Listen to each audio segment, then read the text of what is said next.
Chapter 1. Prologue. The Truth, the Bitter Truth. The Red and the Black. The area around Yen City's North Nanping Road in the Flower Market District was like a demon wearing half a face of makeup. The broad, straight two-way road split the whole Flower Market District in two. The East District was one of the city's busiest commercial centers, while the West District was a forgotten old slum, a gathering place for the city's poor. Following several years of properties in the East District being successively auctioned off at sky-high prices by real estate tycoons, the old neighborhood, badly in need of transformation, had caught some reflected glory. The cost of paying off and relocating the residents had risen with the tide, frightening off a clutch of developers and erecting a capital barrier among the cramped and impoverished alleys. Neighbors living in dilapidated houses dreamed all day of using their dozen-square-meter rundown rooms to get rich overnight. Already they were feeling a sense of superiority from the idea that my home is worth millions if torn down.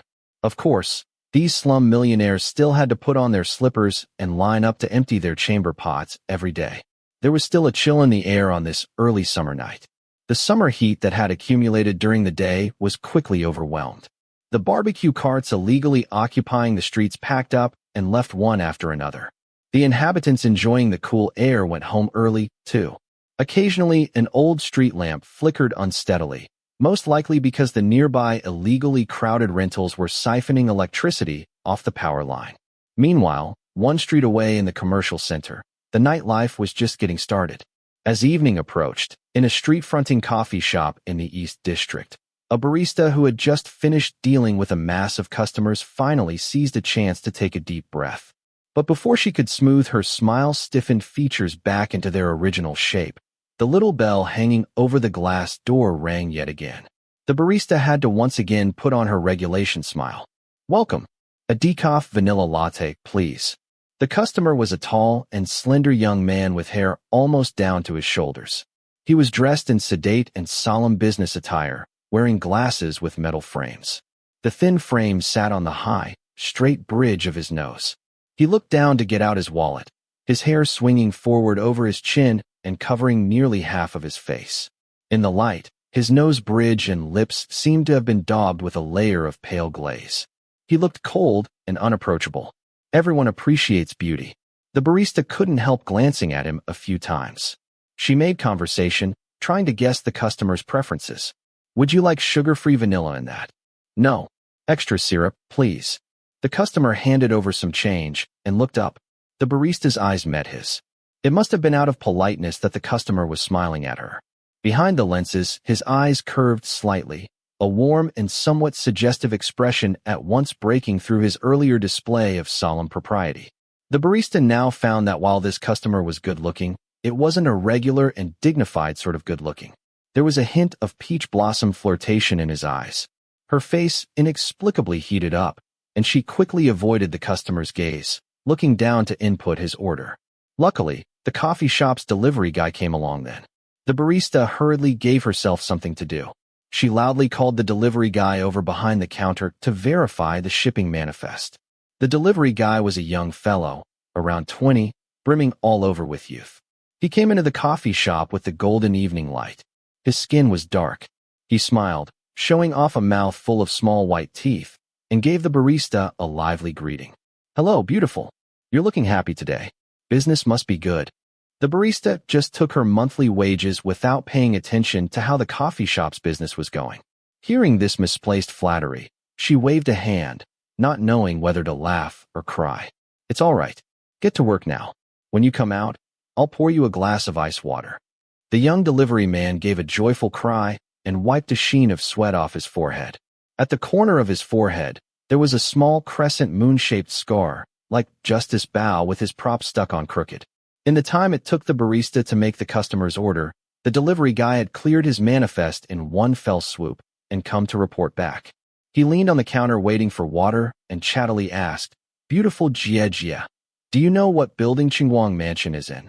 "Qingguang Mansion?" The barista thought it sounded familiar, but she couldn't quite remember, so she shook her head. "I'm not sure." "What?" "Oh." The young delivery man looked down and grabbed the back of his head. "No reason. I heard they were looking for delivery people."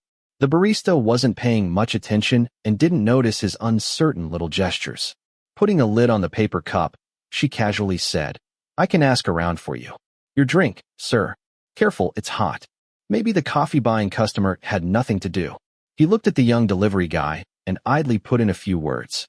"Guang Mansion isn't a commercial building. It's a private club out back." "What? Are they still looking for delivery people? Why don't I take you there on my way?" The barista finally noticed something was off and doubtfully looked at the young delivery man. "A private club?" The young delivery man saw that his lie had been exposed, made a face, and, taking his cup of ice water and shipping manifest, ran off in a flash. Out back of the brightly lit heart of the East District's commercial center, there was a large swath of man-made greenery and landscape. A kilometer into it, you would find the deluxe residences of the elite strewn indistinctly throughout the heart of the landscape. They had to build their residences here because solitude itself wasn't worth any money. It was only finding peace in noisy surroundings that was worth money. All kinds of luxurious grounds of different degrees of style were arrayed fanning out from the landscape's perimeter. Style was the axis. The more expensive were further in, and the cheaper were forced out closer to the street. Among them, the best, most expensive, most stylish piece of land was Guang Mansion. This place's owner was not only rich.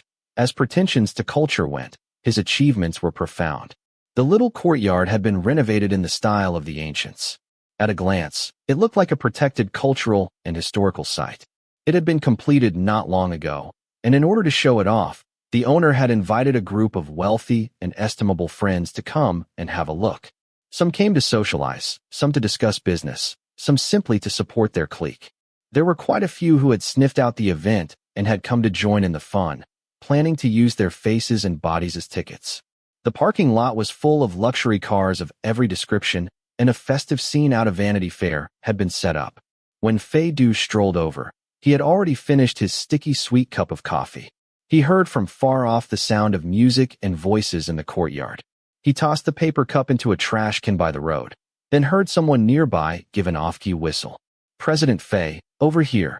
Fei Du turned his head. Not far from him, he saw a group of people standing, all idle rich kids. Heading them was a very modish young man, dressed all in rags. This was one of Fei Du's drinking buddies, Zhang Donglai. Fei Du walked over. "Making fun of me? Who would dare to make fun of you?" Zhang Donglai openly slung an arm around Fei Du's shoulders. "I saw your car was already here. I've been waiting for you forever. What were you doing? And what on earth are you wearing? Were you just signing a bilateral trade agreement with the President of the United States?" Fei Du didn't even glance at him. "Piss off."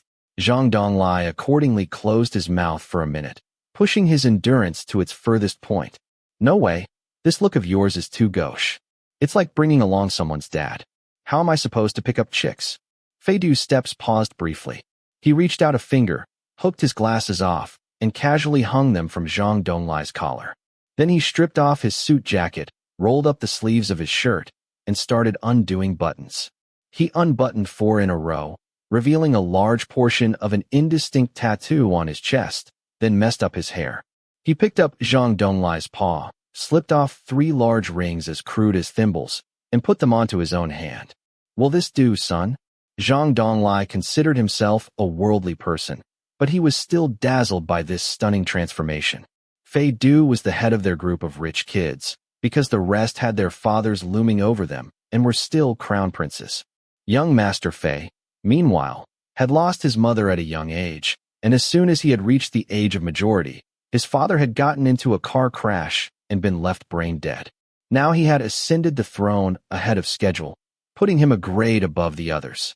He had money and no one to mind him, so he had naturally become a fighter jet among this crowd of the sons of the wealthy. Fortunately, he didn't have the hobby of playing the part of the commercial genius. Ordinarily, he went about things according to the rules, not going out of his way to make any wild investments.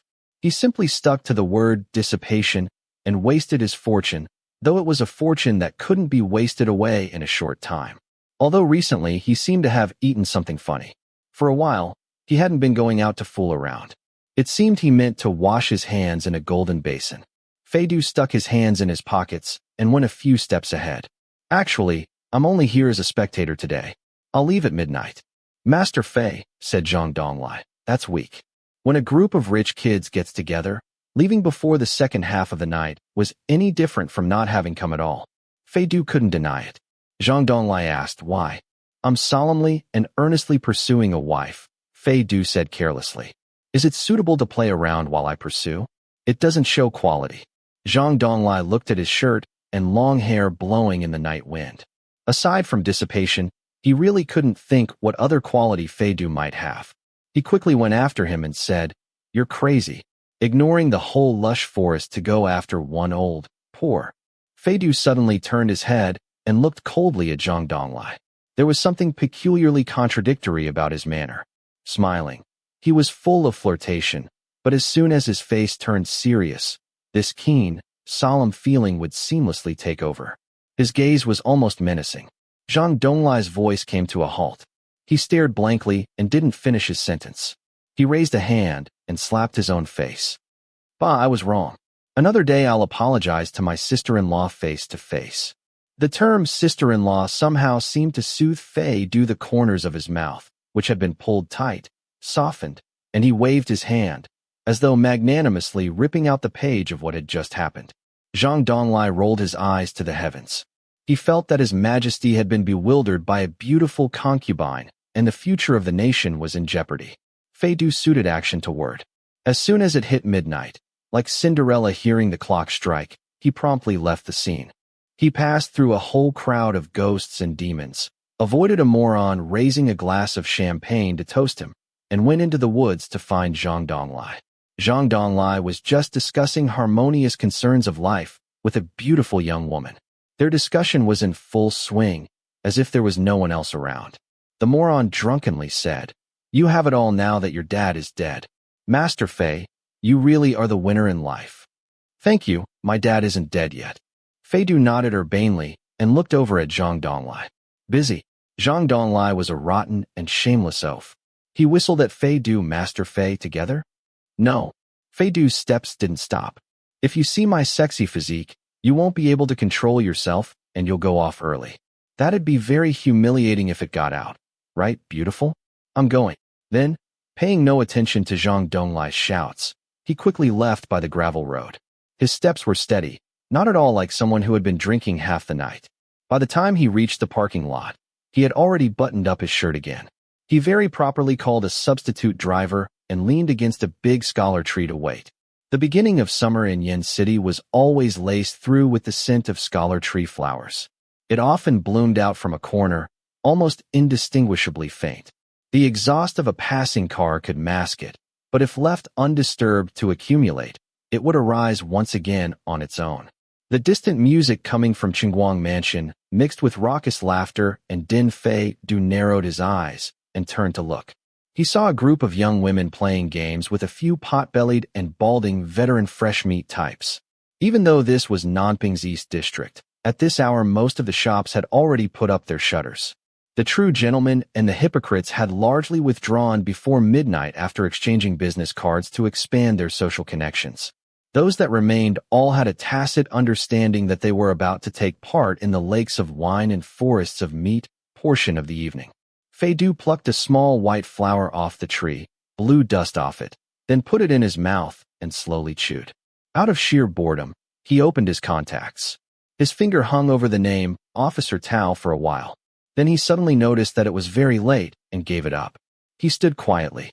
With the sweet taste of the scholar tree flower in his mouth, he began to whistle, the whistle gradually becoming a tune. 10 minutes later, the driver arrived and gingerly drove young Master Fei's clawed and fanged little sports car out onto Nanping Road. Fei Du leaned back in the passenger's seat, resting his eyes. An application on his phone played an audiobook. A man's limpid voice read in an even tempo. I have secret enemies, answered Julian. The substitute driver was a college student working part-time. He detested the world and its ways. He thought that if Fei Du wasn't a debauched rich kid, then he was an overlooked 18th-rate minor celebrity. Suddenly hearing these words, he couldn't help looking over at Fei Du in some astonishment. Just then, a car appeared ahead with its distance lights turned on, nearly blinding the driver. He silently cursed. Crazy. and automatically turned the steering wheel away, watching the car blazing its searchlights brush past him as swift as the wind and as quick as lightning. The driver's eyes were still a little dazzled. He couldn't see what kind of car it was, so he couldn't pick a suitable criticism between, "You think you're so great because you're rich, and if you don't have the money to afford a better car, you shouldn't drive." He felt rather disappointed. Then he heard the thump of something dropping and turned to look. It turned out that the phone loosely clutched in his employer's hand had slipped and fallen. The recording was going on.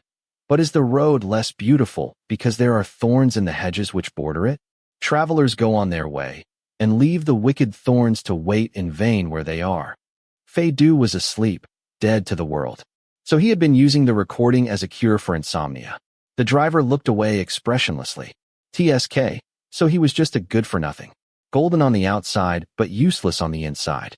While the young driver indulged in his flight of fancy, he drove steadily along the straight Nanping road, while the car that had just dazzled his eyes turned off its lights after they had gone by, noiselessly turned, and drove with familiar ease into the silent West District. Nearing 1 in the morning, a streetlight that had flickered half the night at last died a natural death. A stray cat patrolling its domain jumped on top of a wall. Suddenly, it howled, all the fur on its body bristling. The weak moonlight fell on the ground, lighting a man's face. He was sprawled on the ground. His face was so swollen with congested blood that it was almost impossible to tell what he had originally looked like. You could just see that there was a little crescent moon-shaped scar at the corner of his forehead. Stuck to his forehead was a jaggedly torn piece of white paper, like a talisman to keep a corpse from walking. He was stone dead. The bristling stray cat was so startled it put a foot wrong and went slipping off the top of the low wall. It rolled and fled without looking back. Chapter 2. Julian I. Yin City's Central Bureau of Public Security, precisely 8 a.m. Each department's workers were arriving at their posts bit by bit. The administrative office's supply worker, Xiao Sun, yawned and shouldered a new water barrel to deliver to the old Director General's office. As soon as he opened the door, he found that Director Zhang had already steeped his first cup of tea and was just making a phone call, his expression stern. Their old Director General had passed his 5th decade. He was very lean, a fiery-tempered old antique. Wherever he went, he had to carry his own water to brew tea. He always carried an old-style dumb phone that could be charged once in half a month. He never wore civilian clothes to work, but in all 4 seasons alternated between a few uniforms. At the center of his forehead, there was a deep crease, like the Erlang god's third eye. This was the gradual accumulation of his attitude of, "Everyone I see is displeasing." If he smiled once, it was like an iron tree blossoming. The sound from the office's elderly landline phone leaked out a little. Half kneeling on the floor ripping open the water barrel's packaging, Xiao Sun could hear the person on the other end of the phone clamoring, "Sir, I know this thing happening now in my jurisdiction really shows a dereliction of duty on my part, but..." Xiao Sun snuck a glance at Director Zhang's rarely parted brows and thought, "What's happened now?" Yin City was just hosting a very important international conference. The leaders and reporters of every nation in the world were present. Many business schools had taken off. All private vehicles in the city were restricted to alternate days. All the safety and security branches were on high alert. Xiao Sun saw the old Director General starting to brew a storm from the neck up. Then he purposefully lowered his voice and said as mildly as possible, "North Nanping Road is less than 3 kilometers from the conference hall. I said before at the meeting that this month, no matter what, nothing could go wrong. It would be best if you could even clear away the roving vendors by the roadside. And here you've cooked up a homicide case for me. Lao Wang, you've exceeded the quota in completing this mission. But, sir, it was the middle of the night." The notice to reinforce the nighttime patrols was sent to every unit a month in advance. So you also want to ask the offenders to keep to an 8-hour workday and then knock off. Of course, it's not like I'm trying to shift responsibility. But you know, the West Flower Market District is always a mess. There are so many people coming in from outside. Director Zhang had restrained his temper going back and forth with the person in charge of the Flower Market District for 5 minutes. He found that not only did the other have no intention of examining his own conduct, he also had an excuse ready for everything. Director Zhang erupted in a rage. With no warning at all, he burst out, howling with the ease of long experience. "Bullshit. Isn't the West District your jurisdiction? Isn't it your territory? You're telling me now that it's a mess? What the fuck have you been doing? Xiao Sun and the sub-bureau director on the phone were both stunned silent as cicadas in winter by this howl. Director Zhang picked up his cup and drank a mouthful of tea to relieve his anger. He accidentally sipped some tea leaves and spat them back into the cup. Then he extended a finger of death and typed the word strangling on the dust-covered keyboard. The screen was flooded with news screenshots from the internal network. In the small hours of the morning, a male corpse that appeared to have died by violence had been discovered in a small alley in the West Flower Market district. Right away it had been taken as a novelty and posted online, though there were far more sensational things than this online, so at first it hadn't made a splash. But the head of the Flower Market District Sub-Bureau had been afraid of anything going wrong at such a sensitive time, and so had done something idiotic. Wanting to quietly suppress this matter, he had first deleted the posts, then, trying to cover up after the fact, had made matters worse by saying that the body of a vagrant had been discovered, the cause of death unknown. He hadn't expected the little layabouts who'd first found the body to get busy. Having taken clear photographs of the crime scene, they used methods calculated to play to the crowd to broadcast them, reacting in direct proportion to the sub-bureau's tight-lipped measures. City residents riding buses and subways during the morning rush hour were able to develop abundant associations from these photographs, fermenting this trifling business into a city-wide thunderstorm. Even the city government had called to make inquiries. Director Zhang put on his reading glasses and clicked open the post that had had the most hits before it had been deleted. It was titled Suspected Looting and Strangling Gang in the City, clearly a description with mass appeal to public interest. There were pictures, and there were facts. As soon as he opened it, an entirely unpixelated photograph of the body walloped him from the screen. Director Zhang's silence. He felt that he had just howled too early, but he was advanced in years and couldn't attain a higher volume. So he had to resume an ordinary speaking voice. I think your talents are wasted in our system here. I should send you to work for an advertising agency. Your propaganda skills are amazing. It's all that bunch of troublemaking whelps. Taking group pictures with a dead person. Don't you call that wicked? Sir, set your mind at ease. I've nabbed all of them. The photographs and posts are being deleted. I'll definitely be able to control this. Director Zhang leaned back in his chair, ceaselessly rubbing his brow. The most important thing now is to hurry and solve the case. If there's a murderer, seize him. If there's a criminal, catch him. As for deleting posts, are you a webmaster? This has to be taken care of as soon as possible. Make sure your subordinates keep their mouths shut. I'll send over some people from the city bureau to coach you through it. Wang Hongliang, if you haven't solved this case in a week, you can beat it. After telling off the sub-bureau director, Director Zhang hung up the phone. Xiao Sun quickly put the empty water barrel aside and got out his little notebook. He had a premonition that the old director general might have something to say. Sure enough, Director Zhang gestured at him.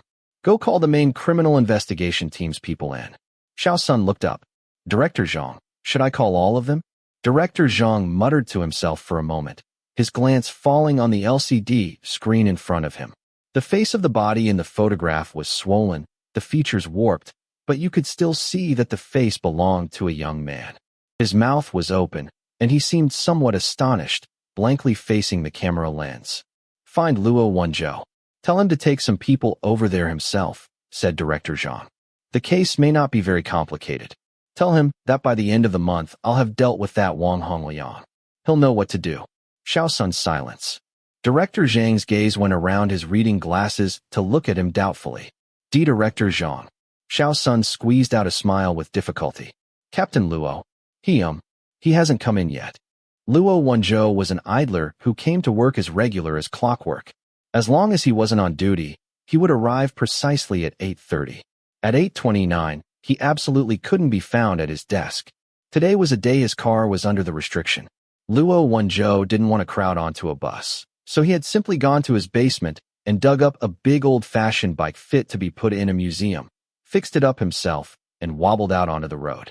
His features were very handsome almost to the point of giving the impression of extreme youth, but from his bearing and manners it could be seen that he was a mature man. He was wearing headphones, and his shirt sleeves were rolled up. His well-fitted casual shirt intermittently revealed the outlines of his muscles. His legs were long enough to reach the ground, even riding the tall, old-fashioned bike.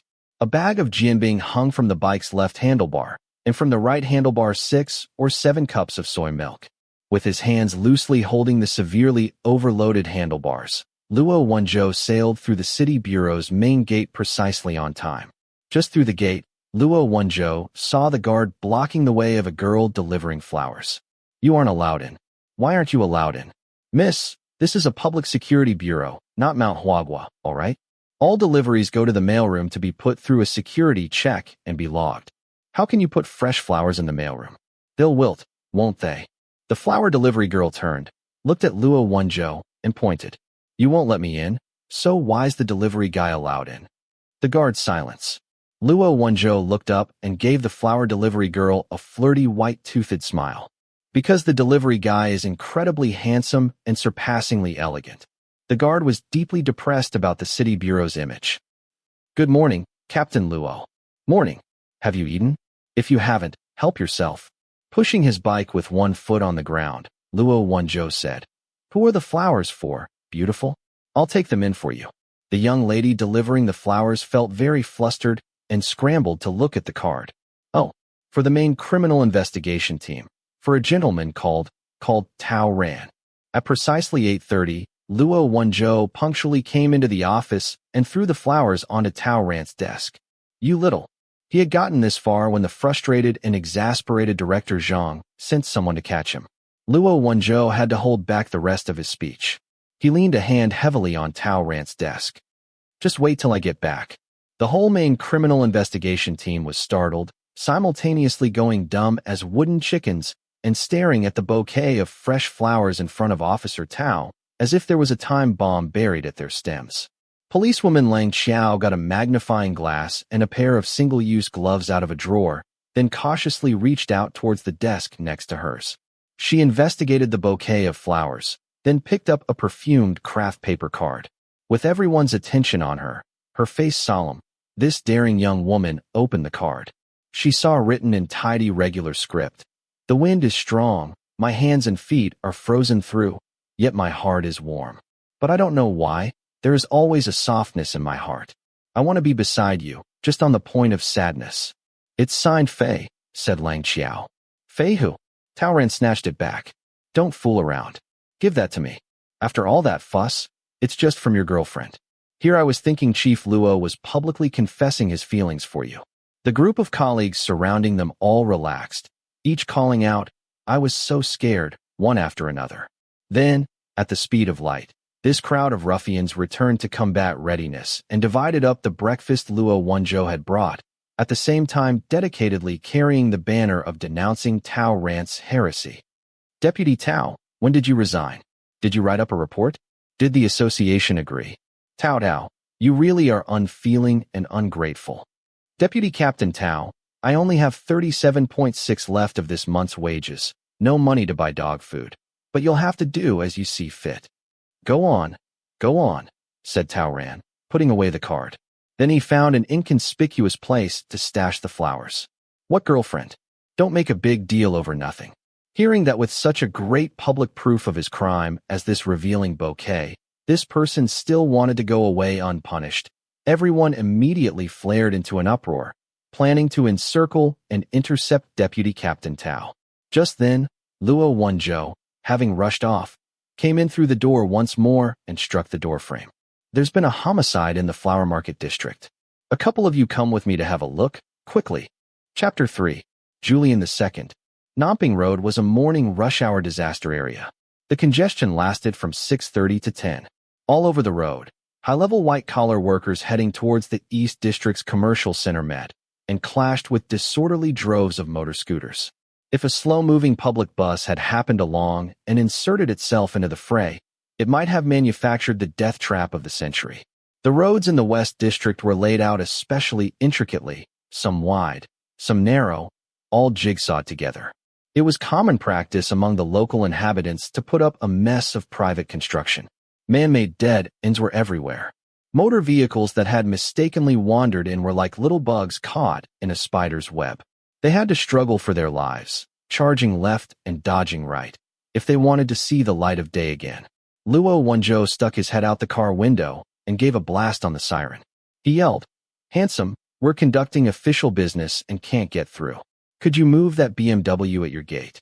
At this, an old man came out of the yard of the single-story house beside the car, flattened his lips, and looked at Luo Wenzhou, then totteringly pushed a mobility scooter into the yard.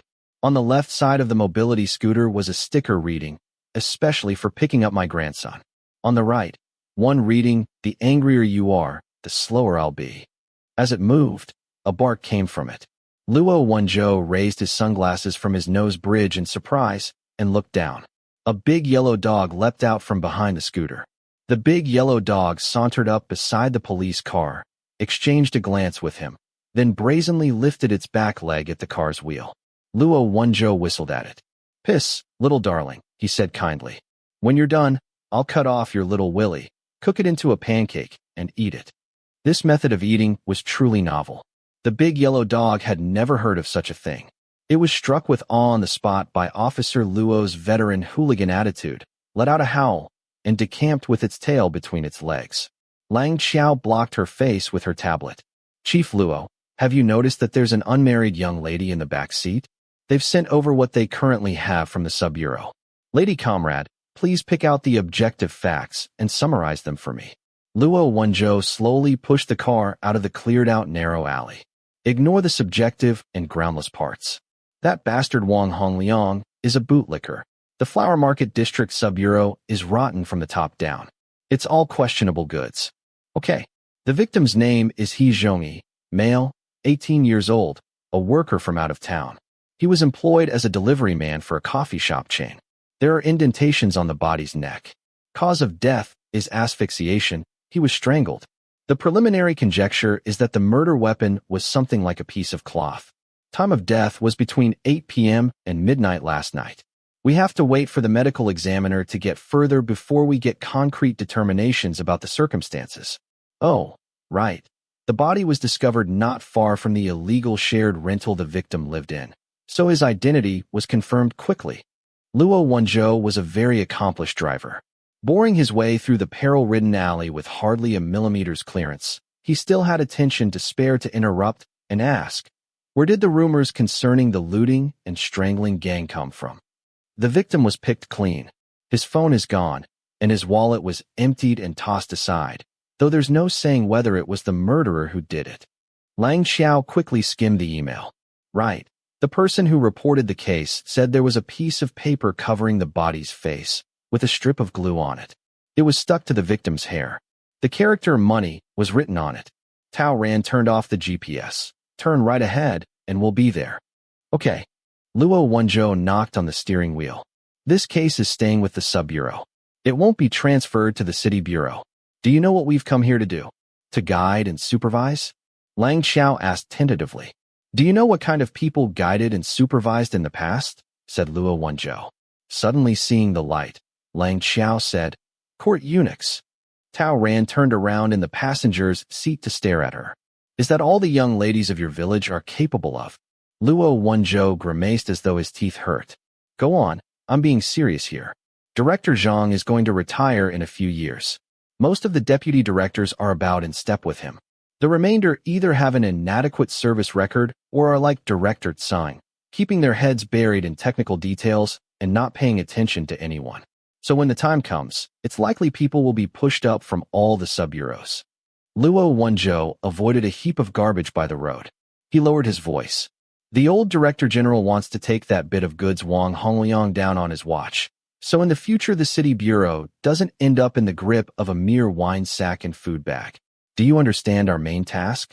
The police car had already turned at the intersection. This was a very bleak piece of empty ground squeezed between an old-fashioned apartment building without private kitchens or toilets and a crowd of jagged single-story houses. It was right behind a little warehouse built by the locals. It was weed-choked and deserted, with water pooled in the corners that gave off a lingering and unusual stench. The police had surrounded the scene. Medical examiners bustled in and out, investigating. Wang Hongliang, the head of the Flower Market District Sub-Bureau, had come to oversee the scene himself in order to wait for Luo Wenzhou and the others. He was a middle-aged man, balding to the point that it had spread to his face. His anxious brows were so sparse their shape was almost indistinguishable. Warm sweat was trickling down his forehead. He personally welcomed Luo Wenzhou, grabbing his hand and shaking it up and down 3 times. "I've disturbed the city bureau's leaders and even made some of you come all the way out here. I really feel very sorry." Luo Wenzhou smiled pleasantly. "Lao Ji, why so formal?" Though Wang Hongliang was sloppy at doing his job, he was a master at cozying up to people. Hearing these words, he quickly moved to take advantage, changing to a more familiar form of address. Moreover, he poured out an unceasing torrent of complaints to his newly acknowledged brother. Luo Wenzhou took out a pack of cigarettes, lit one, and passed it to Wang Hongliang. At the same time, he shot a look at Tao Ran to send him and Lang Qiao to take a look at the scene. It was someone he knew. It was absolutely someone he knew. Wang Hongliang talked nonsense to Luo Wenzhou for about the time it took to smoke a cigarette and only then got down to business. His small eyeballs rolled wildly. "Look at this place. It's so complicated that an outsider coming in wouldn't be able to find his way around. If you fart in your own home, your neighbors will smell what you ate for lunch. How could an outsider dare to casually commit a murder? Luo Laodi, you're an expert. Do you think that makes sense?"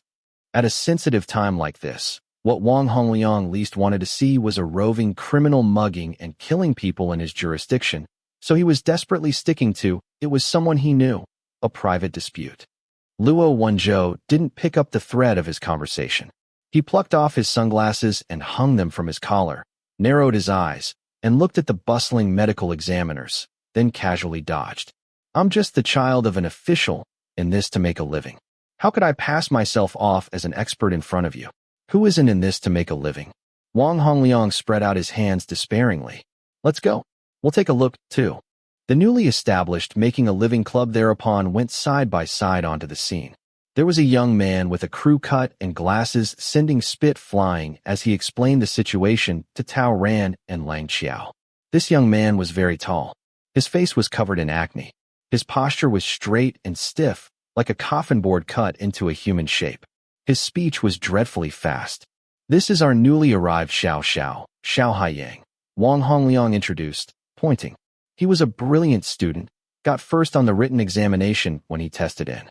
"Xiao, this is the city bureau's Captain Luo." Xiao Haiyang subconsciously puffed out his chest and raised his head, like he was standing to attention. He clenched his lower jaw tightly, nodded stiffly at Luo Wenzhou, and greeted him reticently, "Captain Luo." "No need to be polite," said Luo Wenzhou, smiling at him. "Keep talking." It seemed that his words had pressed a button on the previously reticent Xiao Haiyang. In an instant, words came surging out of his mouth like a downpour, flooding all the people in front of him. There were no defensive wounds on the victim's body, but there was an injury on the back of his head made with a blunt instrument. "Our preliminary judgment is that he was knocked out from behind, then asphyxiated with a piece of cloth. After death, his belongings were taken and a piece of paper was put on his head. Because the victim was unconscious while he was strangled, there were no signs of struggle left at the scene. The cord used to strangle the victim, the blunt object that caused the injury to his head, and so on, have not been found. At present, there is no definitive evidence to show that this is the initial scene of the crime. Report complete." At first it was going fine, but when the last sentences came out of his mouth, Wang Hongliang's face turned green at the sound. "If there's no evidence, then what are you talking nonsense for? If this isn't the scene of the crime, then where is? Has the body been dumped? Why would someone want to dump a body here? What good would that be? Don't confuse the matter with your random guesses." Xiao Haiyang looked at him in confusion. "I was only saying there's a possibility." Wang Hongliang wanted to keep raging, but was blocked by Luo Wenzhou. Children who have just started work all have rather a lot of ideas. Listening to them can be pretty interesting. He looked around.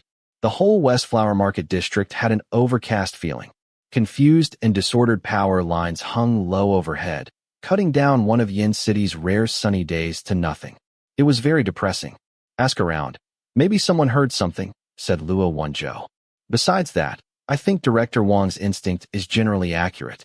Let's not consider extreme circumstances for now and direct the course of the investigation towards the crime being committed by an acquaintance. Lao Ji, does that work for you?" Although Luo Laodi's arrival had been ill-omened, His style of speaking and doing business suited Wang Hongliang's ideas. The two sides fit together, achieving a maximum savings on communications costs.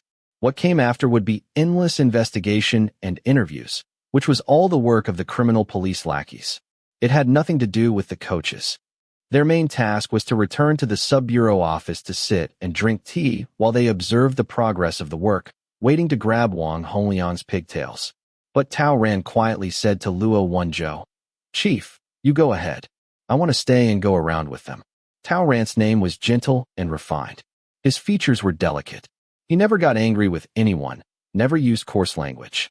With his colleagues and foes alike, he was all life-giving spring breezes and rain. He seemed very good-natured, but Luo Wenzhou had worked alongside him since just after graduation, so he understood him only too well. Tao Ran had a kind of earnestness and stubbornness incompatible with the current era. He didn't care very much about other things. Anyway, if the sky came falling down, there was Luo Wenzhou to hold it up.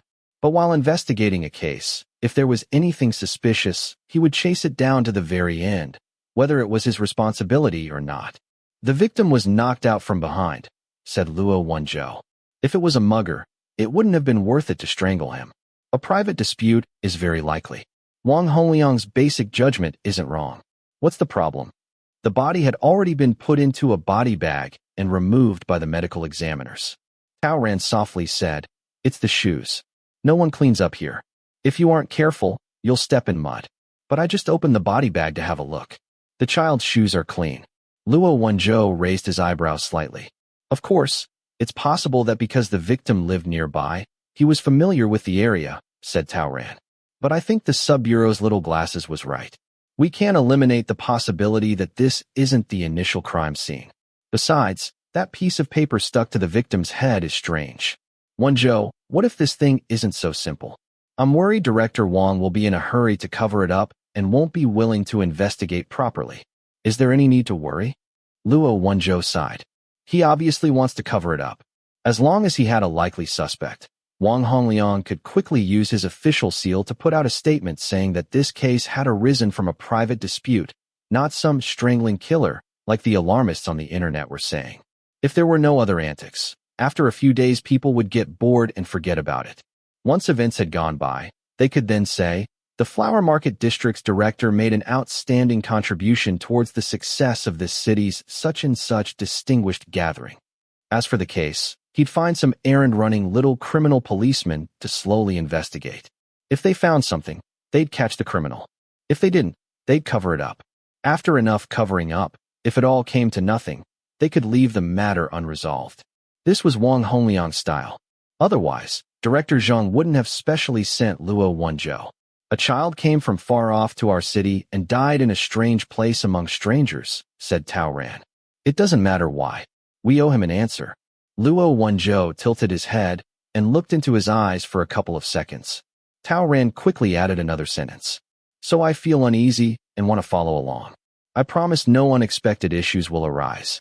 Luo Wenzhou smiled. Anyway, in all these years, I've taken responsibility for all the unexpected issues that have arisen for you, and I haven't seen you pledge yourself to me in gratitude. Tao Ran was unconcerned. He jokingly scolded, "Get out." He turned to go, but Luo Wenzhou called him to a stop. Wait. This morning, it was Fei Du who sent you the flowers, right? Who else could it be? Said Tao Ran, carelessly.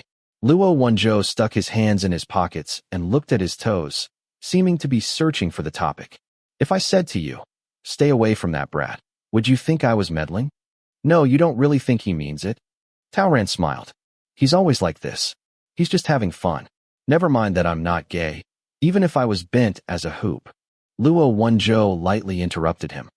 Even if you were gay, should it be that little whelp dancing attendance on you? Tao Ran stared, but before he could pick out the feeling behind these words, Luo Wenzhou went on. I'm not talking about his drinking and partying, and I'm not saying he's a weirdo. It's not on that level. Fei Du has just always given me a bad feeling. You know what I mean. I know. Tao Ran nodded. He was thin and delicate and looked easy to bully. Because of this, he always wore his uniform to work. The morning sun coming over the low walls and the moss gently surrounded him with light. I've been watching him for the last 7 years. Fei Du is a good kid. You don't have to guard against him. Though just now he's overcompensating. He's gone a little overboard. Luo Wenzhou didn't answer. Tao Ran changed the subject.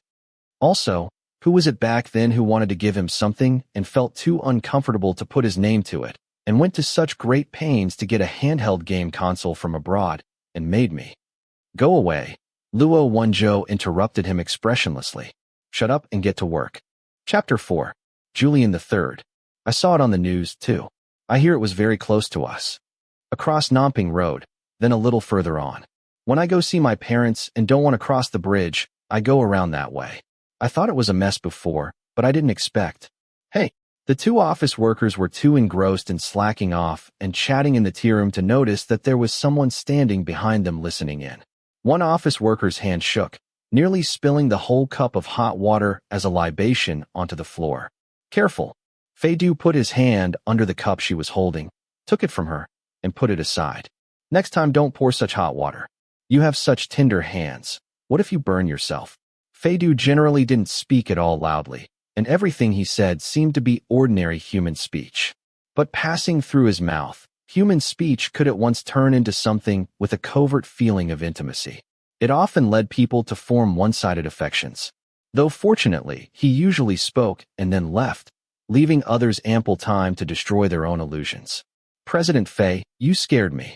At first the young office workers in the tea room had been startled, but seeing it was him they quickly relaxed, because in comparison to the former chairman Fei, who had been a man who'd always had the last word, young Master Fei, rightful heir to all he possessed, was basically a charming mascot. He wouldn't bring the disgusting playboy habits of his private life into the office. Here, his display of steadiness was performed to satisfaction. Ordinarily, he didn't especially exercise his decision-making powers and didn't take on many assignments.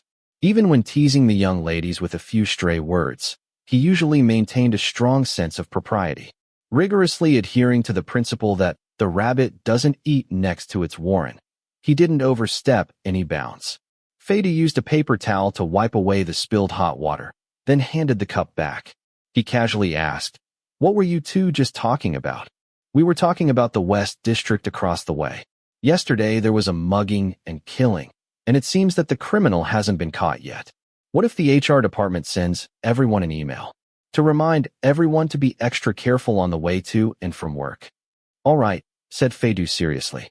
"And if that doesn't work, we'll just go on vacation and wait until the bad guy has been caught to come back. How could work be as important as your safety?" The two girls clearly knew he was talking nonsense, but they were still overwhelmed with delight and went happily back to work. After a while, Fei Du did indeed receive an email from the HR department. He poured about half a cup of chocolate hazelnut syrup into his coffee cup, planning to use the sugar to bind up every molecule of caffeine. He had nothing to do at the moment, so while he stirred, he opened the streaming video attached to the email. Late last night, behind this residential building in the city's West Flower Market district, a violent crime occurred. At present, the police have yet to issue any official statement. Reports say that the victim, Mr. He, lived in an illegally shared apartment near the crime scene. The video came from an online news site widely known for its sensationalism. The prudish voiceover jabbered on for a couple of minutes, and then from outside the frame suddenly came a loud commotion. The swaying camera, fearing to miss out on the action, quickly shifted its focus over to a small food stand. A middle-aged lady wearing an apron, who may have been the food stand's owner, was just scowling and shoving a teenage boy. "Little whelp, can you not count? Or has your conscience been chewed up by a dog? You'd even steal these few yuan. And once you've stolen them, what will you do? Take them home and buy your mother a coffin." Beside this scene, a handful of middle-aged and elderly people with nothing else to do were eating wontons at the food stand's illegally set out tables. This crowd's mouths were quite skilled. Eating and drinking didn't hold up their pompous declarations. They voluntarily began explaining in the direction of the camera. "You know, that little brat was buying a sesame bun? That lady told him to put the money there and take some change out of the change basket himself. Shouldn't he have some sense of responsibility? He gave her 10 and tried to take 15 out of the change box. I just saw it all. Eat 5 yuan's worth and take 5 yuan into the bargain. That's great, not far from founding a family fortune. He should be beaten. When a young person steals trifles, Won't he grow up to deal drugs and kill people? What about our law and order here? As soon as it gets dark, even the strapping young men don't dare to wander around outside. The way I see it, it's all the fault of these dregs of society coming in from out of town. How many times has this happened? And no one's taken any notice. All right, won't it be murder next time? What did I say? When a middle-aged and elderly cheerleading squad takes it into their heads to stir up trouble, the results won't be insignificant. The conflict quickly intensified. The food stand owner's rage mounted to its height. She attacked. The teenage thief covered his head with both hands, curling into a ball. His neck and ears, red enough to drip blood, stuck out. He didn't make a sound. He only dodged. Just then, some onlookers who couldn't stand to see any more of this attempted to separate the grappling stand owner from the teenager. Unexpectedly, they also got pulled into the battle. In an instant, the fight escalated, becoming an ideological battle between the West District's original inhabitants and the out-of-town renters, both sides indiscriminately attacking each other's character. It was a complete mess. The camera was knocked askew 3 or 4 times. Feidu finished stirring his coffee. He thought this battle of 3 rats with 4 eyes was extremely senseless. There was absolutely no entertainment value in watching it. He was just about to close the video. Suddenly, someone in the video yelled, "The cops are coming."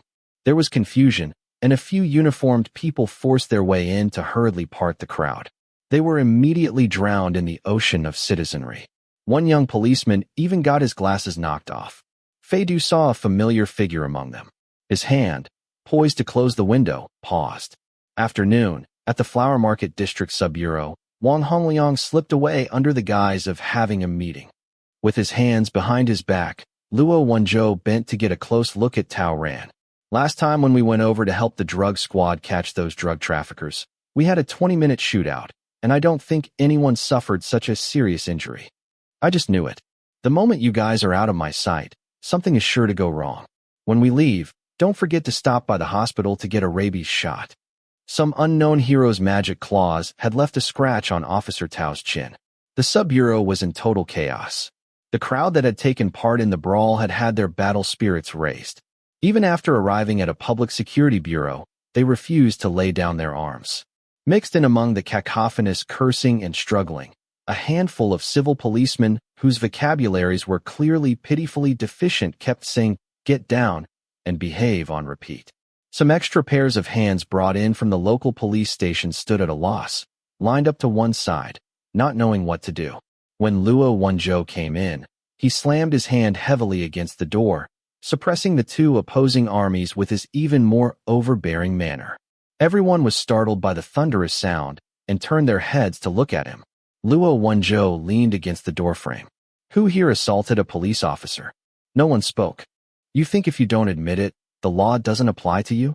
Luo Wenzhou nodded. All right, then, we'll detain all of you. Don't forget to notify your relatives to come and make bail. Those without relatives can contact their supervisors at work. I hear some of you were also involved in illegally occupying the road and participating in unlicensed business practices? Great, so you'll all face severe penalties. I'll have my colleagues at the police stations around here be especially attentive to those of you who have a criminal record. Before the words were fully out of his mouth, a middle-aged man around 50 years old blurted out, "Who are you saying has a criminal record? What do you mean we assaulted a police officer? Do you have evidence? You're detaining us without evidence. Let me tell you, I have heart disease." Luo Wenzhou didn't raise his voice or his eyelids. Have you ever heard of a law enforcement body camera? Ignorant. Here Lang Xiao made a timely entrance and handed Luo Wenzhou a printed document. He took it and scanned it, then gave the middle-aged man leading the disturbance a meaningful look. What a coincidence. Then he got out his phone and dialed a number. "Hello, Principal Han, this is Wenzhou." No, just puttering around. "Is there a security guard named Yulei at your school?" The middle-aged man creating the disturbance stared, then the blood rushed out of his face. It really did look like a heart attack. With the phone to his ear, Luo Wenzhou gave him a smile. "Please look into it.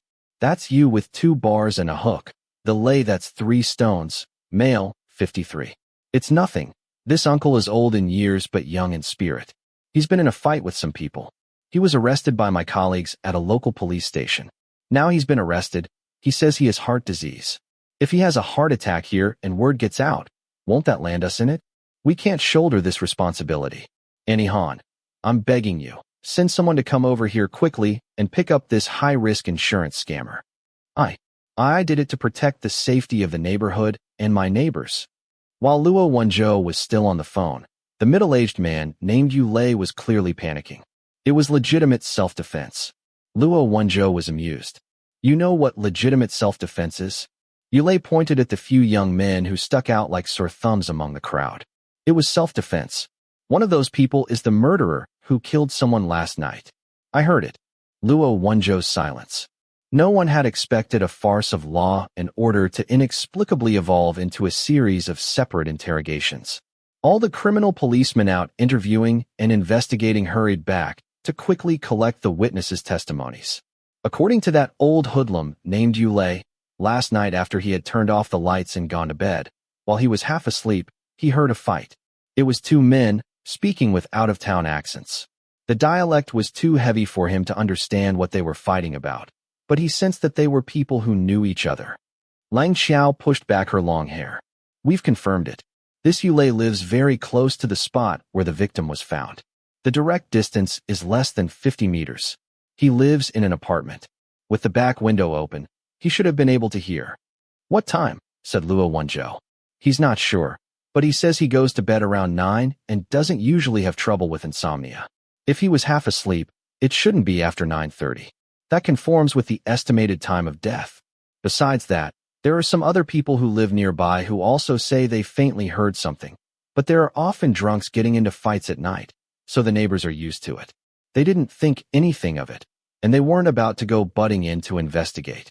Chief Luo, Tao Ran, now with a band-aid on his chin, stuck his head in. There's someone here you should come look at. In the interview room, Xiao Haiyang, wearing glasses stuck together with clear tape, was sitting across from a skinny teenage boy. This child is named Ma Xiaowei, said Tao Ran. He claims to be over 18, but I think he's still a minor. The brawl today started because he stole 5 yuan. He's the victim, He Zhongyi's roommate, and likely the last person to see the victim. Luo Wenzhou nodded, opened the door, and went in. Ma Xiaowei quickly glanced up at him.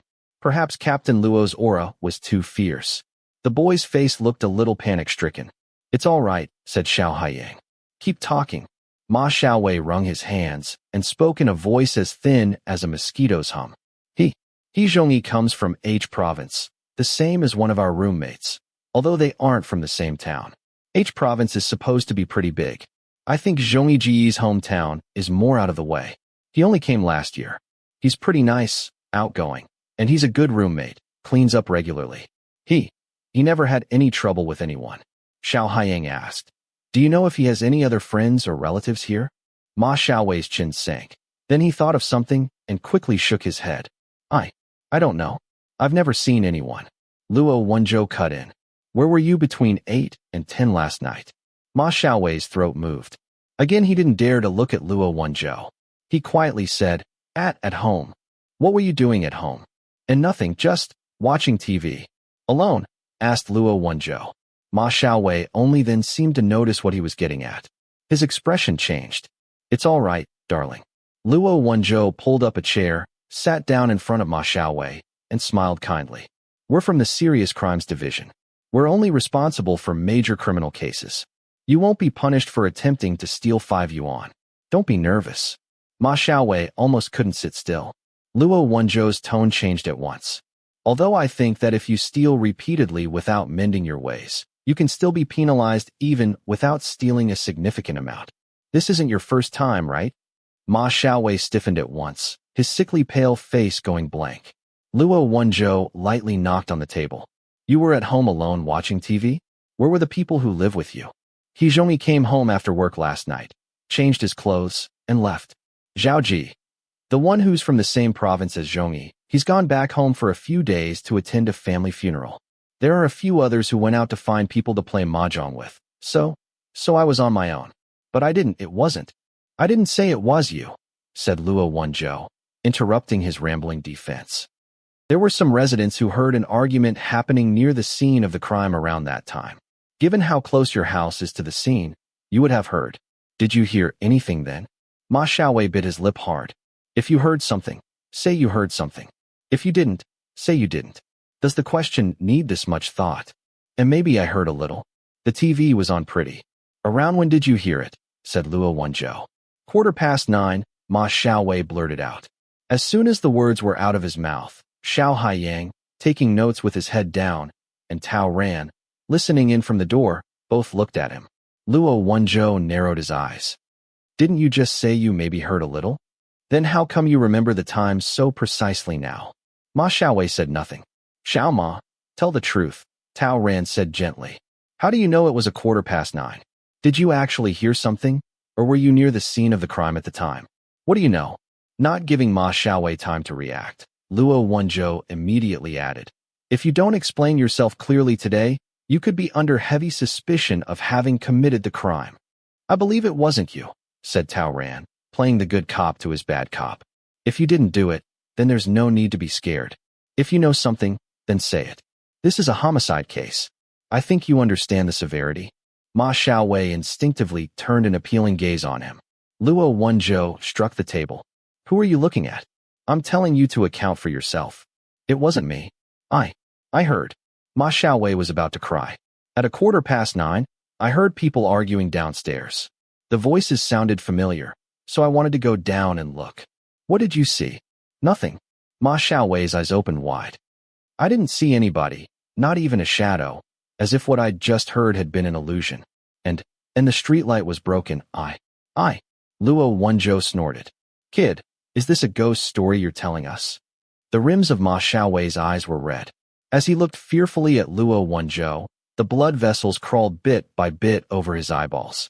They questioned him repeatedly, until it was near evening and time to get off work, and Ma Xiaowei was near collapse, but the boy didn't cough up anything else of use.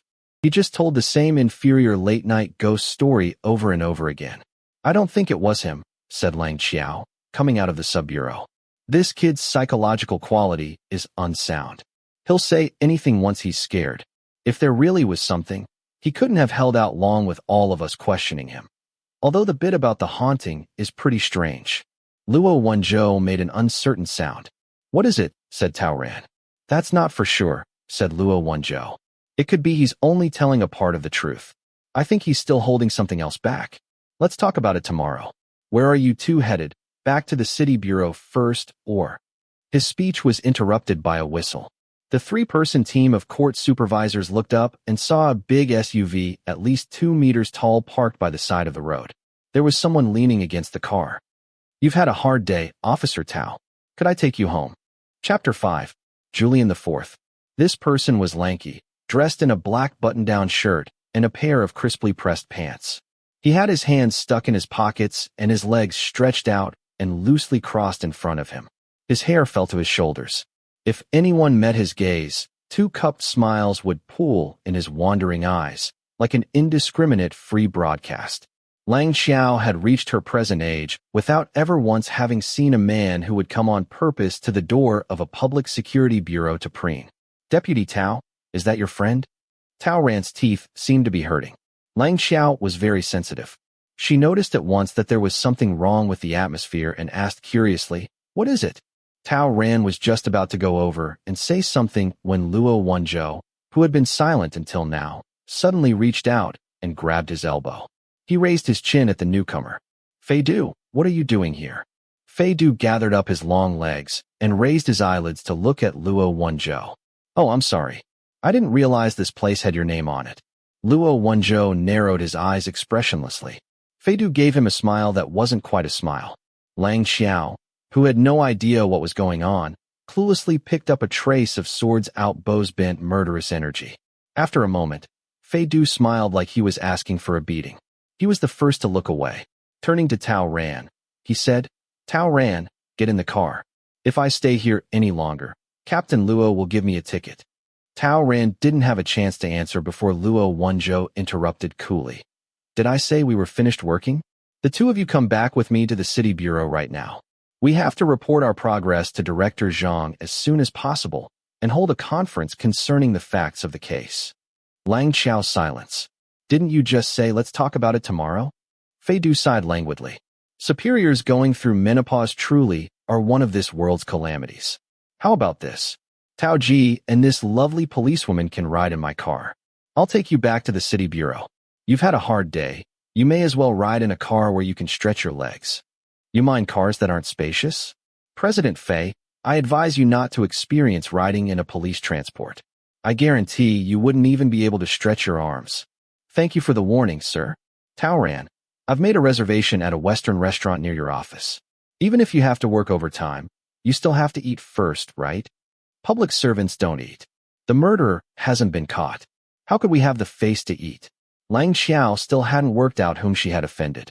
Tao Ran, who had been unable to get a word in edgewise, could finally stand it no longer. Enough. Are you two finished? Luo Wenzhou laughed grimly and turned to go. Come on. Lang Big Eyes, what are you looking at? If you want to look at pretty boys, you can go home and do it on your own time. Don't waste time at work. Tisk. Beauty, why don't you consider coming to work for my company instead? Fei Du tilted his head at Lang Xiao in the manner of a domineering director general. It's a waste of the bounty of nature for you to be a cop. I'll give you 5 times your current salary. Tao Ran turned and glared at him. You knock it off, too.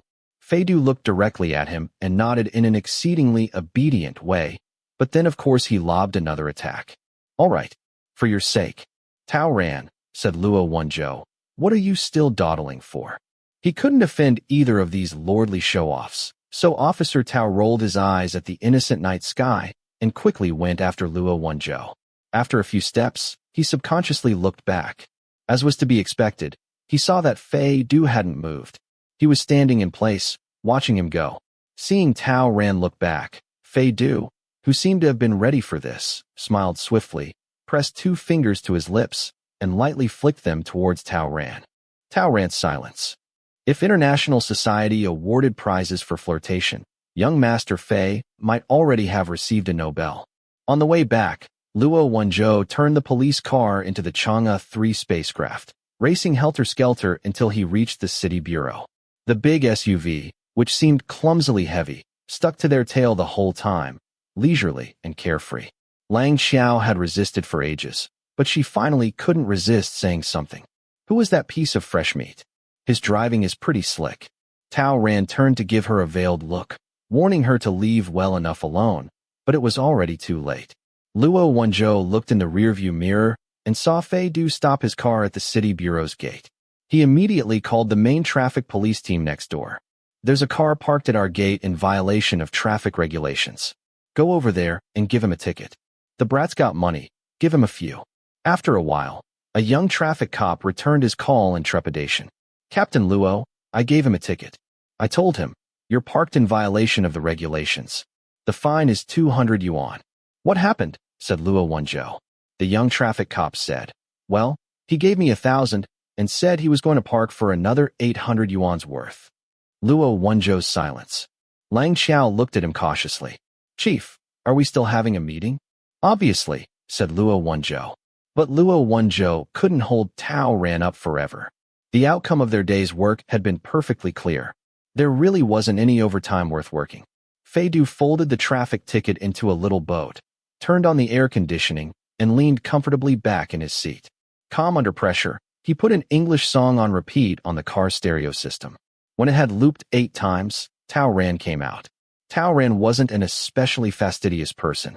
An old briefcase hung over his shoulder, his hair was a mess, and his leather shoes hadn't been shined in days.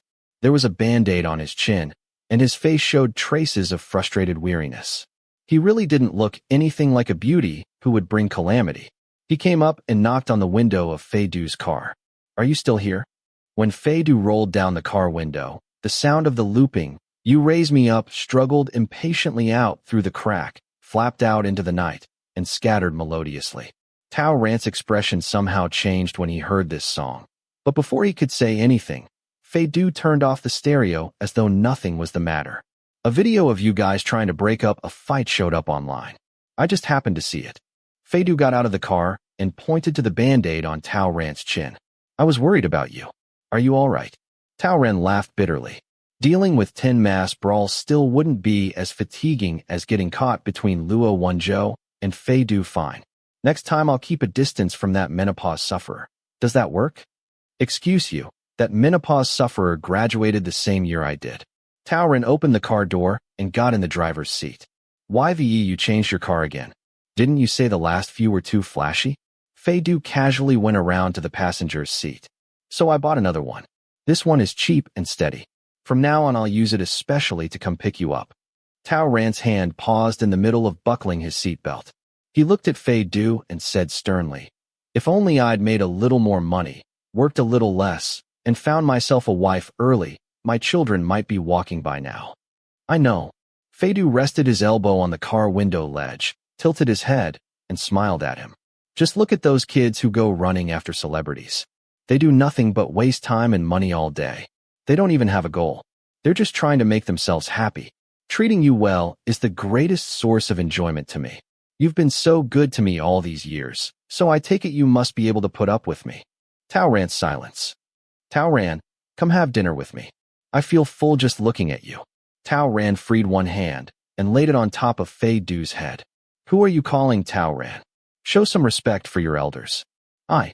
Tender words came to Fei Du's lips, but then he suddenly changed his tune. What the hell is that? Officer Tao Ran's unadorned satchel had probably been manufactured back during the Qing dynasty. It was truly decrepit.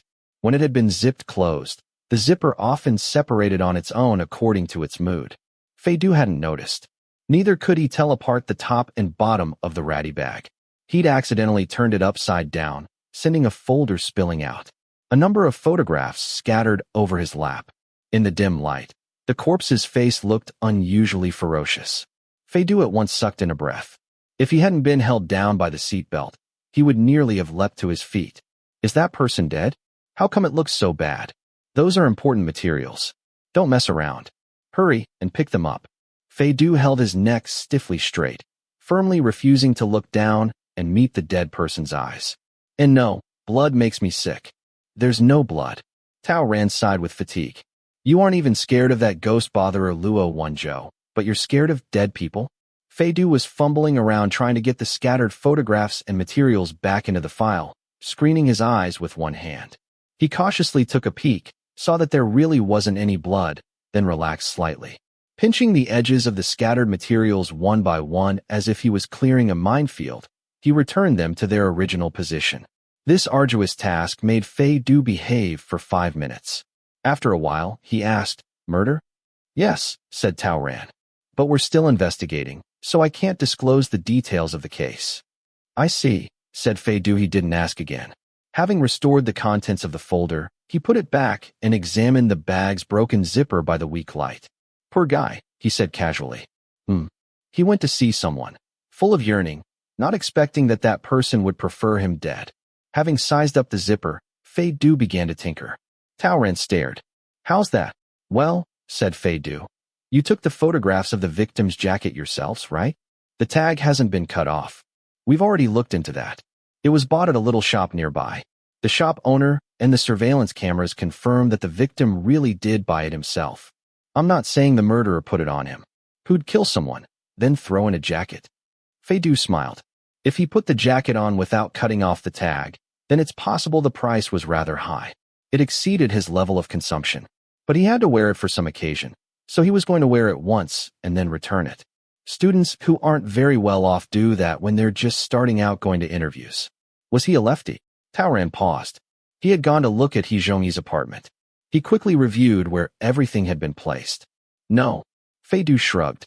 The signs of wear and tear on the left shoe are clear. Of course, some people's dominant hand and foot aren't on the same side, but I think the greater likelihood is that he borrowed these shoes.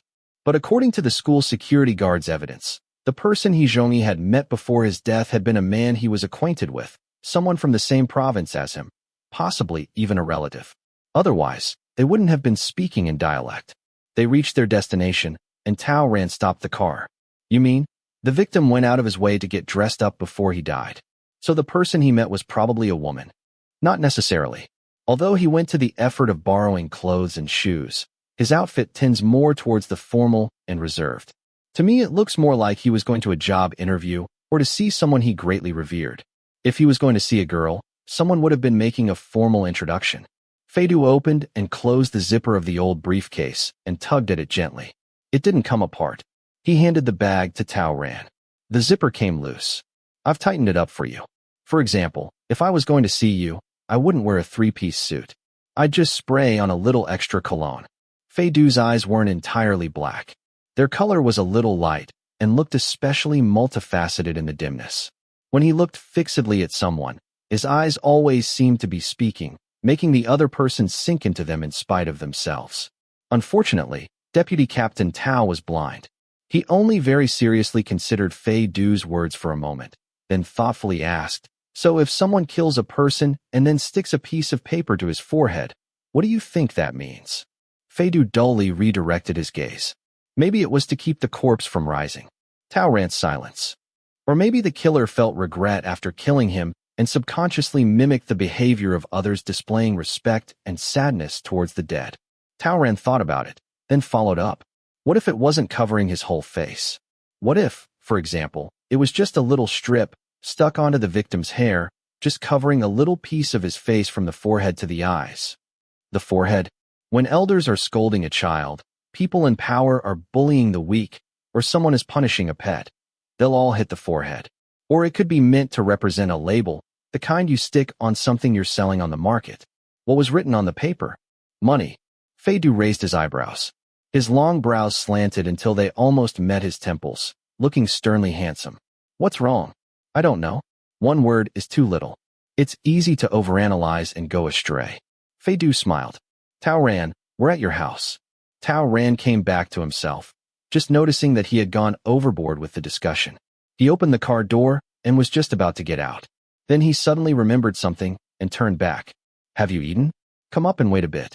I'll make you a bowl of wontons. Fei Du clearly froze. Then his gaze became liquid. You're inviting me home? You aren't worried that's moving too fast? Though the words were very suggestive, he sat in the car without moving. If you don't want to come, then say so. You won't miss the meal anyway. Holding the car door, Tao Ran leaned over slightly. Hold out your hand. Bewildered, Fei Du held out his hand. Tao Ran got something out and put it into the palm of his hand. When you want to throw yourself into the ocean, the best thing to do is to dress accordingly and swim a couple of laps yourself, not stay on the sidelines clutching a life buoy and paddling your feet. You don't want to turn me gay at all. Stop making trouble. I'm going home. Drive safely. Fei Du silently watched him walk into the rather old-fashioned apartment building, then looked down at what Tao Ran had given him. It was the card from the flowers he had sent that morning, the smell of cologne still lingering on it, and a handful of milk candy. The milk candies were an old brand. After several years of not seeing it on the market, Fei Du had figured that the factory had closed. He didn't know where Tao Ran could have gotten these from. Possibly they were left over from earlier and expired. You couldn't see the manufacturing date on loose goods. Fei Du unwrapped one and ate it. It was an old, cheap product. The texture was coarse, and it stuck to his teeth. Fortunately, it was sweet enough. He turned on the stereo, letting the song that had made Tao Ran frown when he'd heard it play on an endless loop again. He sat quietly for a while. When he had eaten all the candy, he got up to switch to the driver's seat. As soon as he moved, he found that there was still a photograph left in the car. It was a very small ID picture that had fallen into the crack between the seats. He hadn't seen it when he'd been cleaning up. Fei Du turned on the interior car light and picked up the victim's ID photograph. Unlike the ferocious corpse, this photograph clearly showed the victim's features. With his attention fixed on the moon-shaped scar on the forehead of the young man in the photograph, Fei Du slowly frowned. Chapter 6. Julian V. First thing next morning, Luo Wenzhou went back to the city bureau to have a chat with Director Zhang, then headed over to the Flower Market District Sub-Bureau with Tao Ran. They had just parked their car when Lang Xiao, who had arrived earlier, came out to meet them. Lang Xiao passed over 2 cups of coffee and quietly said, "Where have you been?" "They've arrested Ma Xiaowei. They identified him as a major suspect and stuffed him into a police car and brought him back here first thing this morning, with the online media following the car the whole way. They've just been dispersed." Hearing this, Tao Ran was instantly alarmed. "What?" Luo Wenzhou put a hand on his shoulder. "Was it according to procedure?" Lang Xiao sighed and said almost inaudibly, "Captain Luo, with that Wang Hongliang keeping watch, that kind of slip is impossible." "What's the evidence?" asked Luo Wenzhou heavily. "The cell phone," said Lang Xiao quickly. It's particularly fishy. The deceased He Zhongyi's phone was found on his roommate Ma Xiaowei. The official word is that the person in charge of the case at the sub-bureau received a report last night, saying Ma Xiaowei had been seen with a new phone that looked like the one the victim, He Zhongyi, had lost. The sub-bureau quickly dispatched people to summon Ma Xiaowei for questioning. They found the phone and turned up both Ma Xiaowei's and the victim's fingerprints on it. Luo Wenzhou frowned. Tao Ran got right to the heart of the matter. Who reported it? How could the informer tell it was He Zhongyi's phone that Ma Xiaowei had? Apparently the phone was a just-released new model and a very expensive brand. Very few people have them here. It seems that a relative gave it to He Zhongyi. Everyone saw it when he first got it. It made a strong impression. Who reported it, and why isn't important? Even if Wang Hongliang and his people went charging in and forcibly searched the place, they can always produce a trumped-up informer after the fact. Luo Wenzhou waved a hand. The crux of the matter is the phone. Having the victim's phone doesn't mean that Ma Xiaowei is the murderer. It's not very compelling as evidence goes. Did Ma Xiaowei also say something he shouldn't have? Did someone use force to extract a confession from him? You've guessed it. Lang Xiao glanced around like a thief and only went on when she saw no one was around. I don't think it went as far as using force. The whelp wanted to go to work early, so he lied about his age. I had someone look into it last night. His ID had been altered. He just turned 16. I figure he'll say anything if he's frightened. They asked him where the phone came from. He stalled for a while and then said he picked it up. He picked it up at the scene of the crime. Luo Wenzhou shook his head. Did they also ask when he picked it up? Did he also say it was around 9:15 when he heard the sound of arguing downstairs and went to investigate? Lang Xiao spread her hands. At the time pointed out by the other witnesses' circumstantial evidence, he said he'd gone to the crime scene and picked up the phone. Who was the murderer? His silence. I didn't see. Words failed Luo Wenzhou. He stroked his chin heavily. I haven't seen such a candid murderer in years. Before Lang Xiao could respond, Wang Hongliang boisterously came over to them. I went to a district safety and security assembly yesterday, so I was absent for a bit. I just got back and heard my subordinates say the suspect had already been caught. The city bureau's young leaders are so dedicated to their work. Get a load of that efficiency. Luo Wenzhou's somewhat gloomy expression warmed forcibly. He gave Wang Hongliang an unassailable smile. Wang Dage, you're pretending to be polite. In your heart, I'm sure you're thinking we're snatching the credit away from you. Wang Hongliang grinned hugely, his two big front teeth protruding toweringly from between his lips. It's all in the service of the people. Where does credit come into it? These pompous words had just come out of his mouth when Lang Xiao butted in. Director Wang, I think the chain of evidence still isn't complete. The murder weapon hasn't been found, and Ma Xiaowei hasn't confessed. There are still a lot of suspicious aspects here. Do you suppose there's any follow-up work you need our help with? Lang Xiao was a genuine article big-eyed lamp. She had undergone the personal appraisal of the city bureau's forensic expert, Zheng Guangling. According to him, her eyes were even bigger than those of Xiao Yanzi in the television drama. To guard against developing wrinkles around them, Lang Xiao didn't smile rashly. When special occasions called for a smile, she usually stiffened her eyes and only moved her mouth. Over time, she had developed a skillful false smile. While she was essentially a fool, this smile made her look lofty and elegant. Ordinarily, when interrogating criminals, she could multitask, playing the strict parent and other such evil characters without any affectation. Lang Xiao had used the word help, but her tone of voice was so powerful she seemed to be telling someone off. At the same time, her flesh-crawlingly large eyes were fixed coldly on Wang Hongliang, utterly routing Director Wang's, in the service of the people, big front teeth, and sending them back into his mouth, like a turtle retreating into its shell. With an altered expression, Wang Hongliang said, Xiaolang, what do you mean? Hey, Xiao Qiaoer, how can you be so awkward? Luo Wenzhou moved Lang Xiao behind him, chiding, then looked loftily down upon Wang Hongliang. He offered a false friendly smile. Director Wang, we didn't help at all before. If there's any use for us in the follow-up, go ahead and instruct us. Wang Hongliang was full of misgivings but couldn't afford to openly quarrel with him, so he pretended not to understand any of this. He groaned, then turned and walked away.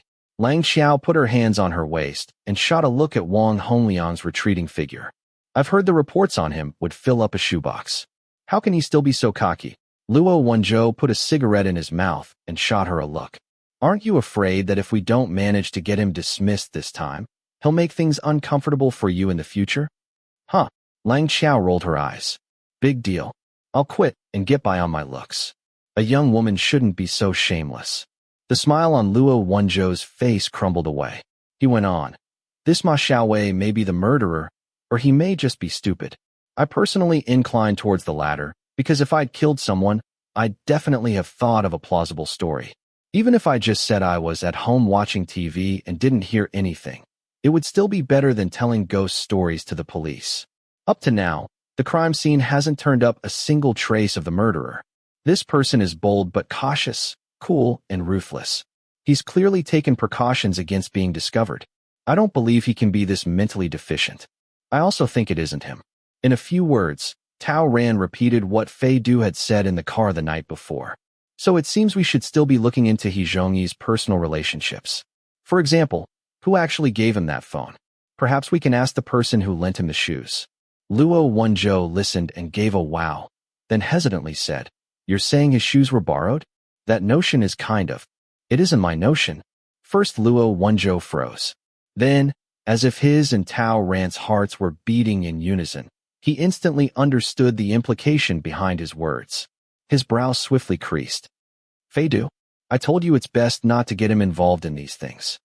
I know. Yesterday was an accident. Tao Ran briefly cut this topic short and asked, What do you think of that line of thought? Pretty good. We'll try looking into those shoes, Luo Wenzhou pronounced. Tao Ran, continue following up on the case. Lang Xiao, keep an eye on the team questioning Ma Xiaowei. There's still a lot of suspicious points about him. I think he knows something else. Besides that, take some precautions against Wang Hongliang and company's little maneuvers. I'll go oversee Fatty Wang for you. If you need anything, call me anytime. Let's go, beautiful people. Today we're working overtime without overtime pay. Lang Xiao had accumulated a mountain of curiosity in her heart. When Luo Wenzhou had gone, she trotted after Tao Ran. Deputy Tao, just who was that guy yesterday? Why did Chief Luo say not to let him touch the case? Of course it's not right for him to touch it, said Tao Ran. He isn't a cop. Lang Xiao didn't let him off. Then why did the chief agree so quickly after hearing it was his idea? Is he Detective Conan? Tao Ran sighed and turned to look at her. Lang Xiao forced her already very potent eyes open even wider and flashed her gaze at him. Blinking gives you wrinkles, said Tao Ran. Lang Xiao quickly used her fingers to prop up the corners of her eyes and her forehead. Tao Ran paused, then simply said, In a case Wenzhou and I once handled, Fei Du was the one who reported it. This was 7 years ago. Luo Wenzhou and Tao Ran had just graduated then. They were callow youths, unsteady in their work. Especially Luo Wenzhou. He was the child of a government official and had been very arrogant when he was young, insubordinate, and displeased with everything. He thought he was overflowing with talent, number one in the world. Number two being an English fellow named Sherlock Holmes. He didn't think he was going to work every day. He thought he was going out to save the galaxy. His handling of affairs was highly unreliable.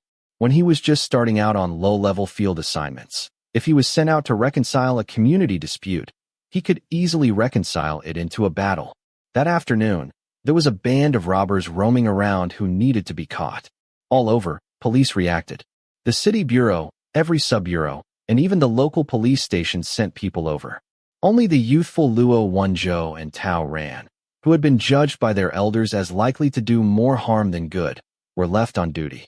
110 got in contact and said a child had called in a case in their jurisdiction. He'd gone home from school for the weekend and found his mother's corpse at home. That child was Fei Du. He was in middle school then. Lang Xiao froze. Later, the investigation showed that his mother had killed herself.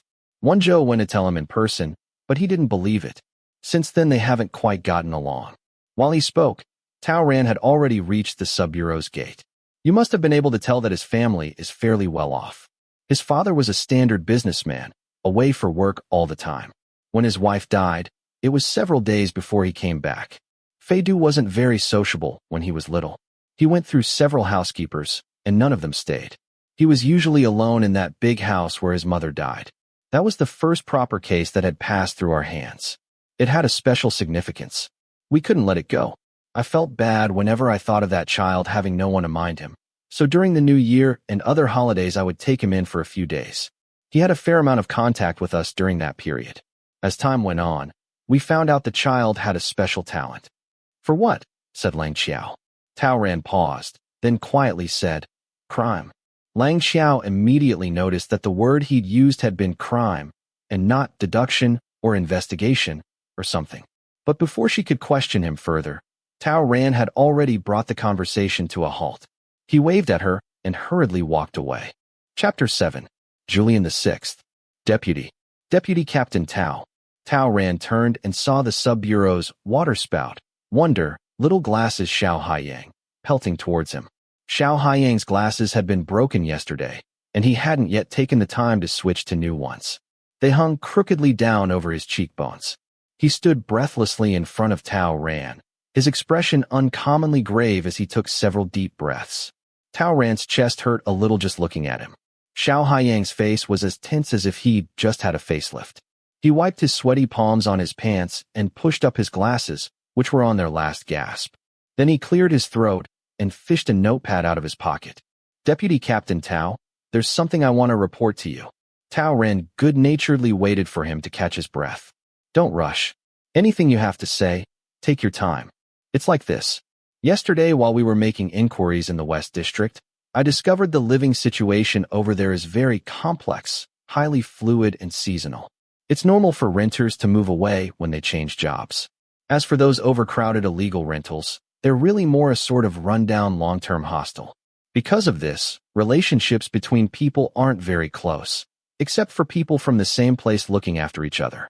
Yesterday, my colleagues worked all day without getting much useful information. Tao Ran gave a faintly encouraging nod. Right. But among the people living with Hizhongyi, there was one from the same province as him, called. Xiao Haiyang flipped through his memo book. Called Zhao Yulong. He got on well with the victim. Apparently, Hizhongyi got the delivery job on his introduction. Ma Xiaowei said he's had to go back home to deal with something these past few days. Tao Ran raised his eyebrows in surprise. He had just been thinking of contacting this person. Yesterday evening I found the person in charge of supply for the coffee shop chain and got Zhao Yulong's contact information, said Xiao Haiyang. When he heard the news, he agreed to take the last long-distance bus back to Yin City last night. I arranged to see him today. Tao Ran looked at him thoughtfully. I thought the sub-bureau's investigation was focused on Ma Xiaowei. Xiao Haiyang's face tensed even further. He subconsciously tugged at the hem of his shirt. I've been thinking that there's something wrong with that mysterious individual who gave the victim the phone. Now they've identified Ma Xiaowei as the murderer, there are still many questionable points. I discussed this with our captain. He told me not to be such a smart ass and stop buying trouble. At this point, Tao Ran's face grew serious, his warm smile vanishing. What time did you arrange to meet? Said Xiao Haiyang, looking at his watch. If the long-distance bus isn't late, an hour from now. Tao Ran came to a prompt decision. I'm going with you. Come on. While the lowly criminal policeman pounded the pavement with the sun beating down on them, Master Fei was reclining in a soft swivel chair in his office. He had his forehead propped on one finger. On the desk next to him was a laptop whose screen showed the short and unremarkable account of Hizhongyi's life. Fei Du found a phone number in his address book and made a call. Hi, Changxiong, it's me. Fei Du listened to the person on the other end say something, then looked down and laughed. Right, it's a little embarrassing. There's actually something I'd like to ask your help with. Less than half an hour later, Fei Du successfully got what he'd wanted. The footage from all the surveillance cameras around Guang Mansion on the night it had opened for business. During the midday rest, Fei Du warmed up a jar of sweet milk in the tea-room microwave, offhandedly complimented a secretary's figure and advised her to eat well and not diet anymore, then locked himself into his office. He put on his headphones, with the song from the car playing on repeat, then got out a sheet of A4 paper. Using a series of abstract markings only he could understand, he sketched a simple topographical map. He fiddled with his pen, pondered a moment, then lightly drew some circles on it. He wrote, 8 p.m. to 9:30 p.m. Then the tip of his pen paused, and he changed 8 p.m. to 8:30 p.m. Fei Du selected a few surveillance files from among a big heap of them, opened them all together, chose the segment from 8:30 to 9:30, and watched them on fast forward. On the screen, several images quickly played at the same time. He leaned indolently back in his chair, all the vigor in his body seeming to be gathered in his eyes as he motionlessly watched the screen. Meanwhile, briefcase tucked under his arm, wearing his flashy sunglasses, Luo Wenzhou was strolling around a traffic hub in the flower market district. From time to time, he would stretch out an arm towards the taxis passing in the road. Unfortunately, none of the taxis racing by were free. Upon seeing this, the flower market district's special product, a string of unlicensed black cabs, all issued invitations to him. Need a ride, handsome? Where are you headed? It's cheap and faster than a taxi. Luo Wenzhou critically inspected the ranks of black cabs and finally stopped in front of one young man with a crew cut.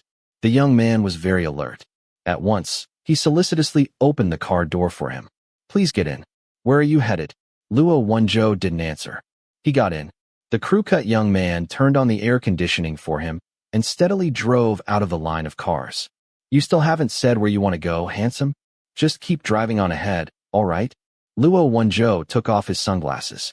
His keen gaze met the driver's in the rearview mirror, and the driver froze, feeling inexplicable unease.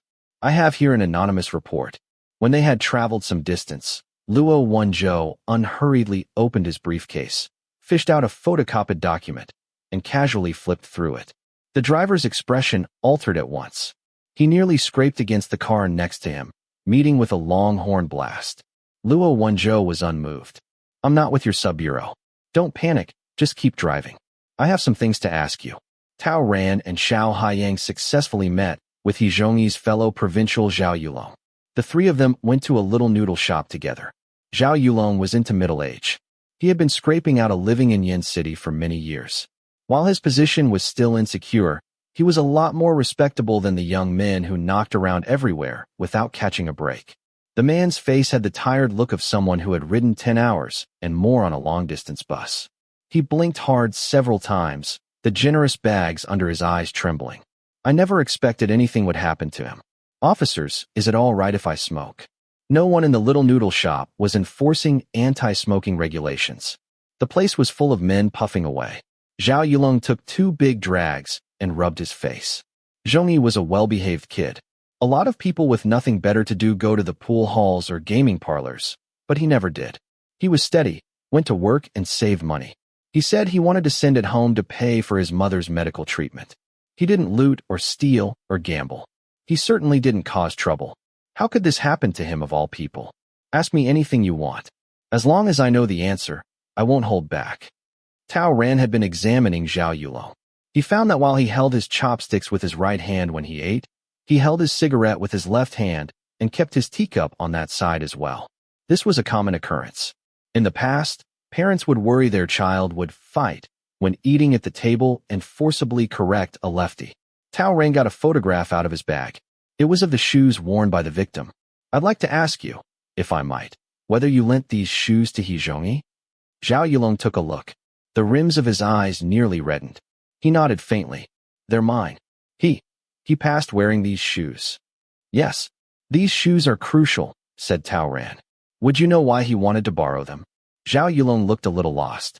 He thought, then said, he said he was going to a pretty upscale place to meet someone, a place called something Guang. Guang House? Or was it Villa? Xiao Haiyang abruptly sat upright. Guang Mansion. That's it, said Zhao Yulong. That was the name. To meet whom? When? Zhao Yulong shook his head. He didn't say. I asked, but that child had very upright ideas, and he could keep his mouth closed. Xiao Haiyang quickly followed up. Mr. Zhao, He Zhongyi had a new cell phone, didn't he? Yes, he did, said Zhao Yulong. The white one, right? He never could bring himself to use it. He always carried the old one he'd had before. He'd take the new phone out to look at it sometimes, though he put a lot of protective film over it first. Do you know who gave him that phone? Asked Xiao Haiyang. Zhao Yulong frowned slowly. What's wrong? Asked Tao Ran. At first he said someone from his hometown gave it to him. I thought it was very strange at the time, because I'd never heard him mention having any acquaintances in the city before. I was afraid he'd done something stupid, met some bad people. Isn't buying someone such an expensive thing out of nowhere showing pointed attention for no reason? Zhao Yulong tapped out some cigarette ash. I wouldn't leave him alone and kept on asking, and he finally said that one day while he was making deliveries, he had a conflict with someone. The other person hit him a few times, and he didn't fight back. Afterwards, I guess the other guy regretted it or something and gave him the phone as a formal apology. Tao Ran and Xiao Haiyang exchanged a look. They hadn't heard about this when they'd gone to make inquiries. Was there anything worth concealing about having a conflict with someone who later formally apologized to you? If this was true, why had he Zhongyi been vague about the details and even pretended an acquaintance had given it to him?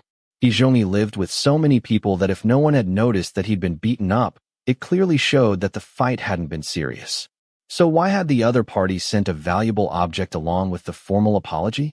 All of a sudden, this homicide case that had seemed like it could be quickly solved by investigating the victim's personal relationships had inexplicably turned into something bewildering. Zhao Yulong didn't know the precise origins of the mysterious phone, but he did supply the approximate time the conflict had taken place. Tao Ran and Xiao Haiyang had to follow this clue to root around for traces at the delivery company he Zhongyi had worked at. After noon, without any warning, the boundlessly clear sky changed its mood. The rampant sunlight was hemmed in on all sides and swallowed up by black clouds that came out of nowhere. There was humidity in the oppressive wind. It was clear that a rainstorm was about to break out. Luo Wenzhou got out of the cab near a subway entrance but didn't go in. He put his hand on the car door and looked all around. A minibus parked at the intersection moved suddenly when his gaze swept over it. It slunk off as if it had a guilty conscience. Luo Wenzhou bent slightly and spoke into the driver's ear through the half-open window. Somebody's watching you. Be careful. Come to me if you need anything. Despite the air conditioning blowing cold air at him, the driver's forehead was covered in sweat. He nodded quickly. Luo Wenzhou looked at him profoundly, then turned and went into the subway station. He had just come through the security check when his phone rang. Tao Ran, what is it? He said, swiping his card and going through. Then he stopped in his tracks. What? Say that name again. The window in Fei Du's office, which hadn't been shut properly, was blown closed by the wind with a slam. Some papers floated down to the floor, rustling. Just then, his hand, loosely holding the mouse, suddenly moved. Fei Du froze one of the surveillance camera images, enlarged it, and played it again. He noted that the time was around 8:50 p.m. This was a very peripheral camera, hardly within the limits of Guang Mansion. It was focused on a gravel path. Though it was early summer, owing to the nearby water feature, the mosquitoes were already plentiful. After dark there were few passers-by, and anyone who did go by was in a hurry. But there was one hesitant figure that paced under the street lamp for a long time. The camera showed that this person was wearing crudely made and uncoordinated formal attire. He was rather skinny and not tall. He stayed where he was, smoking several cigarettes in a row. He was tightly holding a craft paper envelope. From time to time, he looked in a certain direction for a moment. After a while, he seemed to get a phone call. He said a few words to the person on the phone, then hurriedly walked out of the frame. Fei Du replayed this segment of video several times. He couldn't be sure that this was the victim, whom he had only glimpsed once. He grabbed his car keys, closed his computer, and left. 40 minutes later, Fei Du arrived in the Flower Market District's commercial center. He looked up at the increasingly gloomy sky, dredged up an umbrella from the trunk of his car, then walked to the landscaped grounds around Guang Mansion. Fei Du had an excellent sense of direction. He hardly got turned around finding the position of that security camera. The water vapor in the air was so thick it was about to start pouring down. He carefully examined the camera's position, recalling the direction the person in the video had looked in. He turned. At the far end of the path, Guang Mansion could be vaguely seen. Fei Du's gaze fell on a garbage can next to him. On the ashtray, several lonely cigarette butts. This place was off the beaten track. The garbage can was clean. Hardly anyone ever threw anything into it. A sanitation worker might come by only once every other week to clean it out. Fei Du took a silk handkerchief from his pocket and carefully picked up the cigarette butts. His phone suddenly rang. Fei Du unhurriedly wrapped up the cigarette butts, then took out his phone. Seeing the caller ID, he smiled before he spoke. What? You suddenly feel that not seeing me for a day is like spending 3 years apart. Tao Ran's tone was serious. The night before last, were you at Guang Mansion? Yes. Fei Du paused. What is it? Were you with a person called Zhang Donglai? Fei Du immediately froze. Before he could respond, a flattening thunderclap rang out. The heavy rain came pouring down. Chapter 8. Julian VII. Lang Xiao charged into the city bureau building carrying a folding umbrella, leaving a string of sopping wet footprints. She slipped on her way up the stairs and nearly fell on her face. Desperately grabbing the railing, she looked up just in time to see Luo Wenzhou coming down from the floor. Director Zhang's office was on. Luo Wenzhou met her eyes, his face unusually grave. Lang Xiao twisted her wet bangs off her forehead. Chief, what is the matter? When you look so serious, I start getting nervous. Today, following a lead given to them by He Zhongyi's roommate, Tao Ran and the sub-bureau's little glasses deduced that He Zhongyi may have encountered a mysterious individual before his death, Luo Wenzhou said quietly. For certain reasons, this individual apparently had a slight conflict with He Zhongyi while he was working. Afterwards, as a formal apology, this person gave him that cell phone. Luo Wenzhou was tall and long-legged. He walked very quickly. Lang Xiao had to trot to keep up with him. Hearing his words, she felt her brains were about to evaporate along with the water in her hair. Somewhat hazily, she repeated, a slight conflict? And a phone for that? I have conflicts with people on the subway every day. How come no one's ever given me a phone? For once, Luo Wenzhou didn't pick up her joke. Tao Ran and Xiao Haiyang went back to the distribution center the victim worked at to investigate. They made inquiries along his delivery route and finally found an eyewitness in the shop front of one of the chain coffee shops. The witness said that some time back, when He Zhongyi had finished making his deliveries and was getting ready to leave, he really did get into a fight with someone not far from the shop's door. The shop's security camera happened to catch the person's license plate number. As they spoke, the two of them had arrived outside an interrogation room. Through the one-way glass, they could see Tao Ran sitting across from a young man. He was around 20, with hair dyed the color of flax, dressed in luxury brand-name clothes. He was clearly desperately trying to force down his anger. Fury was nearly steaming out of the 7 apertures of his face. Yes, I may have beat up this loser, so what? I've beat up a lot of people. But this really has nothing to do with me. If you don't believe me, ask Fei Du. Didn't we go together that night? Officer Tao, let me tell you, if it weren't for Master Fei's sake, you guys arresting me like this, I'd already. Lang Xiao looked blankly at the aggressive young man in the interrogation room. This is the second suspect? Why have you brought him to the city bureau? On the night he died, the victim had said he was going to a place called Guang Mansion. That person in there was at Guang Mansion that day. Luo Wenzhou sighed. His name is Zhang Donglai. He's the son of a rather prestigious local businessman. Oh, a rich kid. Lang Xiao blinked. So, he's also Director Zhang's nephew, said Luo Wenzhou. Lang Xiao stared. Before she could restart her blue-screen brain, a civil policeman on duty ran over and quietly said to Luo Wenzhou, Captain Luo, there's a Mr. Fei here. Says he wants to see Deputy Tao. Fei Du politely thanked the duty officer who had poured him a drink. He took it and drank a mouthful, then put it aside. The coffee they had poured him was instant, and it had a peculiar flavor of sesame oil. He looked around at the decor inside the city bureau. He felt that it was all in poor taste and badly made to boot. There were flecks of paint on the corner of the table. It had probably just been painted. There was still a faint smell. When Luo Wenzhou came in, he saw Fei Du earnestly scrutinizing the grain of their table. He was frowning, his expression deeply gloomy. If he hadn't been able to see under the table, Luo Wenzhou would almost have thought there was a body hidden there. Fei Du looked up at him. He didn't seem at all surprised. He nodded simply and said, Do sit down. Luo Wenzhou's silence. The brat took this for his own house. Fei Du stirred his sesame-flavored coffee with a plastic spoon. Where's Tao Ran? He asked. He's busy. Luo Wenzhou pulled out a pen and spread out his notebook.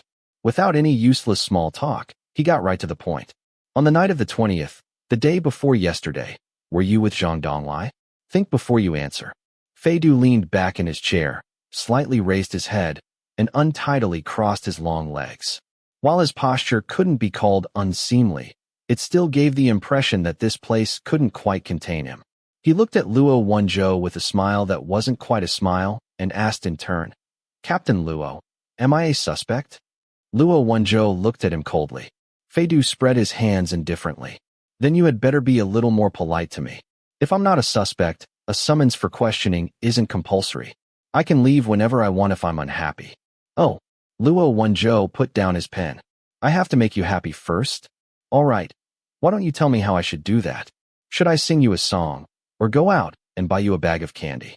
Fei Du, who had been turned down with some milk candies by Officer Tao the night before, had nothing to say. The storm outside beat against the window so hard it rattled. The two people in the room, each finding the other displeasing to the eye, sat across from each other in silence. After a while, perhaps thinking he was being childish, Luo Wenzhou laughed derisively, got out a pack of cigarettes, tapped it lightly against the table, and was about to light up. I do mind, Fei Du said without having been asked. I've had a touch of pharyngitis recently. If you lost your voice, Luo Wenzhou said with a false smile, we wouldn't be far from world peace.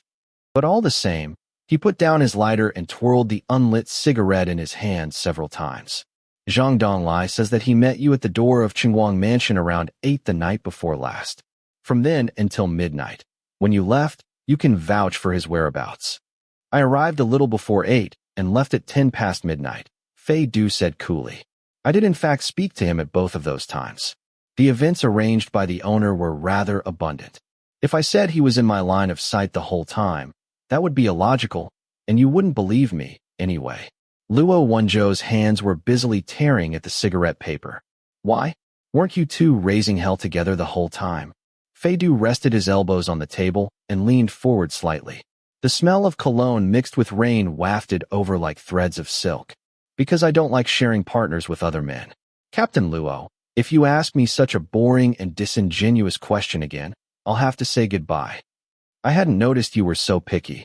Luo Wenzhou delivered this strictly businesslike taunt without looking up, then said, in other words, you can't testify that Zhang Donglai didn't kill anyone at Qinguang Mansion that day. I can't, but there are people who can.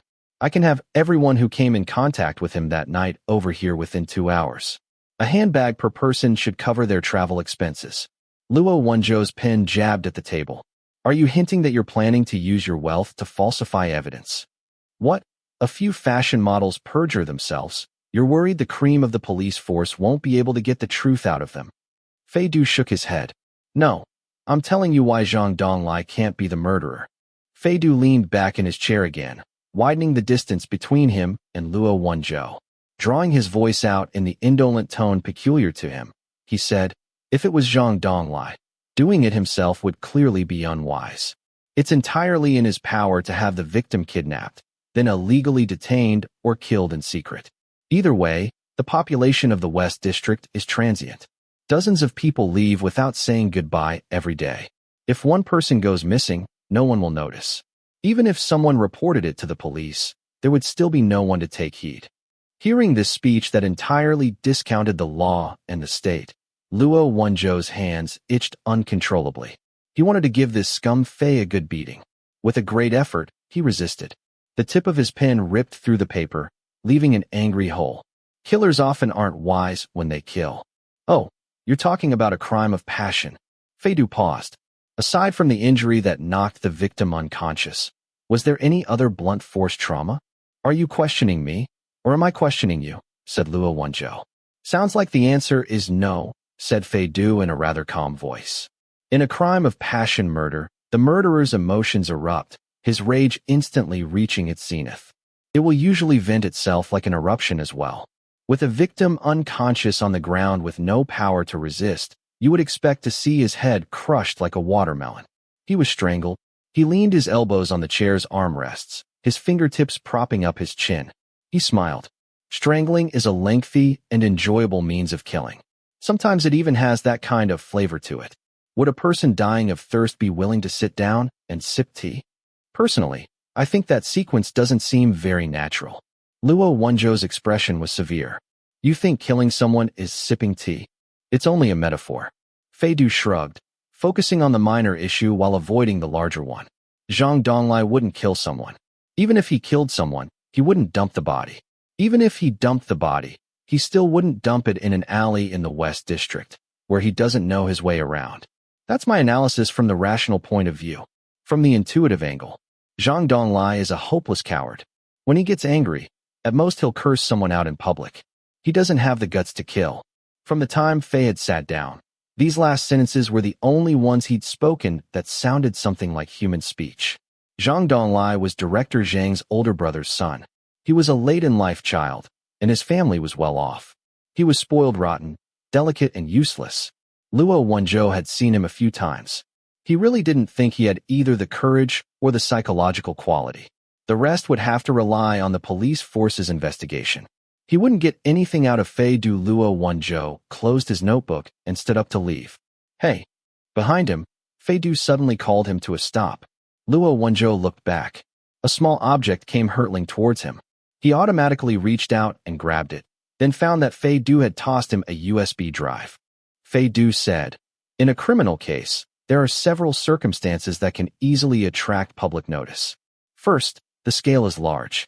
For example, a terrorist attack. That's news. Second, the method is especially abnormal and brutal. For example, something like a serial killer that turns into colorful urban legend. That's a novelty. Third, the victim belongs to a low-risk group. For example, students and wage earners who live well-regulated lives, the law-abiding middle class. That excites group panic out of identification with the victim. Fourth, something that strikes at the heart of a deep-seated and long-standing social conflict. For example, matters touching public rights, privilege, the moral deficiencies of the social elite. That's a topic. Your case here doesn't touch on any of these, but from the start it has received an unusual degree of notice."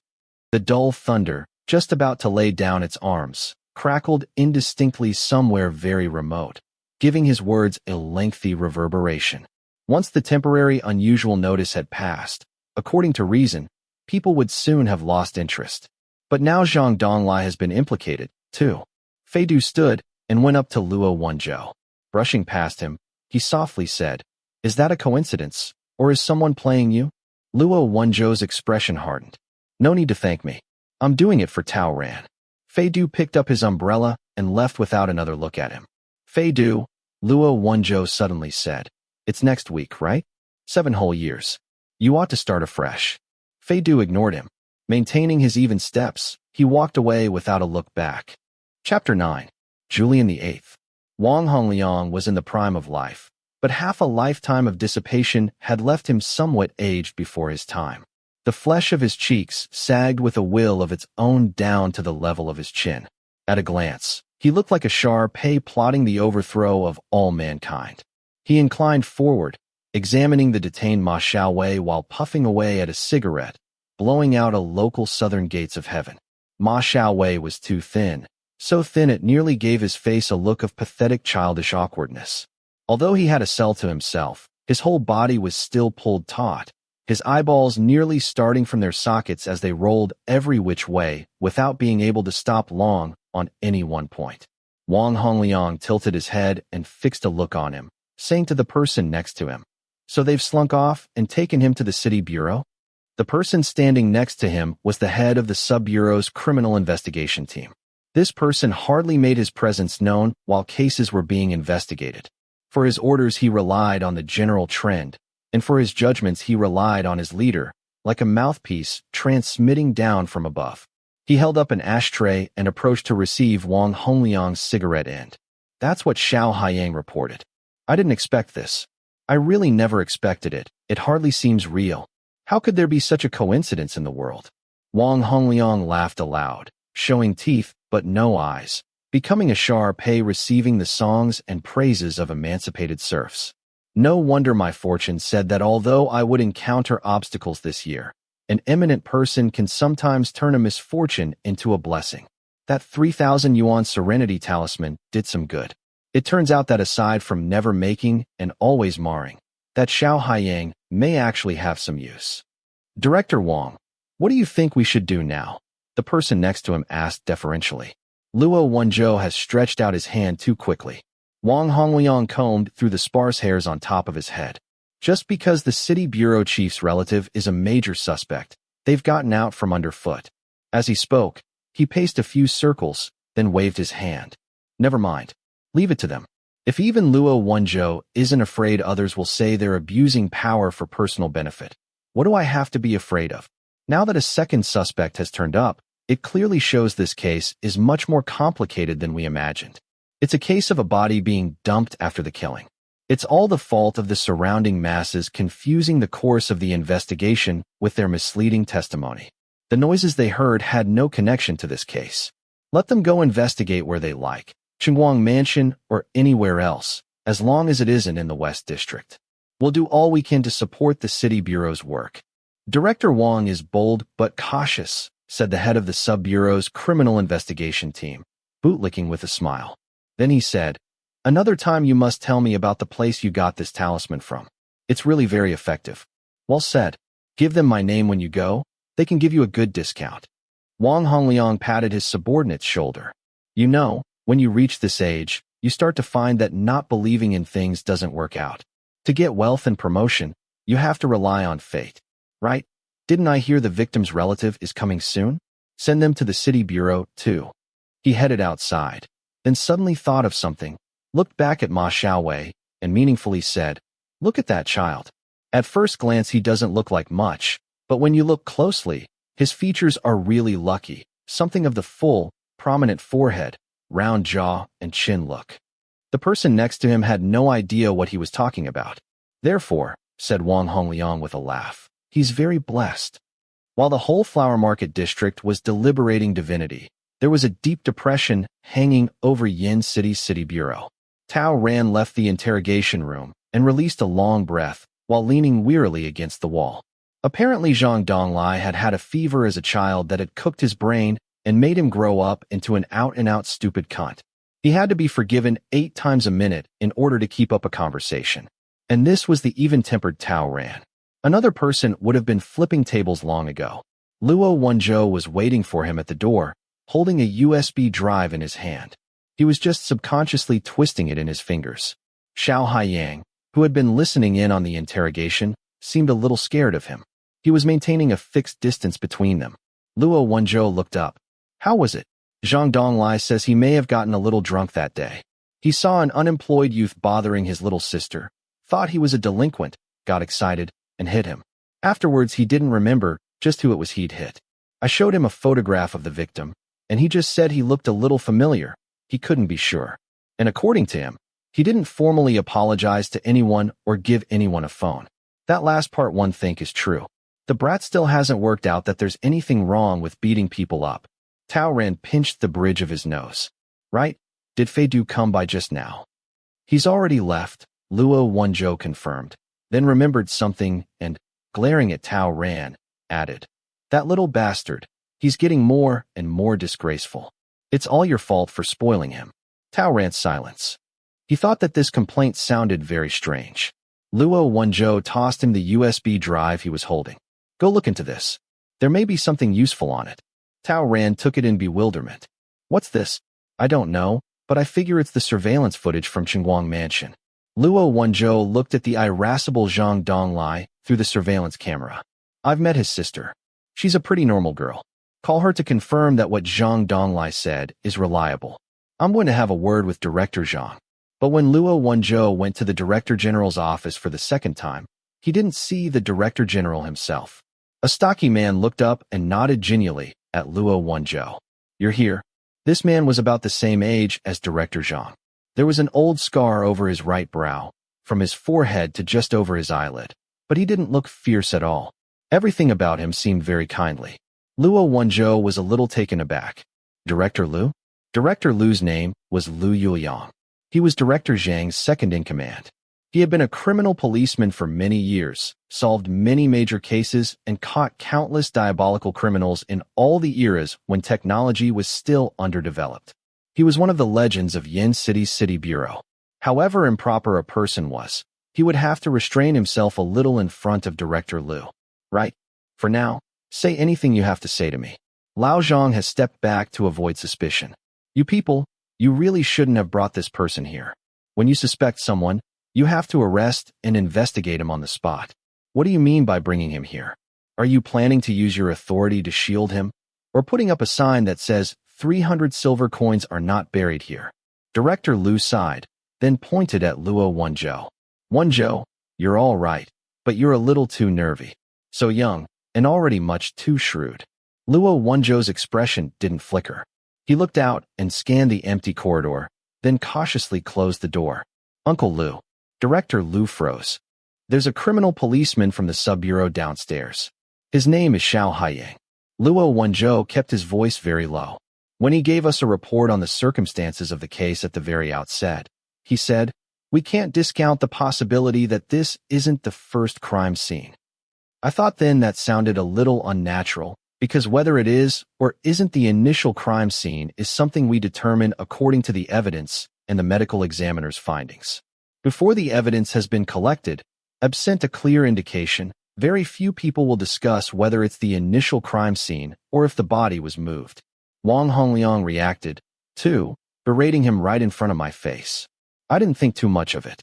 I just thought Xiao Haiyang's way of thinking may be different from other people's. I don't quite understand what you mean, said Director Lu heavily.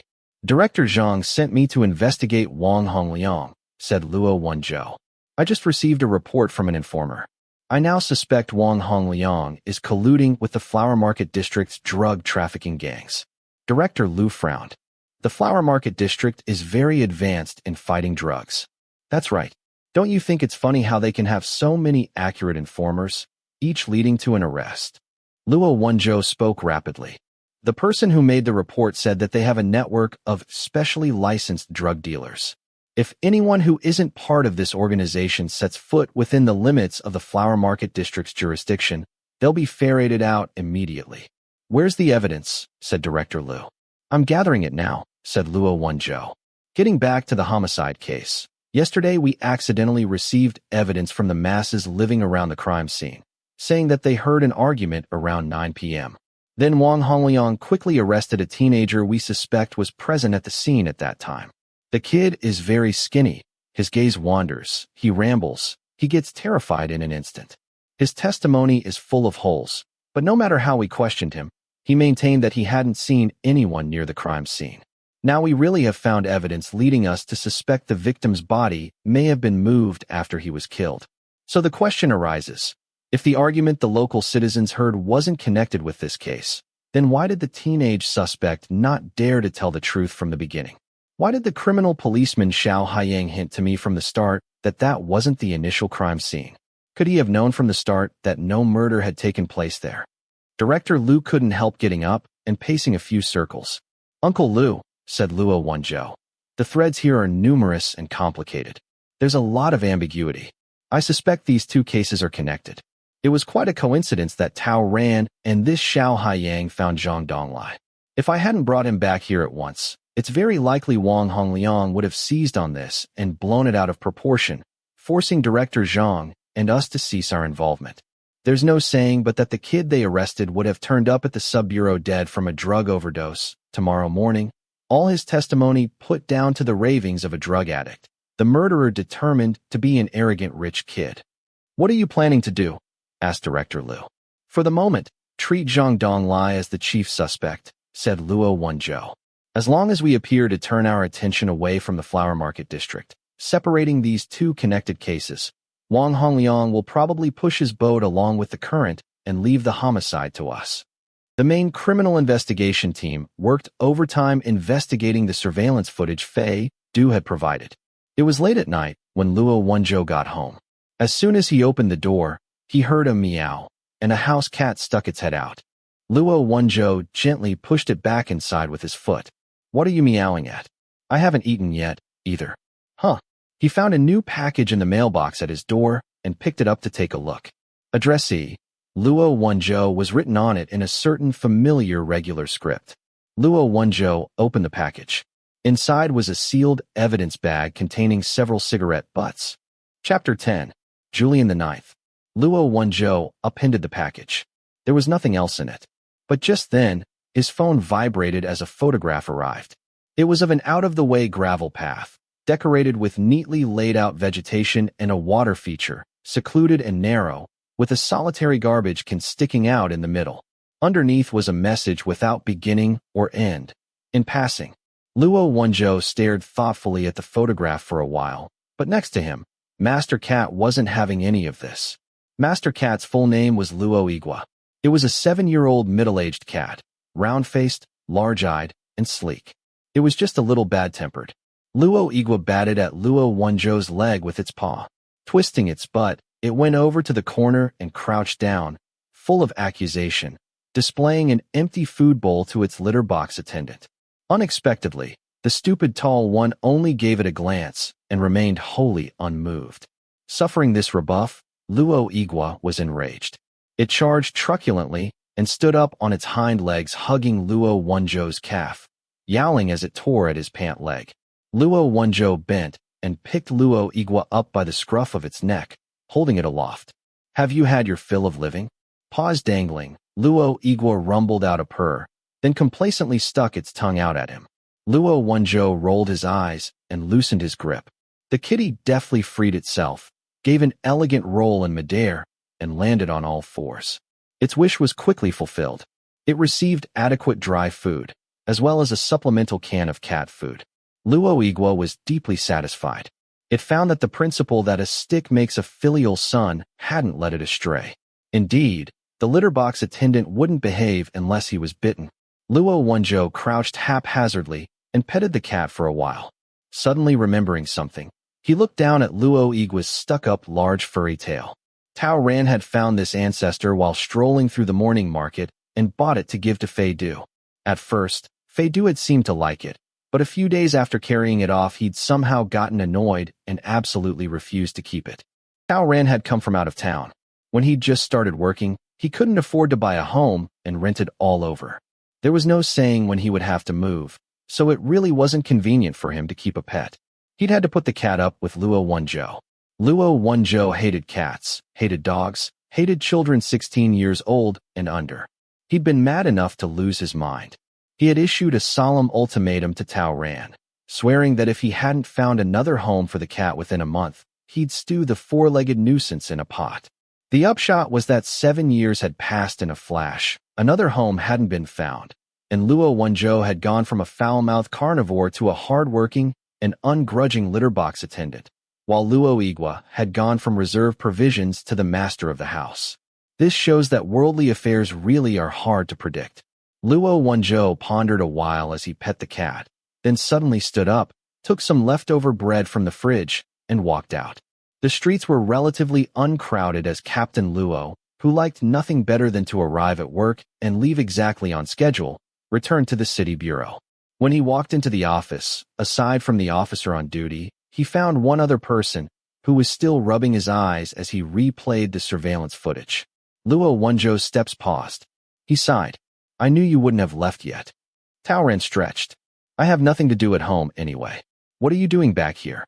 I felt sorry for you following this solitary path, working overtime in the middle of the night, so I came to offer help to the needy." Luo Wenzhou swaggered over next to him and sat down on his desk. "Model worker, have you discovered anything? Guang Mansion's security cameras are all external.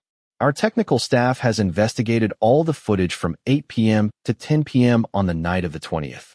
The external cameras caught Zhang Donglai's face clearly 4 times in all. Going by facial recognition, there are 40 minutes during which he was neither on camera nor inside the club. But those 40 minutes are the product of addition. Each time he left, it was for a comparatively short time. He only went out of his way to avoid the cameras twice. Once was around 10, when he left with a girl for about 15 minutes. He deliberately looked up at where the camera was positioned. The second time was shortly before 12 a.m.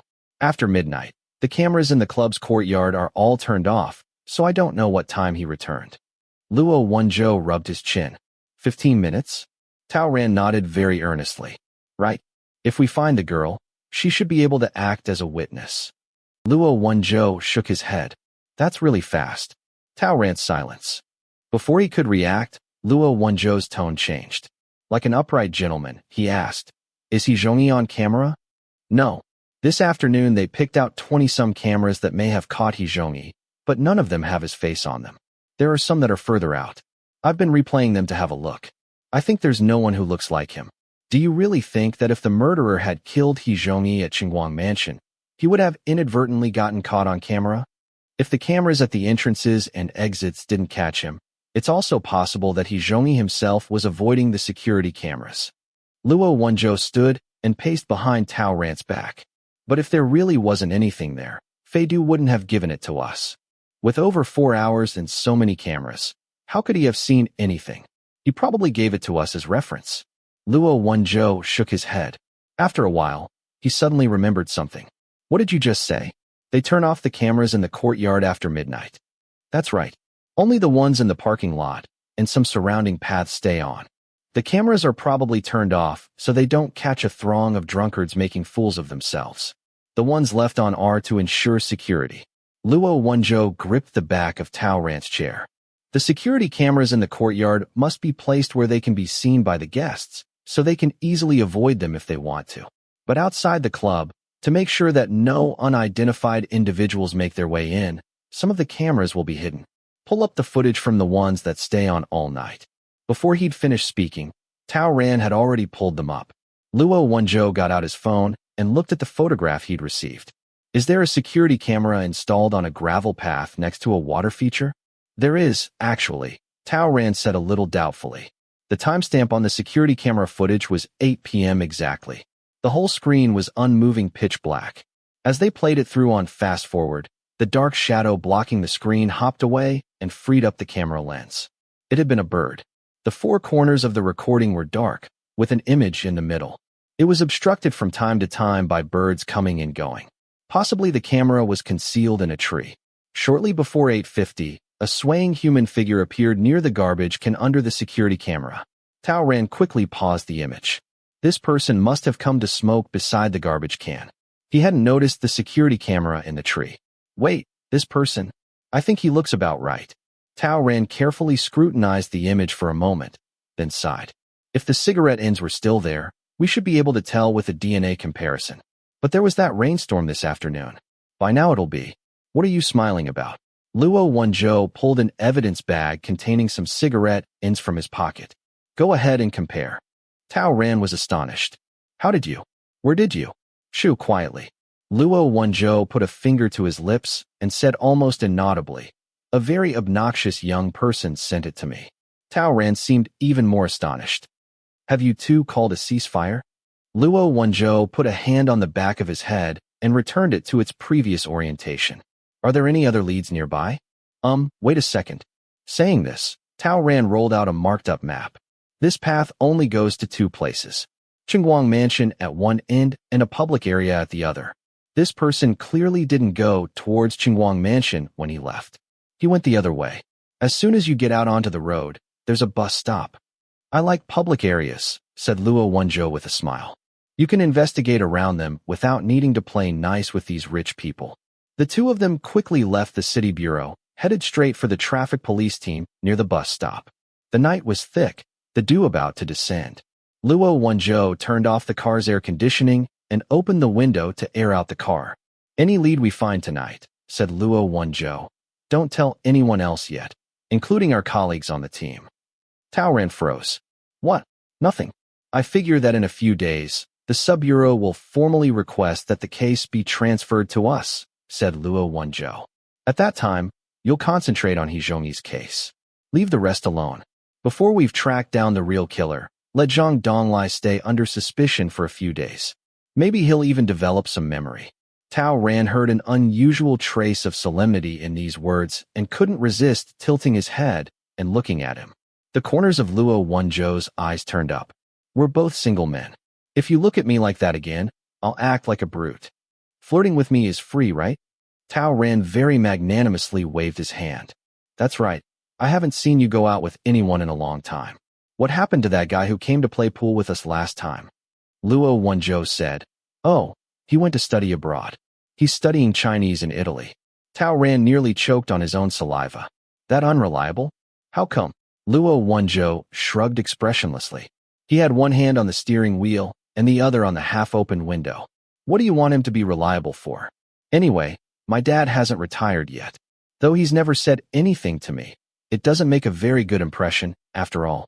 When he retires in a year or 2, maybe I'll think about finding a proper one. Being on my own is pretty good, too.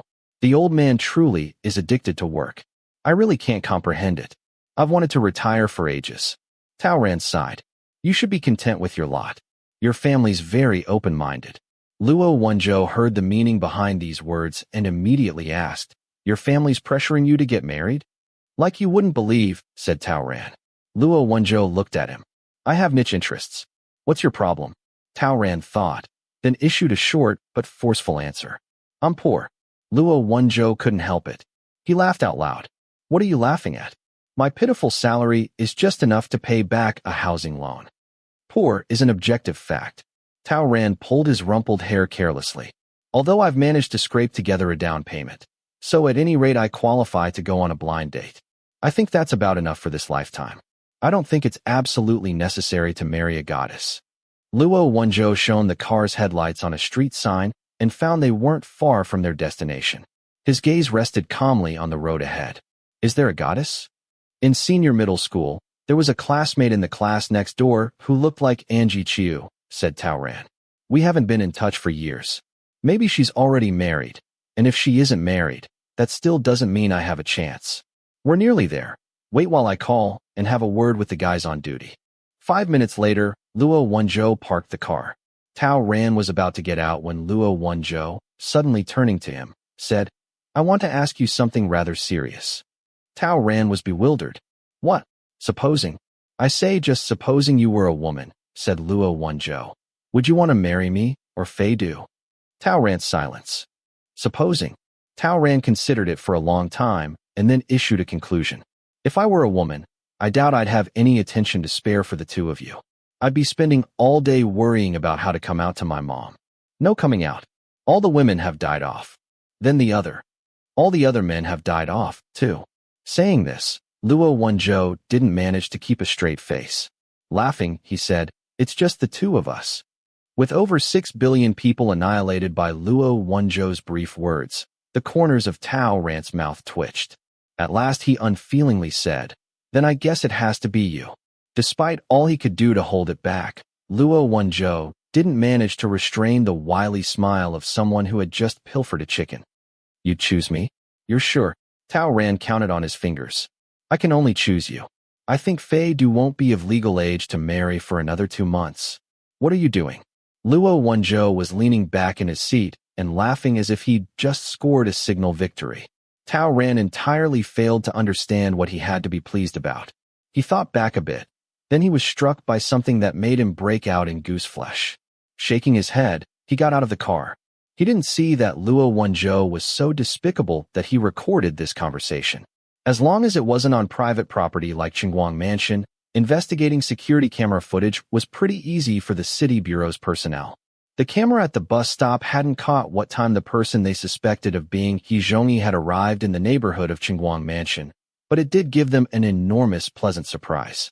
Around 9 p.m., it caught that person coming out of the path, then going directly towards the bus stop, waiting a few minutes, then getting on the number 34 bus.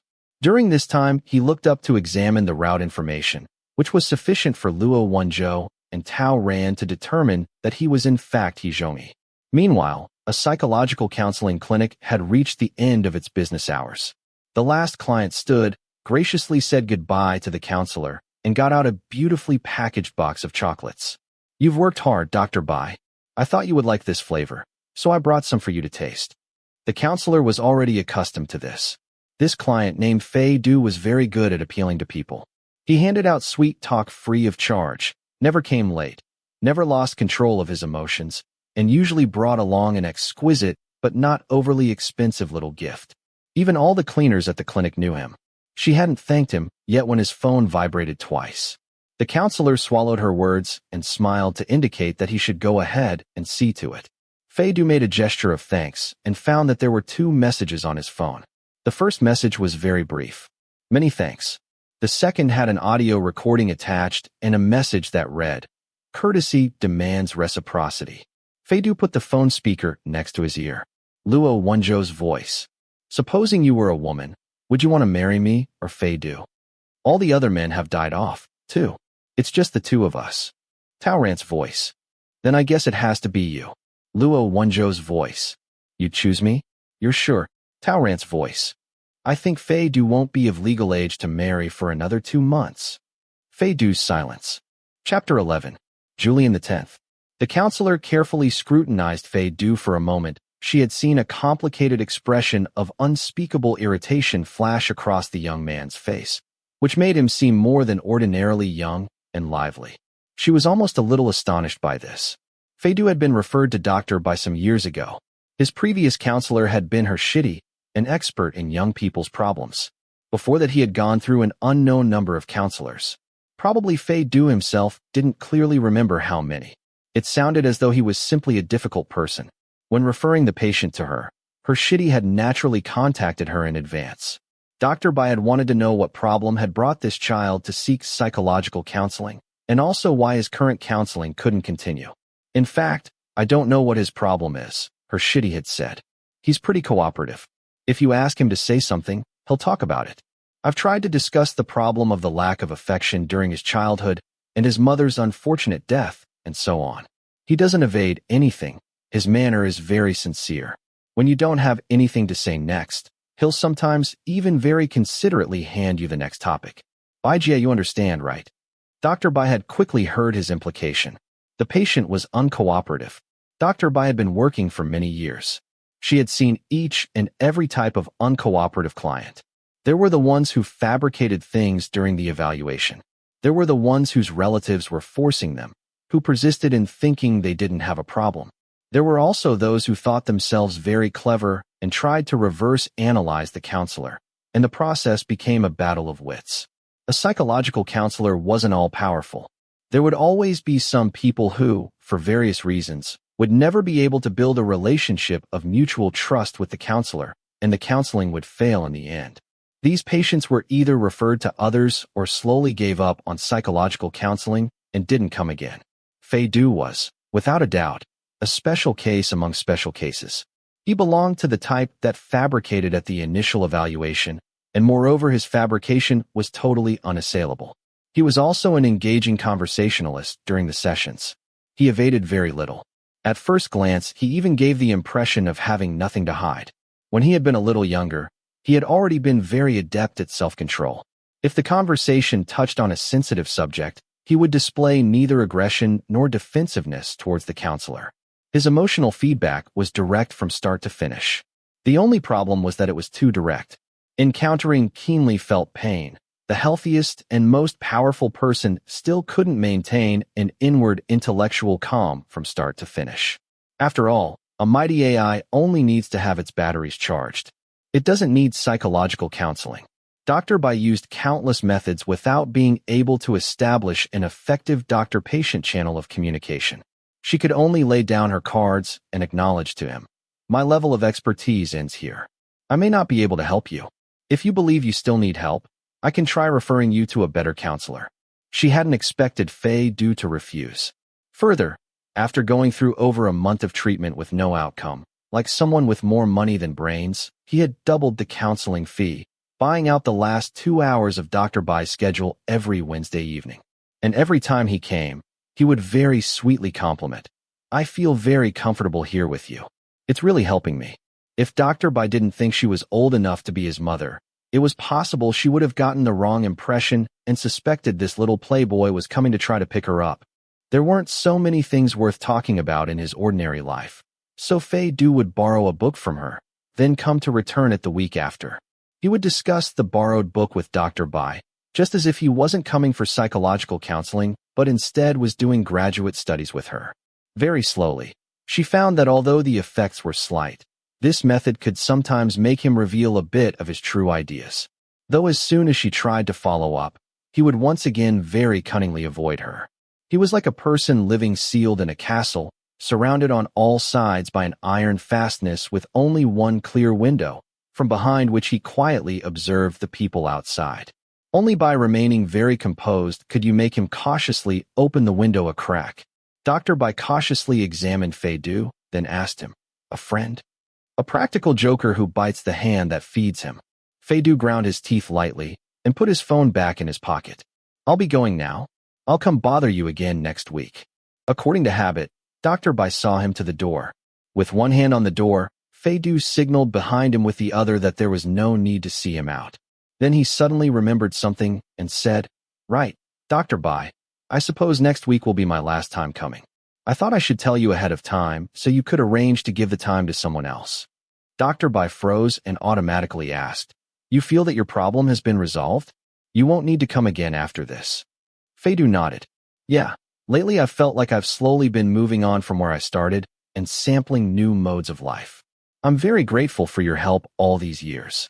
Dr. Bai smiled bitterly. But I still don't know where you started. It's enough that I know. Feidu smiled at her. We'll chat again next week. The next morning, Yin City's much bemoaned great traffic restriction continued.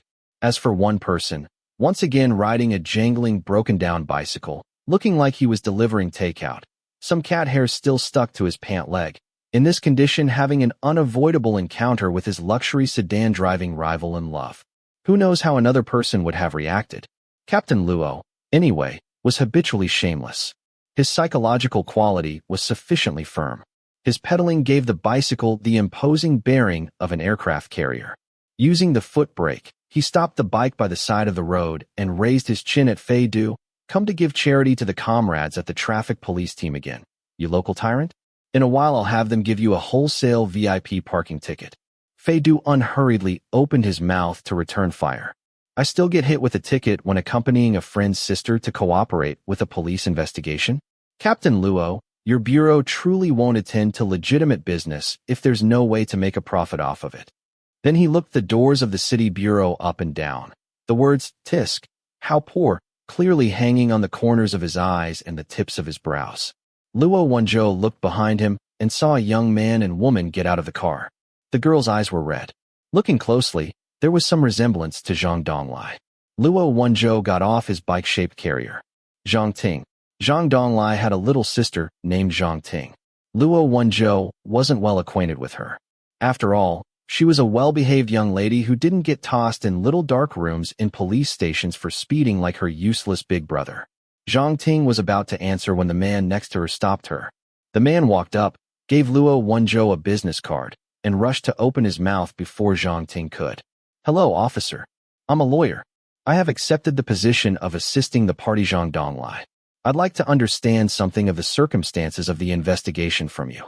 Luo Wenzhou frowned, his gaze scraping over the lawyer's face. When he was neither speaking nor smiling, his countenance had a sort of haughty coldness. Luo Wenzhou didn't move to accept the business card. He looked at Feidu. Feidu was leaning against the car playing on his phone as if the matter was no concern of his. Luo Wenzhou spoke past the lawyer to Zhang Ting. Did you talk to your family about hiring a lawyer? Does your uncle know? Zhang Ting stared. Without waiting for her to answer, Luo Wenzhou took the lawyer's business card and smiled hypocritically. You came very promptly. 24 hours haven't passed yet. In these circumstances, the sooner a lawyer gets involved, the better, isn't that right? Not to be outdone, the lawyer gave him a fake smile in return. We've come to safeguard the party's fundamental rights. Just then, a weak greeting came from behind them. Good morning, Captain Luo. Luo Wenzhou looked around and saw Xiao Haiyang standing at the door hugging a stack of folders. The day before he'd been brought to the city bureau by Tao Ran. Today, unexpectedly showing initiative, he'd come himself. Perfect. Luo Wenzhou looked at him and smiled. Pointing behind him, he said to the lawyer, Why don't you go and speak to the person in charge of this case? You there, go on. Xiao Haiyang still hadn't come around from inexplicably having a lawyer thrown full in his face by Luo Wenzhou when the lawyer started pestering him with a string of questions. He was entirely bewildered. Where's Deputy Captain Tao? Luo Wenzhou smiled benevolently at him. Tao Ran had some business at home to take care of. He asked for the day off. Xiao, this case is still your people's responsibility, after all. You'll be able to tell it best and clearest. Having disposed of Xiao Haiyang and the lawyer, Luo Wenzhou grew serious and turned to Feidu. What's this all about? Feidu raised his eyebrows. I don't know. I'm just a driver who hasn't reached the legal age to marry, come to drop them off on my way. Luo Wenzhou rolled his eyes at him, his gaze sweeping over to the stunned Zhang Ting. He got out his phone, clicked a few times, and pulled up a photograph of Hizhomi. I'll make this short. Have you seen this man? Presented without warning with a human face, Zhang Ting was startled into backing up. She instinctively hid behind Feidu. Feidu raised his hand to block Luo Wenzhou's wrist. Can't you be a little more polite to a young lady? Zhang Ting. Fixing a look on Zhang Ting, Luo Wenzhou said in a quiet but severe voice, "This man was killed 2 nights ago. Your brother is under serious suspicion.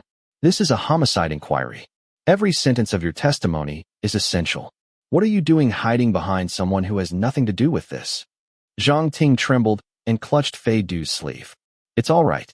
Bending slightly, Fei Du spoke next to her ear. "Ting Ting, tell the truth. Captain Luo thinks the same as I do. We both believe your brother can't be involved in this." Perhaps taking some comfort from him, Zhang Ting hesitated a moment, then took the phone from Luo Wenzhou's hand. For a long time, she couldn't calm down and nearly bit her thumbnail down to the quick. Then she nodded irresolutely. "The photograph doesn't look very like him, but I think I did see him. I have an internship at the Economic and Trade Center. One day I went downstairs to buy bubble tea and ran into a weird person." She pointed at the photograph on Luo Wenzhou's phone. "It was this person. He stopped me and asked whether I knew someone called Feng Mianch." Chapter 12. Julian the 11th. Luo Wenzhou looked fixedly into her eyes. "Surname Feng, full name Feng Mian, or Feng Mianch. I don't know. That's what it sounded like, but he had a bit of an accent. I don't know what the characters were, or even if the last character was a form of address or part of the name," said Zhang Ting numbly. It was already late that day, and he suddenly jumped out, smiling so fawningly and saying weird things. He seemed a little crazy, and I didn't have anyone with me. I was a little scared, so I kept saying, "I don't know him." I wanted to go around him. "When did this happen?" asked Luo Wenzhou. "A while ago," said Zhang Ting. "A while ago there was a kind of mentally unstable flasher running around near our company. A lot of people had seen him. Our boss even didn't dare to have us work overtime. But I happened to have something to finish that day, so I stayed a while. By the time I got downstairs there weren't many people around, so I was a little scared to start with. Otherwise I wouldn't have called my brother to come pick me up." Fei Du remembered the delivery man he'd met at the coffee shop and suddenly couldn't quite understand something. Thereupon he couldn't resist putting in a word. "And then? Did he pester you?" Zhang Ting nodded. "I saw my brother had come, so I went around him to cross the street to go meet them, but he suddenly started following me for some reason. I was panicking a little, so I ran a few steps and loudly said, 'Who are you?' 'I don't know you,' and they heard. My brother may have thought he was harassing me, so he came over and hit him. He Zhongyi, the man in the photograph. Did he fight back?" asked Luo Wenzhou. "No," said Zhang Ting, her gaze falling as if she couldn't quite bear to go on. "He only covered his head and dodged. I saw then that he actually looked pretty young. I thought I'd been too sensitive and quickly stopped my brother." Fei Du looked up slightly. "You want to meet them? Who else was there?" Zhang Ting said, "My boyfriend was driving. My brother was a little drunk." "I see," said Fei Du, then made a perfectly right and realistic display of disappointment. "How come all the good girls have boyfriends already? Who's moving so fast?" Luo Wenzhou frowned at him, making such a weird diversion at such a time, but didn't tell him to be quiet. Zhang Ting blushed a little at his suggestive words. "It's Rongshuan Zhao Haochong. Don't you know him too? The Rongshuan law firm's attorney Zhao." Fei Du, seemingly inadvertently, looked past her at Luo Wenzhou. "No wonder the lawyer came so promptly." Luo Wenzhou asked, "And after that, did you see He Zhongyi again?" Zhang Ting shook her head. Looking at Luo Wenzhou, she stammered out, "Captain Luo, my brother couldn't have killed someone." Luo Wenzhou's expression relaxed. He said to Zhang Ting, "If your brother hasn't done anything wrong, we won't unjustly accuse him. Even if we were so unreasonable that we wanted to pick someone at random to unjustly accuse, we still couldn't pick our old Director General's relative, right? Rest assured, since your brother couldn't have killed anyone, nothing will happen to him here." Zhang Ting heard him, but it was no use. The useless Zhang Donglai really wasn't easy to handle. So while she'd said he couldn't have, inside she wasn't so sure. "Go in and give them a statement," said Luo Wenzhou. "I'll have Lang Xiao come. You just tell her the truth. It'll be all right." Before he had finished speaking, Fei Du had already moved slightly in front of Zhang Ting and beckoned to her like he was coaxing a child. He quietly said, "Don't be afraid. I'll come with you." This conduct of waiting hand and foot on someone else's little sister really made it seem like he was the brother-in-law. Luo Wenzhou couldn't stand this degenerate bourgeois lifestyle of chatting up girls for no reason. He wanted to sneer, but he was afraid of upsetting Zhang Ting again, so he had to let it go. Fei Du accompanied Zhang Ting into the city bureau and sat waiting outside, holding a paper cup while she was giving her statement. After a moment, Luo Wenzhou strolled over and sat next to him. You people, calling in lawyers at the first sign of trouble. It puts us in an awkward position. I didn't tell them to call a lawyer, said Fei Du, just when Luo Wenzhou was thinking in wonder that he would actually use human speech to defend himself. He quickly added another sentence that didn't sound so sensible. If Zhang Donglai had killed someone and I wanted to get him out of it, I'd have no need for this useless lawyer. I'd give you another murderer. When he spoke with Tao Ran, Fei Du was forever showing a sound and law-abiding aspect. Speaking to him, however, it was forever the wretched and grim aspect, defying laws human and divine. Neither end seemed especially like the truth, anyway. Luo Wenzhou didn't know when he was just running his mouth and when he was telling the truth. You believe that money is all-powerful, said Luo Wenzhou, his expression stern and grave, but his voice indolent, his manner lying somewhere between joking and proper. Comrade, your views are very dangerous. If it isn't all-powerful, that's only because you don't have enough money. Fei Du's expression didn't alter. He changed the subject. Where's Tao Ran? Much obliged to President Fei for showing us the way, said Luo Wenzhou, but the manner of showing it could stand discussion. It can't serve as evidence in court. I had to send him to find some evidence we could use. Otherwise, when that lawyer you people brought forces us to release Zhang Donglai, will we have to release him or not? This speech was very indistinct. It sounded very much like he was giving a spy's countersign. Had the walls had ears, they would probably still have been all at sea. Fei Du, however, knew that he was talking about the cigarette ends. Though he had promptly brought the cigarette ends over, in the end they were still objects of unknown origin. Even if Luo Wenzhou trusted him, the collegiate bench wouldn't. The police had to follow his clue to find other traces. Even if I hadn't touched them, you wouldn't have been in time to get them. You wouldn't even be able to determine whether that person was the victim. Fei Du shrugged. Someone once said to me that everything that happens in this world leaves traces, but whether you can find them depends on each side's luck. Is your luck good this time? Luo Wenzhou suddenly froze. The blow-for-blow probing, bantering, and hinting vanished utterly from his face. For an instant the corners of his mouth were even pulled a little tight. Luo Wenzhou subconsciously got his cigarettes out of his pocket, thought of something, and put them back. Instantly there was deep silence between the two of them. Neither looked at the other. They only sat side by side with a distance of about 1 meter between them, like complete strangers.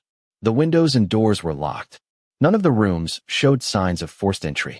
The most advanced security system of the time was entirely untouched. Luo Wenzhou abruptly opened his mouth to speak, his voice very low and his speech very fast, as if he had already recited these words many times and could smoothly say them without missing a single punctuation mark. She had done her makeup and changed her clothes, even put on music. The scene had a certain feeling of ritual. There was a suicide note arranged on the writing desk next to her. It was analyzed, the handwriting confirmed to belong to the deceased. The person who had written the letter showed clear depressive tendencies, which tallied with her daily use of antidepressant medication. The deceased was an adult, with no illness or injury that may have led her to be unable to act for herself. No drugs sufficient to cause unconsciousness were found in her system. There were also no defensive wounds on her body.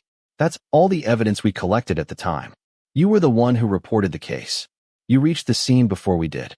Unless you want to tell me that you hid some evidence back then, it was without a doubt a suicide. Fei Du didn't speak. His sitting posture seemed very relaxed. Legs crossed, upper body leaning forward slightly, one hand casually lying on his knee and the other holding a paper cup that was no longer steaming. His long and slender fingers were tapping out a beat on the rim of the cup, as if there was a melody no one else could hear filling the air. I said to you then, everything that happens in this world leaves traces, as long as it's real. Without traces to support your opinion, however much you believe in it, it's still only a dead end of the imagination. Fei Du, you may have had a certain intuition, but we can't do our job based on intuition. My intuition tells me every day that I can make 5 million. Luo Wenzhou's gaze stopped on Fei Du's fingers. Then, in an almost callously objective tone, he said, and you know, there's a theory abroad that says that if a person wants to kill herself, she may suddenly use some means to confess it to the people close to her. You heard her confession back then. Fei Du's fingers suddenly stiffened. Luo Wenzhou reached out his arm, pulled the paper cup out of his hand, and put it aside. If you really want to talk over this case with me, I maintain my judgment to this day. But it doesn't matter whose judgment it is. That isn't important anymore. She's been dead for 7 years. When the coffin is closed, you can judge a person's life. The relevant evidence has all disappeared. This isn't going to sound good, but if she's reincarnated, she'll already be attending primary school. The living can cling on without letting go. It's a form of emotional sustenance. But there's no sense in blindly clinging to the wrong course. Maintaining his original posture, Fei Du sat without moving a muscle, as if he had turned into a statue. Just then, Zhang Ting and the lawyer came out side by side, and Fei Du's gaze moved slightly, giving off a trace of living energy. I don't accept your conclusion, Officer Luo, said Fei Du. Hearing this, Luo Wenzhou wasn't at all taken aback. He only shrugged. Fei Du adjusted his jacket and stood to meet Zhang Ting and the lawyer. He looked down at Luo Wenzhou. There was no smile on his face. His expression was even somewhat somber. But perhaps there's some merit in your heartfelt advice. Luo Wenzhou was surprised, but after saying this, Fei Du once again put on his graceful mask and left with Zhang Ting. They didn't have any further interaction. Fei Du had just opened the car door for Zhang Ting when he saw a car with police plates stop at the gate of the city bureau. The driver got out first, pointed to the city bureau, and said a few words. Next, a thin, middle-aged woman staggered out of the car. Her mouth was open, her face both frightened and dazed. Her fingers clutched the car door. The printed cotton of her pants trembled faintly around her legs, which were as thin as sesame stalks. The driver closed the car door and, half supporting, half pushing, took the woman towards Yan City's city bureau. Clutching the hand of the person next to her as if it were her last hope, the woman walked a few trembling steps, then slowly crouched down and let out a breathless-sounding sob. Then she stopped for a moment before beginning to wail hysterically. All the people passing in the street stopped.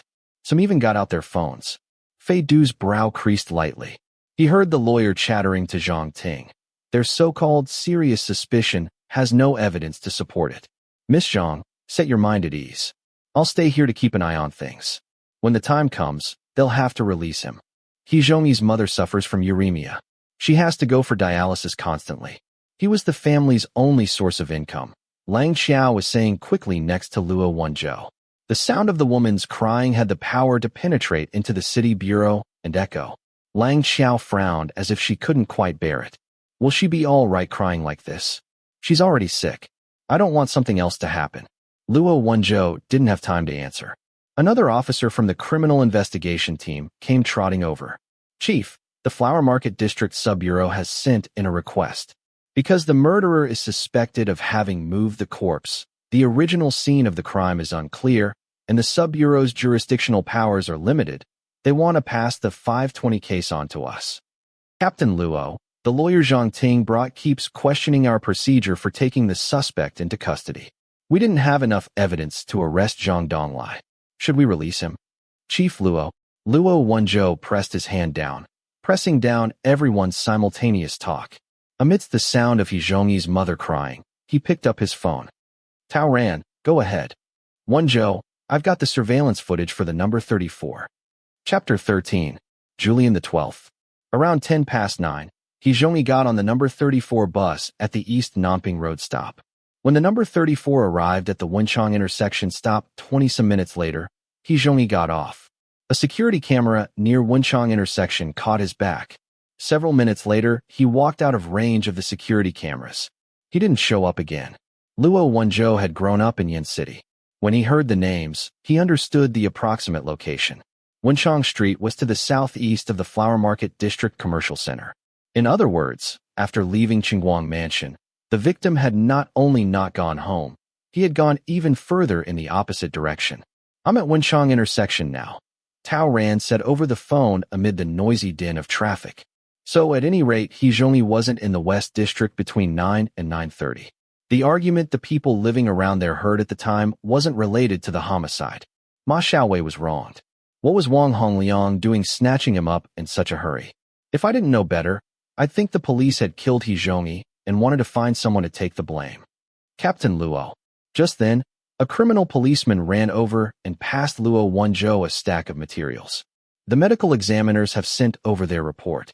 They've deduced that the victim He Zhongyi's approximate time of death was between 9 p.m. and 10 p.m. on the night of May 20th. Between 9 p.m. and 10 p.m. Luo Wenzhou took the report and flipped through it. He didn't respond to Tao Ran's suspicions. According to this conclusion, there's a great likelihood that He Zhongyi was murdered not long after getting off the bus. Tao Ran must have found a quiet place. The noise coming over the phone decreased significantly. Around 9, Guang Mansion's dinner party was just ending. Zhang Donglai went outside. The security cameras in the courtyard caught his face for the first time. He stayed in the courtyard for a while, then went back indoors. At 9:45, the cameras in the courtyard caught him again. He spoke to a girl for a bit, and then they went into the woods holding hands. Luo Wenzhou sighed. I see young Master Zhang's itinerary was really crowded. He must have been so busy he didn't have time to spare to kill anyone. If he doesn't have an identical twin, Zhang Donglai is cleared of suspicion. Should we release him? Luo Wenzhou declined to comment. He asked, what else did you turn up? There's also a cell phone record, said Tao Ran. Let me tell you, this is a strange thing. Didn't the victim get a phone call while he was waiting outside Guang Mansion? I got his number from his roommate and went to investigate his phone records. On the night of the 20th, He Zhongyi called an unregistered number several times. Oh, Luo Wenzhou raised his brows. What's strange about that? Hadn't we already determined that the victim must have known the killer? Tao Ran said. The strange thing isn't the phone calls. That night around 9:50, He Zhongyi's phone received a text message from another untraceable number. The contents are, location of settling accounts changed to Golden Triangle Lot, May 20th. What do you think that means? Settling accounts? Settling what accounts? Settling them with whom? What is the Golden Triangle Lot? I feel like that name sounds a little. Luo Wenzhou suddenly opened his mouth to interrupt him. Don't worry about that for now. Wenchang Street is at the heart of the old city sector. There are a lot of people, and past 9 isn't very late. Take some guys to go ask around. See if there's anyone who may have seen him. Tao Ran froze. Before he could say anything, Luo Wenzhou had already hurriedly hung up the phone. He couldn't resist frowning at his cell phone. Before, Tao Ran had thought that Wang Hongliang only got up to simple tricks like shifting responsibility, enjoying the benefits of his position without doing any of the work. Therefore, in order to prevent him from obstructing the course of the investigation with his lax methods, they would have to find a pretext to bring him down. But now Tao Ran was dimly becoming aware that this case had more to it than politics. The City Bureau's criminal investigation team's movements were very orderly. Less than an hour later, the criminal policemen took up their positions, got their marching orders, and began asking around everywhere, carrying a clear close-up photograph of He Zhongyi. This type of work was ordinarily one of the criminal policemen's daily activities. It had to be done. It was extremely time-consuming and dull, about as miserable a process as handing out leaflets by the road. They had to repeat the same words countless times, and whether they would succeed in tracking down any trace depended entirely on luck. Because eyes aren't camera lenses, they can't retain an impression of every person they see. And this city was too big. Everyone went around and around in the powerful current, leaving early and coming back late. Most neighbors were only on nodding terms. On public transportation, there was only a field of lowered heads. Through a palm-sized screen, people could observe the farce going on the far side of the great ocean, explore fantastic stories from furthest north to furthest south, participate in all the big and small trending discussions taking place over 9.6 million square kilometers. Every hour and every minute, they were amazingly busy. Of course, they didn't have time to spare to remember one unfashionably dressed worker. Because he really was too ordinary, too dull, not worth paying any attention to, and not worthy of temporarily existing in anyone's memories. Dead or alive. This time, the police force's luck had run out. Tao Ran and the others worked with the sun beating down on them, and when the sun had rolled down behind the mountains, they were still empty-handed. Deputy Captain, they say they haven't seen him over here. Deputy Tao, we made inquiries on the street to the west, pulled up all the security cameras from the stores facing the street, and watched them one by one. Guess what we got? Nothing. There's an old man who said he may have seen him. I asked which way he went, and he pointed me towards a construction site. Up to this point, they hadn't been able to connect the threads to show where He Zhongyi had gone after getting off the bus, nor where he had been murdered. This young man, not 20 years old, had come to enormous Yin City less than a year ago. On the silent film of the security cameras, he had traveled an arc around the center of the city and then disappeared without a trace, dying in some unknown corner. And when he was dead, his body still hadn't been allowed to rest. In a bizarre course of events, it had been transported, brought all the way back to the West Flower Market District. He had gone back to where he'd come from, making no impact on the flourishing sector's urban activities. Tao Ran was at his wit's end.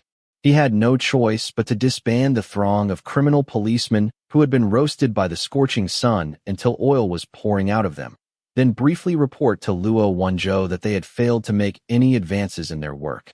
I figure I've made no headway here, said Tao Ran. I think we ought to go back and perform an analysis of the victim.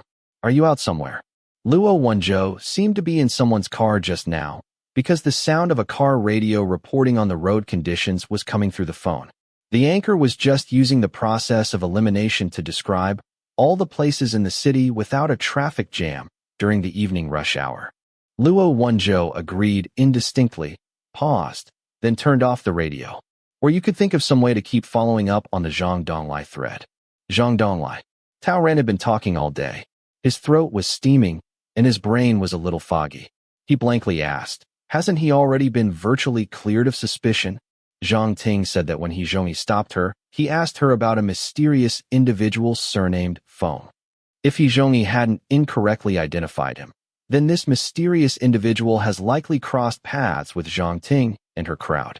Second, I don't know whether you've noticed, He Zhongyi left the area of Guang Mansion at about the same time that Zhang Donglai came out of the club into the courtyard for the first time.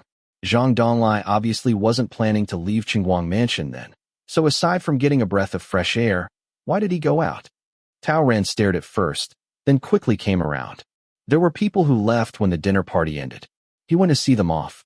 You mean it's likely that the person He Zhongyi wanted to see was among the crowd of people who left then? 10 points, no bonus. And then there's that suspicious phone. The reason we found Zhang Donglai in the first place yesterday was because of that phone. Going by Zhang Donglai's character, he may not even know how to write the words formal apology, but if the phone didn't come from him, then did the person who gave He Zhongyi the phone do it under Zhang Donglai's name? Or did the victim lie to his friends about it? Why would he tell such a lie? Luo Wenzhou had said this much on one breath of air.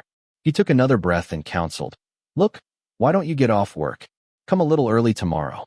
Before the 48 hours run out, question Zhang Donglai again. I'll tell Lang Xiao to take a little team to investigate He Zhongyi. Before he hung up the phone, Tao Ran suddenly said, are you in the West Flower Market District now? Luo Wenzhou, who was just sitting in a black cab, paused. With a smile that wasn't quite a smile, he said, the only person on earth who can track me is my wife. Tao Tao, are you sure you want to ask? Are you investigating Wang Hongliang? Tao Ran ignored his nonsense. Lowering his voice, he said, I don't want early promotion. I'm not concerned about how Director Zhang plans to fix Wang Hongliang, and I don't want to know who's going to be the next Director General. But if someone has committed a crime, whatever his position, it's our responsibility to arrest him. Your responsibility right now is to catch He Zhongyi's murderer. Luo Wenzhou laughed. All right, you little devil. If you have so many questions, let me tell you. I currently only have a suspicion that Wang Hongliang has done something wrong. No matter what his position is, labeling him a criminal based solely on the information contained in one report would be rather sloppy. I'm leading the initial campaign. As soon as I have hard evidence pointing to him, you'll all have your share of overtime. I won't leave you out. Luo Wenzhou hung up the phone and turned to the black cab's driver, who was sitting stock still. The black cab driver hadn't been willing to tell him his full name. He only called himself Xiaozhen. He was full of mistrust aimed at all the two-legged animals on Earth. His gaze met Luo Wenzhou's in the rearview mirror, and he looked away quickly, pretending that he wasn't concerned with the subject of his phone call.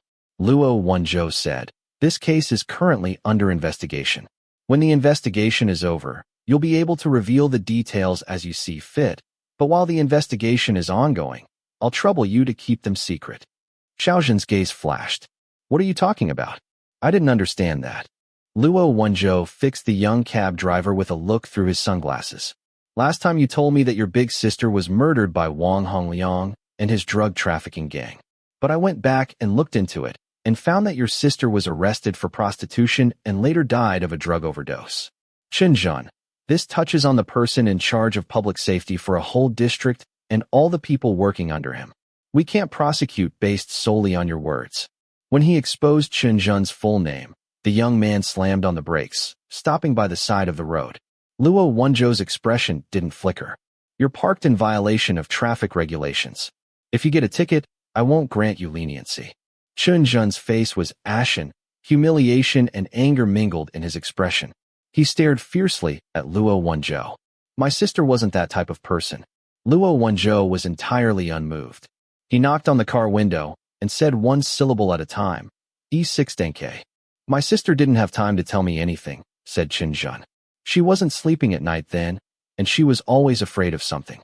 I asked her, but she would only get mad at me and tell me to mind my own business. I overheard her talking to someone on the phone. Who? Xinjiang rubbed his eyes and quickly shook his head. Luo Wenzhou passed him a tissue. Now, have you ever heard of the Golden Triangle lot? Xinjiang froze. In the Fei clan building, a secretary knocked on the door of Fei Du's office and went in. President Fei, Rongshuan's attorney Zhao, is here. Fei Du nodded. Right on time. Ask him to come in. Since she had started working for Fei Du, the secretary hadn't worked overtime. She had also never seen him receive work-related guests at this hour. She couldn't help feeling a sense of novelty. Smiling radiantly, she asked the guest to come into Fei Du's office. She poured tea and surreptitiously examined him. She found that this attorney Zhao was exquisitely dressed and could be described as tall and handsome, but he had a particular kind of youthfulness about his countenance. The combination of the two factors gave him a particularly pure-hearted quality. The secretary had always been aware that rich kid Fei shunned neither men nor women, and that he especially liked the quiet and refined, not too forward type. She saw the light at once. Before the light had passed, she met Fei Du's not quite smiling gaze. The secretary stuck out her tongue, then quickly took on the professional discretion of a palace steward calmly kneeling to one side, minding her own business, seeing nothing. Rongshuan were the company's legal advisors engaged in connection with some special projects. Chin in his hand, Fei Du solemnly listened to attorney Zhao carefully explain several documents fast enough for spit to fly, then mercilessly went off topic. How is Tingting doing? Attorney Zhao paused. He seemed not to have expected that this ignorant and incompetent second-generation patriarch wouldn't even be willing to pretend for a while. But he quickly recovered. With his expression unchanging, he put down the materials he had spent so much time preparing. I hear from my criminal law colleague that the police's evidence was insufficient to make an arrest. President Zhang should be released tomorrow. It'll be all right. Tingting has only suffered a false alarm. Thank you for your concern. Tingting isn't the only one I'm concerned about. Fei Du smiled ambiguously at him, the smile containing 1,000 words, but he didn't say anything else. It seems that at the critical moment, knowing talented young people like attorney Zhao really is very useful. Would you do me the honor of dining with me?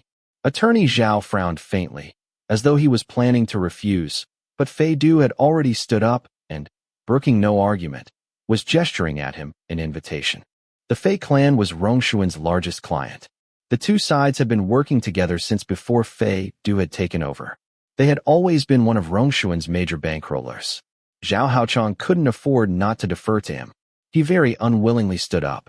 I didn't know whether you had any dietary restrictions, so I had them throw something together. Walking ahead of him, Fei Du seemingly carelessly said, Oh, Haochang, where are you from? Are you a local? This was a very easy-to-answer bit of idle conversation, but Zhao Haochang was suddenly caught up short. Only when Fei Du noticed something wasn't right and turned to look at him in surprise did Zhao Haochang finally avoid his gaze and murmur an indistinct right, not answering the question either way. Chapter 14. Julian the 12th. On May 24th, for days had passed since the young man, He Zhongyi, was killed. Wearing gloves, Luo Wenzhou flipped through an old photo album. He had taken it from the black cab driver Xinjiang. Xinjiang and his sister Yuan were twins. They had grown up locally, raised by their grandparents. Afterwards, The elderly couple had passed away one after another. The sister Qin Yuan had tested into university. Qin Jin's grades were bad, however, so he had simply abandoned school early and gone out to earn money. The girl in the photographs was very delicately made, smiling broadly in every picture, revealing a pair of not very symmetrical little canine teeth. This was the only thing she had left behind. The circumstances of her death had been obscure. Due to the undignified manner of it, the police, on the grounds of suspecting the presence of hidden drugs, had searched through her personal possessions several times. Neither Qin Yuan's second-hand computer nor her cell phone had been left behind. Luo Wenzhou flipped through the photo album from beginning to end, his gaze pausing on a few photographs that seemed to be mementos of a university club event. There was a girl in them who seemed very close to Qin Yuan. On the backs of the photographs, there was a date written in pencil and the note, "At the Art of Tea Club with Xiao Chui. Glad you were there." Xiao Chui. Luo Wenzhou turned to the cell phone record he'd found. About half a month before her death, Qin Yuan had made a phone call to a user named Chuiying. Just then, Lang Qiao knocked on the door of his office and beckoned to him, more dead than alive.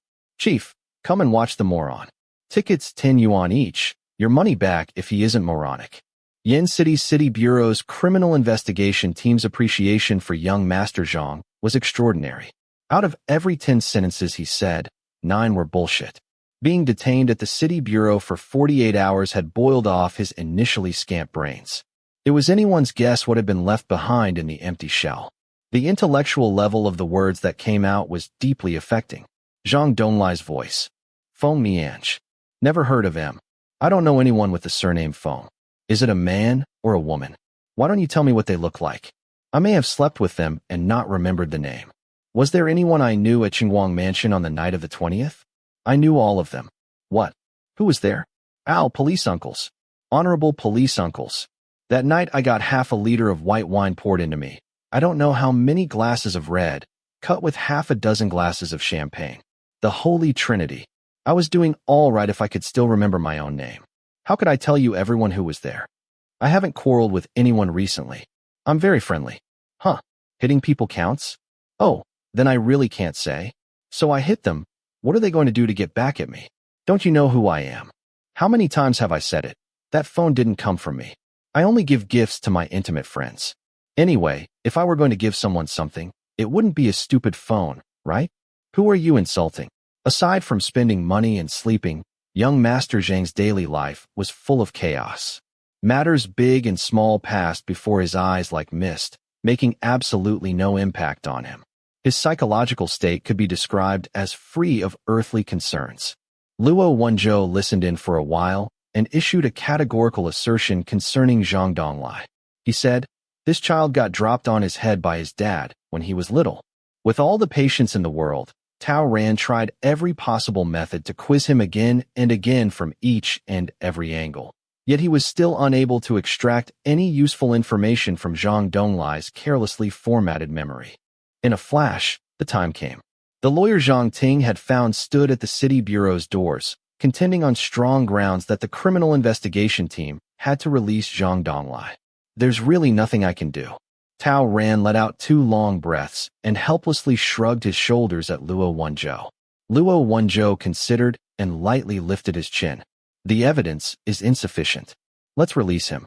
"Captain Luo." "Chief." Lang Xiao pulled at Luo Wenzhou. "Chief, yesterday when Zhongyi's mom was howling outside, some busybodies filmed her.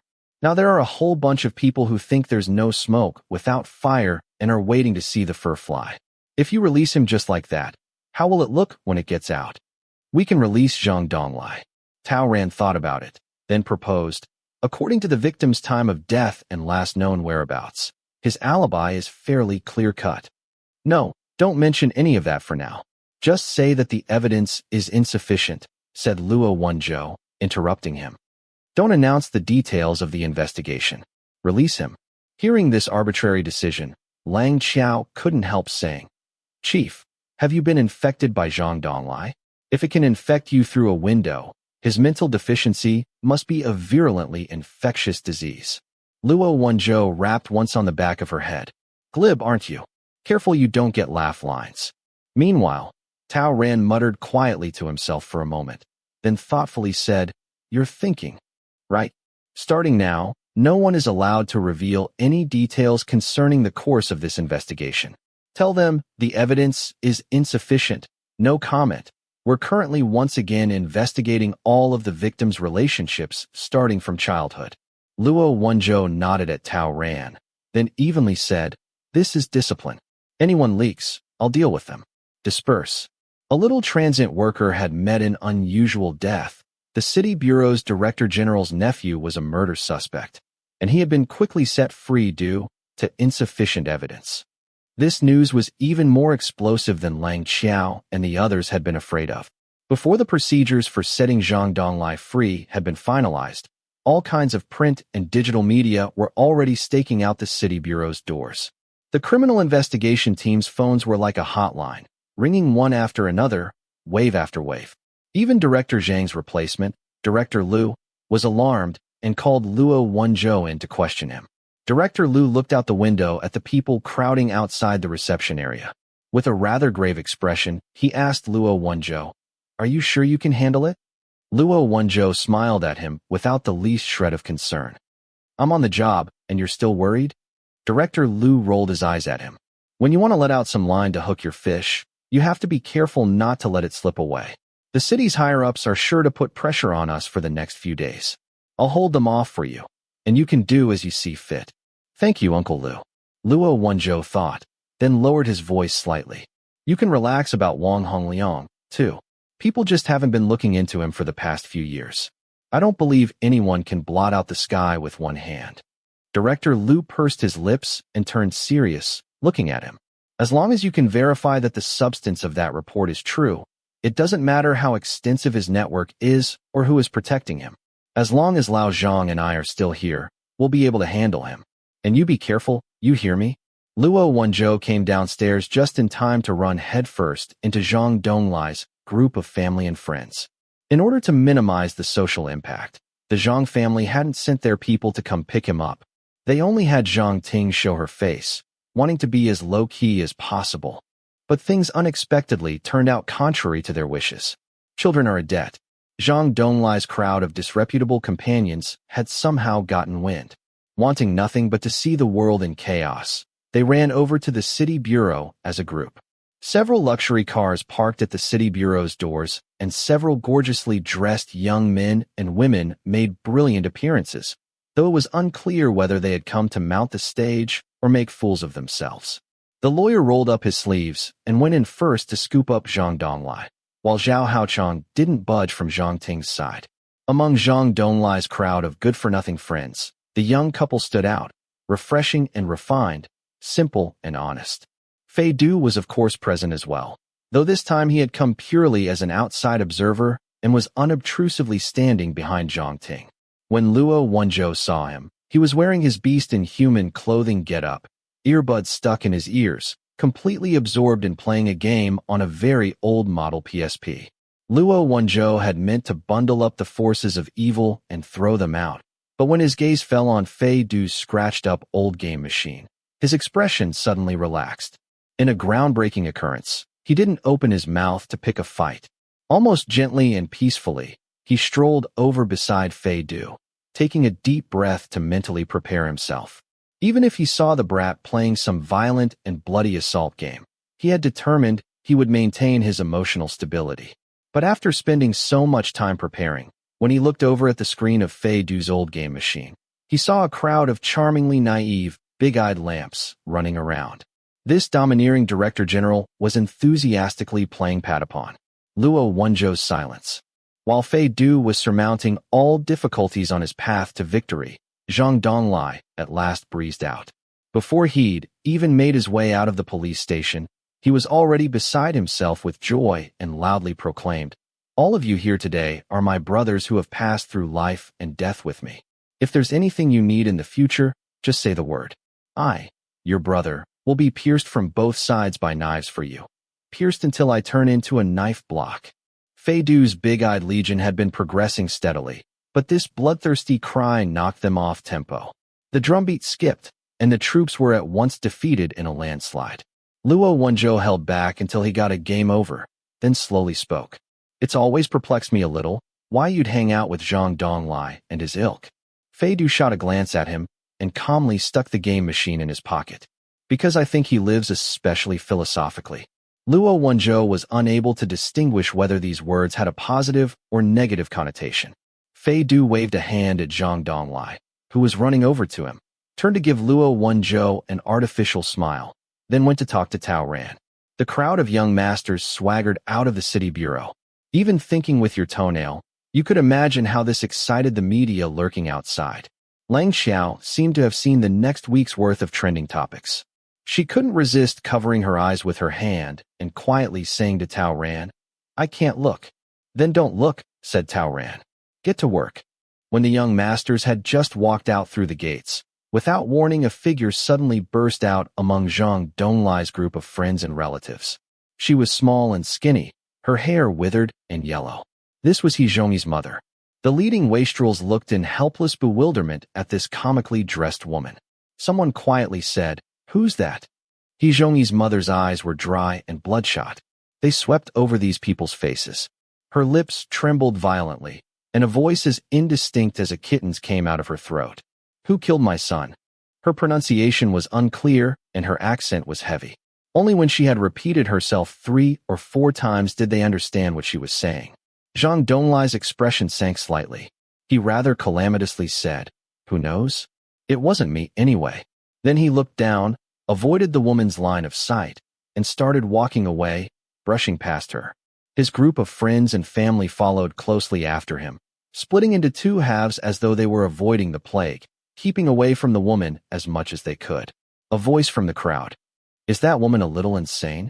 Another voice. "Quiet. She's a little pitiful." Another voice. "And being stuck in a little dark room for no earthly reason isn't sad." Another voice. "I'm telling you, I'm nearly on Douyi's level. I didn't even know her son." The woman stood blankly where she was, hazily looking at the people walking by her without touching her. "Who killed my son?"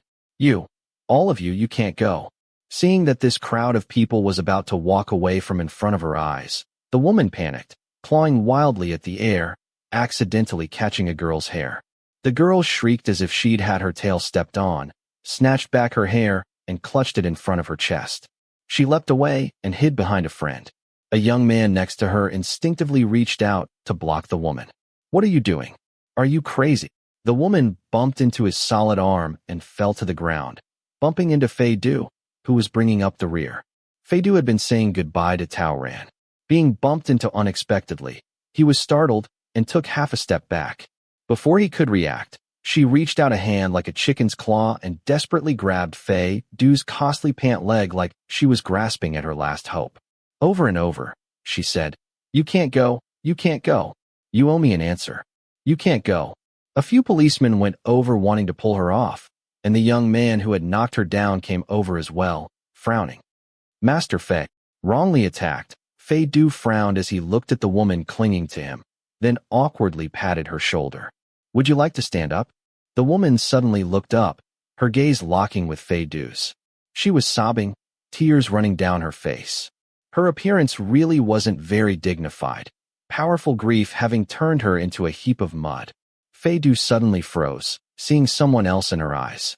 He bent, very gently took hold of the woman's shoulders, and lifted her back to her feet. He waved a hand at Zhang Donglai and the others. "You guys go on ahead." Chapter 15. Julian the 14th. I hate doing an analysis of the victim the most. Lang Xiao pouted, holding her pen between her nose and mouth. Sometimes the victim was killed for no reason, and I can't let it go for a long time. I keep saying why? Why did a perfectly nice person run into some bad luck and end up like this? Why did someone who'd worked hard all his life, struggled for years, at the very last get finished off by some scumbag coming out of nowhere? But when the victim wasn't innocent, or he was simply guilty and deserved to be punished, I think he had it coming. And us tracking down the murderer for him is just giving succor to the enemy. And ouch. Luo Wenzhou had rolled a document into a paper tube and hit her on the back of the head, breaking off Lang Xiao's long-winded speech. Lang Xiao held the back of her head. "What are you hitting me for? Everything I'm saying is normal human feelings. Police are human too. Do you want your salary?" asked Luo Wenzhou. Lang Qiao said. Yes. If you want it, then do your job. What's all this pontificating for? Luo Wenzhou pulled over a whiteboard. Under a photograph of the young man with a moon-shaped scar on his forehead, he wrote, He Zhongyi, male, 18 years old, delivery man, H province native, and other such basic facts. Then, taking advantage of his height, he looked over the little whiteboard and through the office's clear glass window at Fei Du, keeping He Zhongyi's mother company. Having heard some wild talk, he had felt very desperate over the city bureau setting Zhang Donglai free. As if determining that she had nowhere left to turn for help, she'd cried herself to the point of collapse. She had been hardly able to walk upright. She had been propped up by Fei Du on the way in. Perhaps she had instinctively clutched at a straw, or perhaps she'd determined that Fei Du was part of Zhang Donglai's group, so she couldn't let him get away. When Mother He's mind had gone blank, she'd subconsciously tightened her hold on Fei Du's clothes. Fei Du had been dramatically forced to stay, leading to the scene outside the window. Fei Du was a young man, after all. If he'd wanted to forcefully shake off this chronically ill woman who barely reached his chest, it would have been easy. But contrary to expectations, he hadn't flared up. He'd only calmly sat with this old and ugly woman. By now, he had already come back from the exhaustion of her collapse and recovered some mental faculties. Luo Wenzhou watched as Fei Du held her hand and bent down, quietly discussing something with her. Whatever fine words he was using, they were actually making he slowly calmed down. She was even occasionally able to nod or shake her head in response. Has Ma Xiaowei been released? Luo Wenzhou asked, looking out the window. Tao Ran put down the phone. No. The person I talked to at the sub-bureau says that Ma Xiaowei started going into withdrawal over there. The civil police went to search his residence and turned up a good deal of loose drugs, so they've kept him under arrest. Can we get him over here for questioning? Said Luo Wenzhou. Tao Ran shrugged. No. They say his condition is very unstable. If something happens, the sub-bureau won't be able to shoulder the responsibility. If we really want to question him, we'll have to send someone to the sub-bureau to question him there. Wang Hongliang had settled on the idea of not letting anyone speak to Ma Xiaowei alone. To this end, he was giving the teenager the treatment of a relic in a museum. Others were only permitted to look at him through a window. If they wanted to take him away, there was no door. Just then, 2 policemen from the criminal investigation team came in, carrying a cardboard box. Chief, we brought over all of He Zhongyi's personal possessions. When we've finished investigating, we can return them to the victim's relation. There may be something useful. He Zhongyi had few personal possessions. There was some clothing, mostly the standard delivery uniforms handed out to all workers. Some extremely basic daily necessities.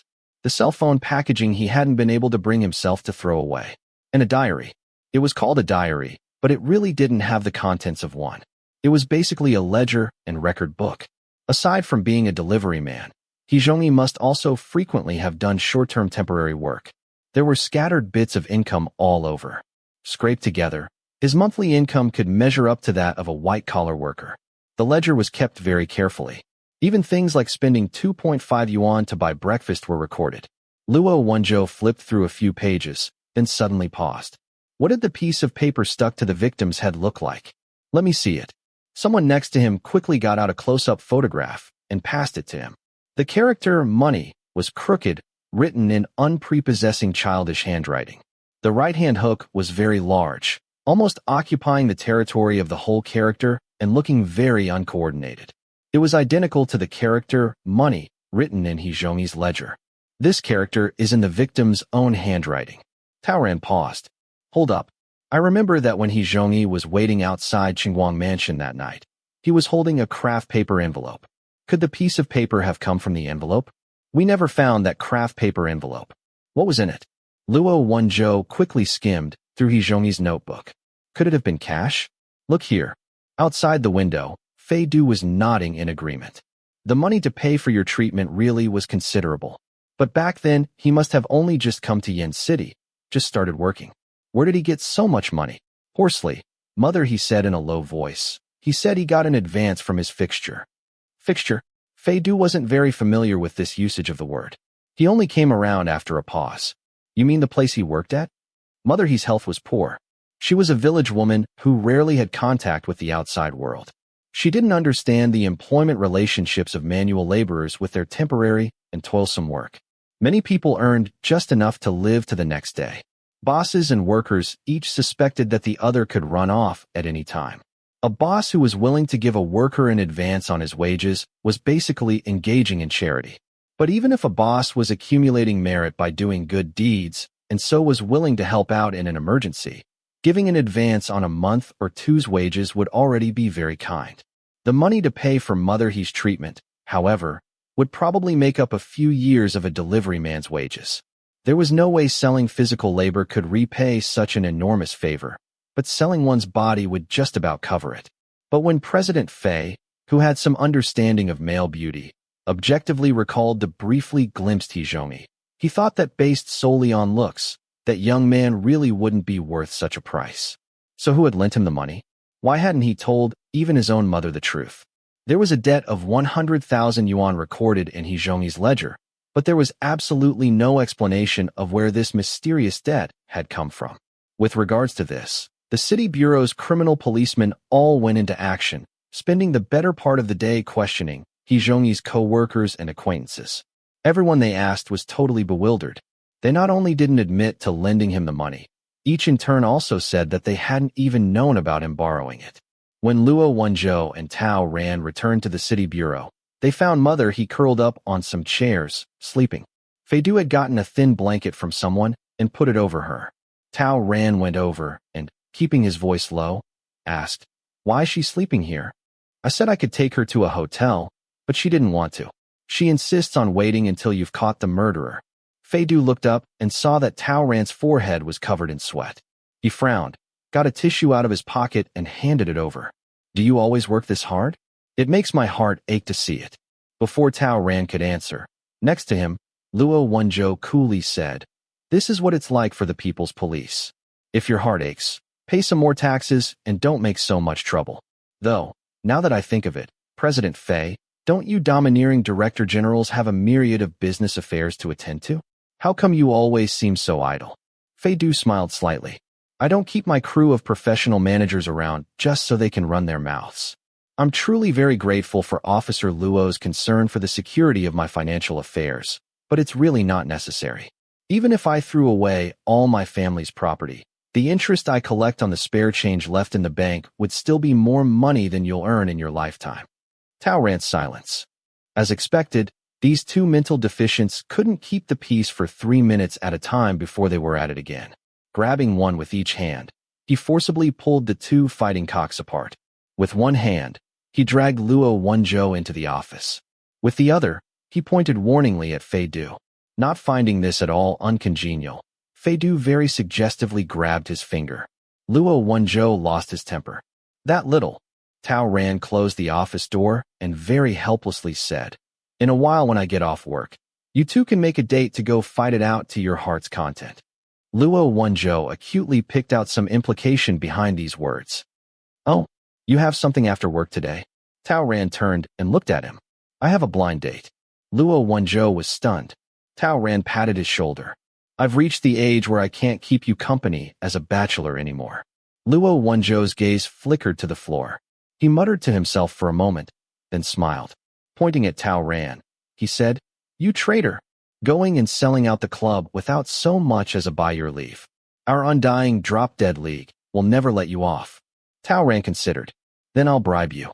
When I have a child, I'll make you the godfather." "No," said Luo Wenzhou, waving his hand. "One Luo Igua is enough for me. I don't have a craving for fatherhood. The future of the nation will have to rely on the strenuous exertions of you straight people. All right, if you have something to do, go do it. You won't find any clues by wasting your time here, anyway. If the murderer is close to Zhang Donglai and following the course of the investigation, I figure he'll act soon. We'll investigate while we wait." Tao Ran shook his head, gathered up his things, and was about to leave when from behind him Luo Wenzhou suddenly called him to a stop. "With you betraying the club, I really feel a little like I've been jilted," Luo Wenzhou whispered. "Right, mortgage slave, do you want to borrow a car?" "Get out," said Tao Ran. That evening, Zhang Donglai heard the whole course of his getting into and getting out of the little dark room from Zhang Ting. He thought that most of the credit in this belonged to the lawyer, so he went home, took up a pomelo leaf, bathed. Then that very day asked the lawyer to a one-on-one dinner. Compared to their fellow professionals who performed non-litigation legal services for all the great bankrollers, criminal lawyers had high-risk, high-stress jobs that didn't pay very much. It was truly very rare to run into an uncomplicated case like this one, with a client who had more money than brains. If not for the fact that he'd gone to school with Zhao Haochang, this kind of good fortune wouldn't have come his way either. The lawyer cheerfully kept the date. Zhang Donglai very politely gave him a red packet. He'd said at first that he would drive the lawyer home, but when they'd just left the restaurant, they ran into a great beauty who greeted Zhang Donglai very familiarly, then in a very natural manner got into Zhang Donglai's car. The lawyer didn't think it would be very good to get too close to them, making eyes at each other, so he tactfully sat in the last row of seats, then said that he only needed to be dropped off at the nearest subway station. In the car, the beautiful woman and Zhang Donglai shamelessly went back and forth in a way that would make any onlooker feel like he was sitting on pins and needles. The lawyer's face wasn't so thick. He could only pretend to be a bit of empty space, leaning back and fiddling with his phone. While driving through an intersection, Zhang Donglai slammed on the brakes a little forcefully, and the lawyer went pitching forward. Out of the corner of his eye, he seemed to see something in a corner. The lawyer thought it was something that had been knocked off the seat by the stop just now. He decided to pick it up and had just bent down when he abruptly froze. He saw that it was a striped silver-gray tie, its tail still bearing a famous brand's label. It was of superior make, but it seemed to have been mistreated. It had been rolled up into a shape like a piece of dried fish and stuck in the gap between the seats in the back row. There was blunt force trauma to the back of the victim's head, and he was asphyxiated. The murder weapon was a piece of soft cloth, possibly a silk scarf, a necktie, a soft rope, and so on. The lawyer had had a bit to drink. At this moment, the alcohol evaporated from his open pores in an exhalation. Just then, Zhang Donglai seemed to finally remember that there was a living creature in the back seat. While he got the car moving, he turned back to look at him. "Attorney Liu, why are you bending over? Did you have too much to drink, or does your stomach hurt?" The lawyer hurriedly straightened up, all the blood in his body fighting to get to his head first. His limbs went cold, his ears roared, and he forced out a smile. I'm a little dizzy." Zhang Donglai looked at him in the rearview mirror. Perhaps it was the light, but Attorney Liu felt that there was something sinister in his look. Luckily, Zhang Donglai didn't take much notice of him. He only looked at him a couple of times, then quickly devoted himself wholeheartedly to flirtatious banter with the great beauty next to him. Attorney Liu stiffly maintained his posture, opened the camera on his phone, and sneakily took a picture of the place where he'd found the tie. Then he stretched out his foot bit by bit and used the tip to pull the tie out. Behind the screen of his briefcase, he quickly picked up the tie through his sleeve and shoved it into the briefcase.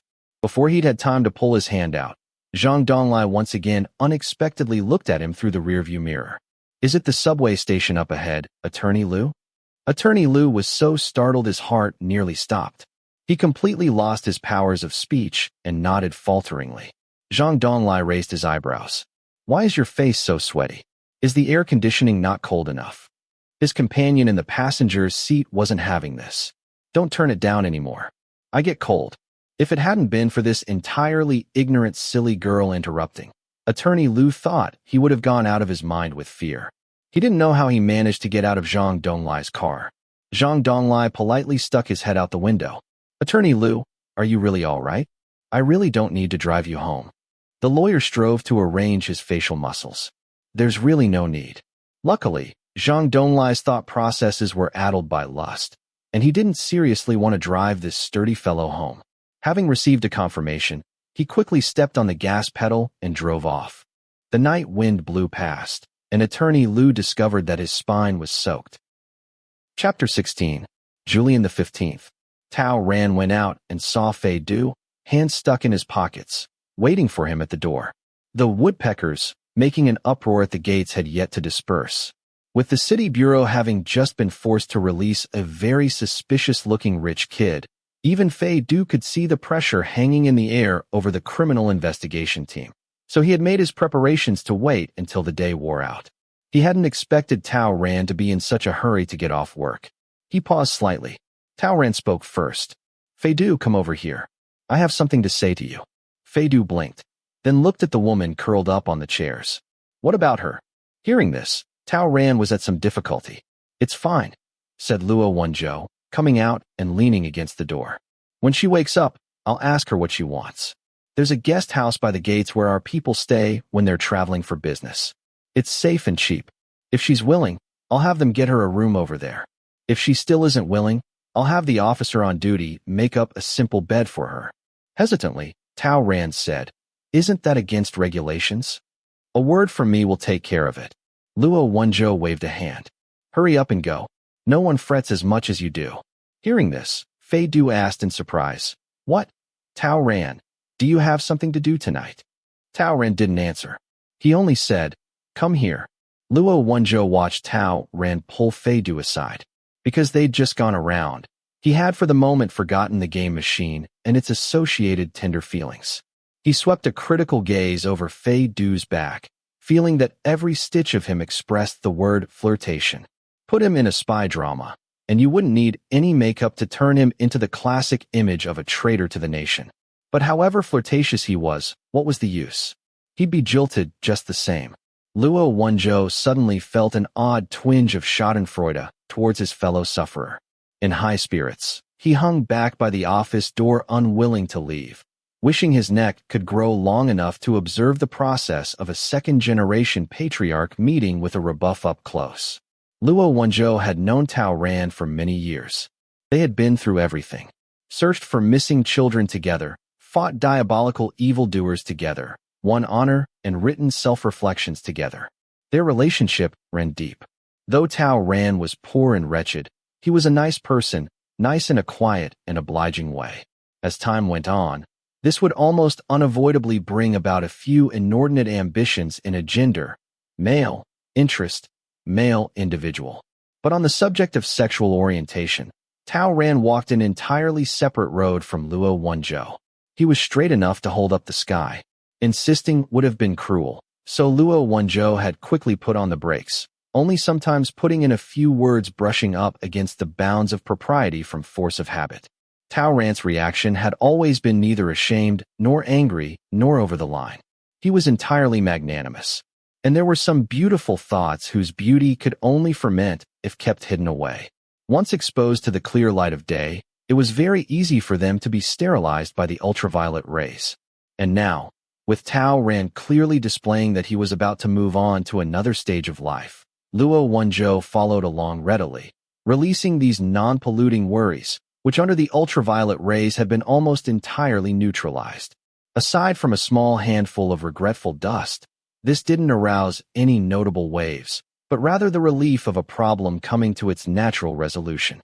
Although many articles have been written by the worldly, feelingly advising the people of the world that you must not display to others that you are doing well, because others do not necessarily want to see you doing well, Luo Wenzhou felt that there were a few people he knew, concerning whose existence he felt that seeing him doing well will make me happy.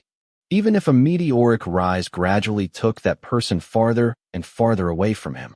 Though turning the subject back to Tao Ran, in the here and now, his only remaining option for a meteoric rise was buying a lottery ticket.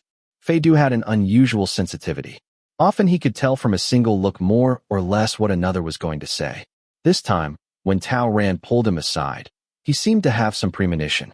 He stood up straight, turned down his drifting peach blossom gaze, and actually seemed something like a decent person. Tao Ran considered, not knowing where to begin. He had to start at the top.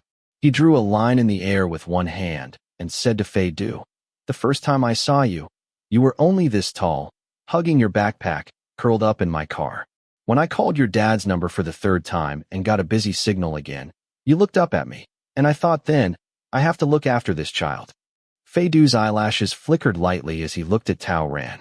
His appearance today was far removed from that pitiful child hugging his backpack, curled up in a car. Tao Ran gave a dry cough.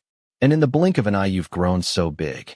While he was somewhat at a loss for how to go on, Fei Du suddenly spoke, calling him Ji, as he hadn't in a long time.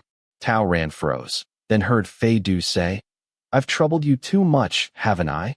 Tao Ran hadn't expected him to be sensible to this extent, perceptive almost to the point of precognition. For a moment he stared, rather tongue-tied. But Fei Du smiled suddenly, considered his wording, then very considerately said, "These last few days, I've been thinking. In a year or two you may get married, and when you have a wife and kids, I won't be able to pester you for no good reason all the time. My psychiatrist says, friends setting up households or moving away, the people close to you gradually getting older, people parting never to meet again, all these things aren't mishaps, but part of the natural order, like clouds and clear skies, rain and snow, objective and eternal. There's no hidden meaning in them, and excessively wallowing over them is like excessively lamenting the passing of the seasons. There's no sense in it. The world is changing, people are changing, and you yourself are changing, too. Refusing alterations and separations is illogical. And what's more, I've already said that I'm not looking for any result from pursuing you. No matter what, you'll always be my G." With every word he'd meant to say snatched away from him, down to the last punctuation mark, Tao Ran really had nothing to add. He could only dryly say, "You're seeing a psychiatrist." Fei Du raised his eyebrows. "Going once a week to see a psychiatrist is a fad for us, bourgeoisie. Like the masses sampling bottled water from the year 82, right?" Tao Ran was like the employees at Fei Du's company. He knew perfectly well that he was talking nonsense, but he couldn't help being talked into serenity. "Is there suddenly someone you like, or are you going for a blind date?" asked Fei Du. "A blind date." The corners of Fei Du's mouth twitched, as if he had just barely kept the assessment, how very earthy, from slipping out. Then he sighed. "All right then, how are you getting there? You're not walking, not dressed like that. Do you need to borrow my car?" Tao Ran, the mortgage slave, attacked twice within 10 minutes, didn't know whether to laugh or cry. "That's enough of you too. You arranged your lines ahead of time, didn't you?" At these words, Fei Du subconsciously looked up, just in time to meet Luo Wenzhou's gaze. Finally, both of their expressions became impossible to describe, and simultaneously each of them redirected his line of sight. When Tao Ran had gone, Fei Du didn't leave after him.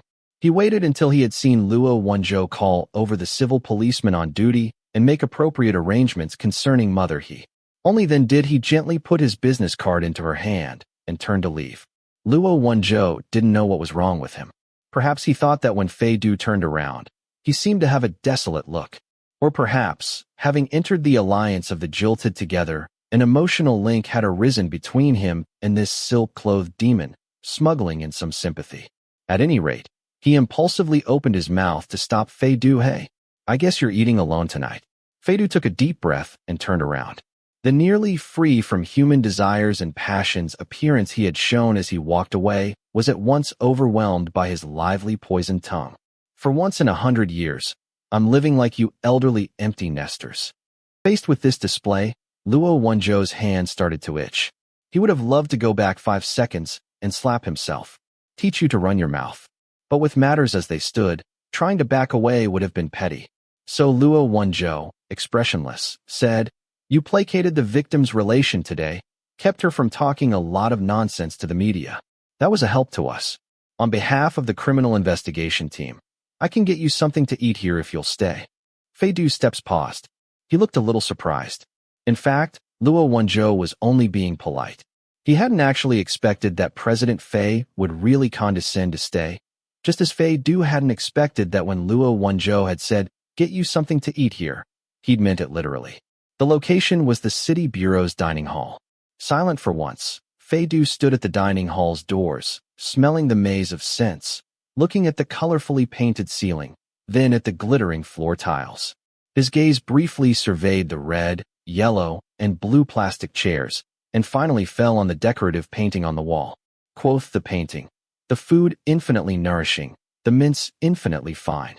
Fei Du was shaken by this boast, feeling that the city bureau's dining hall's shamelessness was of a kind with Luo Wenzhou's. When Luo Wenzhou didn't want to cook, he would grab something from the dining hall to take home. So now he went very familiarly towards the windows, and out of politeness said to Fei Du, "Do you have any dietary restrictions?" Fei Du, wholly impolitely, answered, "I do. I don't eat raw scallions or cooked garlic. I don't eat ginger, raw or cooked. I don't eat sour things or spicy things. I don't eat animal fat. I don't eat the stalks of plants. I don't eat eggplants or tomatoes with their skins on. I don't eat animals from the knee down or the neck up, and I don't eat organ meat. Luo Wenzhou's silence. Fei Du met his gaze coolly and unflinchingly, considered carefully, then added, I also don't eat cooked egg yolks or brine tofu. Oh, I can make do with the gypsum kind. Luo Wenzhou had never before seen a primate who was even harder to satisfy than Luo Igua. He felt that it took all of his assembled forces to hold back the sentence. Then you can get the hell out and eat shit. Drawing an overdraft on the rest of his life's supply of patience, Captain Luo ordered some dishes from the stir-fry counter, explaining to the cook that this and that wasn't wanted. Then he went to deliver feed to the pestilential Fei Igua. The outcome was that Fei Du picked through all the things laid out on the table and finally picked up a brown sugar-filled sweet bun, then nibbled at the candied apples. The corner of Luo Wenzhou's eye twitched. You didn't say you don't eat seafood. I do eat it, Fei Du answered without glancing up. I just don't want to peel it. Luo Wenzhou took a deep breath, once again feeling a deep sense of recognition towards Tao Ran's saintly nature. He had resisted throttling this bit of goods for 7 years. Luo Wenzhou rapped on the table. Did you mean what you said to Tao Ran? Fei Du didn't answer. He gave him a half-mocking look, seeming to have just heard something stupid. What's with the attitude? I only asked you to stay to eat because I felt sorry for you for getting jilted. Luo Wenzhou got out a pair of single-use gloves and, pretending he was feeding a cat, shelled a plate full of braised jumbo shrimp. Why did you stay? The tips of Fei Du's chopsticks paused, and he grabbed a shrimp. As a form of equal exchange, his next sentence wasn't an attack. No reason. Have you released Zhang Donglai as a lure because you suspect the murderer is close to him and is attentively following the police's movements? Do you have an opposing view? My line of thinking is about the same, said Fei Du. In fact, if you'd gone from the victim himself in the first place, it shouldn't have been hard to find this person. He's probably known the victim for a long time. He may have changed his name, but in this society where everyone has an identity card, it's impossible to change your name without leaving a trace. It's all right as long as no one suspects and goes looking, but once your system goes to investigate, he'll very soon be revealed. Therefore, he'll be desperately trying to turn your attention away. You think the victim knew the murderer before coming to Yen City, said Luo Wenzhou. Not that he was secretly doing business that couldn't stand the light of day for someone. The money to pay for his mom's medical treatment, said Fei Du, that 100,000 yuan, was sent back when he'd been in Yen City less than a month. If I wanted to commit some crime, I wouldn't let someone I didn't know the first thing about into my circle. A criminal gang making that much money would certainly have higher requirements than the ones for testing into your bureau. Luo Wenzhou chose to overlook his last sentence.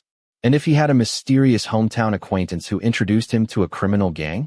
The person who made the introduction and the murderer may not be the same person. His mom said that He Zhongyi, that's his name, right? He Zhongyi only knew one person here, named Zhao Yulong, who found him his job. He didn't mention anyone else to her. If he'd met someone from his hometown who he knew all about, he would have mentioned it to his family. Even if they were committing crimes together?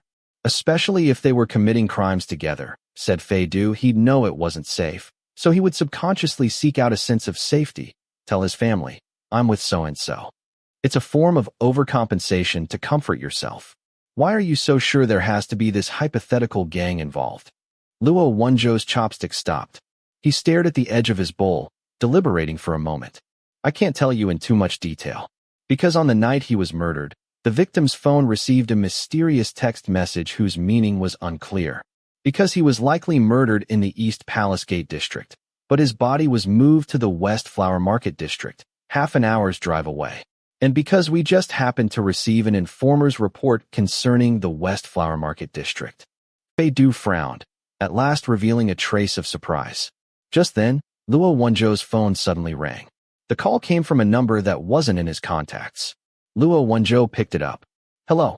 On the other end there were faint noises, followed by heavy breathing. Who is this? Said Luo Wenzhou. Just as he had decided it was a prank call and was about to hang up, an urgent cry came over the phone. Help me. Help. The call dropped. Chapter 17. Julian the 16th. The short, sharp cry for help had passed through the speaker, puncturing the dining hall's quiet. Even Fei Du, sitting across, had heard it. Luo Wenzhou called back, but the call wouldn't connect. Though it had only been a brief sound, Luo Wenzhou had still been able to recognize it, as the black cab driver Chen Zhen. Chen Zhen had reported Wang Hongliang because of the phone call he'd overheard Chen Yuan make, as well as some seemingly unsubstantiated guesses. From start to finish, he'd produced no concrete evidence.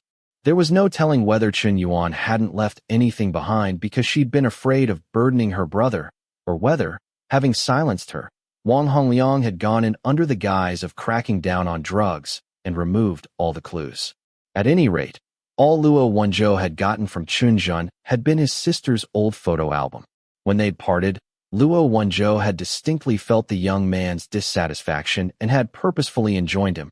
Don't go blabbing about things there's no evidence for, and especially don't go looking for evidence yourself. If you remember something, give me a call anytime. Even if you endanger yourself to find some evidence, it may be of no use. We won't necessarily think it will lead to anything.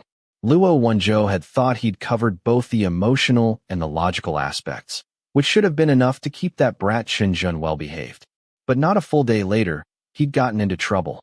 Luo Wenzhou at once pushed the plate of shelled shrimp towards Fei Du. You go ahead and finish eating. When you're done, clean up the plates yourself. I've got something to take care of, so I'll be off. Fei Du didn't say that this was fine or that it wasn't. He slowly poked open a box of lemon-flavored black tea and drank a mouthful. He felt it was both sour and bitter, really not suitable for human consumption, so he tossed it aside and thoughtfully watched the hurriedly departing Luo Wenzhou on his way out.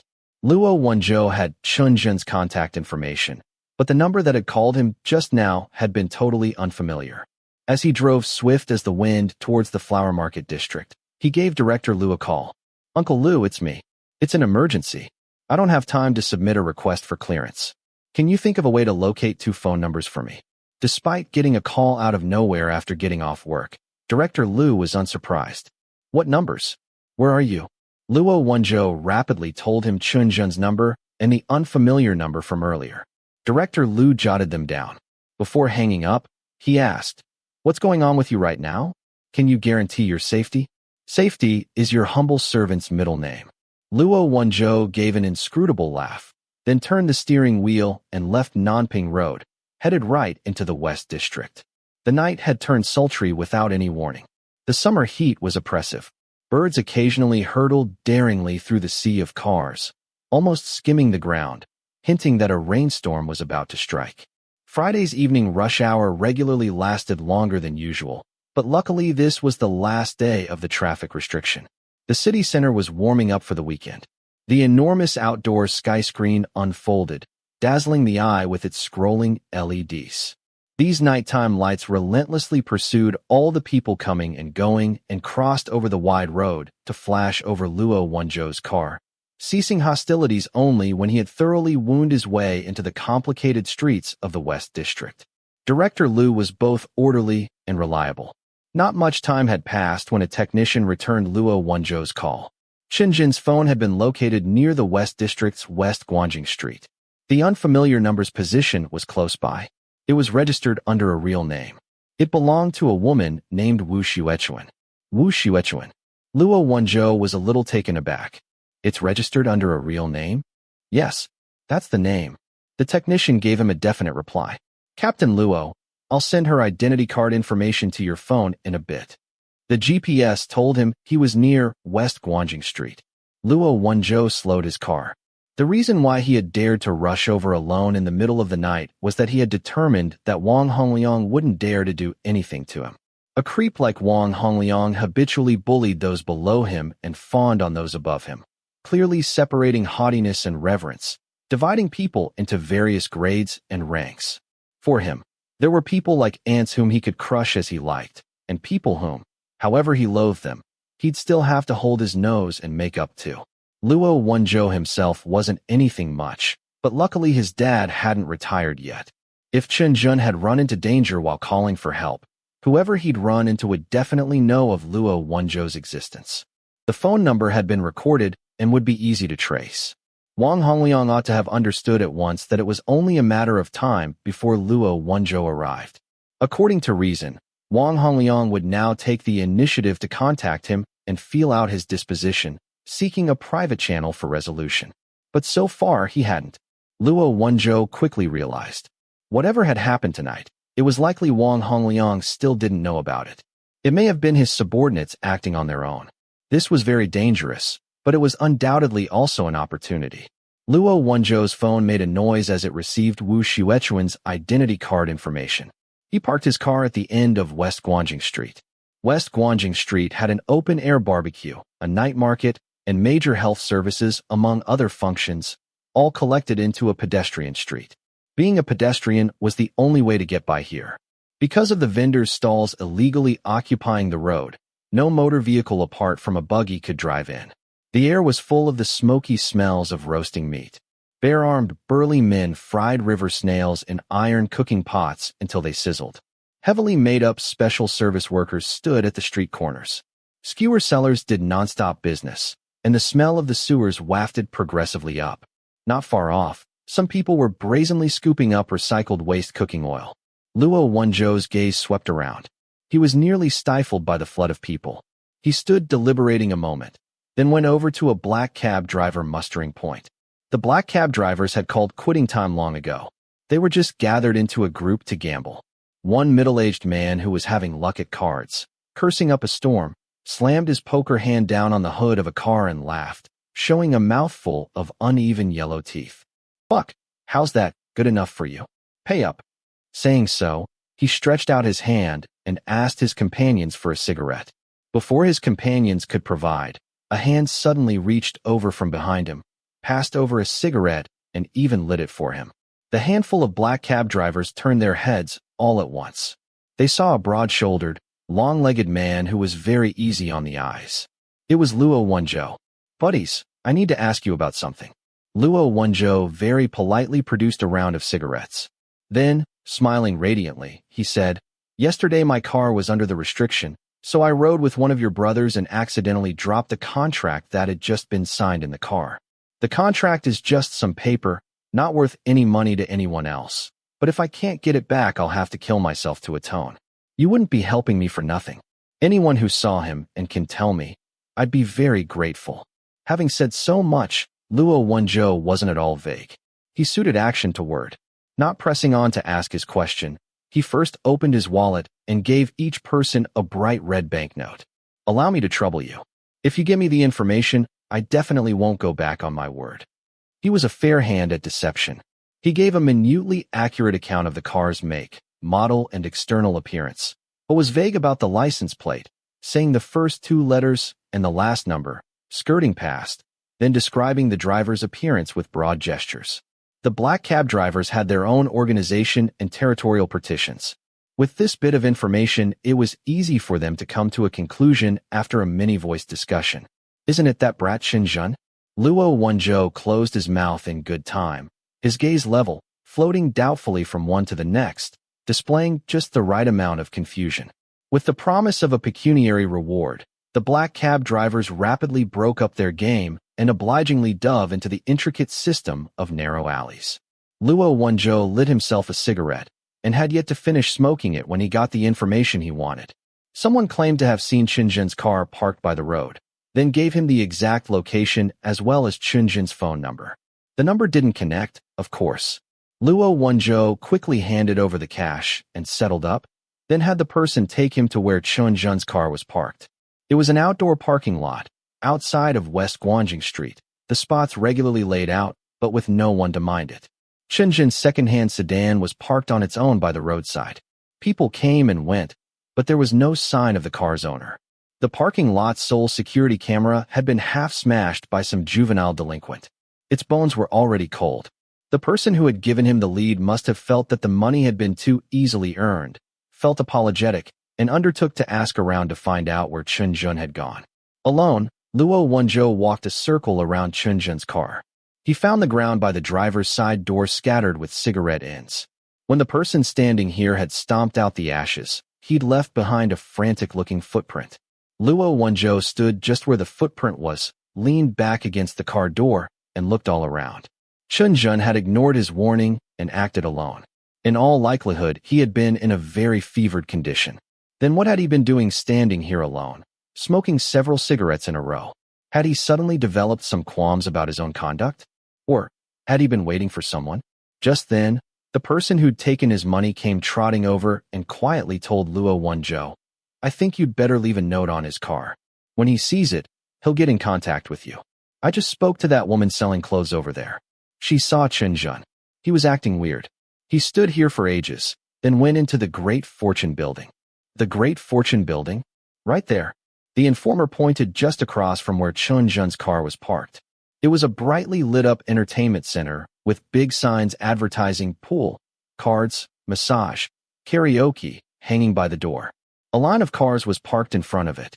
Luo Wenzhou surreptitiously sent a text message to Director Liu. West Flower Market District, east end of Guangjing Street, the Great Fortune Building, requesting reinforcements. Then he briefly sent off the informer and walked around the Great Fortune Building. When he understood the surroundings, he rumpled up his hair and swaggered in. The hall was floored with stately marble. Some bulbs in the large European-style lamp had burnt out, making the lamplight look rather dim. Some idle young people who may have been delinquents were patrolling the hall and smoking. When they saw someone come in, they shot over furtive appraising looks. Luo Wenzhou acted like he'd seen none of this. He went straight towards the front desk and rapped on the tabletop. "Get me a private room. I've got friends coming in a bit." Then he snatched up the drinks menu next to him, his gaze quickly scanning the list of drinks marked up 5% from their market prices, and, seeming entirely unaware of this, ordered a heap. The front desk attendant hadn't expected a major customer with more money than brains to drop out of the sky. She hastily took down his order. "Sir, could you speak a little slower?" But Luo Wenzhou suddenly shut his mouth. The front desk attendant looked up hesitantly and saw the guest looking straight at her, his gaze ambiguous yet full of meaning. Lowering his voice, he asked, "What's the least I can pay to get some service workers here?" After a pause, the front desk attendant put on an understanding smile and lowered her voice as well. She gently took a photo album out from under the table and pushed it over. "You can look at the photos first." The photo album was a series of skilled portraits, the skills very lacking. All the faces belonged to heavily made-up temptresses, giving off a strong sense of cloying sultriness. Luo Wenzhou flipped through the whole album twice, then deliberately displayed some irritation. "These are all made up so their own mothers wouldn't recognize them. Do you guys have some more normal ones?" The front desk attendant was about to answer, but Luo Wenzhou leaned forward slightly, as if he was dropping an act, impatiently revealing his true intentions. He asked, "Do you have one called Wu Xuechuan?" Chapter 18. Julian the 17th. Wu Xuechuan. The front desk attendant's smile suddenly stiffened. Luo Wenzhou looked at her, the feigned suggestiveness in his keen gaze developing a crack. He said heavily, "What's wrong?" The front desk attendant seemed to have been frozen by his gaze. She involuntarily averted her eyes, then forced herself to calm down and give Luo Wenzhou a sugary smile. "Nothing, it's like this. Our service workers here all use English names." Hearing you suddenly say her original name, I didn't quite follow. "Wu Xuechuan. I think Wu Xuechuan must be Linda." Though Luo Wenzhou was currently in the tiger's den, hearing this, he still couldn't resist running off at the mouth. "Your corporate culture here is pretty westernized." The front desk attendant's eyes flashed, and she pushed the picture book into Luo Wenzhou's hands again. "Sir, Linda isn't feeling well today. Would you like to see the others again? Or have you met her before?" Luo Wenzhou leaned back and didn't answer. He looked loftily down at the girl at the front desk and asked in turn, "What? You need to get a background check to order a service worker?" The front desk attendant hurriedly apologized in a low voice, then quickly arranged a private room for him and had someone lead him there. It may have been Luo Wenzhou's mistaken impression, but there seemed to be more eyes watching him now. When he'd gone, the front desk attendant let out a long breath, picked up a commercial walkie-talkie beside her, and quietly said, "He's here, like you said, in the Hibiscus City room." Static came over the walkie-talkie, then a male voice. "How many with him?" Just him." The front desk attendant pursed her lips, her palms sweating, nearly unable to hold onto the big black implement. "Next time, don't make me do this, all right?" She hadn't finished speaking when an obscenity-filled voice came faintly over the walkie-talkie. "Motherfucker. Just him. He must think he's pretty lucky. If I'd known, I'd have had someone lying in wait at the door with a sack to kill him. What the fuck's the point of going to all this trouble?" Amidst the profanity, The wireless link was cut off from the other end. Just then, a girl wearing a white dress was shoved and prodded in by two people. There was a name tag reading Linda on her chest. This was Wu Xuechuan. Wu Xuechuan passed the front desk, looking helplessly at the girl sitting at it. The two of them exchanged a look, then each quickly glanced away. A few minutes after Luo Wenzhou had gone, Fei Du didn't feel like eating anymore and walked out of the city bureau's dining hall. On walking out, he saw that mother he had woken up, and an officer on duty was drying out his mouth trying to talk her into going to a hotel. Mother He's eyes were bulging, her face waxen. She clutched at her own clothing, neither speaking nor nodding. She understood nothing of what went on outside, so she always suspected that others wanted to trick her, always felt helpless. Living year-round in sealed-off surroundings and lacking contact with the outside world will often produce this kind of ignorant cowardice and stupidity. For this woman, who had been sick for many years, her son had been her only support, her only link to and shield from the whole bustling world. Fei Du considered her through the glass for a while, thinking she seemed like a snail that had lost its shell. He didn't disturb Mother He. He quickly left the city bureau, heading for the West Flower Market district. Hibiscus City was a private room in a corner.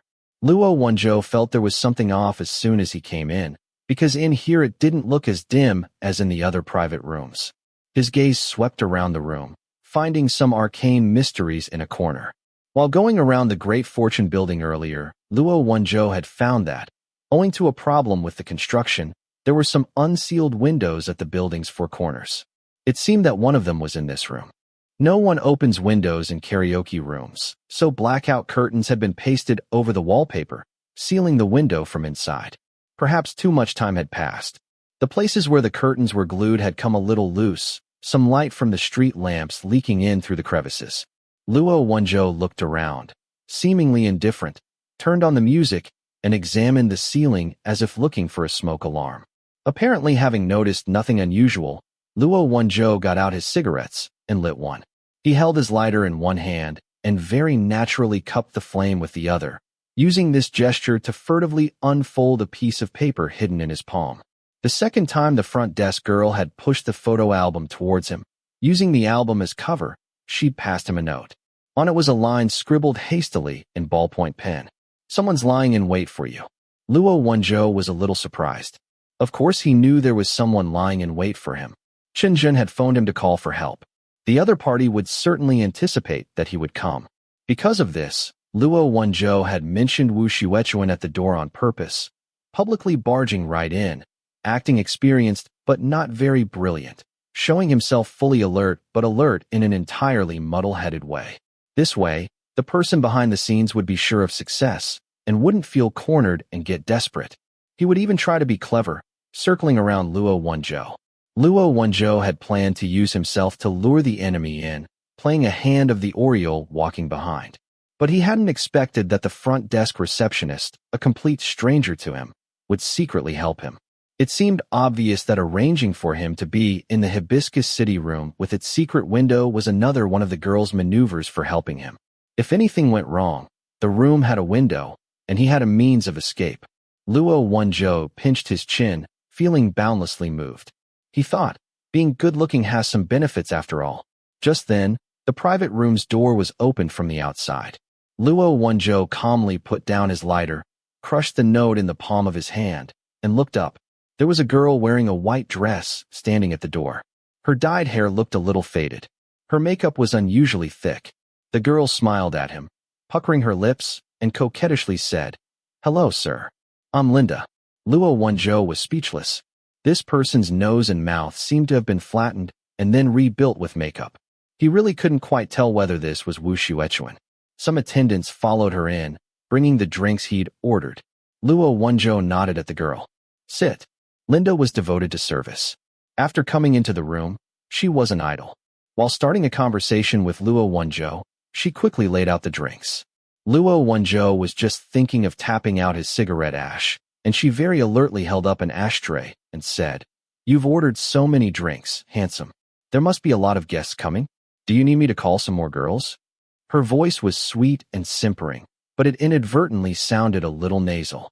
Looking close, there was a layer of red over her eyes. She seemed to have just been crying. The face full of heavy makeup must have been to cover up her reddened nose and eyelids. Luo Wenzhou paused, then gently held her chin, looking her over left and right. The action was lecherous, but his expression was very grave, as if he was trying to detect some resemblance to the girl on the identity card. After a while, seeming to have learned something, he was about to draw back his arm and speak, but Linda suddenly grabbed his wrist. Luo Wenzhou narrowed his eyes slightly. Holding his arm, Linda put on a just convincing enough display of refusal and said in a displeased voice, "Don't, handsome. It's that time of the month. I can only drink with you." Saying so, she leaned back weakly, knocking over a bottle of alcohol on the coffee table. The bottle wobbled, about to fall. The girl's thickly painted face showed a flash of nervousness. But in that instant, Luo Wenzhou reached firmly around her and scooped up the bottle, not spilling a drop. Linda froze. Luo Wenzhou sighed silently. Of course he'd guessed there was a listening device planted in the private room. If it wasn't under the coffee table, then it was in the base of the couch. Now it looked like it was under the coffee table. The girl's attempt to fake an accident and use the spilled alcohol to damage the listening device was really too obvious. Luo Wenzhou looked at Linda and spoke with a double meaning. A girl should be a little more careful. Not so clumsy. Linda thought he hadn't followed her meaning. Her not-so-subtle face at once revealed an anxious look. But Luo Wenzhou unhurriedly put the bottle back. Then, as if chatting idly, said, "How long have you been here? Do you have a boyfriend?" Linda looked at him blankly, then automatically answered, "Over a year." "No." Luo Wenzhou looked fixedly at her eyes. "You haven't considered it?" Linda shook her head. "You'll have to consider it someday." Luo Wenzhou smiled, fingers lightly tapping on the edge of the coffee table. He quietly asked, "Are there any boys you hang out with normally?" His hands were long and slender. Ordinarily, when he tapped on something, it was very attention-grabbing.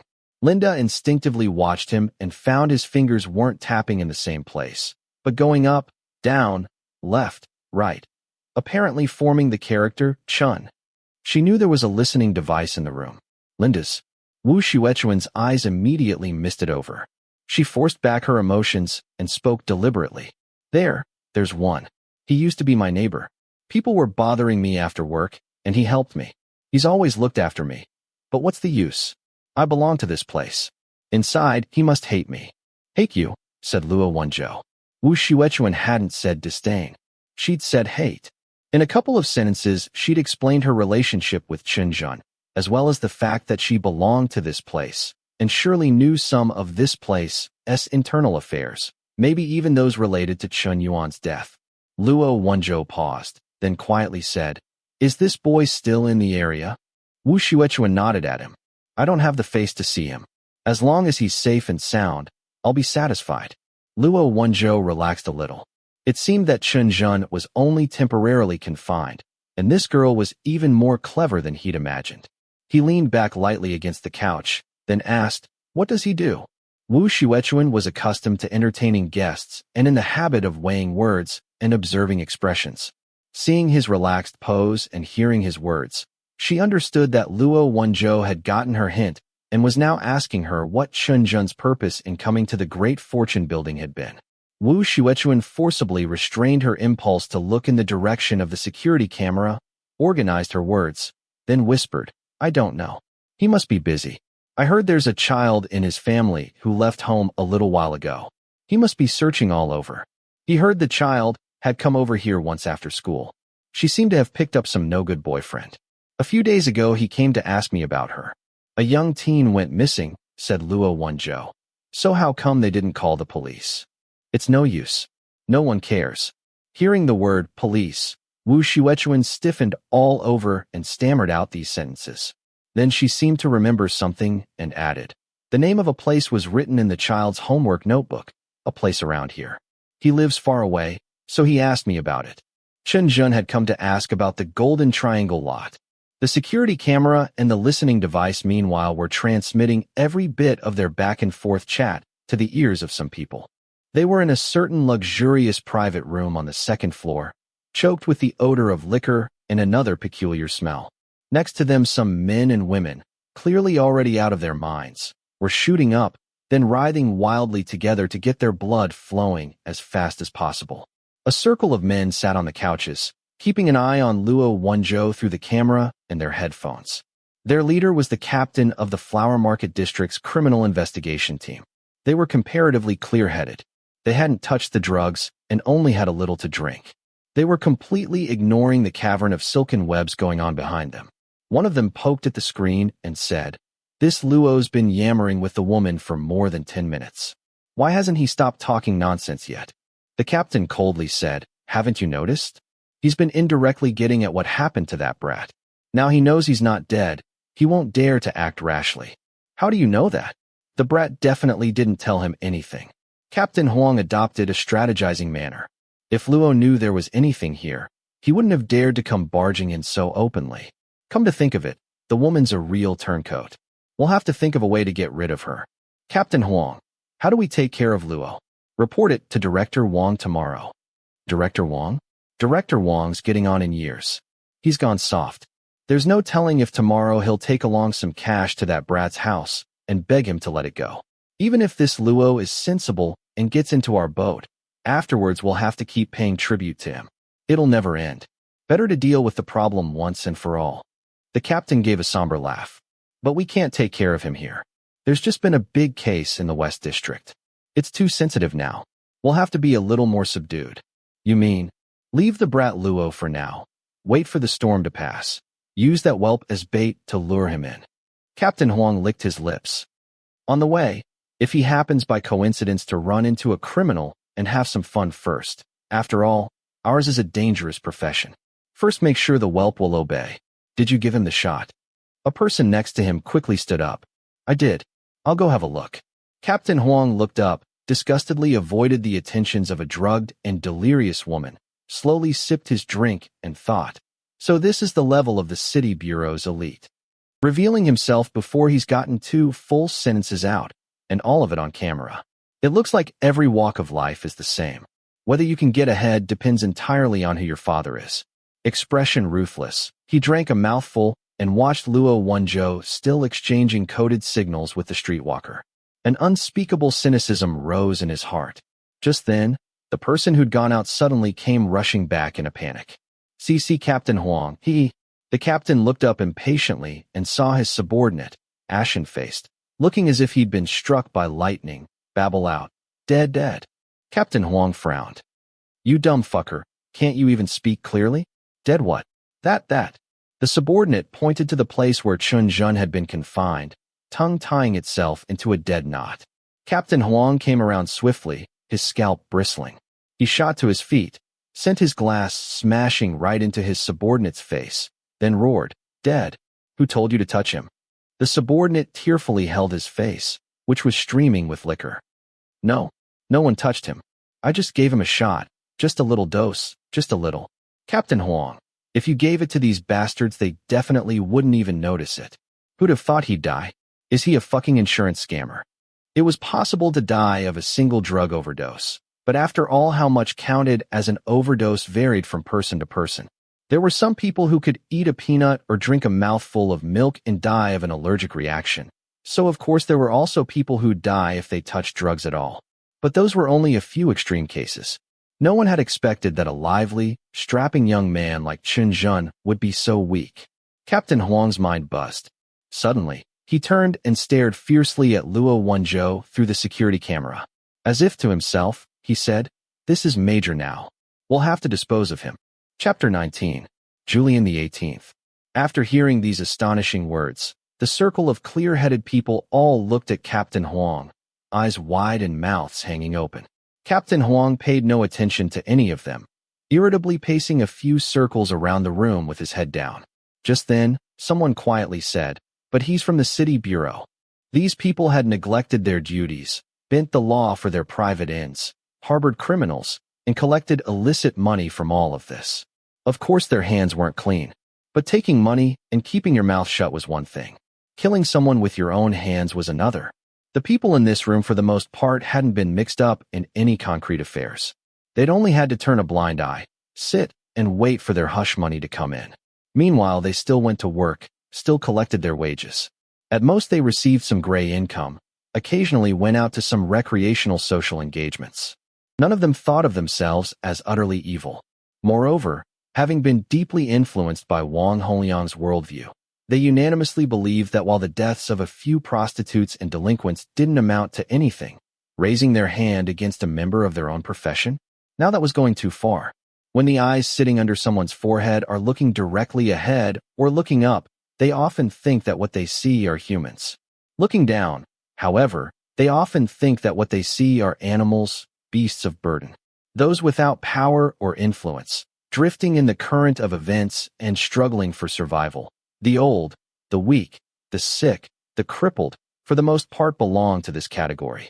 Looking at animals, a human thinks they also know what it is to be comfortable and well-fed, what it is to be warm or cold, but no more than that.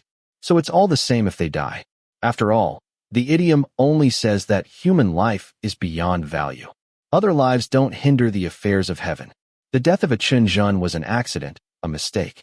But the death of a Luo Wenzhou, now that was a major event. Everyone more or less had something of this mentality.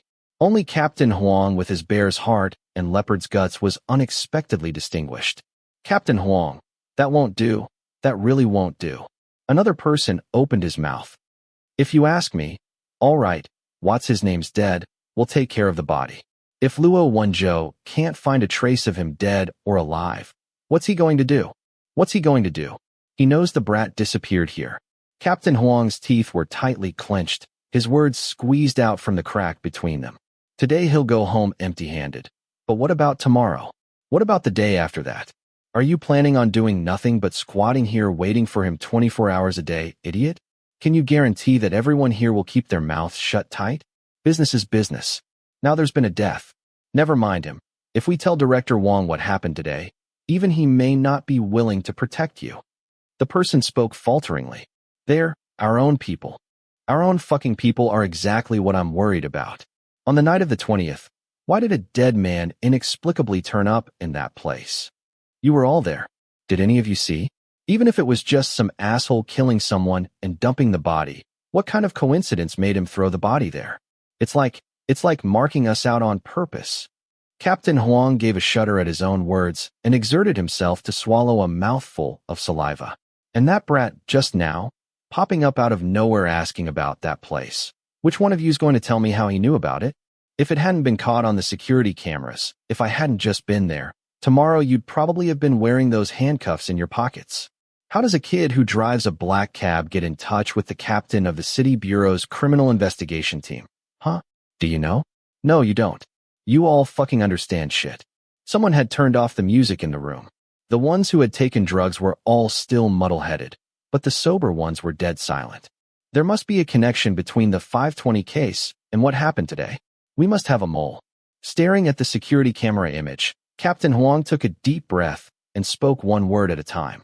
I'd meant to trap that brat Shun, give him a taste of the good stuff, get some use out of him. Forget it.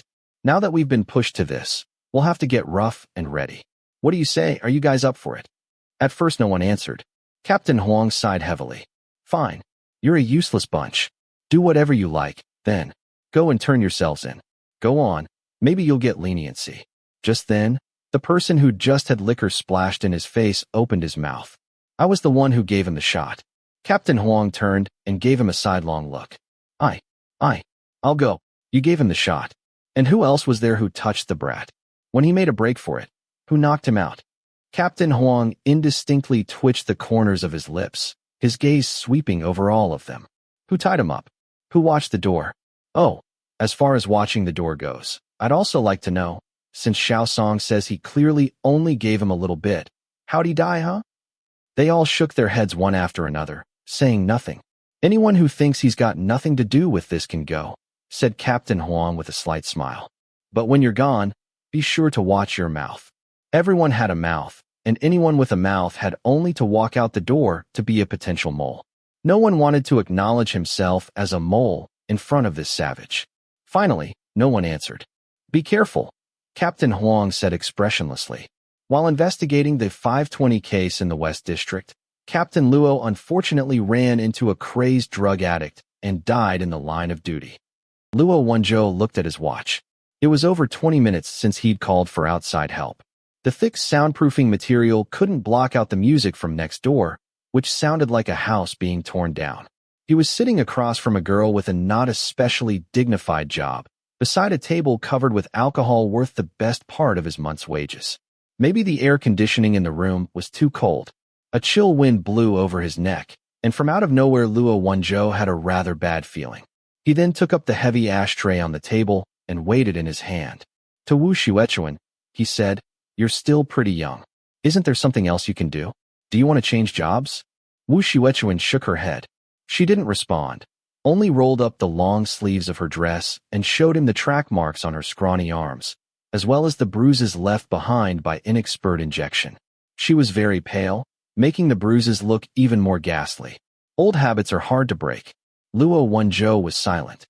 On such an occasion, it seemed that to accord with social custom, he should act like a big brother, give her some words of consolation and encouragement. But some circumstances are extremely cruel. Had he been in her position, Luo Wenzhou thought he wouldn't have made wiser choices. Saying those customary words would have been just as offensive as telling someone with a terminal illness to drink more water. Having nothing to say, he had to shut his mouth. Just then, the wall-smashing heavy metal next door came to the interval between two songs and briefly broke off. Luo Wenzhou's ears, recovering the ability to hear, picked up the sound of hurried steps outside. He had no time to consider. He reacted subconsciously, blurting out a question to Wu Xuechuan. "Where's Chunjun?"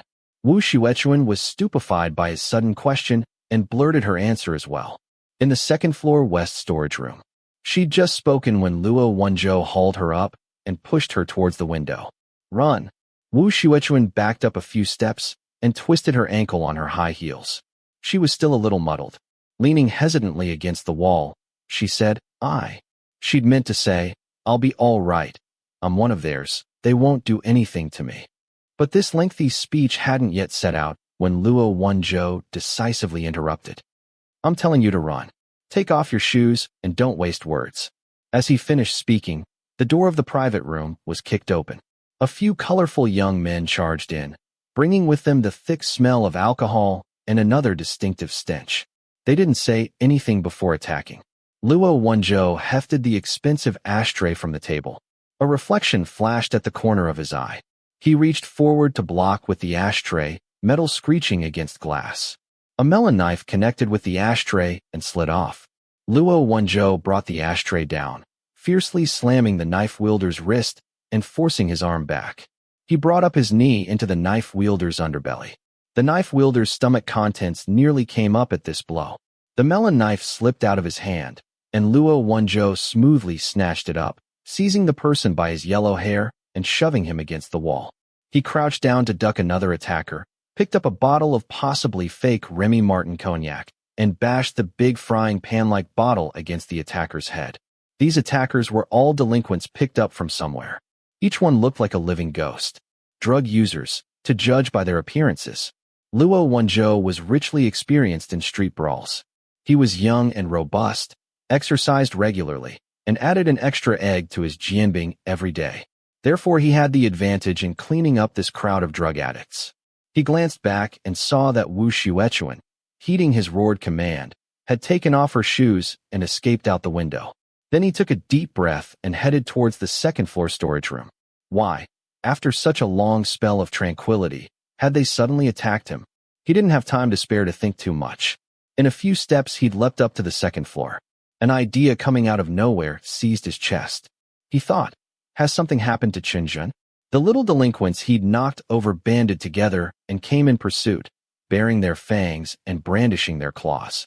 An attendant delivering drinks was frightened into a shout and glued himself to the wall. Luo Wenzhou pushed him aside and saw the notice on the storage room. A mottled sign reading "Employees Only." Luo Wenzhou backed up half a step, then quickly kicked the door. The rebound from the wooden door sent pain up his calf. He at once switched legs and again stamped heavily. This time his lower leg went through the door, leaving a hole. Luo Wenzhou swiftly pushed open the door and saw a person lying unmoving inside. Chunjun. He'd meant to go right in to have a look at him, but his legs had gone slightly numb and held him up for a moment. In that moment his brain, overheated from his fight and flight just now, slowly cooled as his breathing returned to normal. Luo Wenzhou suddenly came around. This was wrong. He'd been so direct about getting the location where Chun Jun was being kept out of Wu Xuechuan. There must have been someone watching the cameras then. So why hadn't they moved Chun Jun? As this thought flashed by, Luo Wenzhou backed up without even thinking. At the same time, the person lying on the floor leapt up without warning and stabbed a knife towards the side of Luo Wenzhou's neck. Luo Wenzhou had been wholly on the alert. He instantly raised his snatched melon knife to knock aside the person's wrist, grabbed the person's shoulder, and shoved him towards the shelves to one side. However, the other party was also very experienced.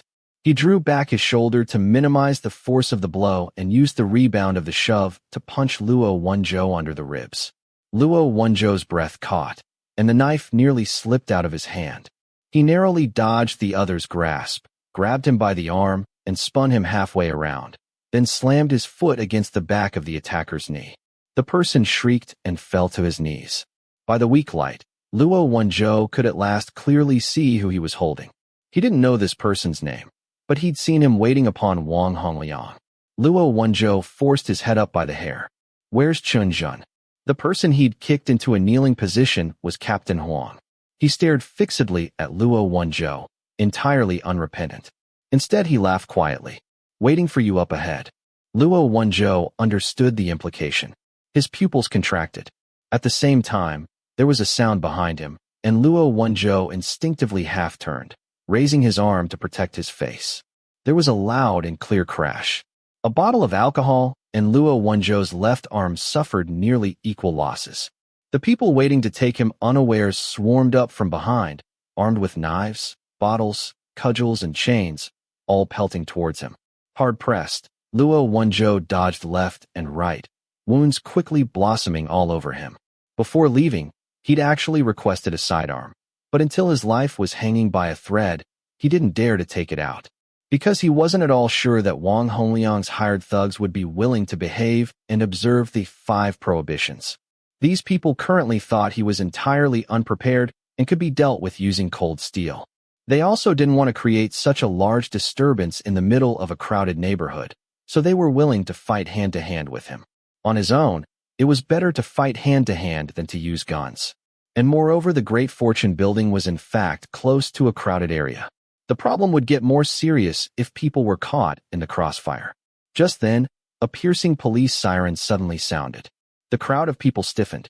Only Luo Wenzhou reacted at once, pushing his hand up against the nose cartilage of the person blocking his path. He then quickly dodged a knife and a foot, and leapt out into the corridor. He knew the police siren had to be fake.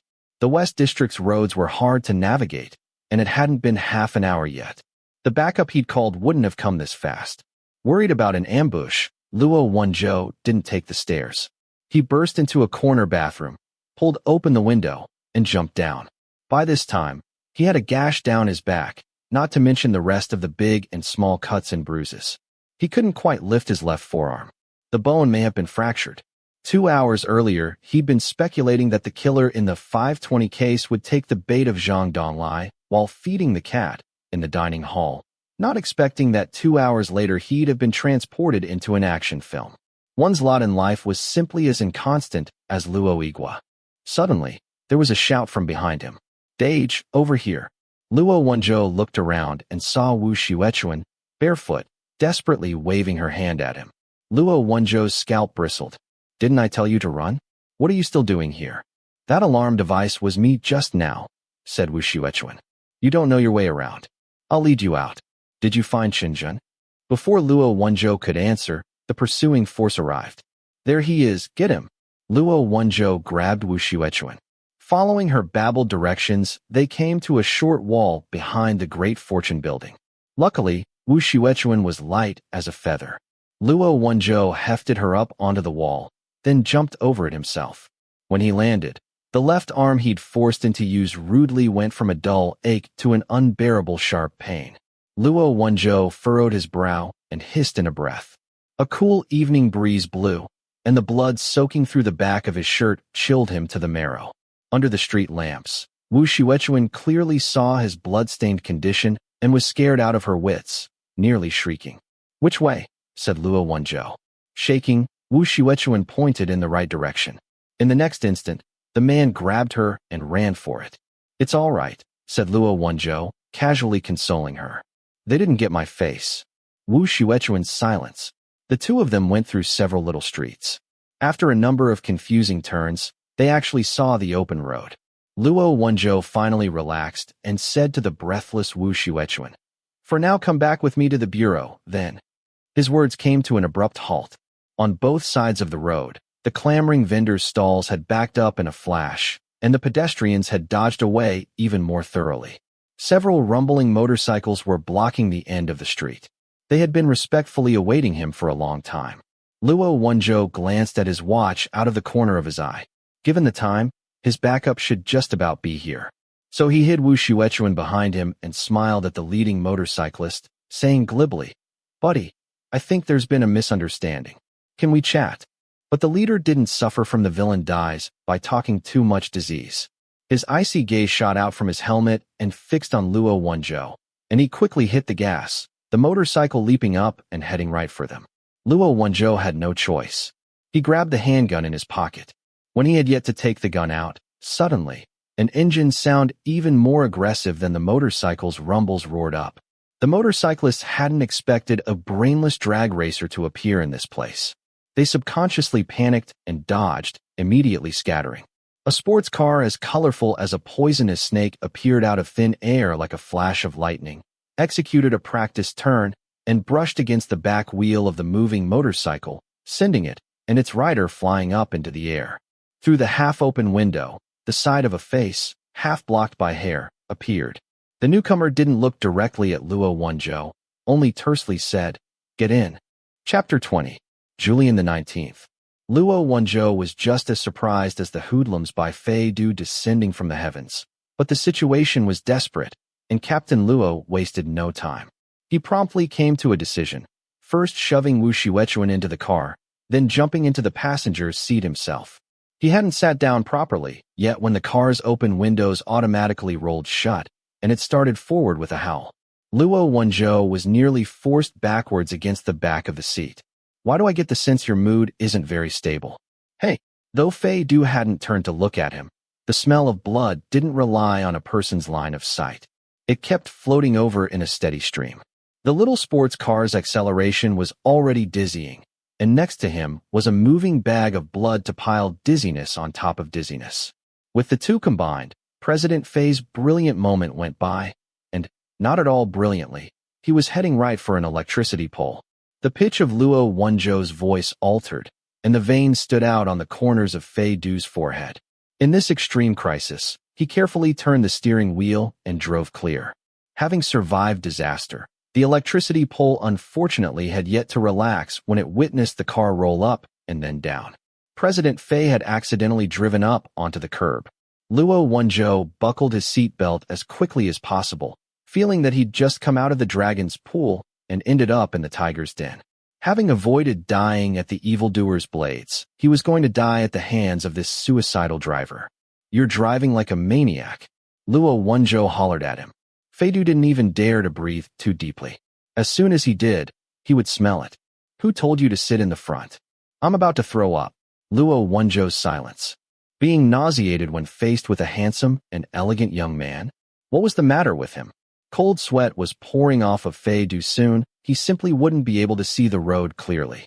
At last he couldn't maintain his airy demeanor any longer and was forced by Luo Wenzhou into letting out a curse. "Blood makes me sick, cover the fuck up." Luo Wenzhou froze. He'd always thought Fei Du's "blood makes me sick" was a joke, because he clearly remembered that he hadn't had that problem when he was little. Just then, Wu Xuechuan helpfully passed forward a jacket Fei Du had thrown into the back seat. Luo Wenzhou shook it out and covered himself with it. "Tisk, and I get carsick." "What? Shit, are those people crazy?" Luo Wenzhou had meant to ask him, "What are you doing here?"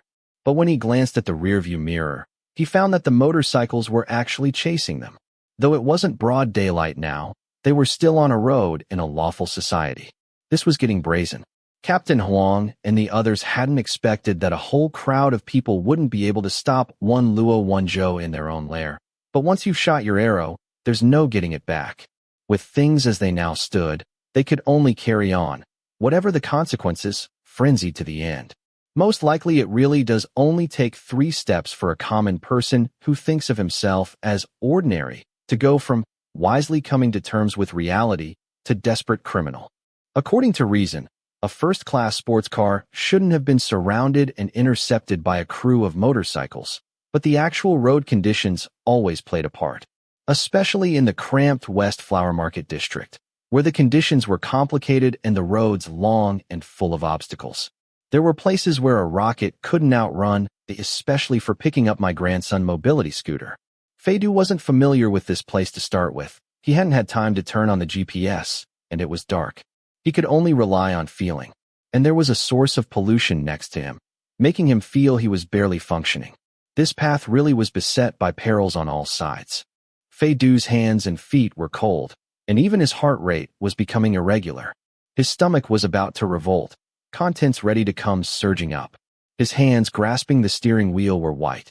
Clenching his teeth, he said, "Tell me you didn't come alone." Maybe because of blood loss or something, Luo Wenzhou really was a little carsick by now. So as not to upset the unsteadily performing driver, he said without any hesitation, "I didn't come alone. I have backup. Will we need to reimburse you for car repairs?" As he spoke, Wu Xuechuan shrieked. A motorcycle had quickly driven up. The rider slammed an iron chain against the window of Feidu's car.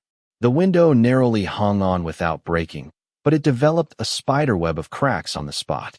Luo Wenzhou was provoked by this sight. "This stupid car of yours is flashy but useless. If you have the money, why not get a bulletproof one?" Feidu gave the rearview mirror a sideways glance and turned the steering wheel, very skillfully pressing the chain-wielding rider to the side of the road. The motorcyclist didn't react fast enough, and his front wheel twisted on the curb. He made a few desperate struggles to preserve his equilibrium, but in the end still went flying along with his bike. Holding his nose, Feidu then said, "I'm not the president of the republic. What bullets am I worried about? Of the two of them, one must have been a crow spirit." As soon as Feidu said these words, a crack came from the car's rear window. The hair on Luo Wenzhou's neck stood up. He was the first to react. "The bastards are shooting. Young lady, get down." Wu Xuechuan didn't need to be told again. She covered her head and curled up. At the same time, another motorcycle came up alongside them and the rider raised a hand, showing the dark and empty muzzle of a gun. Regardless of the facts, he opened fire. Luckily, there aren't so many decathlon-running bad guys in this world. This person's marksmanship looked like he was just fooling around, basically shooting blind. Though if you shoot enough, there'll always be a lucky shot or two. A bullet broke through the passenger's side window. Luo Wenzhou quickly turned and blocked Feidu while forcing himself down. The bullet brushed his shoulder and hit the windshield. This frightening instant made almost no impression on Feidu's thoughts or feelings. His brain, dimmed by the smell of blood, really was about to shut down. He had no time to think and no time to feel. Amidst infinite perils, he freed one hand. Able to stand it no longer, he picked up the car's air freshener and without looking sprayed it right into Luo Wenzhou's face. Incurring an unwarranted blast of fragrance, Luo Wenzhou was simply ready to kneel in respect for the utterly fearless President Fei's spirit. Feidu spotted a little street with no one in it and stepped on the gas. Spinning the steering wheel as far right as it would go, he executed a turn, not giving the gun-toting motorcyclist any room to follow. Then, having completed his turn, he immediately stepped on the brakes. At the end of the little street, like a stakeout, 3 or 4 motorcycles were waiting for him. The sound of thunder came from behind. They were being attacked from the front and the rear, trapped in the little street. Feidu swept his gaze in a circle expressionlessly. His face was so cold it was a little frightening. He took hold of the gear shift behind the steering wheel, the engine giving out a brutal roar. The car seemed to be an enraged beast, covered in wounds and entrenching itself, preparing to launch a fatal attack at any time. Feidu quietly said, "If I run them over one by one, would that count as excessive force in self-defense?" The noise of the vehicle was too loud. Luo Wenzhou could only see his bloodless lips moving. He didn't hear a single word clearly, but he inexplicably understood Feidu's expression, and his heart skipped heavily. He instinctively grabbed Feidu's hand holding the gear shift. The hand was very cool, hard, full of cold intensity, like some dull metal. Just then, police sirens sounded for the second time. Red and blue flashing lights lit up a large portion of the horizon. His backup had finally arrived. Using all his effort, Luo Wenzhou managed to unclench Fei Du's hand from the gear shift. The sound of the engine slowly calmed. Inside the badly damaged car, everything was silent for a while. The reinforcements were extremely reliable. They had the scene under control as soon as they arrived, quickly snatching up the biking party and its implements, and an ambulance very considerately came after them. Lang Xiao was the first to run over. She leaned on the car door. Breathlessly, she said, "Chief, are you guys all right? I was so scared." Luo Wenzhou laughed at her and hadn't had time to speak when Fei Du staggered out of the car, walked to the side of the road without saying a word, and threw up. Luo Wenzhou was discussing follow-up arrangements with Lang Xiao when Director Lu, who had come over in person, stuffed him into the ambulance. He thought to himself that the old man was making a fuss over nothing. These little injuries didn't amount to anything. After he was forcibly escorted into the ambulance, he didn't ease up but kept issuing commands, holding the ambulance's door. Chunjun may still be alive. I don't think they have any reason to kill him immediately. Go to the Great Fortune building and give it a good search. Also, go to the sub-bureau at once to pick up Ma Xiaowei. We have to get him away before Wang Hongliang gets the news. Damn it, they may already have the news by now. All right, doctor, I'm coming, just let me finish. Comparatively speaking, his fellow patient was much better behaved. Although not a hair on Fei Du's head had been hurt, when it was all over he threw up until he was half dead, vomiting himself into collapsing of dehydration. Tonight seemed to be a century long. For some people, each second felt like it was endlessly stretched out. The Flower Market District Sub-Bureau was silent. Xiao Haiyang, who was on duty, clutched a cell phone in his hand. His partner had fallen dead asleep.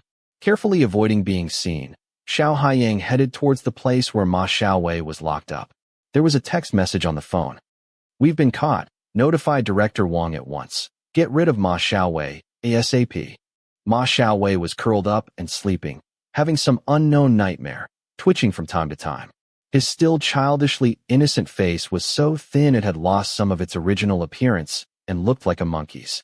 Xiao Haiyang ducked inside, cautiously turned his head to look back, then reached out to grab Ma Xiaowei's shoulder. Shaken awake in the middle of the night, Ma Xiaowei was startled. He opened his mouth and was about to call out, but Xiao Haiyang covered his mouth with one hand. The boy's eyes opened wide in terror. When Luo Wenzhou's many injuries had been seen to at the hospital, he felt himself to be in perfect health. He could have taken on another soccer team of delinquents. He then strolled over to see Fei Du and found him with an 4 drip in his arm, leaning back with his eyes closed, looking on the verge of death, as if he'd been the one to get sliced up. Luo Wenzhou went over and lightly kicked Fei Du's foot. Other people get sick at blood, they just fall over. How come you get sick like a pregnant woman? Fei Du didn't open his eyes. He only groaned. Stay away. I'm all cleaned up, said Luo Wenzhou, flagrantly sitting down next to him. It wasn't easy getting you to sit down and eat, and now you've thrown it all up. Expressionless, Fei Du said, I don't think there was anything worth regretting. Luo Wenzhou thought about the crappy dining hall at his place of employment and decided that this was reasonable. He then asked, How did you find us? This time, Fei Du played dead, not answering. Luo Wenzhou kicked him again. You weren't following me the whole time? What were you doing following me?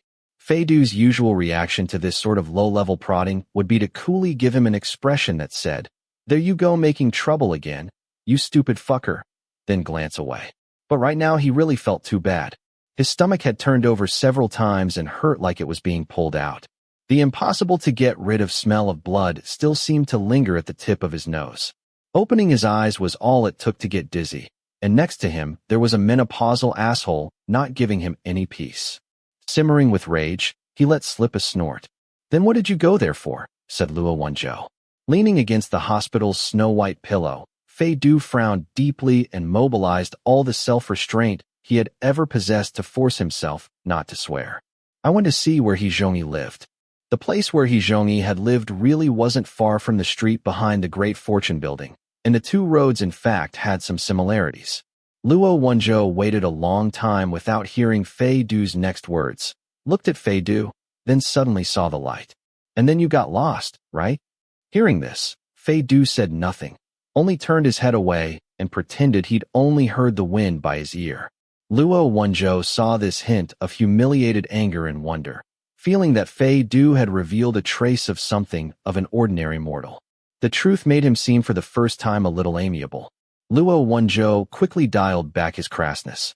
Taking advantage of this bit of warm and friendly human energy, he followed up. You want to see where He Zhongyi used to live because of that old auntie? Fei Du paused for a moment, then quietly said, That place is run down and out of the way, the bad living mixed in with the good. There's a public toilet nearby, and when it's dark the whole street stinks. The surroundings are a lot worse than the other rentals in the area. Everyone who lives there is looking for somewhere cheap. The ones weighed down by having families to feed, the ones who have both aging parents and small children to take care of, the ones who have sick family members. They go out by themselves and bear hardships, saving money to give to their families. There are also some gamblers and drug addicts, so poor they rattle, who have no choice but to live there.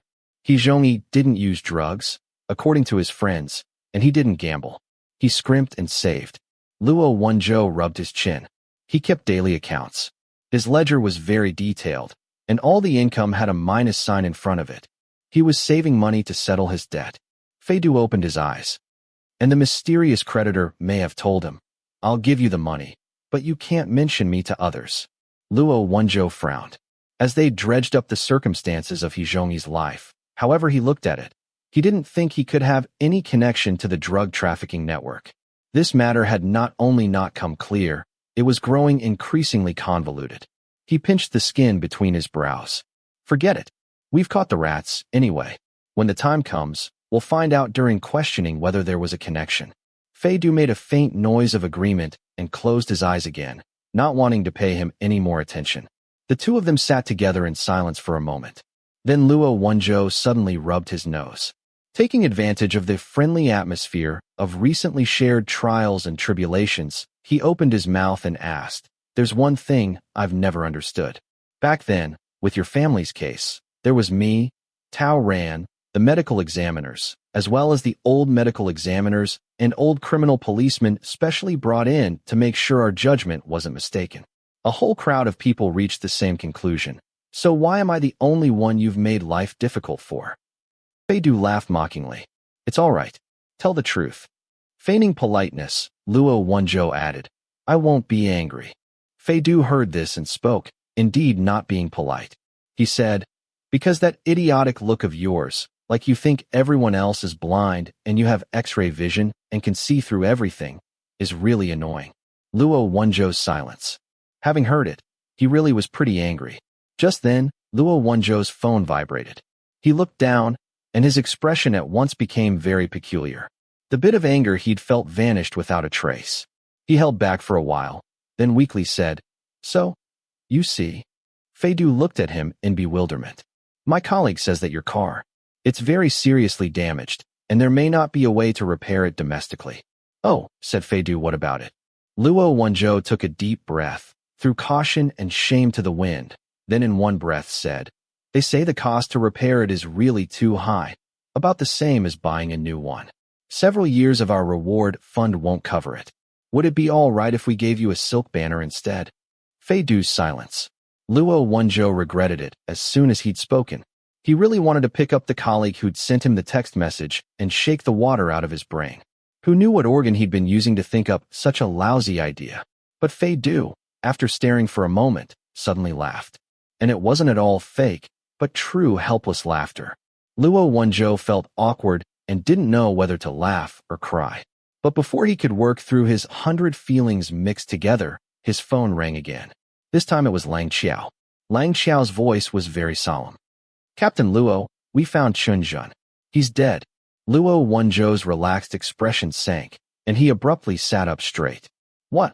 Also, before he was arrested, one of the suspects sent a text message to have them take care of Ma Xiaowei. Our people are hurrying over there, but I don't know whether they'll be in time. In a few words, Lang Xiao had given him the two worst pieces of news. She'd just hung up when another call came through right after. It was Tao Ran, who'd taken the evening off for once. Luo Wenzhou absently said, Tao Ran, I have some things to take care of. Can you wait a bit? Captain Luo, That lawyer of Zhang Donglai's just contacted me, Tao Ran said quickly. He says he found a suspicious necktie in Zhang Donglai's car. Chapter 21. Julian the 20th. Officer Tao, just in case the test results come in and prove I was overreacting, could I ask you to keep this a secret for me? This was Attorney Lu's third phone call to Tao Ran. The gist, as before, being, I would love nothing better than to go back in time half an hour and cut off the hand that phoned you. Tao Ran sighed helplessly, feeling that this Attorney Lu really was a little neurotic. Attorney Lu then jabbered.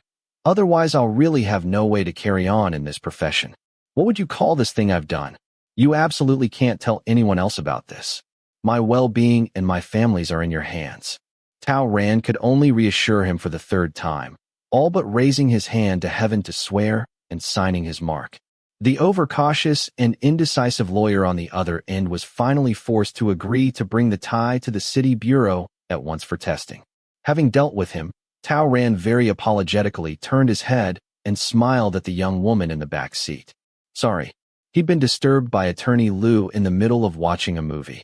The movie had just gotten to the part where the male and female main characters were having a falling out. He and the young lady had walked out amidst the crying, sniveling, and mutual accusations. It really wasn't a very auspicious beginning for a relationship, but the young lady hadn't said anything about it. Even if she was inwardly cursing, she had the self-possession not to show it. She very understandingly said, If you're busy, there's no need to see me home. Driver, please stop a moment by the subway entrance up ahead. Then you can take him where he's going. The roots of Tao Ran's ears turned red. He was all embarrassment. That's not very. It's fine. We also regularly get called out to work overtime on the weekends, the young lady said. And when we work overtime, it's only to make money for our boss. You're working for public safety. And I've read about that case of the rich kid killing someone online. You have to hurry up and solve it.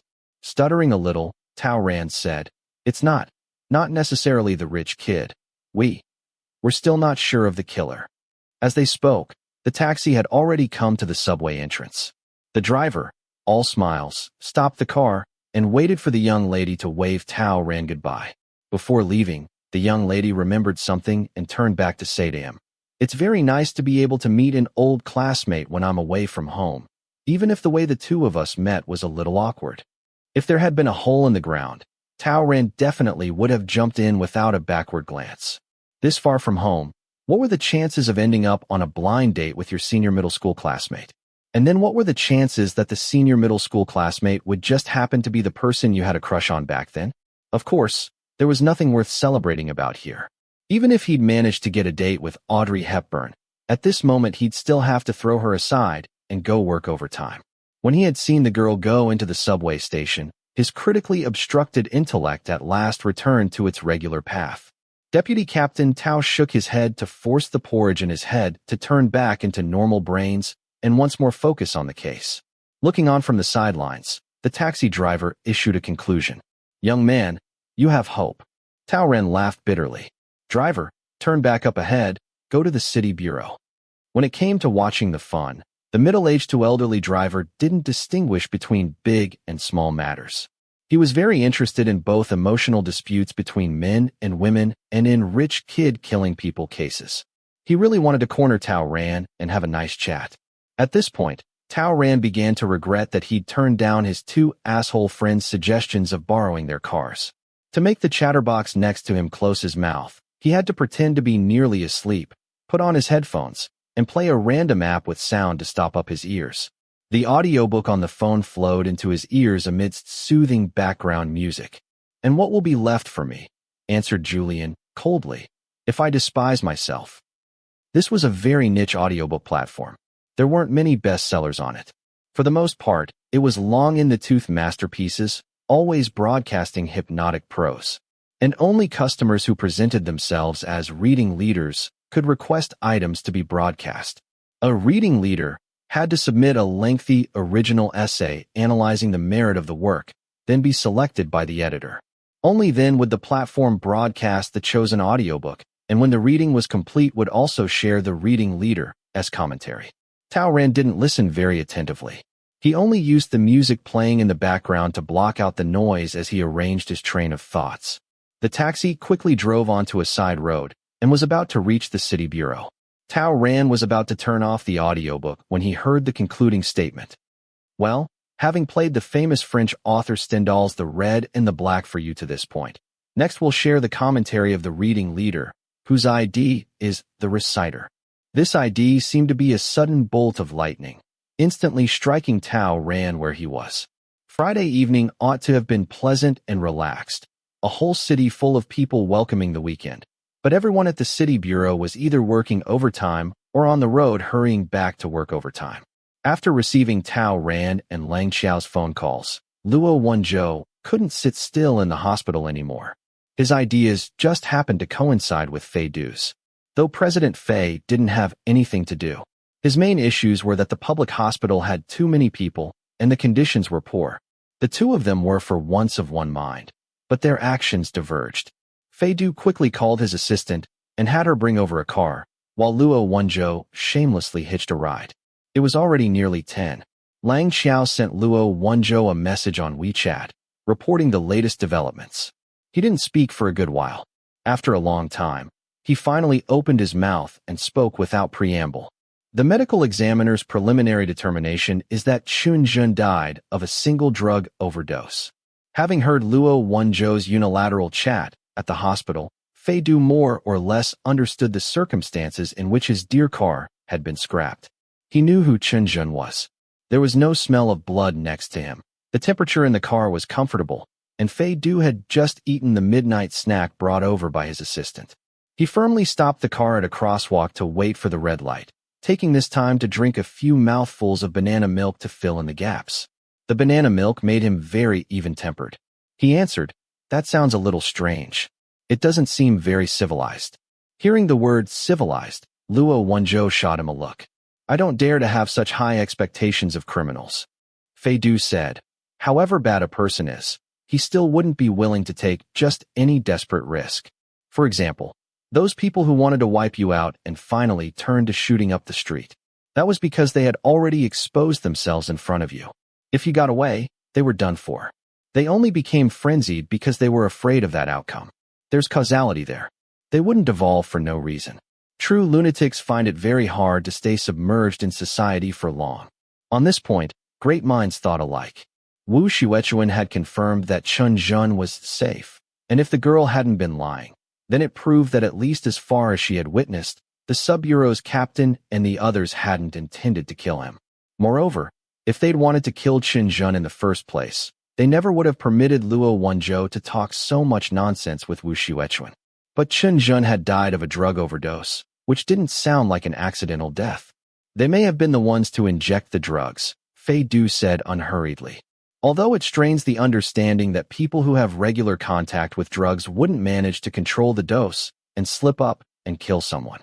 If I were suspected of harboring a drug trafficking gang, and a stranger barged in and blindly started asking sensitive questions, I certainly wouldn't kill him without careful consideration." Hearing his tone, which sounded like he was discussing the weather, Luo Wenzhou's scalp went numb. But at the same time, he still asked, "And then what?" Step 1, control him. Suss out just how much he knows, how deep he's gotten, and whether there's anyone behind him prompting him. Then use drugs, force, threats, and other such means to chip away at his willpower. Once I understand that the victim has only just started his contact with you and isn't altogether your informer, that he doesn't dare to trust you entirely, and moreover comes from a simple background and has no close connections, then I move on to step 2. Fei Du continued his banana milk-scented speech. Step 2. Use a very small dose of drugs to force him to develop an addiction, and while he's in a confused state, repeatedly inculcate the idea that it was you who sold him out. Brainwash him, make him believe that you're wallowing in the same muck as these people. This way, he'll easily become filled with despair and come to believe there's no such thing as so-called justice. And for someone like him, the only means of survival is learning to compromise. Luo Wenzhou looked at him for a while, then commented, "That's really sick." Fei Du was unconcerned. He continued, Step 3. When he's already addicted, let him taste some benefits. Let him know we aren't so scary, that we're really humanitarians.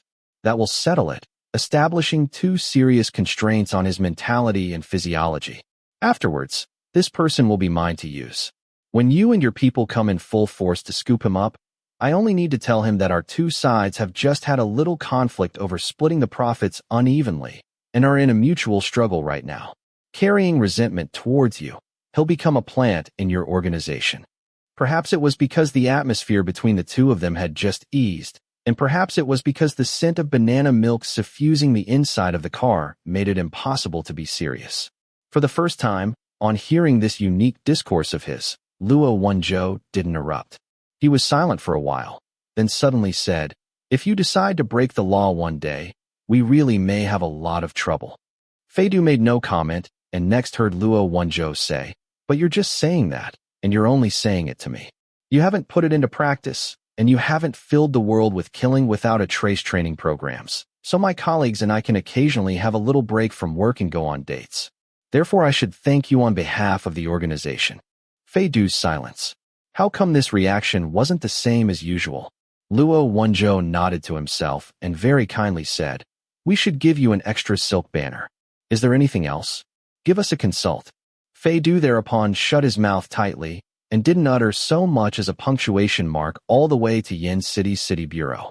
At the city bureau's gates, Luo Wenzhou had just stepped out of the car when a police car drove up and parked next to him. Before it had come to a full stop, Lang Xiao ran over. "Chief, Ma Xiaowei is gone." "Don't shout." The wound on Luo Wenzhou's back had only just scabbed over. He was still somewhat immobilized.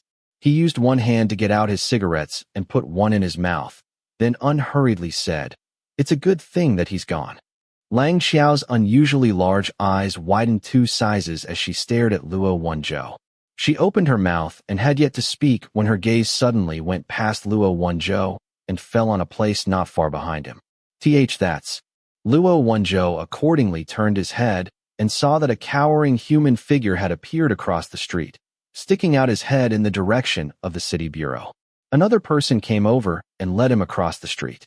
Ma Xiaowei and the sub-bureau's crooked-legged little glasses. Xiao Haiyang had finally swapped out his broken glasses. The rather stiff square frames made him look a few years older. He led Ma Xiaowei across the street and in front of Luo Wenzhou. "Captain Luo." Luo Wenzhou didn't seem at all surprised to see him. He nodded genially. "You're here? Do come in." There wasn't a bit of weekend ambience inside the city bureau. Those performing the autopsy, those examining the tie, those questioning the witnesses and interrogating the prisoners. The criminal investigation team and the forensics department were so busy they were all over the place. Mother He, put up temporarily in the duty room, couldn't avoid being alarmed by this. At the least sign of disturbance, she anxiously stuck her head out to look. When Ma Xiaowei and the others walked in, they saw Mother He hesitating in the corridor. She saw Luo Wenzhou, then transferred her doubtful gaze onto Ma Xiaowei. "This is He Zhongyi's mother," Luo Wenzhou said to Ma Xiaowei. Ma Xiaowei's already listless steps paused. He looked at her in terror. The frail woman and the haggard teenager looked at each other helplessly.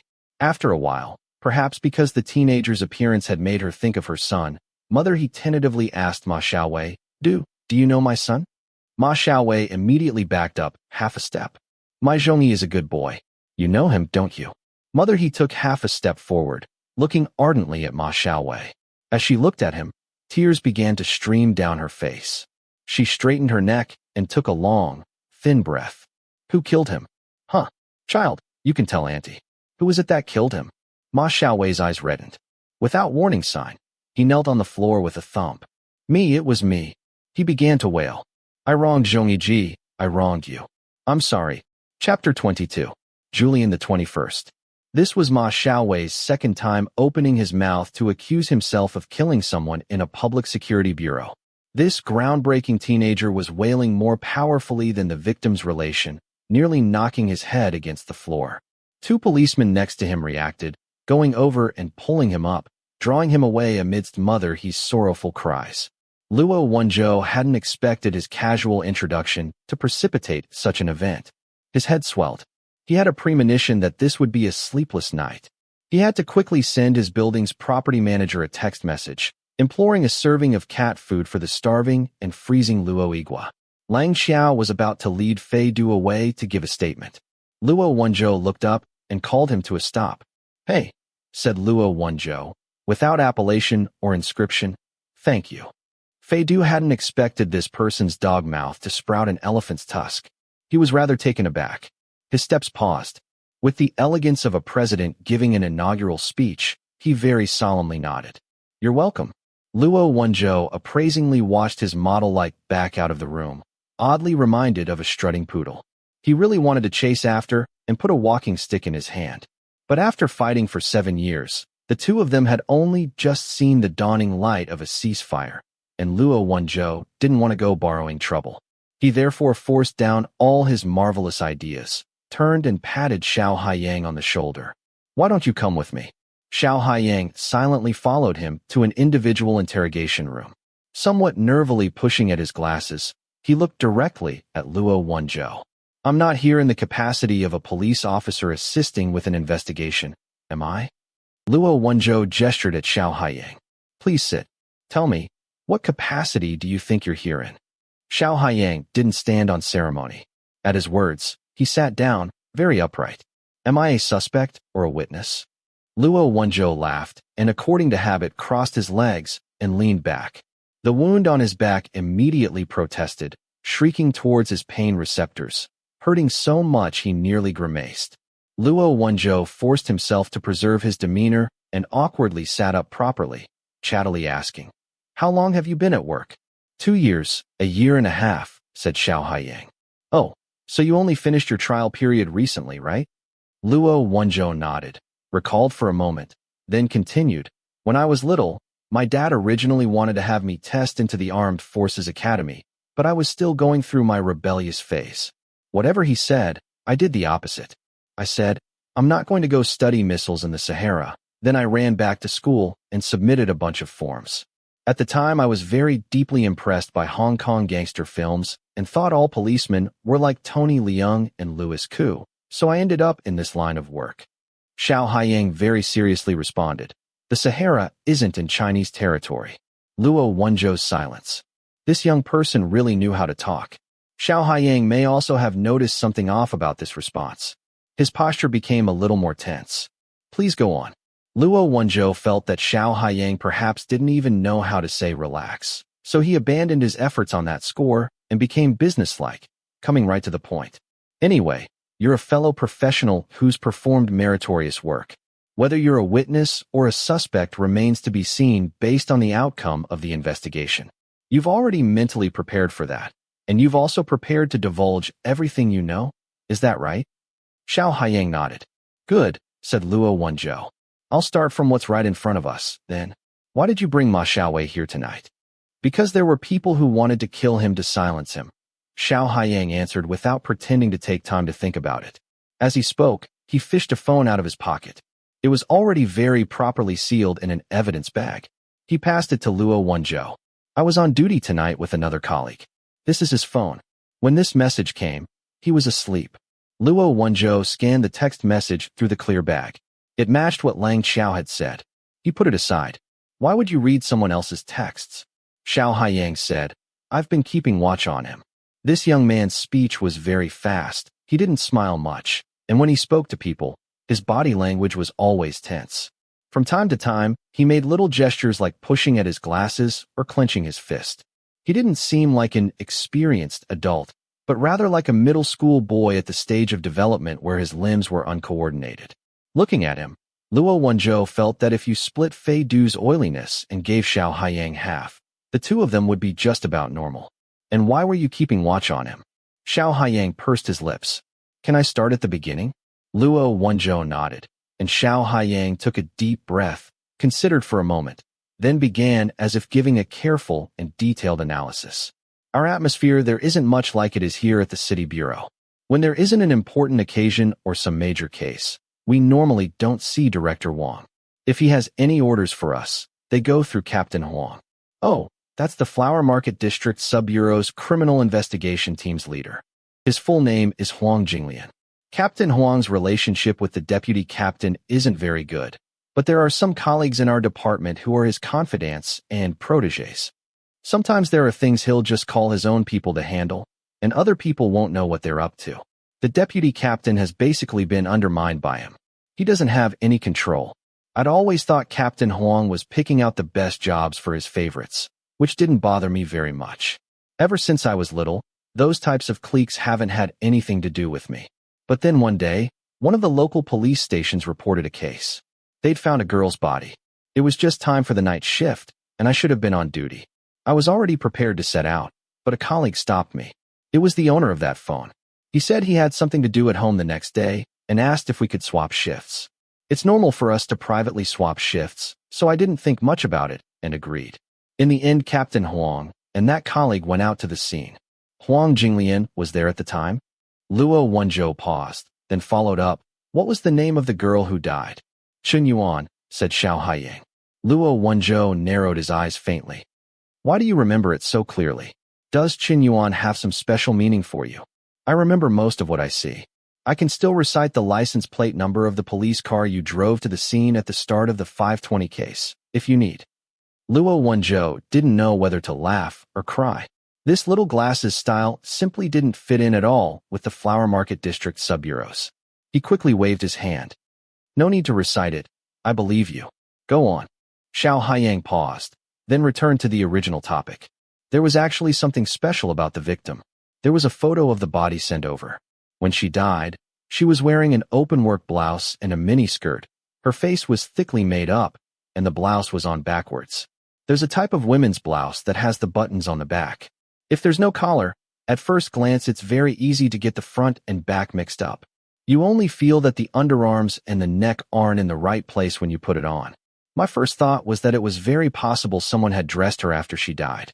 If that was true, then the case could involve a homicide. I particularly mentioned this point to my colleague when we changed shifts. Luo Wenzhou's fingers rapped lightly on the table. He didn't interrupt.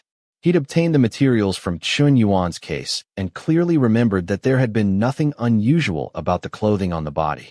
The blouse with the buttons on the back hadn't been on backwards. It was several days later when I found out the results of the investigation. Captain Huang and the others had determined that it was a case of a prostitute dying of a drug overdose. I went to ask that colleague for an explanation for the backwards blouse the victim was wearing. He hedged and just said I had seen wrong. At this point, Xiao Haiyang paused for a long moment. I didn't save the photograph. I only looked at it quickly. It isn't as though I couldn't have seen wrong. But that afternoon, a transfer of 2,000 yuan appeared on my salary card, and the text message note said it was a bonus. Our wages aren't very high. Everyone has families to feed, and their lives are stressful. When we get a bonus, there's sure to be a group celebration. The whole team's atmosphere is different. But this time, no one had mentioned it. Before I got off work, Captain Huang called me over and mentioned some routine work I'd done over the last few days. He said I was earnest and responsible, and he'd asked Director Wang to specially authorize the money to encourage an exemplar who'd just started work. I thought this reason was very far-fetched and didn't touch that money, because I suspected it was hush money. As soon as he heard this, Luo Wenzhou understood that this was in fact brazen hush money. But you didn't have evidence. The concluding report for Chen Yuan's case was very clean. There were no weak points. Xiao Haiyang's cheeks tightened, and he nodded rather unwillingly. Luo Wenzhou let out a breath. And then? That day at the crime scene. Why did you hint to us that the place where we'd found the body wasn't the initial scene of the crime? I thought Captain Huang and the others were up to something. So I thought it over and didn't disclose the matter of the bonus. Xiao Haiyang lifted his chin slightly, indicating the phone in the evidence bag next to Luo Wenzhou. I looked for an opportunity to plant a virus on that colleague's phone, accessed his GPS, and kept track of his whereabouts every day. Luo Wenzhou's silence. Xiao Haiyang quickly explained, I know that's against the law, but during training I barely scraped by on a lot of subjects. It wasn't realistic for me to try following them. I definitely would have been discovered at once. This was all I could do. No, I just didn't expect you to be so talented. Luo Wenzhou smiled. What did you find? After work, he usually went to some entertainment centers. Besides that, every month on days that were multiples of 5, the 5th, the 10th, the 15th, the 20th, and so on, as long as he wasn't on duty, he would go to some fixed locations, including near the lot where Zhongyi's body was found, and other fairly out-of-the-way places. I avoided him and the others and snuck over to investigate a couple of those places. I didn't turn anything up. But one time I pretended to be from out of town and asked for directions, and an old lady who lived nearby warned me not to go there after dark. She said there were sometimes people doing snow there. Luo Wenzhou said. So what you're saying is, on the night of the 20th, using the GPS, you determined that your colleague just happened to be at the place where He Zhongyi's body was found. After work, he left with Captain Huang and the others. I suspect Captain Huang and the others were also there then. The phone didn't show him leaving until almost 11, said Xiao Haiyang. Captain Luo, I think if we'd killed him ourselves, it would definitely be a bit more professional. It's not very likely that the body would have been so blatantly left there to cause such an irreparable uproar. Afterwards, Ma Xiaowei's appearance bore out my guesses. Captain Huang and the others had participated in certain business transactions at the scene that night, and in the process, maybe there was some kind of quarrel that the neighbors overheard. Ma Xiaowei was there too, and none of them saw how the body appeared there. Luo Wenzhou listened, nodded, and made no comment. He only suddenly asked, "Where were you on the night of the 20th? I was on duty at the bureau, working the night shift. There's the duty log and the security camera footage." Xiao Haiyang's expression didn't flicker. He wasn't upset at all by Luo Wenzhou's blunt question. He very calmly and impressively said, "You suspect that I'm the one who dumped the body? I'm not. The West District's roads are complicated. If you want to dump a body there without anyone being the wiser, first you have to be very familiar with the surroundings, and then you have to have a means of transportation. I only recently got my driver's license, and I don't have a car yet." Luo Wenzhou's expression was cool. It was unclear whether he believed this or not. Then he asked, "Now, have you ever heard of the Golden Triangle lot?" Ma Xiaowei says, "This so-called Golden Triangle lot is that very bit of ground where He Zhongyi's body was found. It's one of the places where they normally do business. Only people who regularly participate in the transactions know that name. It's strictly forbidden to share it." Tao Ran hurriedly left the interrogation room and tossed his notes onto a table. He said to Lang Xiao, "That bastard Luo Wenzhou, investigating something this big on his own without so much as a heads up. Does he think he's Captain America?" Lang Xiao curiously asked, "So did Ma Xiaowei really kill He Zhongyi?" "It doesn't seem like it to me. Ma Xiaowei says that after he got addicted, he was often strapped for cash. The people around him all knew about his problem and wouldn't leave money lying around the apartment." Ma Xiaowei set his eyes on He Zhongyi's new phone and snatched it for his own benefit. He was just about to go out to transact business when He Zhongyi got home from work and happened to think of the phone. He couldn't find it and questioned him. Ma Xiaowei is like a person possessed. He firmly denied everything. Finally, the two of them parted on bad terms. "Xiao Qiao, give me a bottle of water. I haven't had a break all evening." Tao Ran took the bottle of water, drank half of it in one go, then took a breath. That night Ma Xiaowei exchanged He Zhongyi's phone for drugs and was very pleased with himself, thinking that when He Zhongyi got back and searched his things, there'd be nothing he could say. But the outcome was that He Zhongyi didn't come back and just happened to die in that place. So Ma Xiaowei thinks that He Zhongyi somehow happened to see him selling the phone and got killed because he was trying to get his stuff back? Lang Xiao's big eyes turned, and she quickly caught up. Then afterwards, because of that fight among the common people, we got some unexpected testimony, and to cover up the truth, Director Wang planted that phone to frame him? So once and for all, who killed He Zhongyi? Tao Ren didn't answer. His phone was ringing. The call was from the forensic department's landline. He quickly picked it up. "Hello, how is it?" The person on the line said something that Lang Xiao didn't hear clearly. She saw Tao Ran's face grow increasingly grave. Then he hung up the phone and asked her, "Has Feidu left?" Chapter 23. Julian the 22nd. Luo Wenzhou was just opening the door on his way in, pondering with his head down as he went. Only when he heard Tao Ran's words did he look up in surprise. "What's wrong now?" Tao Ran didn't have attention to spare to wrangle over the cancer of heroism with Captain China Luo. Frowning, he said, "The Thai attorney Lu brought over has Zhang Donglai's fingerprints on it. The preliminary determination is that it matches the strangulation marks on the victim's neck. There are some small bloodstains on it.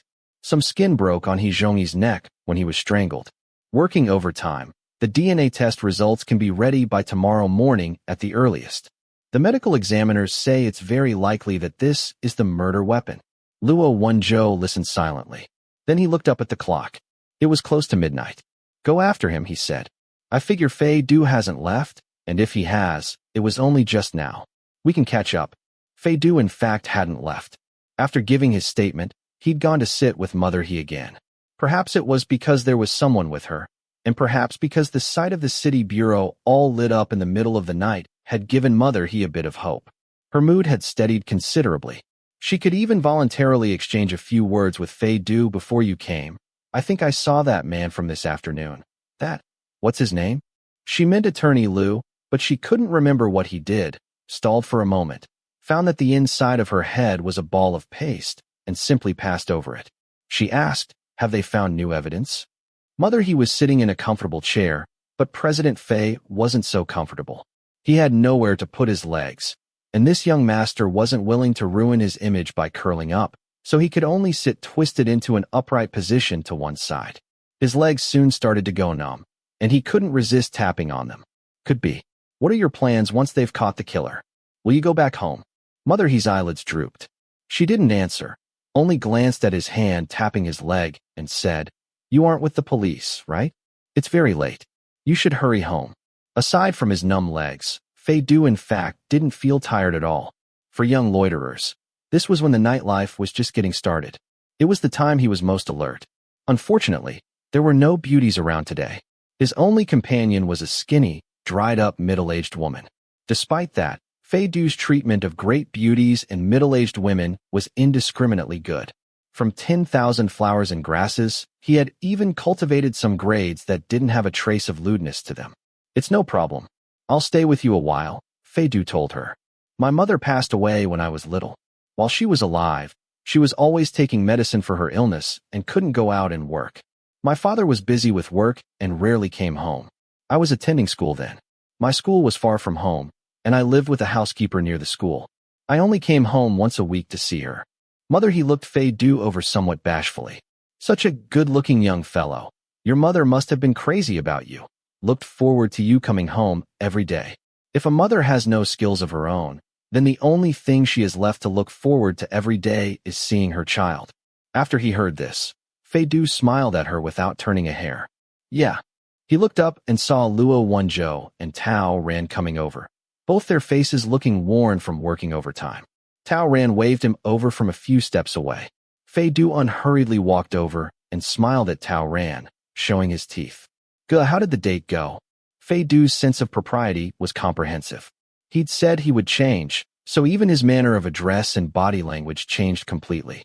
He'd said he would no longer make trouble, so he wasn't. He'd changed completely in an instant, becoming a close but properly behaved brother. Don't mention it. Tao Ran waved his hand expressively and looked at the staring Mother He, indicating that Fei Du should go with them to one side. Come over here for a moment. There are some things I need you to confirm. What's the matter? Fei Du said languidly as he walked. Have you finally realized that there's no future in being a policeman? I've always said that even the person selling youtiao in my company's building's dining hall gets paid more than your captain. Stuck full of pins at every opportunity without even having made a sound. Captain Luo was so wrong that all he could feel was hunger. He ungraciously called over the officer on duty and gave him some money. Go to the 24-hour shop and buy some youtiao.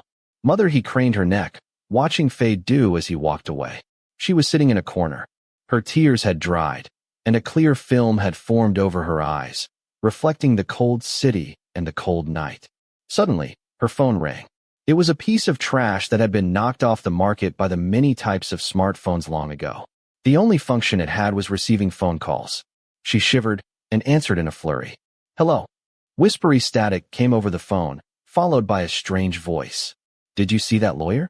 He took money to speak for those young masters, but he couldn't stand the condemnation of his conscience and came over there in the middle of the night to make a report. Now the police know for certain who the murderer is. They must be very busy now, right? Conclusive evidence is hard to cover up. Are you willing to trust me now? Mother He's chapped lips trembled. Almost inaudibly, she said, Who are you? I'm the one helping you, the strange voice said. Outside matters are too complicated. You don't understand anything about them. They're only being nice to you because they're afraid you'll go out and blab. The murderer has connections, so they don't dare to arrest him. Mother He's eyes opened wide bit by bit. The strange voice asked, "Are you ready?" At the same time, Tao Ran brought Fei Du straight to his own office, fished out some close-up photographs, and, cutting right to the chase, pointed at the striped silver-gray tie on them. "Have you ever seen this tie?" Fei Du glanced at it. "It's a popular design. Everyone has one." "Does Zhang Donglai have one?" said Tao Ran. Fei Du froze, the joking smile mostly falling from his face. "What does that mean?" Looking on, Luo Wenzhou found that this brat really was astute. Too bad he didn't put it to use in the proper places. "Exactly what you think it does." Fei Du hesitated, took the photographs, and looked at them carefully for a while. "He does have one of this brand. If I recall correctly, it was a gift from Zhang Ting. You can see it doesn't fit Zhang Donglai's style, so he normally only wears it when he's playing around at his dad's company. One time someone else saw it and made fun of him for ages. Lao Zhang may be unreliable, but he does love Zhang Ting. He complains about it every day, but he still can't bear to throw it away. What's wrong with this tie?" "This tie was found in the crack between the seats of Zhang Donglai's car. It has his fingerprints. We suspect it's the murder weapon," Tao Ran said, lowering his voice. "Help us with a few things. On the night of May 20th at Qinguang Mansion, was Zhang Donglai wearing this tie?" "He wasn't," said Fei Du. "That should show up on the security camera footage." Tao Ran then asked, "The 20th was a working day. Could he have worn it during the day, then taken it off at night, and put it in his car or his pocket?" "I don't know about that." Fei Du frowned slightly. Then, as if he'd thought of something, asked, "Are Zhang Donglai's fingerprints the only ones on the tie?" Tao Ran's expression flickered slightly. That was enough for Fei Du to read the answer. He stood in silence for a while, the smiling expression that seemed to have grown along with the corners of his eyes and the tips of his brows cooling. Then he slowly spoke. "Zhang Donglai can't be the killer. If his fingerprints are the only ones on the tie, it clearly shows that when the killer took that tie, whether he stole it or just picked it up, he was already planning to use it to implicate him." His voice was leisurely, his tone no different from his usual one, but Tao Ran, bewildered, sensed his veiled temper. Starting from the time Tao Ran had called him to ask for Zhang Donglai's alibi, Fei Du had displayed the indifference of an outsider. Even afterwards, when he'd twice accompanied Zhang Ting to the city bureau, he was purely accompanying her, purely going through the motions, a mere drinking buddy through and through. He hadn't gotten worked up trying to defend Zhang Donglai. He hadn't even asked of his own initiative what their investigation had turned up, whether Zhang Donglai had been entirely cleared of suspicion. "I never expected you to get angry on Zhang Donglai's behalf. I thought." Tao Ran was somewhat taken aback. He considered his wording. "I didn't think you were on such good terms with him. It looked at first like you weren't taking this so much to heart." "I'm not angry. I just think that some people have been rather too thorough." Fei Du tilted his head and smiled at him, seeming warm and calm, then made a slip of the tongue. "Give me some coffee-flavored sesame oil to help me focus." Tao Ran's silence. The not angry, President Fei's expression was frank. He had entirely failed to notice he'd said anything wrong. When Fei Du, frowning, had drained a cup of instant coffee with an expression of deepest suffering, he let out a breath and spoke. "When you released Zhang Donglai, saying that there was insufficient evidence, you actually already had evidence showing he wasn't under suspicion. Is that right?" Tao Ran froze. But next to him Luo Wenzhou nodded. "Right. The DNA on those cigarette ends you sent over really was He Zhongyi's. We followed up on that lead and found that he'd gotten on a bus and left Qinguang Mansion to go somewhere else. He wasn't killed at the club. Zhang Donglai was still making merry in Qinguang Mansion at the time. His alibi is fairly solid. We didn't clarify this when we set him free because I had a feeling that the murderer was following this case closely. If we released Zhang Donglai so ambiguously, he would definitely have a next move. And sure enough, he delivered this tie to us. If he's someone who can closely follow the case and plant the murder weapon in Zhang Donglai's car without being suspected, then the murderer must be among those of us who came to pick up Zhang Donglai when he got out of the little dark room. Aside from Zhang Ting and Attorney Liu, all those people also just happened to be at Qinguang Mansion that night." Fei Du stretched out his legs, half leaning and half sitting on Tao Ran's desk. "Among us, the one most concerned with the case, the most implicated, must be me. Am I under a lot of suspicion?" "Not much," Luo Wenzhou answered without pausing to think. "Earlier you couldn't find north in the West District's heap of little alleys. The degree of difficulty involved in tossing a corpse there would be a little high for you. Fei Du's silence. Luo Wenzhou said, "That's enough, President Fei. I know you're both wealthy and virtuous and can afford to eat youtiao. The silk banner's on its way. Stop throwing a tantrum and speak sensibly." Tao Ran looked from one to the next. He was slightly appalled. He had no idea what had happened while he'd been away from his post for the time it took to have dinner. Fei Du stared at Luo Wenzhou expressionlessly for a while. Perhaps he was internally cutting him to pieces. He managed to maintain his bearing and said seriously, "Aside from me, the one who most clearly understands the circumstances of the case must be Attorney Lu. The whole affair of the tie may have been staged by him, but he never had any contact with Zhang Donglai before, and it would have been very hard for him to get a hold of Lao Zhang's tie to use as a murder weapon. Attorney Lu reports directly to Zhang Ting, and Zhang Ting fits the above requirements better. Also, she came into close contact with the deceased He Zhongyi. You need to go investigate her alibi for that night." He paused for a moment. "There's also a fourth person, Zhang Ting's boyfriend, Zhao Haochang. He's a fairly well-known legal advisor, specializing in mergers and acquisitions. He was the one who recommended Attorney Lu to Zhang Ting, and he came with her today. On the night of the murder, he was at Qingguang Mansion and left after the dinner party." "You're sure he left after the dinner party?" said Luo Wenzhou. The corners of Fei Du's lips twitched ambiguously. "What do you think? Would you participate in the midnight performances in front of your future brother-in-law?" Luo Wenzhou's silence. "Little whelp," Fei Du said, "can you tell me approximately where He Zhongyi went after he left Qingguang Mansion?" Tao Ran looked at Luo Wenzhou, saw Luo Wenzhou nod slightly, then said, "He got off the bus at Wenchang intersection. After that we lost track of him." Fei Du got a leather card case out of his pocket, flipped through it, and pulled out a business card. "Rongshuan Law Firm, Yin City Office. Zhao Haochang, Partner, 2nd level. Address, 3rd floor, Jinlong Center, 103 Wenchang Street, Onping District, Yin City." Tao Ran stood up at once. "It's him." But Luo Wenzhou lightly scratched his chin, having a premonition that this matter wasn't necessarily going to be as simple as it seemed. "Don't rush," he said. "We don't have enough evidence. He Zhongyi got off the bus at Wenchang intersection, so a lawyer who works on Wenchang Street must be the murderer? There's no logical link there. What else is there?" When He Zhongyi had just arrived in Yin City, a mysterious individual gave him 100,000 yuan, said Fei Du. If that person was Zhao Haochang, then they obviously must have had some prior connection. Considering that He Zhongyi had left home for the first time to look for work, Zhao Haochang may have been to his hometown. Give He Zhongyi's mom his photograph and let her take a look. Luo Wenzhou picked up his phone and dialed Lang Xiao. "Big eyes, is He Zhongyi's mother still waiting for the results? If she hasn't gone to rest, ask her to come over to the office for a moment." Lang Xiao gave an affirmative. 15 minutes later, Luo Wenzhou had reviewed all the leads afresh, and Lang Xiao still hadn't come with Mother He. He looked up, his eyelid involuntarily twitching. Just then, Lang Xiao ran in breathlessly. "Chief, He Zhongyi's mother isn't in the bureau. I don't know where she went." Chapter 24.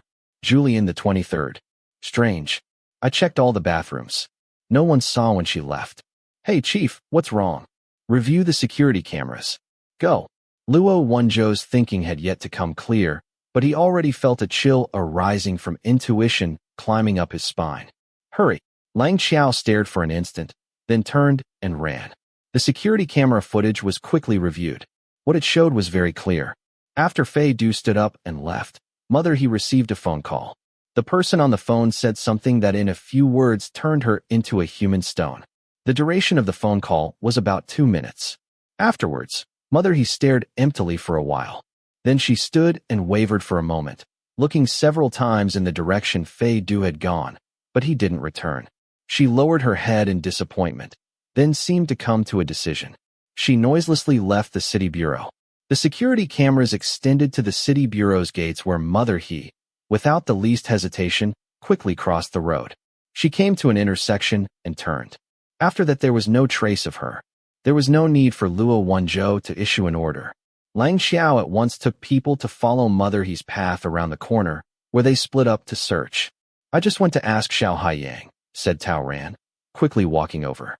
"After the sub-bureau picked her up from the train station, they immediately brought her here to us on Wang Hongliang's orders." She hasn't left since she came. She can't be very familiar with Yin City, but the camera at the gates shows that when she went out the main doors, she didn't look left or right, just went right across the street and turned. I think there was definitely someone waiting for her there. Luo Wenzhou said. Review all the security cameras near the intersection. Look into each car and pedestrian that went by during that period. What a mess. There's been the traffic restriction these last few days. Tao Ran sighed. The restricted cars can only go out on the road between midnight and 3 in the morning. Many people have no choice but to drive at night for one reason or another, so the roads aren't as tranquil as normal. It would take a long time to look into all of them. It's all right if nothing happens to her. But if... Luo Wenzhou paced a few circles without making a sound. Suddenly, his steps paused, his memory finally catching up to him. Luo Wenzhou finally remembered where the heavy disquiet he'd just felt had come from. Fei Du's voice, from earlier. Make him believe that you're wallowing in the same muck as these people. He'll easily become filled with despair and come to believe there's no such thing as so-called justice. That will settle it, establishing 2 serious constraints on his mentality and physiology. How had the person who had called mother he managed to convince a fretful, timid woman to leave the city bureau in the dead of night? Did she think that person was more worthy of trust than the city bureau's criminal policeman?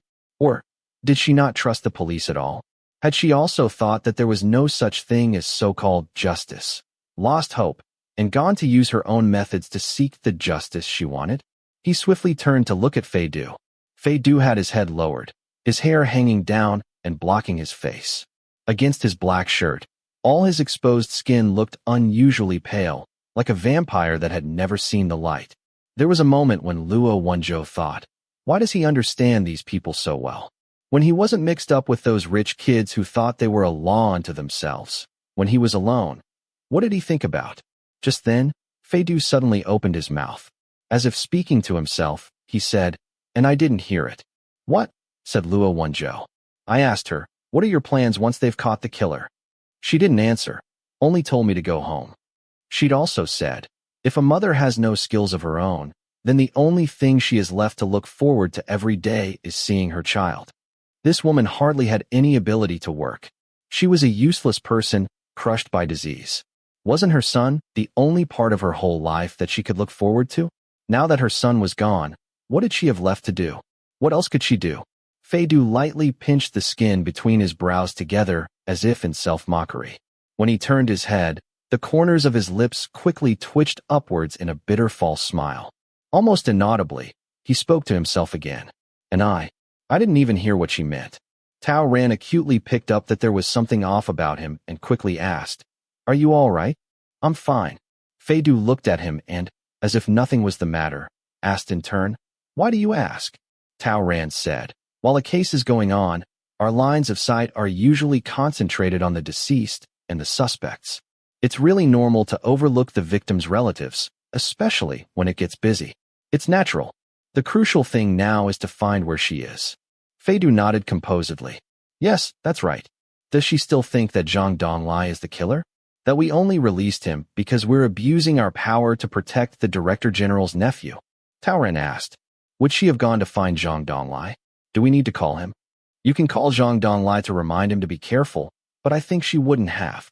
Luo Wenzhou pressed one hand against his temple and in doing so touched a bruise at the corner of his forehead. He sucked in a sharp breath. What's the use of her going to find Zhang Donglai? Kill him to make him pay with his life? Given Zhang Donglai's physique, if he stood still and let her stab him, there's no guarantee that she'd have the strength to do it. The greatest likelihood is that they'd call the police, and we'd bring her right back here. It's a useless effort. Think about it from the murderer's point of view. He can't be staying up late just to take Hizhongyi's mother out for a stroll. Just then, Fei Du, who had been uncommunicative all this time, picked up a gel pen. If the person who took her is the murderer, said Fei Du, quickly writing the date, 5/20, on a piece of paper. Then first of all, when the murderer killed Hizhongyi, was it on the spur of the moment, or was it premeditated? Having said this, without waiting for the others to answer, he answered himself. I incline towards thinking it was on the spur of the moment.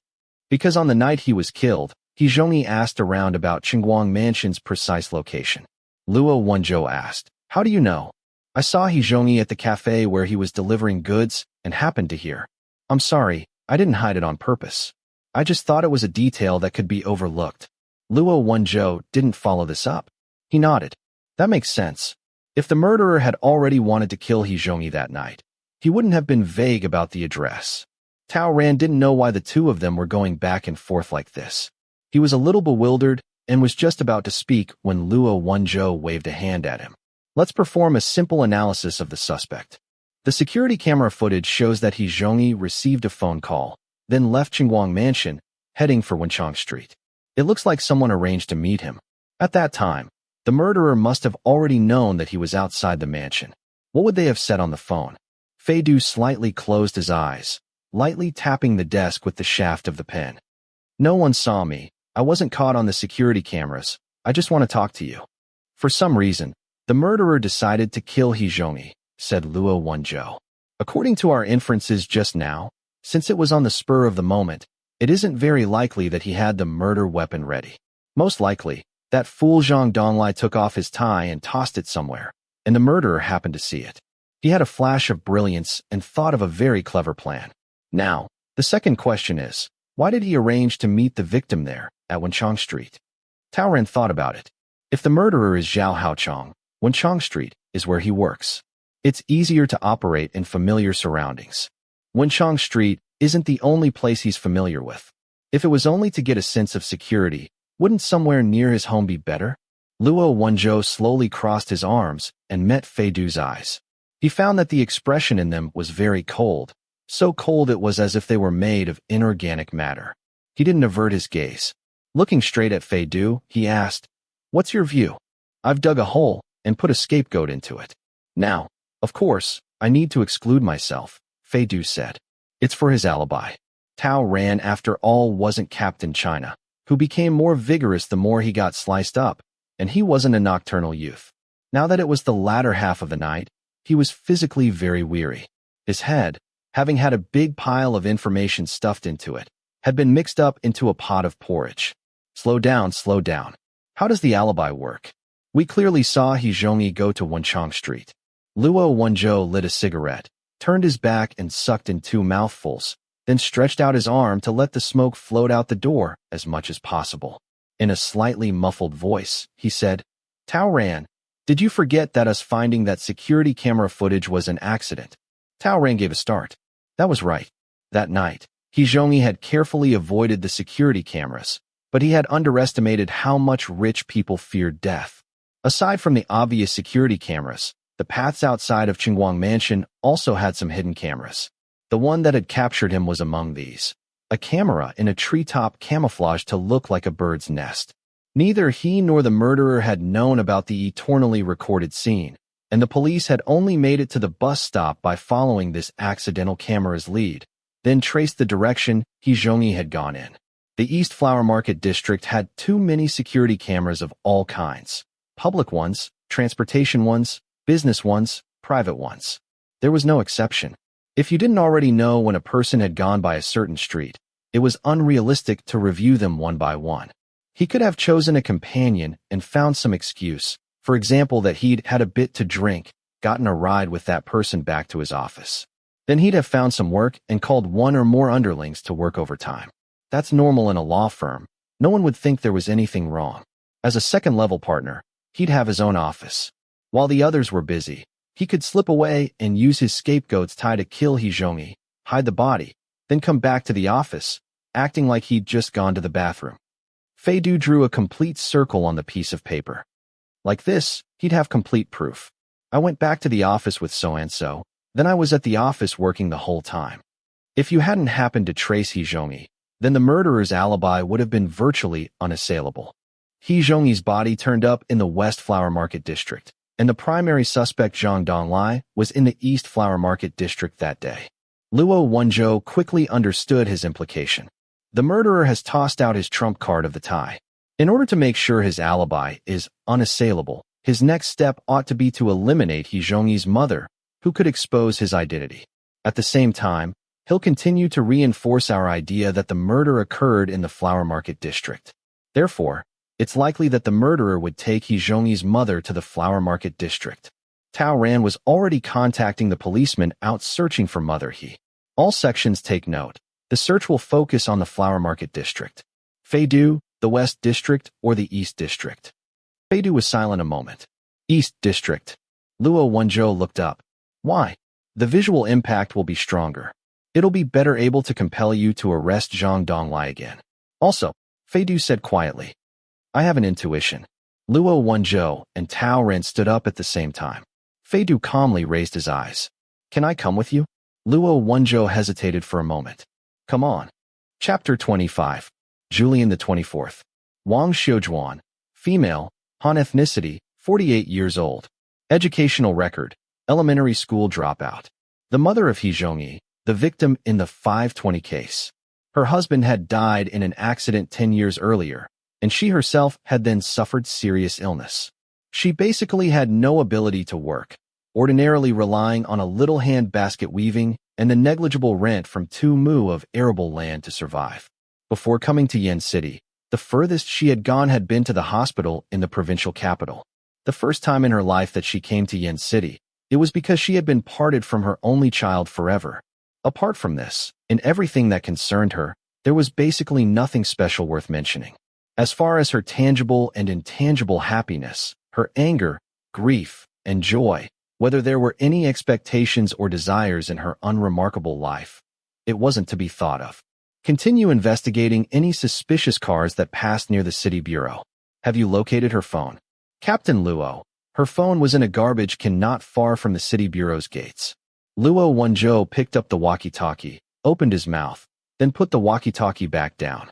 He had nothing to say. Fair enough. As far as she was concerned, in all of this enormous city, aside from the mysterious individual who had kidnapped her, the only people who would call her number were swindlers and telemarketers. Luo Wenzhou somewhat irritably stepped on the gas. Why? What's the murderer's motive? Can the sudden impulse to murder have such long after-effects? To tell you the truth, I'm starting to doubt your inferences. Also, if the murderer is this Zhao Haochong, why would he dump the body in the West District? If he wanted to frame Zhang Donglai, wouldn't leaving the body directly at Qingguang Mansion's door be better? The person next to him didn't respond. Luo Wenzhou glanced out of the corner of his eye and saw that Fei Du was lost in thought. His unblinking gaze was fixed on the road through the windshield. Aside from his fingers tapping a 4/4 beat on his knee, he hadn't moved in a long time. Luo Wenzhou rudely tapped him on the head. Hey, I'm talking to you. Fei Du's silence. President Fei had reached his present age without anyone having dared to touch his precious head. And touching it was one thing. There was also the slapping method of touching. For a time, he seemed not quite to know how he should react. He turned his head to stare at this extremely audacious human, his expression a little scary. Luo Igwa stared at him every day conspiring at his murder, so Luo Wenzhou didn't care about this death ray. Not wavering from his intent, he continued to ask, is there a possibility that the person who dumped the body in the West District and the murderer who killed He Zhongyi aren't the same person at all? The tips of Fei Du's eyebrows moved slightly. Just when Luo Wenzhou thought he was sinking into another round of thought, he answered, treasuring words like gold. Yes. Which is the greater possibility, said Luo Wenzhou. It depends on whether there are any other clues. Fei Du's backwards biological clock seemed to have returned to the right path. As if he was finally somewhat weary, he lowered his head and forcefully pinched the bridge of his nose. Looking only at the facts I know, I could be convinced of either possibility. If the person who dumped the body and the murderer aren't the same person, the possibilities are too numerous, said Luo Wenzhou. Let's not discuss that for now. If the person who dumped the body is the murderer, then what's the logic of dumping the body in the West District? Fei Du opened his eyes. His already generously sized eyelids pulled into 2 thick layers, pressing heavily on the rims of his eyes. He considered, then mildly said, based on previous inferences, the murderer must have been acquainted with He Zhongyi. When the police work a case, you'll ordinarily start by investigating the victim's social relationships. Therefore, he was very likely at risk, especially at risk of having some things that he'd very carefully hidden unearthed in the process. Why the West District? Think about it from the other direction. If it hadn't been those selfie-taking maniacs who found the body, then it's possible it wouldn't have been found. Perhaps he would have ended up like Chen Yuan. Even though his body was left out in public, in the end it would all have come to nothing. Fei Du paused, then continued. And in case something unexpected happened, the first firewall failed and the body was discovered, the police force would begin investigating the case according to conventional lines of thought. So he set up a second firewall. Zhang Donglai. Zhang Donglai had recently had a clash with the victim and belonged to the shallow social relationships category. A rough search would turn him up. And once the police had someone seriously under suspicion, you would concentrate the bulk of the investigation on him, and would cease or slow down probing into the victim's other social relationships. Owing to Zhang Donglai's special position, whether you investigated him or protected him, it would all blow up in your faces if you messed it up. Wrangling that would be enough to keep you busy. Where would you find the time to explore who else a kid from the countryside knew? Luo Wenzhou was silent. Their investigation really had followed this line of thought. Fei Du shifted as if he'd become uncomfortable from sitting too long, absently looking out the car window at the scenery rapidly falling back outside. The rows of street lamps turned the spiraling overpasses into an elegant, winding panorama. The first inklings of the East Flower Market District's nightless sky of fiery trees and silver flowers were already appearing far off. Perhaps it was his mistaken impression, but it seemed that tonight, the huge LED screen of the East District skyscreen corridor was even brighter than usual. Luo Wenzhou looked at him and suddenly asked, "Are you all right?" Fei Du expressionlessly asked in turn, "What could be wrong with me?" Luo Wenzhou thought about it, then bluntly pointed out, "Then how come you're suddenly being so kindly and gentle to me?" For a moment Fei Du was speechless. "I'm sorry, Captain Luo. I didn't know you liked it rough." Then both of them turned silent, feeling that there had been something a little off about these words. Fei Du's thought, "Don't I have anything better to do?" Luo Wenzhou meanwhile reacted half a beat late. The little whelp was flirting with him, and he was doing it in the tone of taking a dig. Accounting for the mental state of the officers working the case, kidnapping someone from the city bureau. If we don't consider the possibility that this is the work of a gang, then I think this person must have a record. Fei Du turned his head, raptly staring at the East Flower Market District, drawing ever nearer, wrenching the subject away in feigned amnesia. What kind of record? The kind that was never discovered. Only having a crime buried in the ground could foster this kind of insane narcissistic pride. A string of police cars drove into the commercial center and quickly dispersed, focusing their search on the area around Guang Mansion, the central square, and the places where he Zhongyi had delivered goods. What the hell? Lang Xiao's voice came over the walkie-talkie through heavy interference. Is President Fei there? Listen, do you guys normally have so many night owls walking around in the dead of night over here? Fei Du was also bewildered. Aside from the bar and private club crowd, at this hour, everyone else would normally have stopped. Even on the weekend, there was rarely such a commotion. Wenzhou, Taoren came on. The guys reviewing the security camera footage found a suspicious car. It had a logo on it that looked like it came from a certain rather irregular private car rental company. They've just found the person in charge of the company. Their operations are very irregular. They didn't notice that the recorded identity didn't match the person. And whose is the recorded identity? He Zhongyi's. Taoren sighed.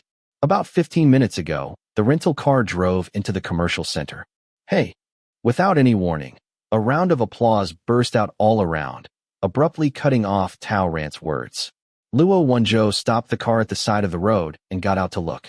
He saw the flowing lights and colors on the sky screen condense, then explode into an enormous countdown display. 5 minutes. The sky screen itself was an enormous LED screen, half of it on the buildings next to it. It was like a blanket flowing down. It formed a corridor about 3 floors off the ground and parallel to it. There were images on both sides.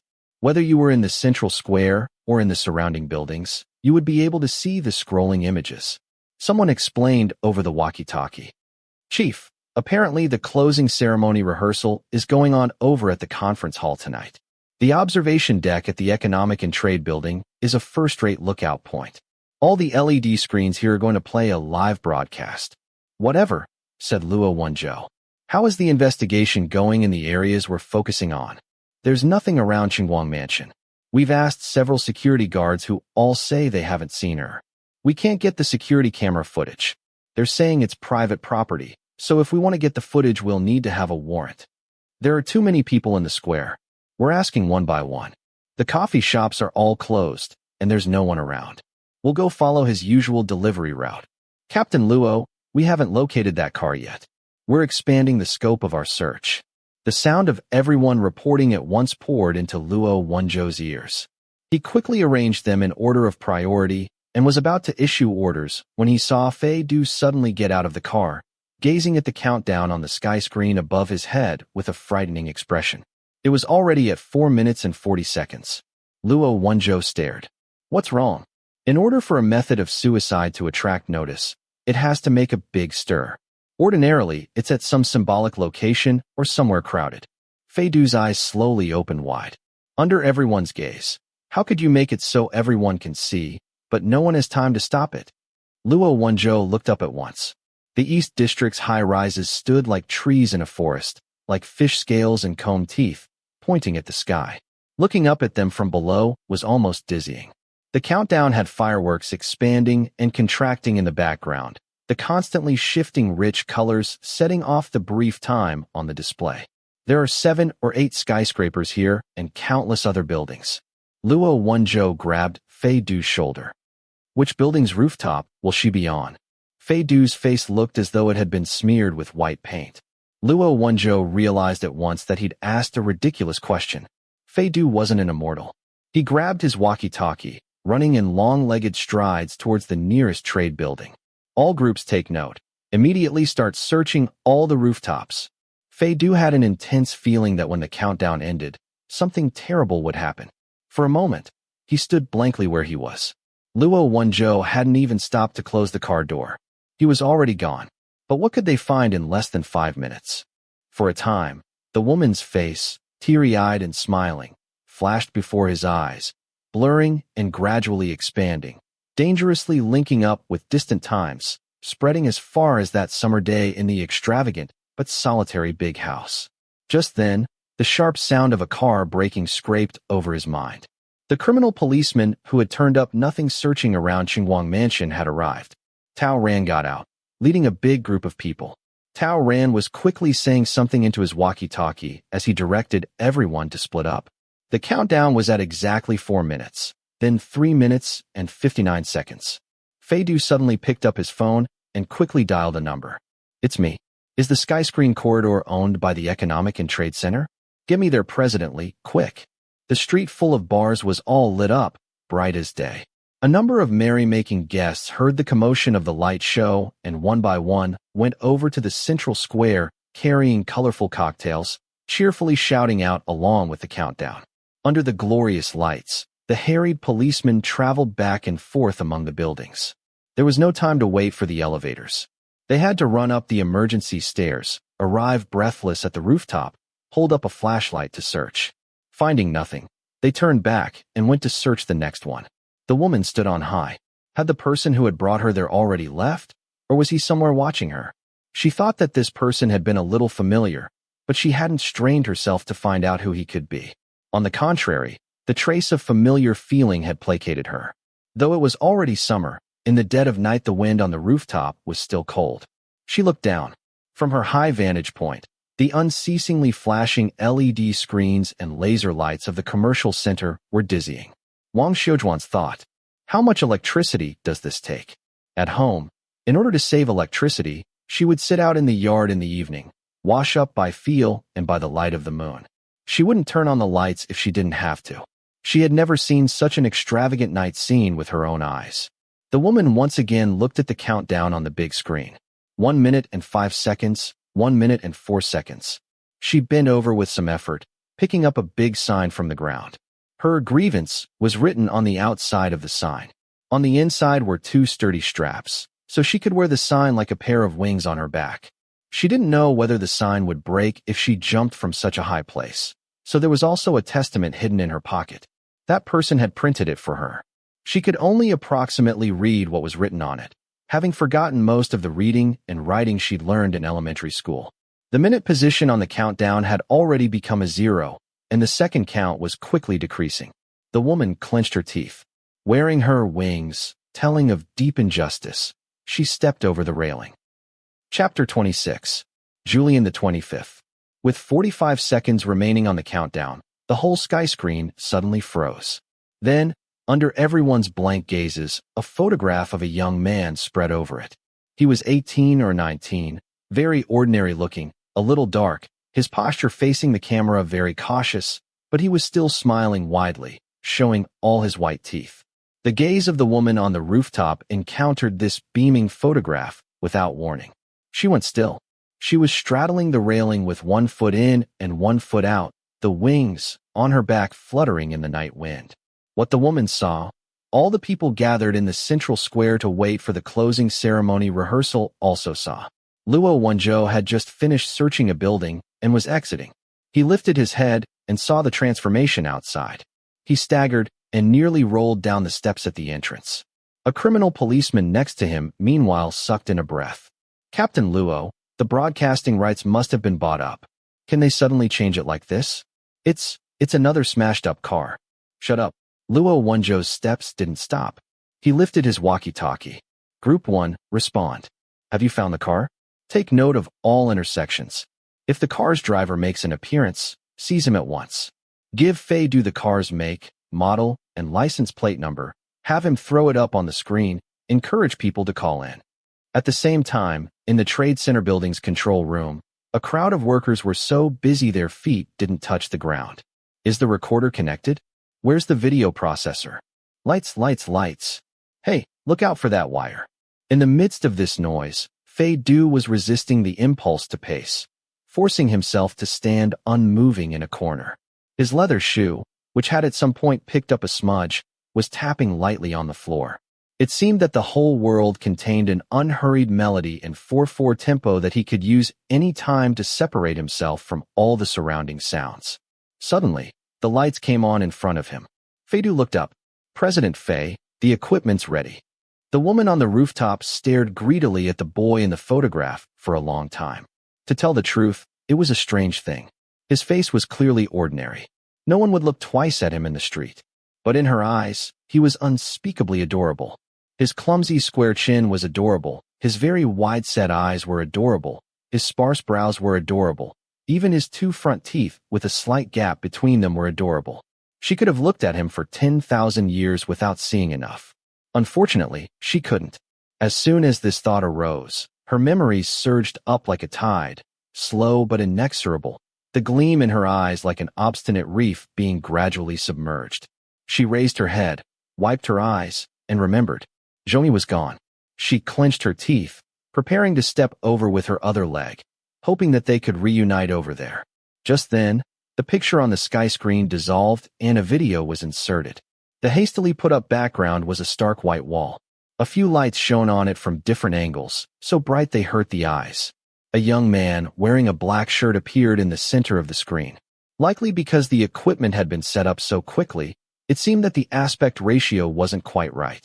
He was a little unnaturally stretched out. This was the young man she'd wanted to say goodbye to, but hadn't been able to wait for. The person on the sky screen gently touched the microphone and spoke. Hello, Auntie. I haven't heard any news of you. For me, that's the best news. I want to try using this method to say a few words to you. If you can hear me, please grant me 2 minutes of your time and listen to what I have to say. Wang Shoujuan looked in some terror at the screen on which a person had just appeared. She was so bewildered her thoughts vanished. She could only subconsciously nod once. Then she remembered that they couldn't see each other. Luo Wenzhou was just crossing the central square, with his left ear listening to all the group's progress reports through his earbud, with his right ear paying attention to his surroundings. His attention divided. He commanded, find some people to maintain order in the central square. If there aren't enough people, ask the security guards to help. Don't let the people around here call out anything that could disturb her state of mind. On the big screen, Fei Du spoke. Auntie, if my own mother were still alive, she would be about the same age as you. Luo Wenzhou heard this and subconsciously looked up at him. But even as he looked, his steps didn't stop. He quickly crossed the square's open ground, hurrying towards the next building. Group 3, the rooftops of the buildings overlooking the street, all have security cameras. You can check them directly, no need to waste time. Taoran, take care to disperse the traffic over there. Group 4, come with me to the Eastern Gemini building. There are some floors under construction. It's a serious possibility. Fei Du's somewhat downcast voice relentlessly pursued his hurried steps. I came home more frequently than Zhongyi. After all, he had to work hard to save money to pay for your treatment, while I was only an idle student. Every weekend, she would change the flowers for fresh ones, pour out her efforts preparing my favorite things to eat, clean my room, air out my quilt. She didn't like having a housekeeper around, so she had to do all these things herself. Did you also air out Zhongyi's quilt for him? Past endurance. Wang Xiujuan let out a long sob, which was shortly picked up and drawn away by the wind. The sobbing wind swirled down from the building's rooftop, brushing past Luo Wenzhou's sweat-soaked temples like a sigh. But one day, I came home full of expectation and opened the door. I found there was only a pile of dried twigs in the vase at the door. All the curtains were closed, and the rooms were full of a smell like death. When I reached her room, trembling with fear, what I found wasn't an aired-out quilt, but her corpse. Fei Du paused slightly. Not long ago, you said to me, my mother must have looked forward to me coming home every day. But back then, the policeman who worked the case told me that the night before I came back, she killed herself. I came home at the same time every weekend. She knew that. Mom, I've always wanted to ask you a question. What kind of mother would choose that time, leaving her corpse for her child to find on purpose? I thought every day about how to be good to you, how to make you happy, how to save money so I could pay for your treatment, how to repay the person who'd lent me the money for your surgery. I still haven't returned the money, and now I'm alone in a freezer and can't return home. Are you planning to leave me here? If you're all so heartless, then why did you act like you cared about us so much before? Straddling the guardrail, Wang Xiujuan slowly crouched down. Fei Du stopped for a moment, touched the microphone again, silently counting to 5. At the same time, in a corner of the image, the mysterious rental car's make, model, and license plate number appeared. Wang Xiujuan's education level was limited, and she couldn't make anything of the words and numbers, but the passers-by all around read them, and one after another got out their phones and spread the information to their friends and family. Captain Luo, the Gemini Building's construction team, says they're using the weekend to overhaul the building's electric system. They turned off the power over an hour ago. Luo Wenzhou's back was soaked with sweat, making him experience something of what old Lian Pa had gone through wearing thorns to humbly apologize. He would have liked nothing better than to part ways with his back, leave his spine responsible for his internal organs, and decamp, exiting the marriage without property. He looked up at the tall tower and clenched his teeth. Let's go up. Fei Du was silent for a while. Then, slowing his speech, broke off the purposeful confusion between himself and Zhongyi. Auntie, the murderer hasn't been caught yet, and you don't understand any of the circumstances. Doing this in such a muddle, how do you plan to tell Zhongyi? I implore you, wherever you are now, could you come as quickly as possible to the square? We're all looking for you. We'll go catch the murderer together, and when he's caught, you'll still have to take Zhongyi home, and I still want to speak with you for a while. Could you give me another chance to pretend I'm seeing my mom? Wang Xiujuan at last began to wail. She cried her soul out, the courage that had made her want to throw herself in this city's face flowing east into the sea with her tears. She once more weakened into a lost and nervous woman who had just come to Yin City. When she looked down from on high, she suddenly even felt that her legs were a little weak. Wang Xiujuan turned her gaze away but couldn't keep her footing. She tried grabbing the guardrail, wanting to draw her foot back in, but at that moment there was a great change. The seemingly firm guardrail was actually only loosely held in place. Wang Xiujuan was entirely unprepared. When she grabbed it, the broken railing swung out. She lost her balance and went falling back. Wang Xiujuan's eyes opened wide. Her mind roared. At the last moment, a human figure flashed over and grabbed her foot, just held up by the half-loose railing. The woman struggled instinctively, and her thin ankle nearly slipped from his hand. Her weight pulled at Luo Wenzhou's arms, and his just sealed back instantly tore open, as if he was being split in two. Clinging to one thought, he held on to her and roared, "Don't move." Fortunately, he hadn't come up alone. The people following quickly dashed over, and 3 minutes later, all working together, they had pulled up Wang Xiujuan, who had lost consciousness. Luo Wenzhou ordinarily felt that he could ascend to heaven and go 300 rounds of battle with Sun Wukong, but now he had overexerted himself so much he could barely stand up. He staggered backwards a few steps, then simply dropped inelegantly to the ground, gasping for breath, waiting until he heard someone say, "Captain Luo, she's alive." His muscles, tensed into a knot until then, relaxed.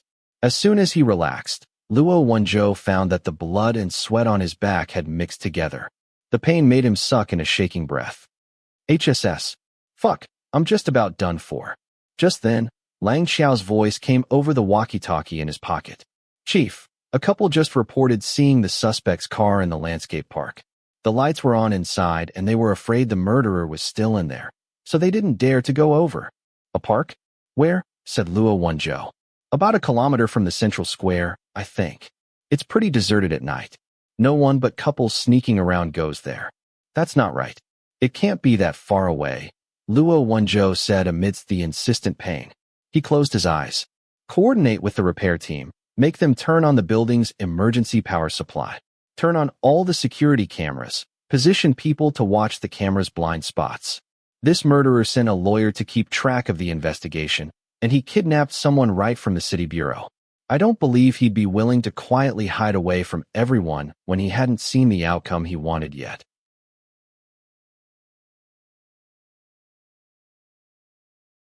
Chapter 27. Julian the 26th. These tall buildings presented icy exteriors. Their straight up and down trunks were oppressive. Their lobbies were usually floored in bright, reflective stone, and the front desk attendants and security guards would fix their gazes on anyone who set foot inside. Each building had its own distribution of elevators. All the elevators had their own systems. Some couldn't go up, some couldn't go down, some distinguished between odd and even floors, some could only be used after swiping a card. They formed a body unto themselves, often leaving strangers at sea, leading them to feel estranged from these repellent little states. But the Gemini building was different. Even though it had already been completely redecorated, it was still as familiar to him as the palm of his hand. He had done an internship here for half a year, but afterwards he hadn't stayed, because they'd just had to have an exchange student from a well-known school who only understood European and American legal systems. There was no comparing the present to the past. These people waving around attractive legal assignments could only review a basic contract. In order to handle any matter that required a very high level of specialization, they had to ask him to come back and act as advisor. In this building, the intern Xiao Zhao had become Mr. Zhao with the wave of a hand. But each corridor, each stairwell hidden in the shadows, was carefully recorded in his mind. Even if the power hadn't been turned off, he still had the assurance of being able to avoid the building's security cameras. But sadly, while all the conditions were perfect, someone had upset his plans. When he'd been mixed in with the crowd, ready to watch a splendid performance on the sky screen only to be interrupted midway by Fei Du, he'd flown into a rage. He decided almost at once that this was a base publicity stunt. Perhaps he was supporting his drinking buddy, and perhaps there was some commercial purpose. These people controlled assets and social resources that it was hard for him to imagine, even though each one was a blockhead, even though listening to an ordinary due diligence report could have them ready to pass out, yawning their heads off. If through the efforts of countless experts they could occasionally pretend to issue one or two obvious conclusions, then they would immediately be lauded as young geniuses. A policeman leading several security guards temporarily hired to help with the evening performance hurried over to maintain order. Everyone, please don't hang around near the high rises. We're still investigating the rooftops. There's a chance of danger here. Will you cooperate? Thank you. Sorry, it's for your safety. Hearing this, the crowd slowly moved away. No one noticed a fair and refined man turning and disappearing into the darkness. The police dispersing the crowd here clearly indicated that they would soon come to search, and that stupid woman still hadn't jumped. He didn't know whether she'd gotten scared at the last moment, or whether she'd been hoodwinked by that pretty boy's inferior performance. In accordance with reason, he had a contingency plan. Only one side of the rooftop of Tower A faced the central square. He had fixed up the guardrail so that even if she hesitated at the last moment, the loosened guardrail would help her make her decision. His arrangements ought to have been foolproof. What had gone wrong? He had to go back to look. He considered briefly and pulled out a crafty idea. He didn't go into Tower A, but went around to one side of Tower B, going in through the side door of a coffee shop on the ground floor of the office building. He familiarly went up the emergency passage specially provided for package and fast food delivery people, running up to the 8th floor. There was an open-air corridor linking the two towers, connected to the 8th floor emergency stair. There was a camera at the entrance to the open-air corridor, but that was all right. There was a wall of greenery on one side of the corridor, with enough space in the gap behind it for a person to pass through. It was a camera blind spot. Even though he knew that the Gemini building's power was off and the security cameras were all only for show, he still decided to take his prudence to the limit. The power being off truly was the best gift fate could have given him. Feeling pleased with himself, he walked briskly through the greenery wall, failing to note that the wind of his passing had touched a plant climbing the wall and set it shaking. The greenery wall blocked the camera, and he didn't notice that as the leaves trembled faintly, the security camera, which had been still as death, suddenly turned a very slight angle. Luo Wenzhou came down following the EMTs and saw Wang Xiujuan to the ambulance. He turned his head and saw Tao Ran and a few criminal policemen escorting a delicate-featured man to a police car. This man, whom he'd seen once before, felt his gaze. His enraged, hateful look at once shot towards Luo Wenzhou. Tao Ran gestured at him, raising the evidence bag in his hand. Inside it was a pair of gloves. Luo Wenzhou nodded, put a cigarette in his mouth, and looked the prisoner up and down. The man roared at him in outrage. "I just came back to fetch a document. Why did you guys grab me? Do you have evidence?" The police can't solve the case, so they just grab some innocent person off the street and stick him with the blame? Let go, you barbarians. If you wrinkle my clothes, you won't be able to pay for it. Wow, precious, said Luo Wenzhou, cigarette in his mouth. I'm so scared. Looks like this poor wretch will have to borrow some money from Daddy Fei. Watching the man being forced into the police car, Luo Wenzhou raised his hand and blew him a kiss. Bye-bye. He had just spoken when a hand reached over and rudely pulled the cigarette out of his mouth. Lang Xiao's makeup had worn off long ago, revealing the circles around her eyes picked up from running around half the night, so noticeable that there was nothing left of her face but her eyes. She casually threw the cigarette into a garbage can a few steps away, then pointed at the ambulance behind her. You get in there too. Luo Wenzhou's silence. Look at you. Lang Xiao criticized irritably. Hurry up and get in. Tomorrow, behave yourself and stay in the hospital. Don't come back. With a sigh, Luo Wenzhou said, Daughter, you aren't yet grown and already planning to seize your imperial father's authority? Lang Xiao steamed at the ears, jabbing at him with a sharp finger. Hey, don't fuss, Luo Wenzhou interrupted her. Do you know where President Fei went? Lang Xiao froze. She subconsciously looked up at the sky screen. It was already broadcasting the closing ceremony rehearsal. It had reached the end now, the fireworks so splendid they dazzled the eye. Though compared to the cops and robbers film from earlier, fireworks weren't all that interesting. The surrounding crowds became bored and went to scroll through their social media. I don't know, I haven't seen him. Why do you want? Lang Xiao twisted her neck in a circle. When she had turned her head back, Luo Wenzhou was gone. Luo Wenzhou picked up a jacket someone had left in a police car and threw it on, covering up the bloodstains. He called Fei Du's phone. It rang, but no one picked up. Luo Wenzhou then strode over to the trade center and went in. First he went to the control room, where he found the workers eating a midnight snack. He questioned them and learned that Fei Du had already left. He clarified the approximate direction he'd gone in, then went after him, calling as he walked. In the end, he finally faintly heard the "You Raise Me Up" ringtone behind the building. Luo Wenzhou followed the sound and found a small garden, surrounded by shrubs, with some stone chairs and tables inside. By looking up you could see a corner of the sky screen. There were no streetlights. Fei Du was sitting on one of the blocks of stone, not worried about getting dirty, leaning against a stone table. His phone was set down, playing like a public loudspeaker. Luo Wenzhou hung up the phone and went over. You want me to play a little song for you, is that it? Fei Du didn't feel like paying attention to him. He closed his eyes, looking like he was already asleep. Luo Wenzhou stiffened his upper body and sat down several steps away from him. Why don't you go see her? Fei Du spoke indolently. Isn't she safe? The murderer loosened the guard rail on the rooftop, said Luo Wenzhou. It was a close call. Fei Du's hand, tapping out a beat, paused at once. Opening his eyes to look at Luo Wenzhou, he just happened to meet his gaze. Luo Wenzhou's face was haggard. When he sat, his back was unnaturally stiff. He looked as if he was half paralyzed. But there were two lights reflected in his eyes, flickering slightly, not scorching. For a moment, Fei Du felt this fairly familiar man become a little strange. Luo Wenzhou's features were clear and handsome, his figure as good as before. His age wasn't very evident. If you said he was 30, people would believe it, and if you said he was 20, they would probably believe that, too. Although Fei Du knew that in reality he hadn't looked like this when he'd been just past 20. Back then Luo Wenzhou had been a true young master, deeply accomplished in cockiness, always showing off his cleverness and very unwilling to spare anyone's feelings. His exterior had resembled his interior, always having a flamboyant and domineering flavor of immaturity. But now, his outward appearance was like a stone carving that had been worn by the passing ages.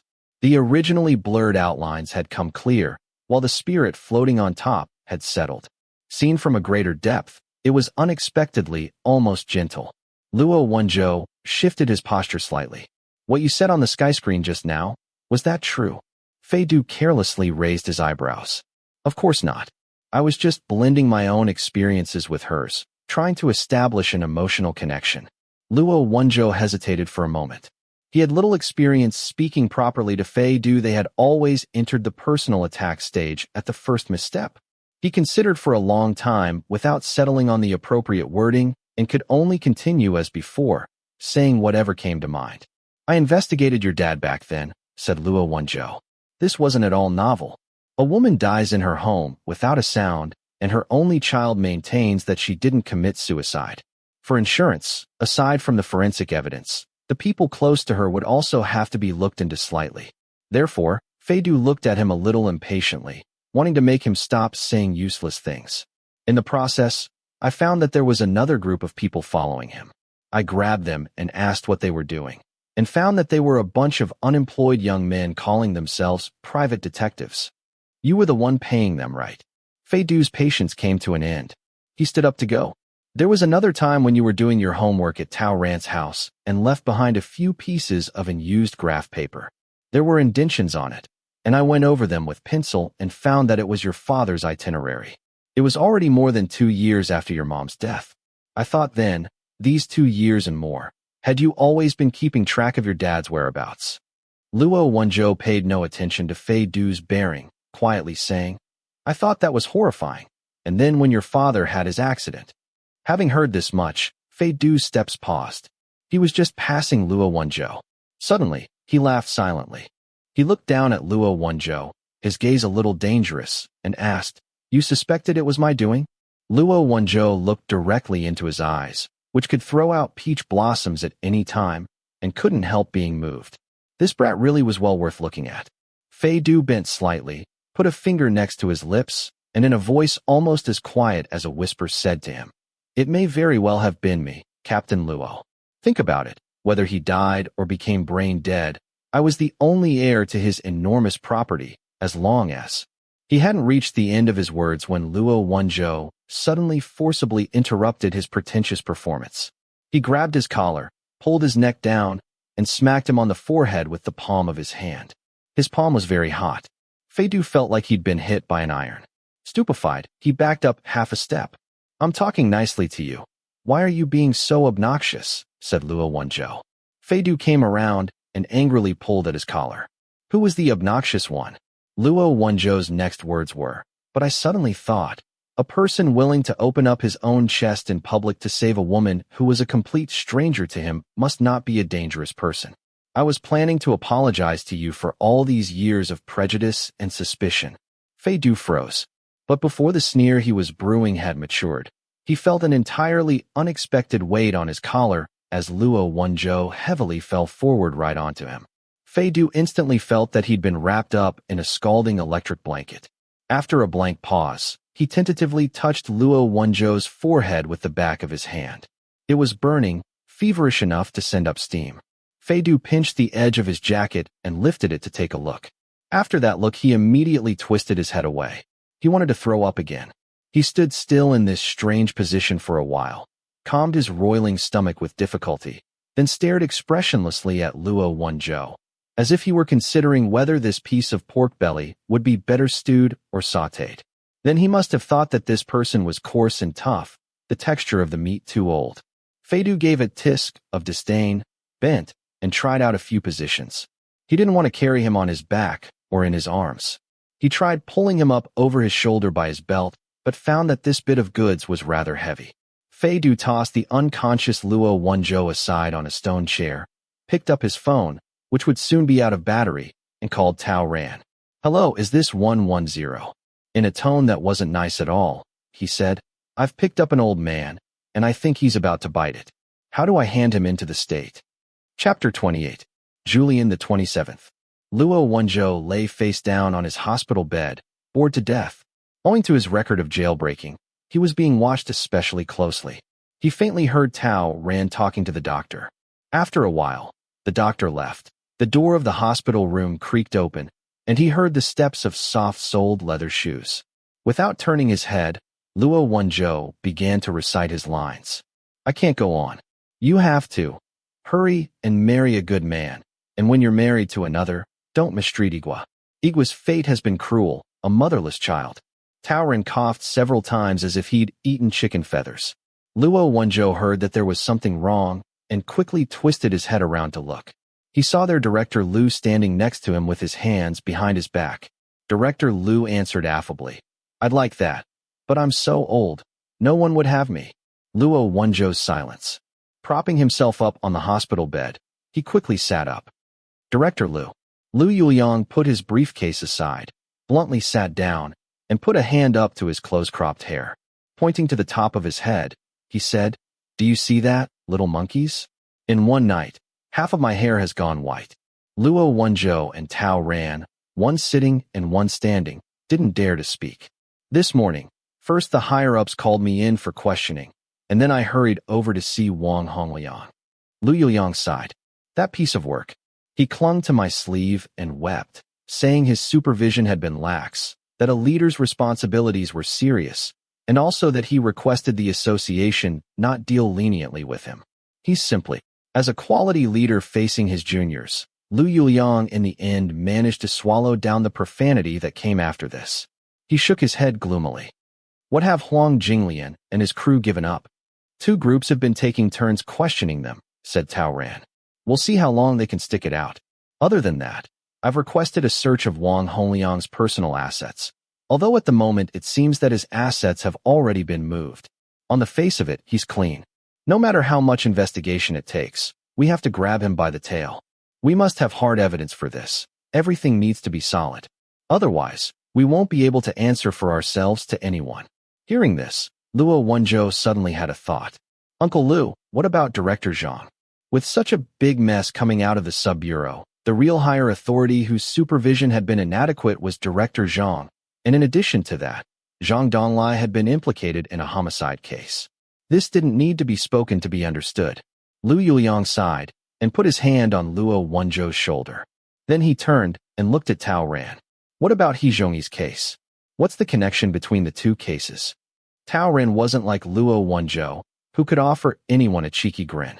In front of Director Lu, he was somewhat nervous and subconsciously stood up straight, back to the wall. "In the small hours of the morning, we arrested the suspect, Zhao Haochang.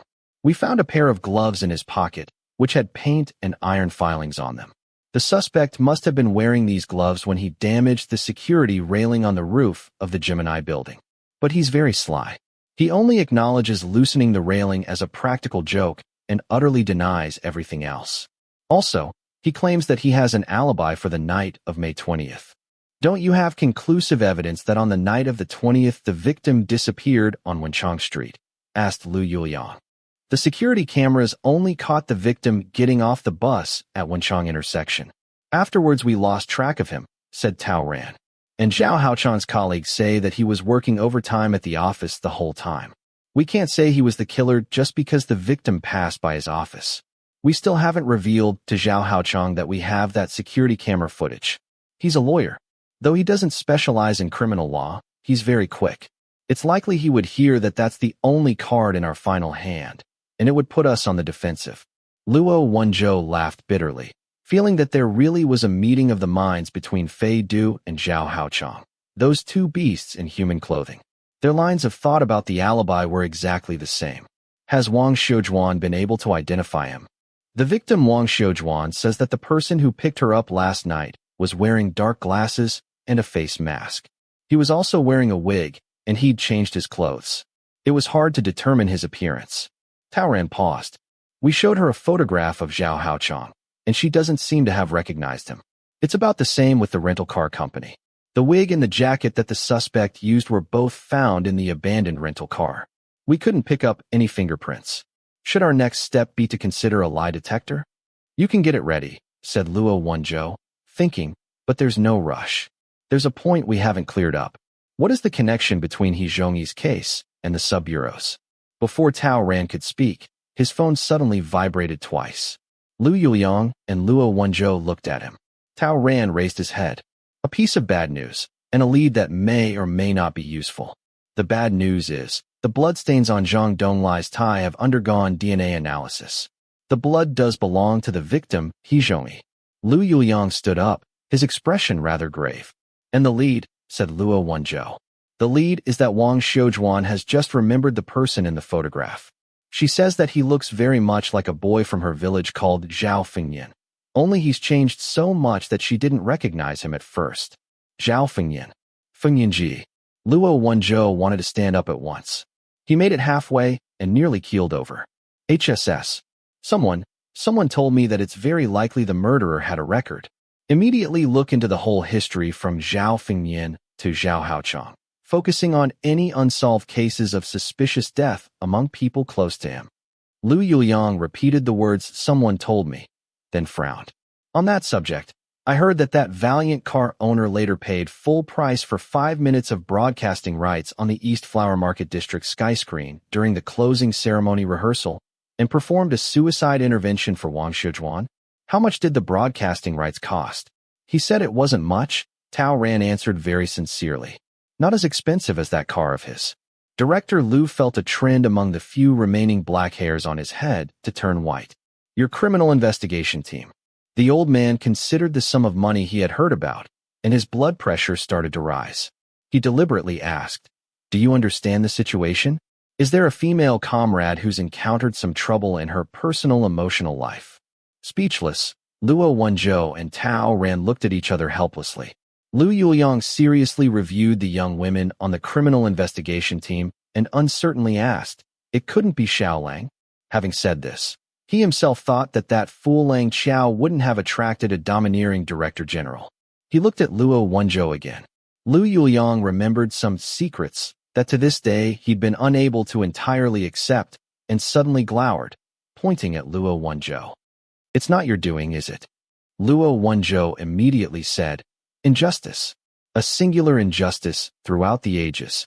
Director Lu had yet to relax when Luo Wenzhou blinked, thought for a moment, and nodded once with a great show of earnestness. "Although it sounds like that's my bad luck. Alas, he's too much of a bastard. If I spent a whole day with him, I'd die of anger 8 times. So never mind." Lu Yuliang hadn't expected his shamelessness to be this far-ranging, and was so angry his blood pressure shot directly up to 180. Speechless, he pointed at Luo Wenzhou. "Time is tight, and the task is pressing. Anyone who pulls any shenanigans had better look out." But when Tao Ran had seen the furious leader out and returned to the hospital room, he found Luo Wenzhou sneakily smoking out an open window. "Where'd you get that?" "From old man Lu's pocket," said Luo Wenzhou.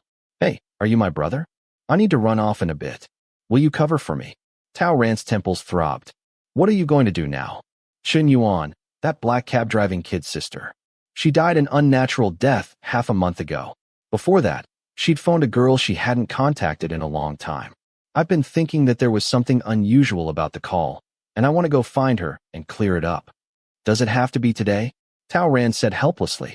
Luo Wenzhou tapped out his cigarette ash. "The sooner the better. There's too much pressure at the bureau."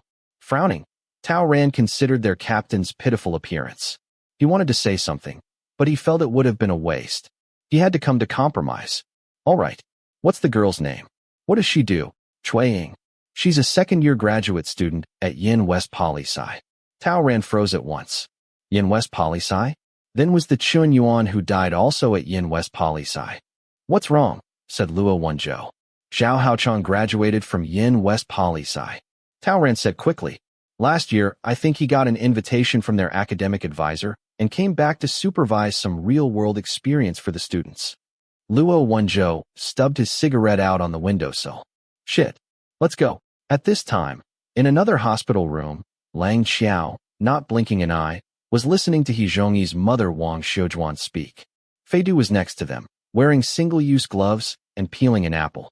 Reasonably speaking, he shouldn't have been there, but Wang Xiujuan had nearly committed suicide and then gotten a huge scare. Her mood had been unstable since she'd woken up. She'd become an elderly child who needed to have a guardian present before she could say a few complete sentences. So Fei Du had become her temporary guardian. Lang Xiao quietly asked, Did He Zhongyi mention to you that he'd met Zhao Fengyan in Yin City? Mother, he shook her head in small arcs. In relation to this Zhao Fengyan, do you remember anything else? You weren't able to recognize him at first. Is that because he hadn't come back to your village for many years? Mother, he looked at Fei Du. Fei Du didn't cut in. He smiled at her encouragingly and cut up the peeled apple into small slices. He arranged them on a paper plate, added 2 toothpicks, and waved the plate between the 2 women. This is dry work. Have some vitamins. He had nothing to come back for, said Mother he slowly, her voice a little hoarse. His family was gone. At home there was a crippled father and a mute mother. Aside from him, there were 3 other children, 2 girl children and a boy child. The family was very poor. They barely managed to raise up a university student, and everyone was saying that good luck was on the way, but one winter, in the middle of the night, a village idiot got shut out by his family. He had nowhere to go, so he drifted, lit a fire to keep warm, and accidentally set fire to the big tree at the Zhao family's gate. The wind was very strong, howling, but everybody was asleep, and no one noticed. The idiot didn't have any sense, didn't know to call for help. The burning tree snapped and fell on the roof. It came crashing down. The whole family, old and young, except for the eldest, Feng Yin, who wasn't home then and escaped the disaster, they all died. It was too awful. Chapter 29. Julian the 28th. Aside from a learning to farm field trip organized by her school when she was little, Lang Xiao had never left the city. Having heard this much, for a time she couldn't comprehend it and couldn't resist following up. No, what you're saying is, a tree at the Zhao family's gate caught fire and fell, and the whole family burned to death? Did the whole family live in a single room? Their house was a bad one. Mother, he explained softly. We're behind the times over there. I remember, it was after we had Zhongyi that it became normal to re-roof houses with brick and tile. Their family's man couldn't work, and there were a lot of children. They could barely manage to live. Where would they get the money to put up a new roof? They always lived in the old house. If a bit of snow fell in winter, you had to sweep it away at once, or else the roof would come down. They'd managed to get their eldest out to study, and the whole family had such hopes for him. The old couple praised heaven and earth, said their son was working in the city, he had money, the family could rely on him, and put up a new roof, and the deaf-mute youngest and the second girl would have hope, too. The roof had just been stripped off the wing then. The 2 girls had nowhere to stay, so they slept on the floor of their parents' room. When the burning tree came down, the ceiling beam collapsed, and the old couple were crushed right away. The 2 girls were both still young. One got her leg trapped, and the other one couldn't hear. Maybe she was a little slow, too. She panicked and tried to pull her little sister out, so she couldn't get out herself. The little one wasn't even 2 years old. There's nothing to say there. Lang Xiao was stunned for a long time, then quickly opened her notebook. The fire happened while the house was being repaired. Where was Zhao Haochang? Zhao Fengyan at the time? In Yin City. Mother, he thought about it for an age. No, I think he'd come back home especially because of the house. But he wasn't there that day. He'd gone to the county seat to see his teacher or something. Oh, it would have been better if he'd been there. That family of little ones and cripples. If there'd been a perfectly good, sturdy young man there, how could they have come to an end like that? This unusual story made Lang Xiao break out in gooseflesh. Then, how did they know it was the idiot who'd done it? He was right there, with a box of matches in his hand. When the first people came to put out the fire, they saw him sitting nearby, totally unconcerned, burning leaves for fun. They asked whether he'd set the fire. He giggled and nodded. How was this handled afterwards? How else could it be handled? Like that. An idiot who didn't understand anything. What could you do to him?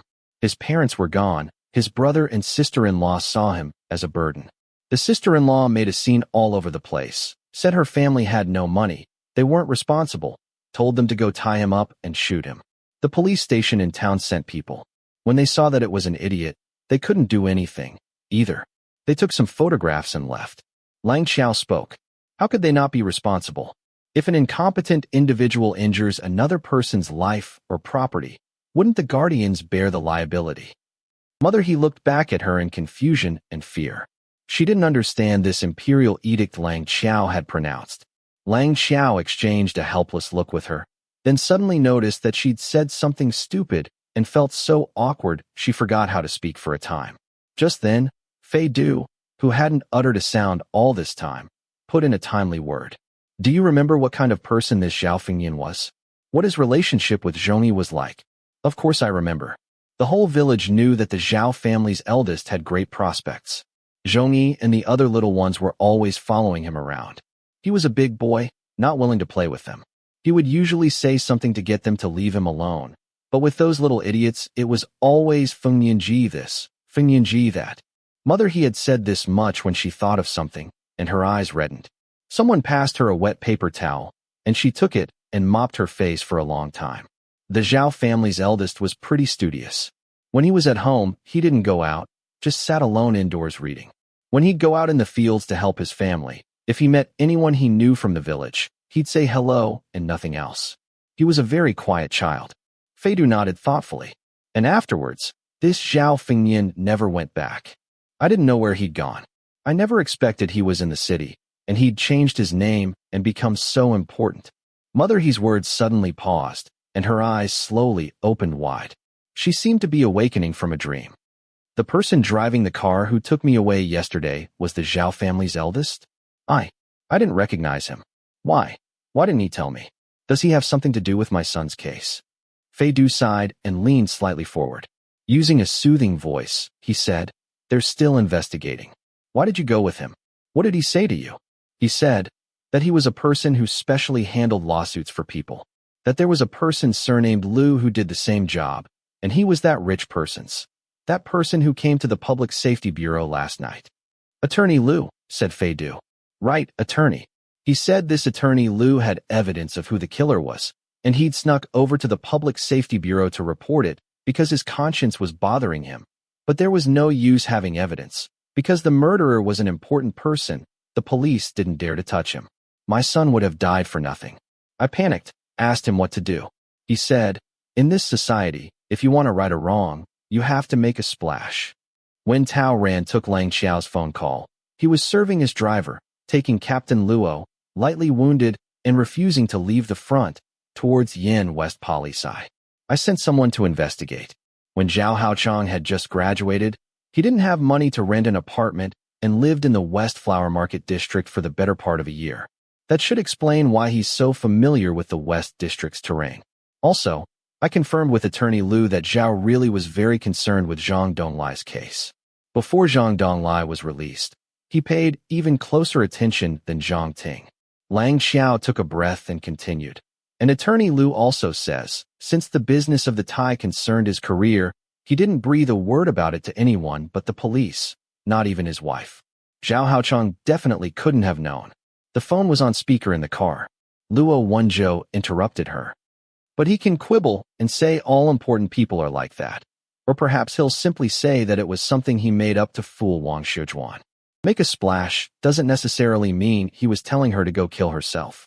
He just meant for her to cry out her wrongs in public. It's too vague. Is there anything stronger? Not yet, although there's something very fishy about what happened to his family. If it had happened to an ordinary villager and then been left unresolved, I believe it. But Zhao Haochang was already working then. Would he have let it go at that? He seems to be pretty competent at manipulating public opinion. Write up a report quickly, go through the formalities, and obtain the official records of the Zhao family's case from their town's police station. Luo Wenzhou considered.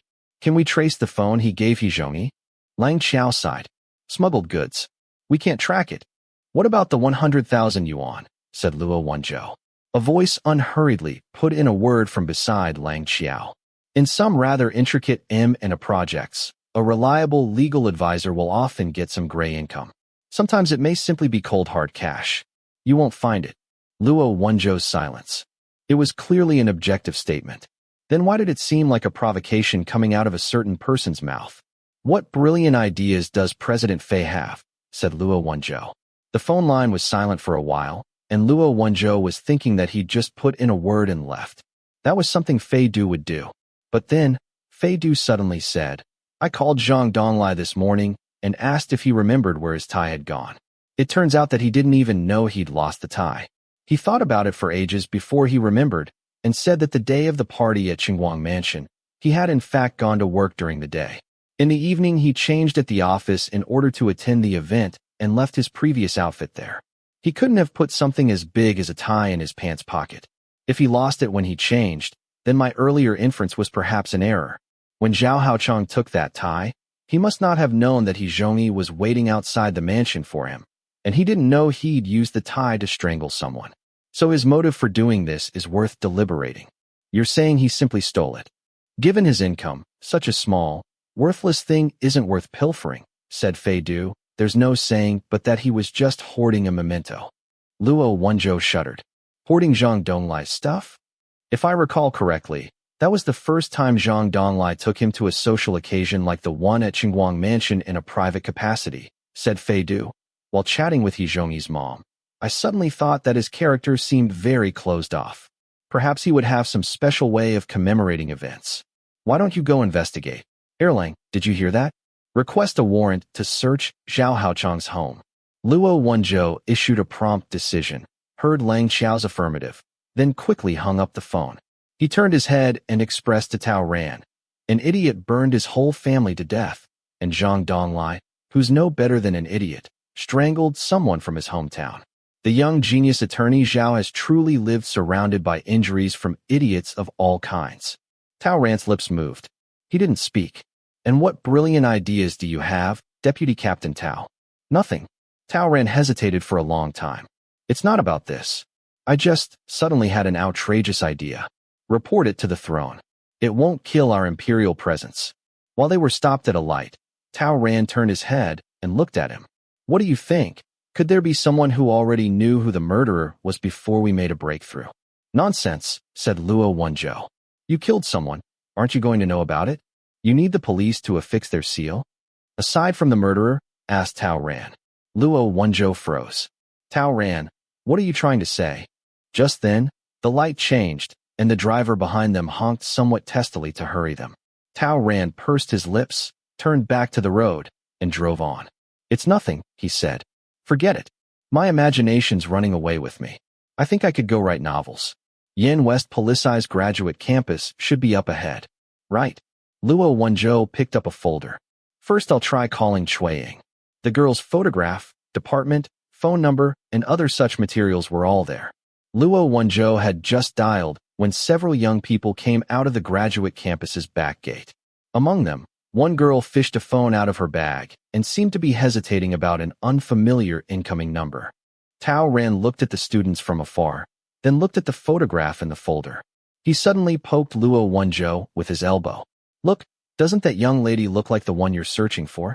As he said it, the girl picked up the phone. At the same time, a hesitant hello came over Luo Wenzhou's speaker. It's her. Luo Wenzhou got out of the car on the spot and called out, Hey, Chueying, here, look to your right. The students next to her, hearing a strange young man calling to her in the middle of the street, all began teasing her. Chueying looked around in bewilderment. Then, her gaze fell on the police license plate. The girl's face immediately changed, as if she'd seen a ghost. Then without any warning, she turned and ran.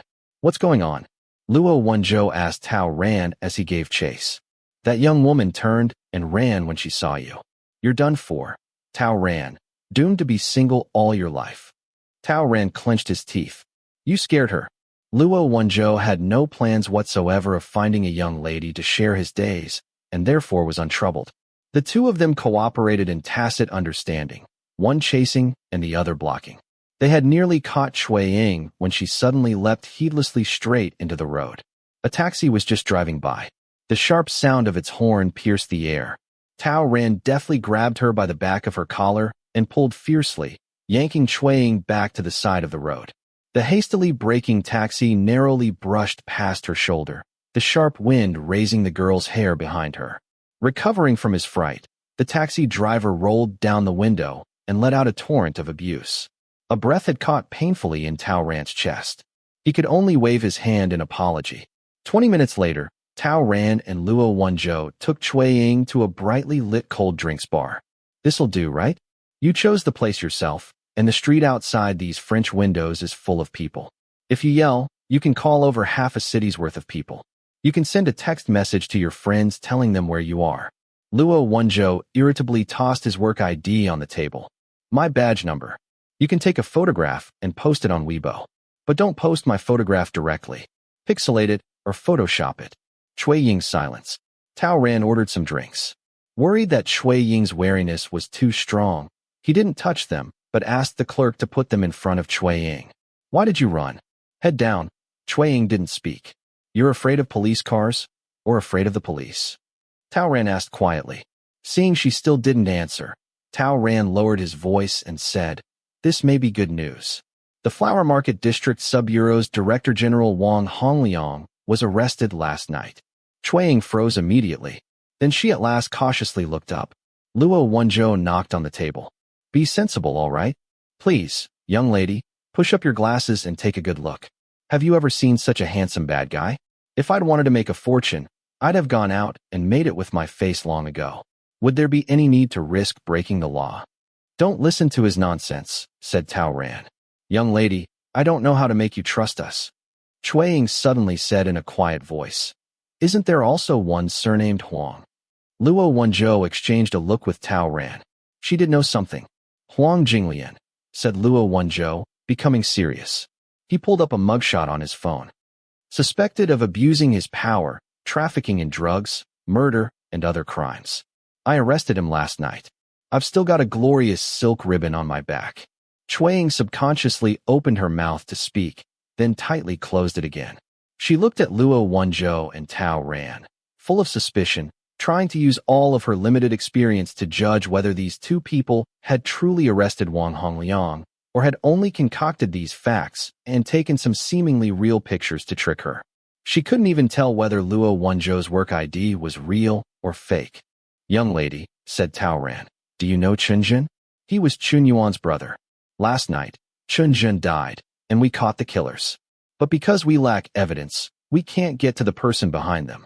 Are you going to sit by and watch the bad guys get away with it? Cui Ying bit her lip and hesitated for a long time. She said, I don't know. I have to ask my teacher. Why do you have to ask someone else? He has it. Tao Ran froze, then followed up. He has what? Did Qin Yuan give you something? Just then, Luo Wenzhou hit him with his elbow. Luo Wenzhou held out his hand to Cui Ying. Go ahead. You can call right in front of us. Cui Ying picked up her phone, found the name Teacher Zhao in her contacts and dialed.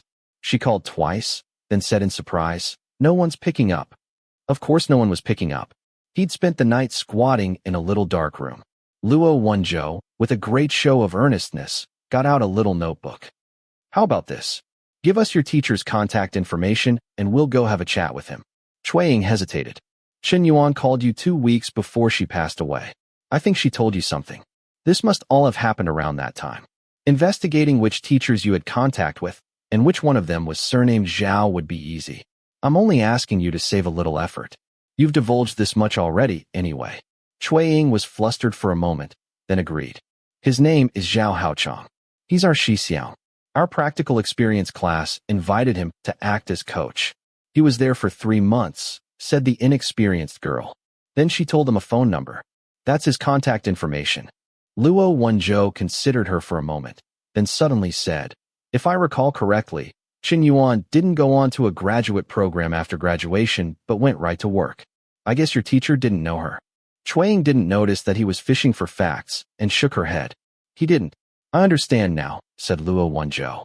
She entrusted something of vital importance to you that she was afraid of others getting their hands on.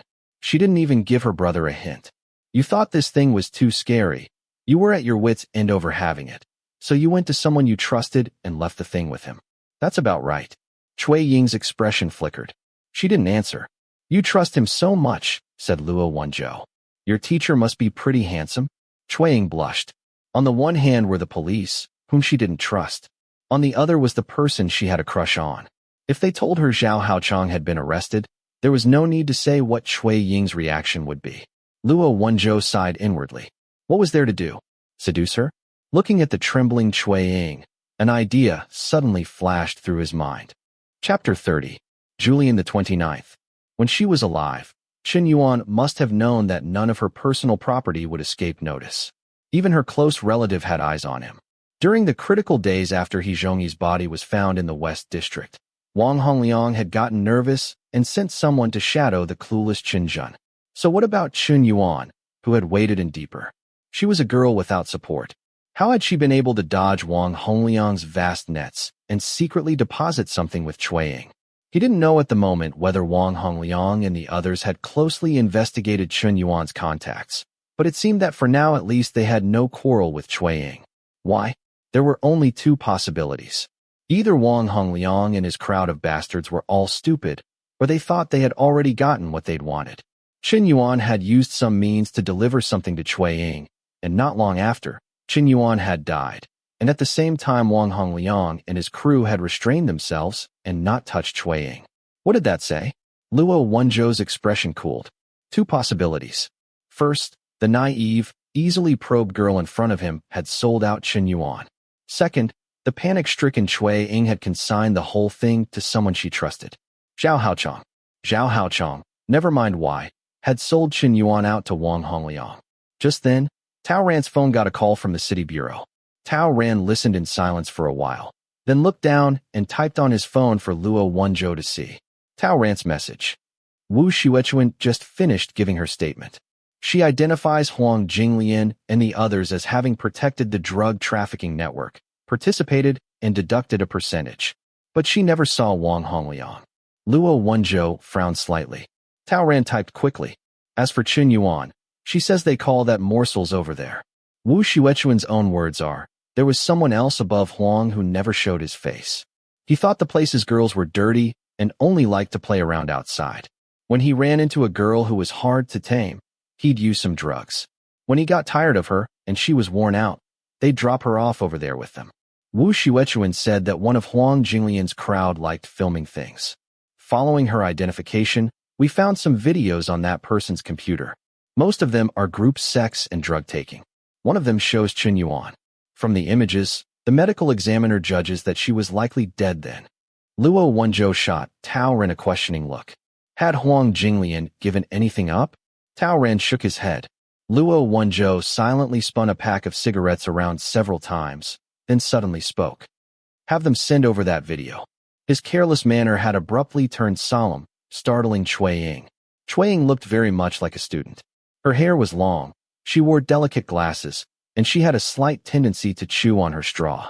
When she opened her eyes wide and looked ahead, there was an unsophisticated innocence in them. The innocent one was sitting here sipping a drink and jumping at shadows. The not innocent one was dead. When it comes, let her see it. Having reversed his earlier buffoonery, Luo Wenzhou pushed the drinks on the table to one side. Cui Ying, I don't want to beat around the bush with you anymore. I'll tell you the truth. Your teacher Zhao has been arrested. Cui Ying's eyes widened. WH.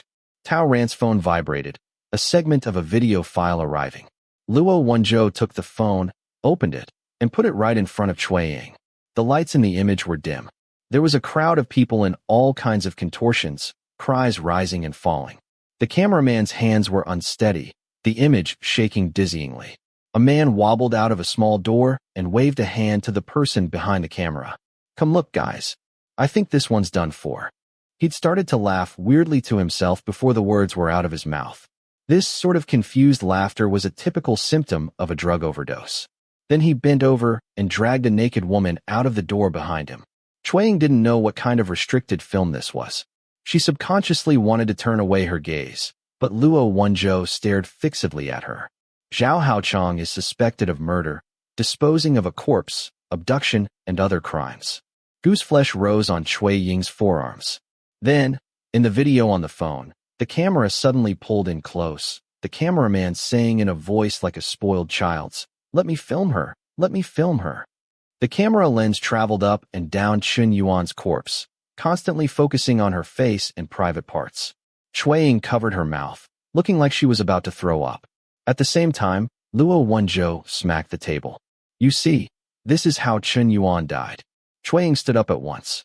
Luo Wenzhou said, "She trusted you, put a very important secret in your care, and you turned around and gave it to a scumbag. You let her come to this end." "No, it wasn't."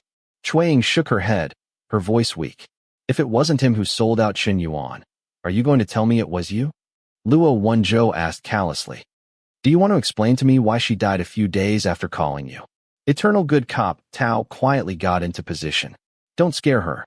Young lady, less than 2 weeks after the last time Chun Yuan contacted you, she met an unnatural death. My partner isn't lying to you about that. Were the two of you on good terms?" Shuiying collapsed back into her seat. "You're talking nonsense. Teacher Zhao isn't that kind of person." Tao Ren softly asked, "Then what kind of person is he?" "He's very mature and very calm. He said to me, there's nothing new under the sun." He wasn't surprised at all. The reality is that the weak are prey to the strong. The people who become carnivores by a fluke of luck will mercilessly divide up their prey's flesh and blood. Only a tiger can hunt the wolves and jackals. A rabbit can only wait for the right time to become a tiger itself. In a tearful voice, Shuiying said, "He said the police are all trash. He wouldn't get down in the mud with them." Only when the words were out of her mouth did she realize that the two people in front of her were also police. She quickly broke off and sobbed silently. "Do you believe us?" Taoran said. Shuiying twisted the edge of her clothing. "Your teacher Zhao has already become a tiger," said Luo Wenzhou coldly. Last night's failed suicide attempt in the East Flower Market District flooded social media. "Did you see it?" Tao Ran added. "Zhao Haochong committed a murder, then dumped the body in the so-called Golden Triangle lot. Judging by your reaction, you know the place?" Shuiying sucked in a breath, looking like she'd frozen stiff. Tao Ran lowered his voice further. "What's wrong?" He was joking with me once, and he said that if he'd killed someone, he'd go around them and drop the body where they did their business. Those pieces of trash definitely wouldn't dare to investigate." "Shuiying," said Luo Wenzhou heavily. "What was it that you gave Zhao Haochong?" "A video," said Shuiying numbly. "Just a video." Saying it, she clenched her teeth and pulled a red cord up from around her neck. A protection amulet in the form of a chicken bone hung from the cord. She split the chicken bone in two. There was a pocket flash drive inside. While Luo Wenzhou was sighing in gratitude that this silly child actually had something on her, Lang Xiao was leading some people into Zhao Haochong's apartment. It was brightly lit, beautifully decorated in a rather Western style. There were huge floor-to-ceiling windows and a bar. It was located in a building in a prosperous area and had a view of awe-inspiring immensity. At a glance, there wasn't anything unusual in his apartment. It was a typical middle-class home in the city. The searchers combed over it several times and finally determined that there were no secret doors or hidden vaults. It was as clean as a sample room in a hotel. "There's nothing." Lang Xiao stood in the brilliantly sunlit living room, hands on her hips as she spoke to Luo Wenzhou over the phone. "Cabinets, closets. We looked under the bed, too. It's an ordinary building. The developer sold hundreds of apartments like this at the same time. There's no way they would have built him a secret room. It's about 100 square meters. We've gone over it centimeter by centimeter. Unless this place has an anywhere door, there can't be anything hidden here. Chief, I've looked into it. There aren't any other properties under Zhao Haochong's name. If it's really like President Fei guessed, would he have hidden something so freakish in someone else's territory? Oh, right." Lang Xiao paused and added. "The material about the fire came through. There's nothing useful. For one thing, it was too long ago, and for another, all the villagers said the idiot had done it, so they didn't do a thorough investigation. Just took some photographs of the scene and the arsonist. The idiot in the photograph in fact had a look of being not all there. He was dressed in a tattered jacket with only one sleeve, almost too dirty to look at, that on very close examination could be distinguished as having a delicate floral pattern." Luo Wenzhou paused briefly. "Wait a moment. Accept the incoming video conference request." Lang Xiao stared. "Hit accept." and saw a computer screen on the other end. Yin City's City Bureau's entire criminal investigation team, along with Director Lu, were gathered around it. A video was playing on the computer. It had been shot with a pinhole camera. At first it faced a blurry dark background. Then there was a cry, and a young woman with disheveled hair fell into the center of the screen. Her expression was vague, her face ashen. She desperately reached out a hand, seeming to be thirsting for something, but also refusing. Just then, someone spoke outside the frame. Just about there. Give it to her. The camera's angle shifted slowly to the person who had spoken. It was Wang Hongliang, and Huang Jinglian was next to him, bending down to say something to him in a low voice. The whole office filled with the sound of sucked-in breaths. Director Lu raised a hand and smashed it down on a table. This time he won't get away. The camera focused on the woman again and backed up a few steps. Then a tray appeared in front of the camera, and a pair of hands picked up a syringe. A moment later, the restless woman let out a long breath and twitched a couple of times, as if convulsing. Then her face relaxed, showing its graceful outlines. She lay unmoving on the small couch, exchanging a long look with the person behind the camera. Suddenly, the image shook, as if the person behind the camera had been pushed. Huang Jinglian appeared in the frame and said urgently, "Hurry up and leave. Don't get in the way." He pushed the person behind the camera all the way to the door, at which point the camera once again had the opportunity to focus on the inside of the room. A cigarette in his mouth, Wang Hongliang was just strolling up next to the half-unconscious woman. He stroked her shoulder, then looked up and smiled, seeming greatly moved. In the direction of the camera, he said, "When you've seen enough of this kind, it's like eating plain congee every day. A little dull."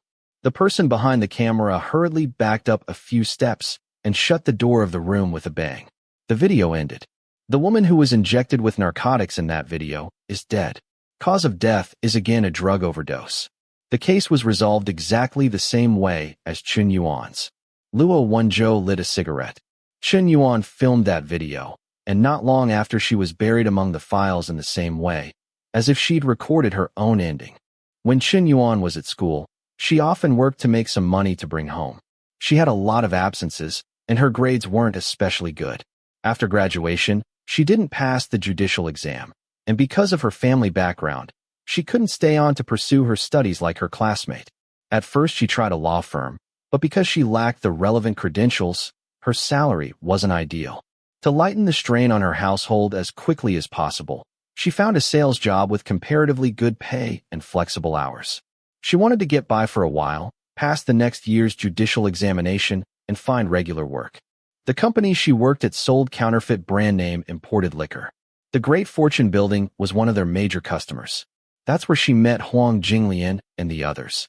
Huang Jinglian took a fancy to her because of her unusual qualities. Huang tricked her into drinking alcohol with some stuff in it, and that's how she became the morsel Wu Xuechuan spoke of, a university student who'd received a proper legal education. Director Lu sighed. Chun Yuan originally wanted to kill herself, but when she was on the point of it, she felt unreconciled. "This is the testament Chun Yuan left for her friend Cui Ying," said Luo Wenzhou slowly. She used her company's online store to place an order for Cui Ying, put all the evidence she'd collected in a package of red wine, and mailed it. This video was included, as well as some locations where they did business and their code names, and a letter. "No one can save me now, but I must give myself an accounting." That's the first line she wrote in the letter. Luo Wenzhou paused. That's all Cui Ying knows. Besides that, Luo Wenzhou turned the phone around. "Lang Xiao, are you still listening?" "I'm here, Chief. Whatever you need." Cui Ying revealed this matter to Zhao Haochang. Zhao Haochang heard half of it, then interrupted her, told her not to say it over the phone, and arranged to meet her at a little wine shop in a suburb. "I looked into it while I was on my way here. That wine shop's owner leased collective property for commercial use and illegally constructed some houses with limited property rights that he later sold a part of. Give me the address." Lang Xiao understood his intention and at once stood up straight, waving a hand at the people next to her. "Come with me." Under the burning sun, the laid-out grape trellises were a little wilted. The scattered scholar tree flowers were nearly all withered. Glumly hanging their heads, a row of little mini villas was hidden silently in an unnoticed corner. The landscaping wasn't finished yet, giving them the uncouth air of the urban-rural fringe. A crowd of police pushed aside the trembling manager, opened the door to one of the houses, and split up to search. There's a basement here. Lang Xiao was the first to go down the cramped stairwell. The smell of moisture absorber hit her in the face. She pressed the switch of the wall lamp and looked up. She was stunned. After taking Lang Xiao's phone call, Luo Wenzhou didn't say anything. Feelings weighing heavily on him, he went to the door, putting a cigarette in his mouth. After a week of nonstop work, the details of these two connected cases had nearly all been clarified. They'd even found persuasive evidence. But for some reason his misgivings were becoming heavier and heavier. Tao Ran came over. "What are you thinking of now?" Luo Wenzhou didn't want to say much and casually fobbed him off, saying, "I'm thinking of Fei Du." "Oh," said Tao Ran in astonishment. Before Luo Wenzhou could speak, someone next to them asked, "Thinking of me? Curious. What noble errand does Captain Luo have?" Chapter 31. Julian the 30th. Compared to Officer Tao, who'd stayed out all night, and Captain Luo, who'd just smuggled himself out of the hospital, President Fei was dressed about well enough to attend a ceremony. This person had changed his clothes once again. As before, they were a careful midpoint between stern and casual, outwardly restrained and inwardly passionate. His hair was fluffy where it ought to be fluffy and sleek where it ought to be sleek. Not a strand was out of place. He was also wearing a pair of metal-framed plain glass spectacles that gave him somewhat the appearance of the scum of the literati. He had even changed his cologne. To find Wang Xiujuan, Fei Du had nearly stayed up all night. First thing this morning, he'd apparently gone to the hospital to accompany Wang Xiujuan as she gave her statement. Who knew where he'd found the time to smarten himself up? Though Luo Wenzhou always believed himself to be the most handsome man under the sun, faced with such a clear contrast, he really wanted to beat up the peacock in front of him, especially since the above-mentioned peacock was looking at him with ill intent through a pair of lenses. Luo Wenzhou cleared his throat, forcing himself to go from ready to curse, shamed anger to the pure-hearted bearing of a transcendent being. With great earnestness, he said, "My people found a secret residence of Zhao Haochang's and discovered some things in the basement that line up closely with your inferences. I sincerely think you're awesome, President Fei." As expected from someone with 20 years of experience specializing in the abnormal. Next to them, Tao Ran very uncomfortably said, "I don't know about you two, but I'm feeling a little embarrassed." Thus undermined, Luo Wenzhou stuck his hands in his pockets and asked Fei Du, "What are you doing here again? Is your company about to close down?" "I came on behalf of He Zhongyi's mom to ask about the progress of the investigation." Fei Du tapped the watch face on his wrist. "Also, in view of your senility, I'd like to remind Captain Luo that it's currently 6 o'clock in the evening on a Saturday. Neither the day nor the time is within working hours." Luo Wenzhou's silence. "Go," said Fei Du, turning to Tao Ran. "Even if you're willing to work overtime, others should still repay your hard work by displaying their gratitude. Isn't that only polite? Bosses who forget the weekends, forget when work ends, are all trash. I think that sort of person's degree of odiousness is inferior only to bosses who forget to pay wages. Luckily, he isn't the one who pays yours." The city gates were aflame, and Tao Ran was a fish in the pond. Tao the fish expressionlessly beat out the flames of war on his body. Let's talk about what Lang Xiao found now. Lang Xiao's scalp was tingling. She stood in the stairwell, in an unprecedented move rubbing her face with her unwashed hands.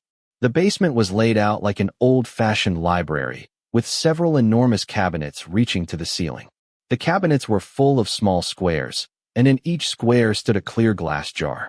The jars displayed all sorts of things, with label plaques hanging below them, each with a date and event written on them.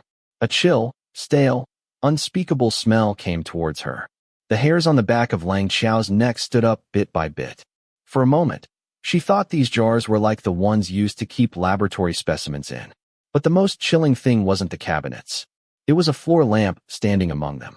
The body of the lamp was made in the form of a tree of very strange appearance. The stand was a tree just about to snap. The hollow trunk had lights inside it. When they were on, light spilled out of the places where the trunk was broken. All the branches extending from it were bare. On all those bare branches were small, slender fluorescent lights, one after another. Seen from far off, they looked like they were wrapped up in blazing fire. The searchers made an orderly record of the articles in the cabinets and their labels. Zhao Haochang was very methodical. From left to right, it was in strict chronological order. On the earliest one, the label said university. Judging from the time recorded, it must have been the day that Zhao Haochang, Zhao Fingyan, just starting university, had for the first time taken the train and left H province. Getting into university was worth commemorating. Only ordinary people would normally preserve their letters of admission, whereas Zhao Haochang, forging a path of his own, had preserved a ham sausage. When the police took it down, the packaging on this long-expired ham sausage wasn't even slightly torn. This wasn't the only bizarre thing. There were also a number of other things that no one could make heads or tails of. From his internship period, he'd collected such items as cotton socks, a wrist brace, a storage disc, and other such odds and ends. To an outsider, the collected items and the events recorded on the labels seemed to have almost no relationship between them, giving a very perplexing impression. Shower. A comparatively nimble colleague had set up a stepladder and climbed up the earliest cabinet. As he took down and recorded the glass jars and their labels one by one, he asked, "Are you sure this junk is useful? Small gong fu tea teacup. 1. Internship written on it. And what the hell is this?" His words paused. He picked up the jar and looked closely at it for a while. The label says freed myself. The memento is a rag. Lang Xiao looked up at it. Her pupils shrank. Give it to me. Wearing gloves, she carefully took the clear jar. Her heart gave a thump. In the chill and damp basement, she shuddered. It was a filthy, greasy sleeve. The old dirt reflected the light of the floor lamp. Underneath was a faintly visible floral pattern. In the photograph faxed over by the small-town civil policeman who had handled the arson case, the idiot had only had one sleeve. Xiaolang, the person doing the rightmost cabinet, called, "Come over here and look at this." On Saturday evening, Zhao Haochang had already passed a trying day and night at the city bureau. However pleasing to the eye a person was, after a sleepless night, the stubble and sebum on his face would be sufficiently disfiguring. Zhao Haochang was in a somewhat sorry state, but he still expressionlessly maintained his posture. When he saw Luo Wenzhou come in, a file tucked under his arm, he even rather haughtily raised his chin. "Hello, Attorney Zhao. I'll start by saying a few simple things. First, it hasn't yet been 24 hours, so we can still chat a little. Second, no one is preventing you from requesting a lawyer. No one has attempted to pressure you into a confession, and no one has mistreated you. Is that correct? Of course, if you must say that my bureau's dining hall has injured your appetite, there's nothing I can do. We truly don't have the budget to order takeout. On this subject, I suppose Attorney Zhao has no other objections." Before sitting down, Luo Wenzhou had already snatched away Zhao Haochang's opening remarks. The corner of Zhao Haochang's eye twitched, as if he was infuriated by this attitude. He resisted displaying it, and, in a deliberately slow voice, said, "You look rather familiar, but I'm afraid I've forgotten your name. How should I address you?" Luo Wenzhou paused. Not only did he not get angry, he laughed. Then he lazily adjusted his posture and answered as if it didn't matter to him. "Who, me? Seeing that you're so clever, how about you take a guess?" Zhao Haochang had been sitting too long. He was rather stiff, which impaired his originally skillful sneer. He pulled at the corners of his lips, not very naturally. "That shouldn't be necessary. I don't think we're destined to see much of each other." Luo Wenzhou spun the pen in his hand. "You snuck into the East Flower Market District's Gemini building in the middle of the night and damaged the security railing on the rooftop of Tower A, nearly resulting in..." Zhao Haochang impatiently interrupted him. "I've already said, I didn't have any idea that there'd be someone there that night, or that they'd want to jump off the building in just that place. You say I destroyed public infrastructure, endangered public safety.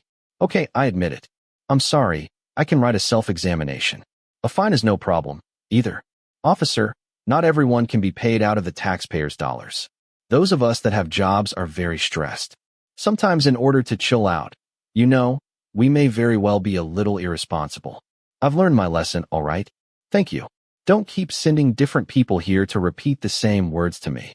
Having listened to this lengthy speech, Luo Wenzhou, smiling, said, "In all my years of work, I've rarely come across a criminal suspect as cocky as Attorney Zhao." Zhao Haochang said coldly, Officer, I don't know who you are. Could I ask you to pay attention to your diction? Why do you insist that I'm a criminal suspect? Luo Wenzhou pulled back his smile and crossed his arms over his chest. There are still a few other things I would like to consult you about, Attorney Zhao. Zhao Haochang paused, gaze resting on his body language for a moment, then very magnanimously nodded and made a go-on gesture at him. First, the lady who nearly fell off the building yesterday looked at your photograph and identified you. She says your original name is Zhao Fengyan, and you just happen to come from her hometown. Is that right? When Zhao Haochang heard the name Zhao Fengyan, his breathing became noticeably strenuous, and his pale face stiffened so it looked like a piece of stone. His gaze, dripping venom, fixed on Luo Wenzhou. Luo Wenzhou was entirely unmoved. He swept a bored look over the file and said, following her testimony, we inquired into Attorney Zhao's background slightly. We found that you were born in a rather remote little village under the administration of the T-City Prefecture in H Province. You previously used the name Zhao Fengyan. Your parents were both disabled, engaged in agriculture at home, and you had 3 younger siblings. That's a miserable history. Zhao Haochang's expression cooled with every word he spoke. And just at that moment, Luo Wenzhou looked up at him and feelingly said, it looks like Attorney Zhao had it rough. I suppose you only had 1 or 2 people test into university each year there. Much less anything more, like becoming so respectable. Also, I find that Attorney Zhao's speech doesn't have any trace of an accent. Was your speech so Western-flavored at home? Zhao Haochang's hands, laying on the table, began to tremble uncontrollably. He seemed to be planning to stand up and beat Luo Wenzhou to the floor. Oh, I forgot, said Luo Wenzhou, pouring more oil onto the fire. I hear you haven't been back to your hometown for many years. That's not right, Attorney Zhao. Your fellow villagers worked so hard to support you. How can you forget where you came from?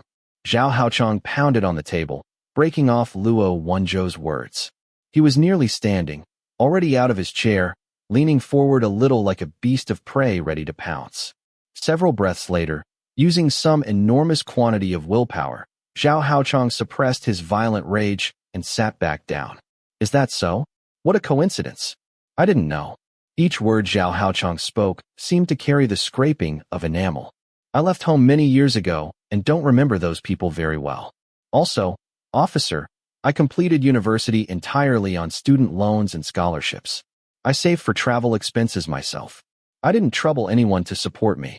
As for whether I do or don't go back to my hometown, you seem to be going beyond the scope of your concerns, right? Luo Wenzhou said, upholding community order and good customs is also one of our jobs. The corners of Zhao Haochang's mouth stuck up. So you've established a neighborhood committee. No wonder so many major cases go unsolved. I accept your criticism. Having succeeded in angering the other party, Luo Wenzhou shrugged indifferently and changed the subject. Speaking of major cases, there's another matter I want to ask Attorney Zhao's guidance on. He pulled a photograph out of the file and put it in front of Zhao Haochang. This girl is called Yuan. Some time ago she died of a drug overdose. She went to your school. In his rage, Zhao Haochang seemed not to have expected this twist. That's very regrettable, he said dully. The circumstances of her death were unusual.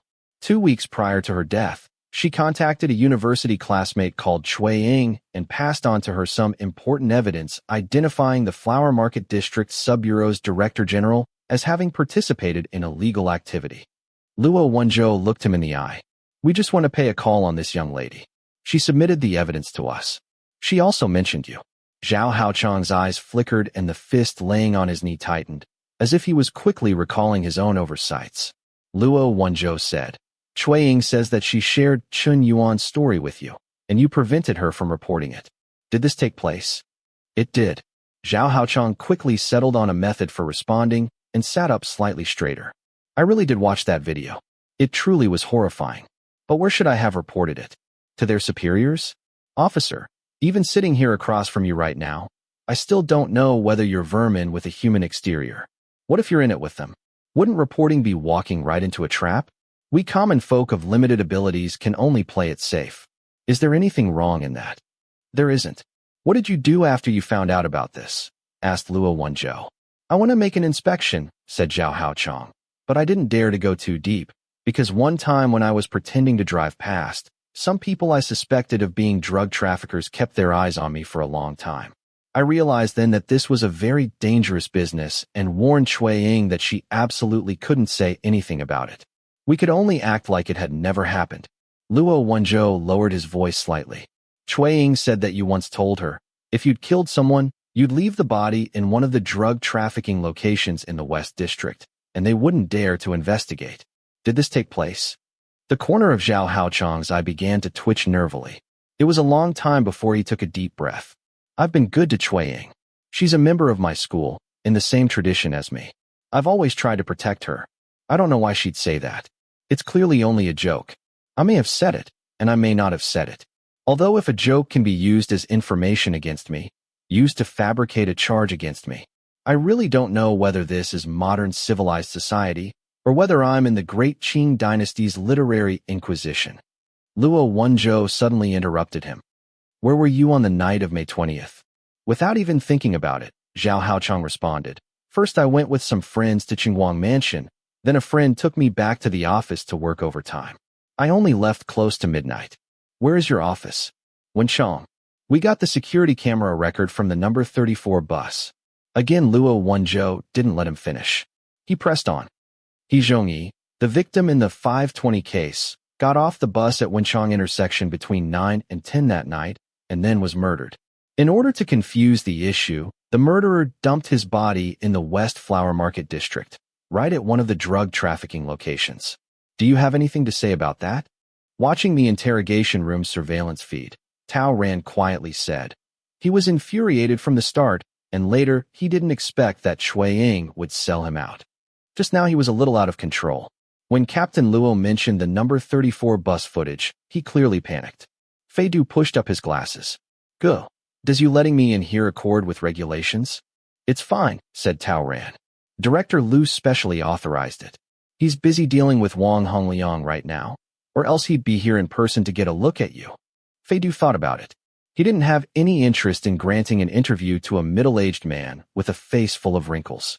Disapproving, he turned to look at Zhao Haochang. Zhao Haochang's expression altered at first. He stiffened in place. But after a moment he seemed to realize something and put on a rather cunning smile. He's easier to infuriate than an ordinary person, and he also feels offended more easily, especially when others poke at his weak spots. Fei Du shook his head. But to be able to bear it and still maintain his fundamental reason, he really is a genius. If it weren't for this business, I'd be willing to pay a high price to engage him as a regular legal advisor. He got off at Wenchang intersection. Zhao Haochang slowly repeated these words. And then what? What happened between him getting off the bus and him being murdered? You have no idea, do you? Luo Wenzhou slowly restrained his pretending to be bored expression and began to look unhappy. You have nothing. Zhao Haochang leaned back lightly in his chair. A joke, a security camera record with no beginning or end. And you want to trick me into betraying something with that? Luo Wenzhou didn't answer. An unbearable silence suffused the small interrogation room. He seemed to be all out of tricks.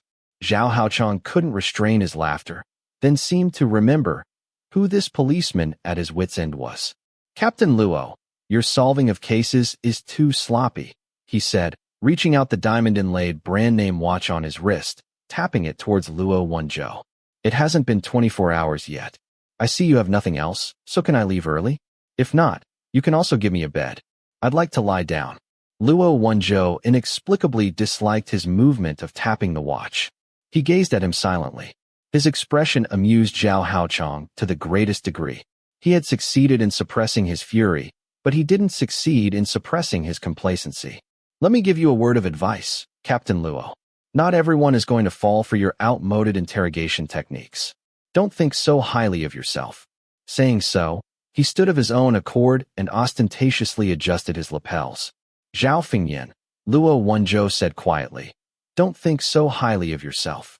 In the west suburbs North 20th town, the basement of 12 Fengqing Winery is waiting for you to return. Zhao Haochang's smile froze on his face. Luo Wenzhou's index finger tapped twice on the table.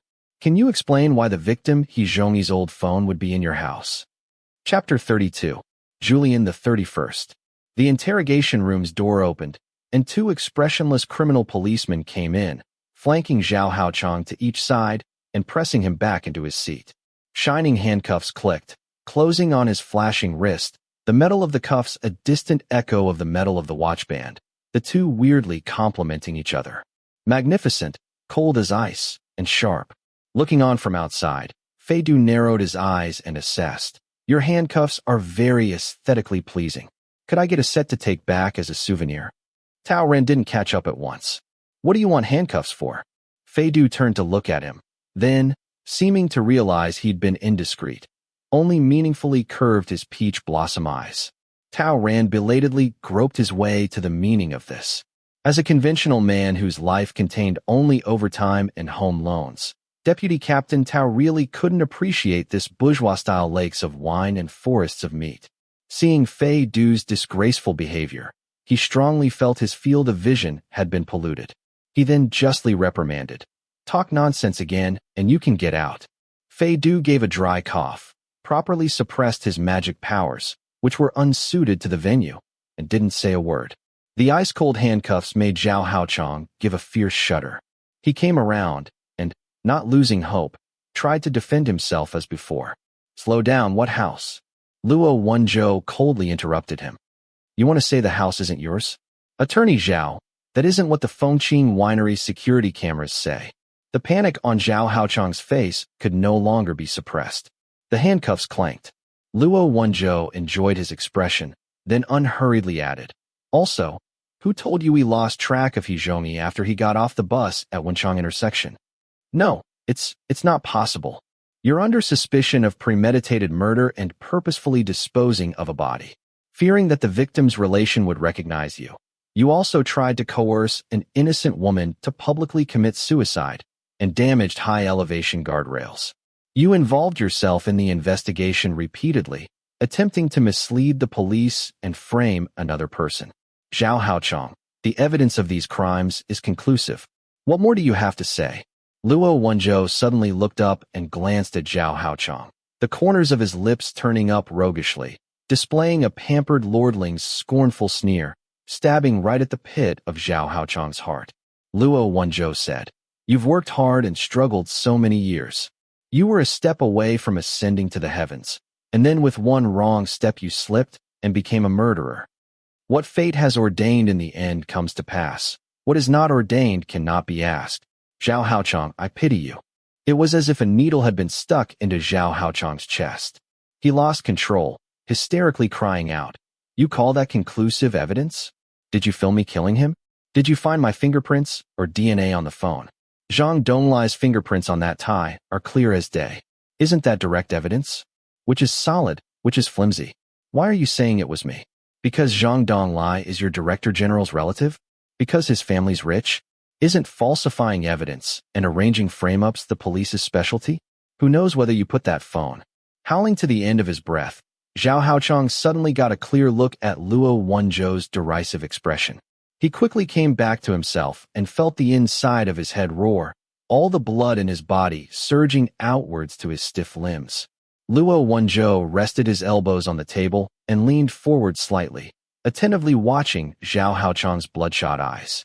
Zhang Donglai's fingerprints on the tie are clear as day. Attorney Zhao, you're more capable than our medical examiners. They need to fiddle with their equipment making comparisons for ages, but you can know just by making a wild guess. Zhao Haochang was stock still, cold sweat slowly soaking through his sleek hair. The damp, chilly air conditioning blew, and he shivered fiercely. Luo Wenzhou laughed. Like a cat that had had enough of toying with a mouse, he lost interest in Zhao Haochang. He pushed his chair back and stood, indolently nodding to the two criminal policemen standing off to one side. The criminal suspect. I suppose I can say that now, Attorney Zhao, the criminal suspect's crimes have been established. All that remains is a question of details.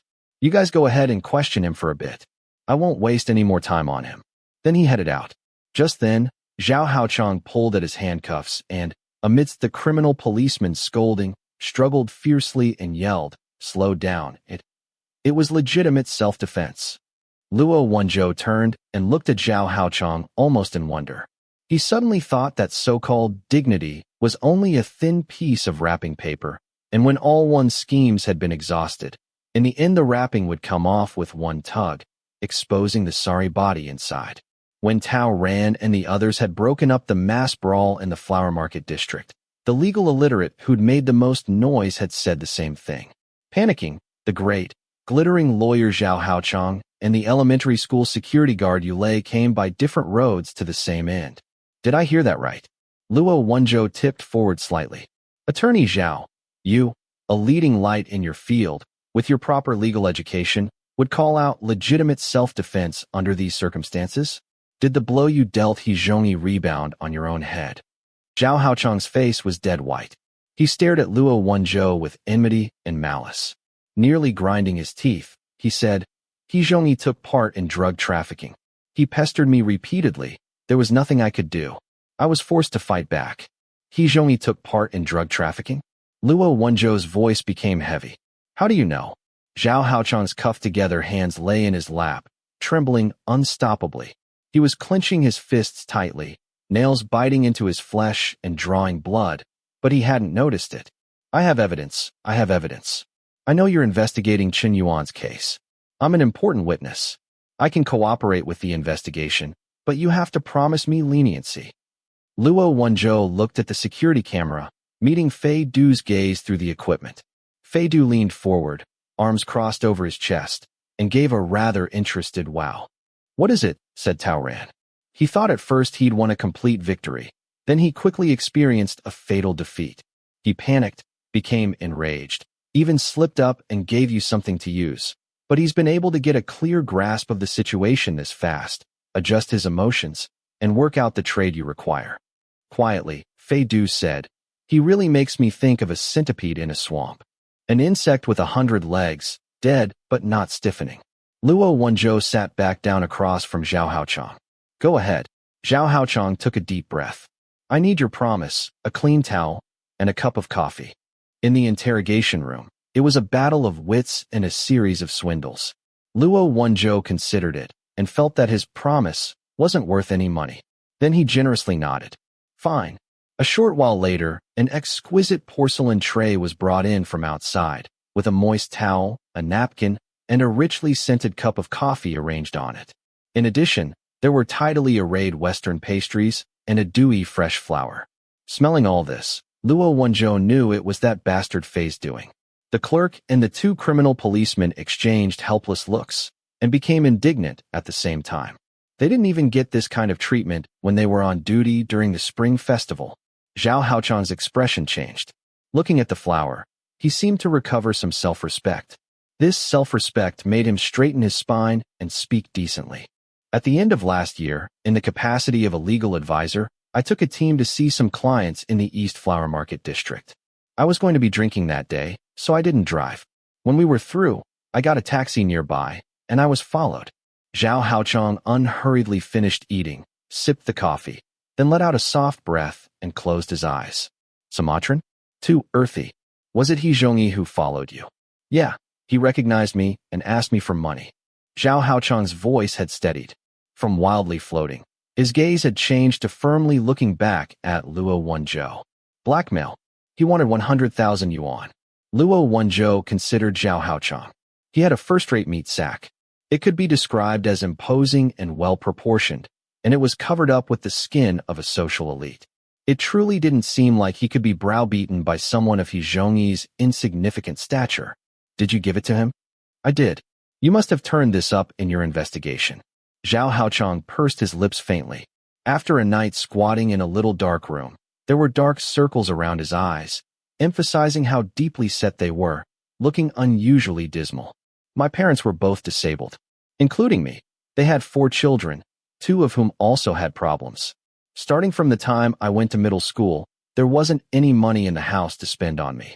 I saved up to get free. Carried things, did odd jobs for my teachers, picked wild fruits in the dead of night to bring to the market in town to sell.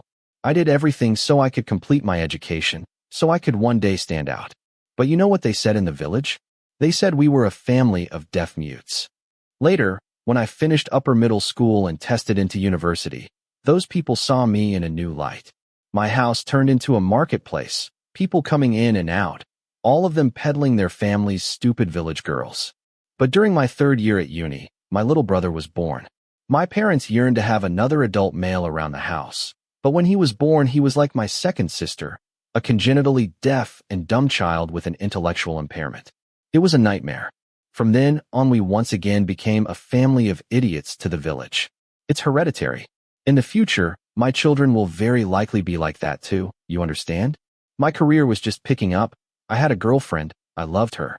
I couldn't allow that sewer rat to blab in front of her. I had to give him some money to get rid of him. Luo Wenzhou looked down, knocked a cigarette out of a package, put it in his mouth, and considered Zhao Haochang through a cloud of very clear smoke. Sewer rat. Zhao Haochang's psychological quality was extraordinary. Even having come to this point, he still looked unflinchingly into Luo Wenzhou's eyes. Officer Luo, you grew up in Yan City, right? Then you definitely don't understand what it's like to be away from home, to live in one of the West District's overcrowded rentals.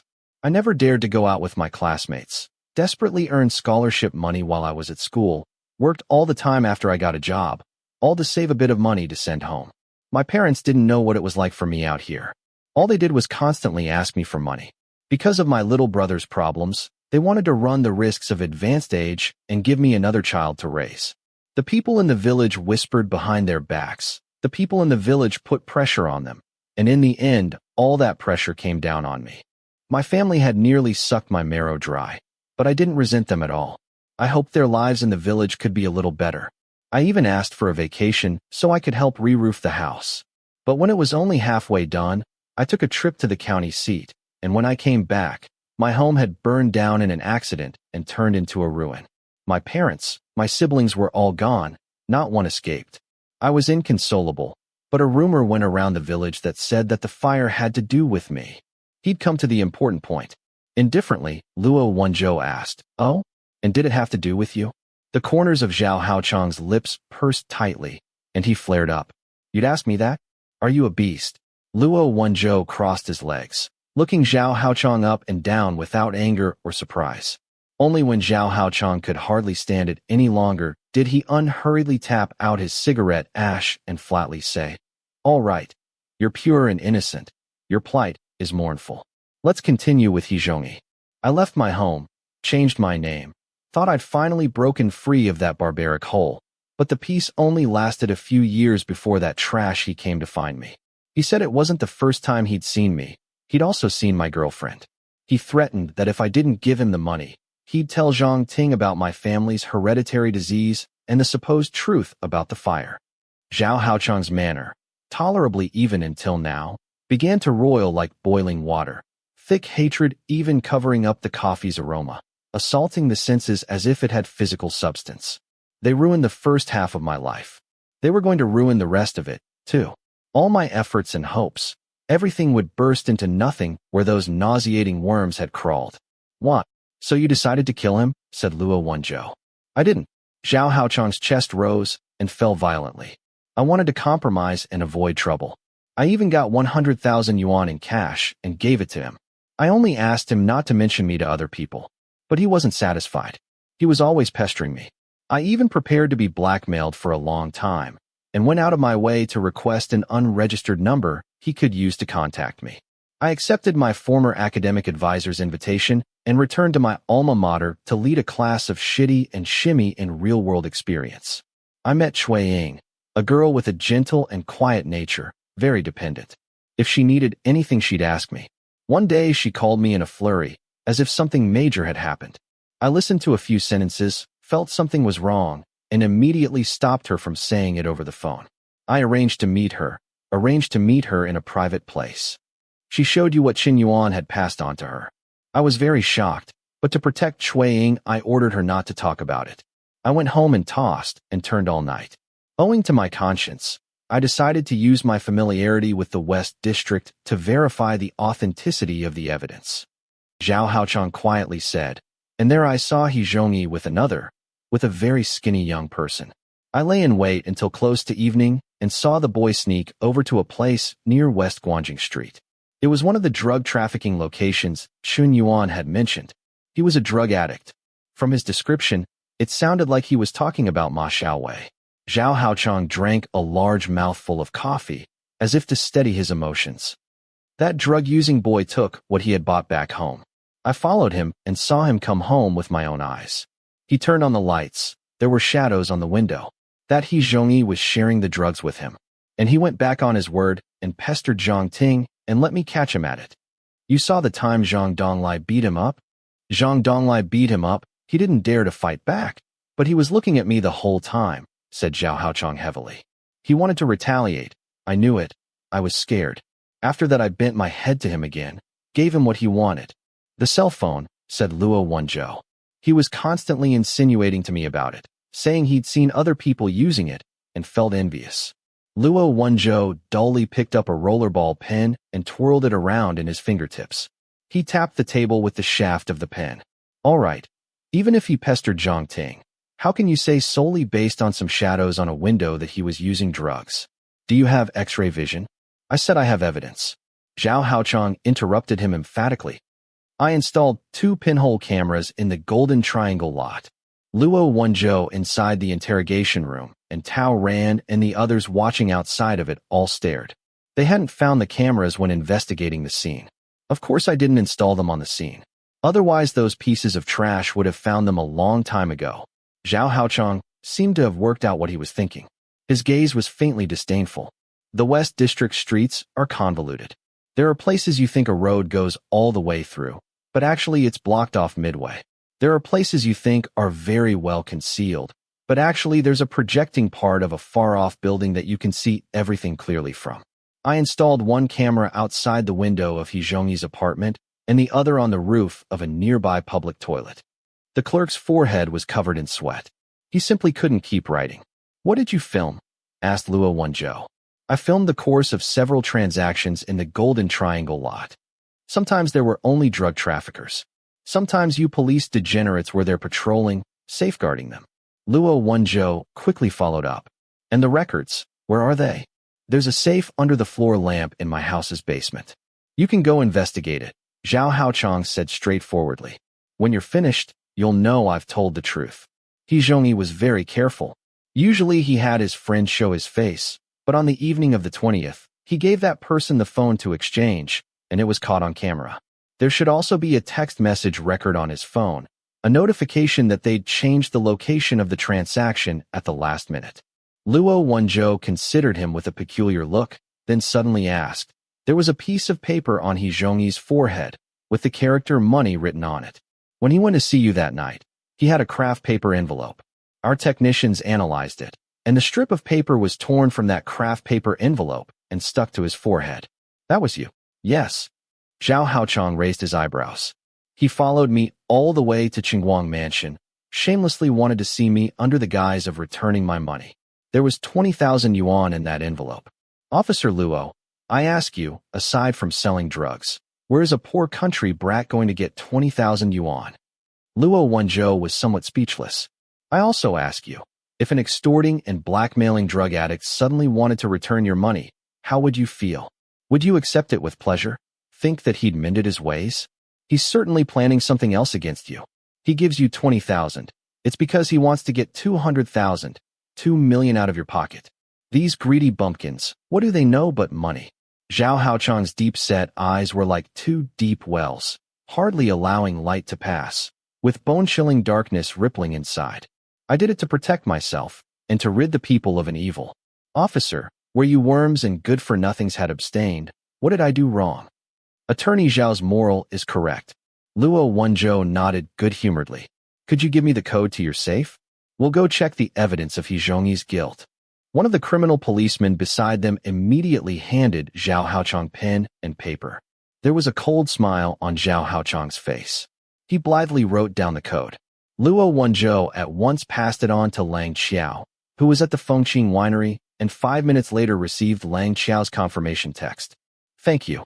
Luo Wenzhou stood up and smiled at Zhao Haochang. Attorney Zhao, I just have 2 things left to say. Would you condescend to listen? Zhao Haochang was forced to raise his head to look at him. First, Luo Wenzhou stuck up 1 finger. He Zhongyi's autopsy report showed that he had never touched drugs. As for the phone, witness testimony says that it was stolen by his roommate. Zhao Haochang's brow furrowed. He was about to open his mouth to dispute it. Luo Wenzhou put up a second finger. Second, since you used your infinite resources to place the pinhole camera outside the window of He Zhongyi's apartment, why didn't you simply put it inside the room? Then you could film him day and night, film him eating, sleeping, and defecating. Wouldn't you be able to know at a glance whether he was using drugs or trafficking them? Zhao Haochang froze at once. You're too clever, Attorney Zhao. Luo Wenzhou laughed. Your humble servant is deeply gratified to be able to capture an asshole like you who won't shed a tear until he sees the coffin. I feel it's worth spending all the time I should be out having fun working overtime instead. As for my promise, sorry, I'm an asshole, too. I'm only sincere in front of my wife. You, leave it out. Luo Wenzhou stopped speaking. He didn't feel like looking at this hypocritical painted face anymore and left the interrogation room. Tao Ren didn't come around at first. What did he mean? Using the images, you can trace the location of the cameras. Fei Du stared unblinkingly at the crumbling Zhao Haochang. He quietly said, he didn't care at all whether He Zhongyi was innocent, whether he was involved with Ma Xiaowei and the others. From the time He Zhongyi started his unreciprocated attentions, constantly trying to contact him, Zhao Haochang wasn't planning on letting him live. Tao Ran's eyes opened wide. You're saying that he sent the video from the camera outside of He Zhongyi's window anonymously to Wang Hongliang. Though I don't know why He Zhongyi escaped that calamity, that certainly does tally with the trend of Zhao Haochang's logic. Fei Du watched from afar as Luo Wenzhou threw on a jacket and stiffly walked over with a cigarette in his mouth. He turned to Tao Ran and nodded. Go. I'm not interested in the rest. I'll be going. Then he pushed at his glasses and unhurriedly headed out. When he brushed past Luo Wenzhou, he looked curiously at Captain Luo's rigid posture and very urbanely extended a greeting to him. You seem to have strained your back. The elderly should look after their health. Luo Wenzhou's silence. He was happy and laughing. And at the same time Luo Wenzhou inexplicably felt that the Fei Du of today was almost a little more carefree than usual. Maybe because he had dug out a long festering wound. It had perhaps been painful and bloody, but it had also been a fresh opportunity to heal. Let me ask you something, said Luo Wenzhou. Would you guess that Zhao Haochang was the one who killed his whole family? Fei Du was absolutely unwilling to cooperate and talk nicely. He mockingly answered, Captain Luo, after all that time cheating and swindling, using hard and soft tactics, you haven't worked out who killed the Zhao family?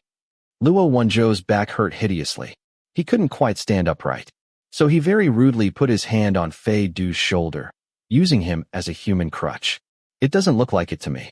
Although our Xiaoqiaoer says he preserved the arsonist's sleeve and therefore must have been at the scene, I still think that at most he watched them die without calling for help. Ordinarily, a criminal escalates. A novice will very rarely start out by tidily plotting to kill his entire family. Fei Du froze. Luo Wenzhou shrugged. I wasn't alluding to you. I've already apologized. Expressionlessly, Fei Du said, You're pressing on my hair.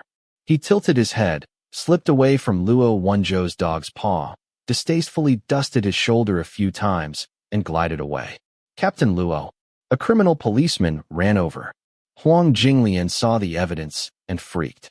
He gave up Wang Hongliang and the others. Luo Wenzhou turned around at once. There's also Chen Yuan's case. Huang Jinglian says that it happened because he received a package. He opened it and found a film of their whole business process. They decided they had a mole and immediately started to investigate. They found the pinhole camera hidden on Chen Yuan, and then they... Luo Wenzhou stared. Perhaps Zhao Haochang had hidden the camera too well, and Huang Jinglian and the others had missed it. Perhaps Huang Jinglian hadn't thought that the person who had secretly filmed them would use a camera in a fixed location that they could find. So his first reaction had been to look for a mole. Through a strange combination of circumstances, an innocent girl had died in He Zhongyi's place. But the rash boy who couldn't read others' behavior hadn't been able to escape the gaze from the swamp. Keep questioning them. Luo Wenzhou stretched with difficulty. See who sent that text message to He Zhongyi on the night of the 20th. Yes, sir. The reporting criminal policeman turned and ran off. Luo Wenzhou stood where he was for a while, thinking deeply. Suddenly he felt there was a smell around him, very faint, winding around the tip of his nose thread by thread, then quickly reaching somewhere deeper. It was the lingering end of men's muxiang. Smelling it for a long time made the heart itch a little. Luo Wenzhou searched all around, and at last raised his own fingers and lightly sniffed them. He found that he had picked it up from Fei Du. Luo Wenzhou clinked his tongue and rubbed his fingers together in disappointment. Having found the source, he didn't itch anymore, and he didn't think it smelled good. What's the use? Waste of my damn hormones. Chapter 33. Reading aloud. Having passed through a weekend's fermentation, early on Monday morning the unsuccessful attempt to jump off a building above the skyscreen exploded into pandemonium. Fei Du had not yet left the parking lot before he met with two raiding parties and discovered that with the wave of a hand, he'd become internet famous. Holding half a cup of already cooled London fog, President Fei mulled it over in his office. He felt that the money couldn't be thrown away, and neither could his fame. Therefore, he waved over his secretary and told her to go to the marketing department and have them put together a special plan in the company's name concerning corporate social responsibility, using this event as a pretext to make a fuss. The secretary click-clacked away at her laptop, recording his sudden inspiration. Before she left, she hung on the point of speaking for a while, the rims of her eyes reddening, and at last cautiously asked, "President Fei, was everything you said on the skyscreen true?" Fei Du was flipping through his daily schedule. Hearing this, he looked up with a somewhat ridiculing, half-indulgent smile. Of course not. There was a suicide intervention expert behind me feeding me lines. They wouldn't let me say whatever I wanted in a situation like that. How can you take everything so seriously? It's too cute. The red flush spread from the secretary's eye rims to her whole face. She made a scornful noise and turned to go. "Hey, wait a second." Fei Du called her to a halt with a bright smile. "Does the company need me to peddle sex appeal at a dinner party today?" Full of thwarted maternal feelings, the secretary rolled her eyes. "No, for the moment we have no use for that valuable and tangible asset." "That's all right then." Fei Du immediately peeled off his suit jacket and shut his laptop. Half an hour later, he had picked up Mother He from the hospital and was heading towards the city bureau with her. Wang Shizhuan was after all seriously ill and no longer young. Having undergone a great grief, she'd been kept under observation at the hospital for a weekend and was only released to collect He Zhongyi's remains. The death of a young man from far away having brought with it a case of corruption and drug trafficking that shook the nation, Yan City Bureau had no choice but to form a cooperative task force with a discipline inspection committee and work around the clock. By comparison, the murder of He Zhongyi wasn't attended so closely.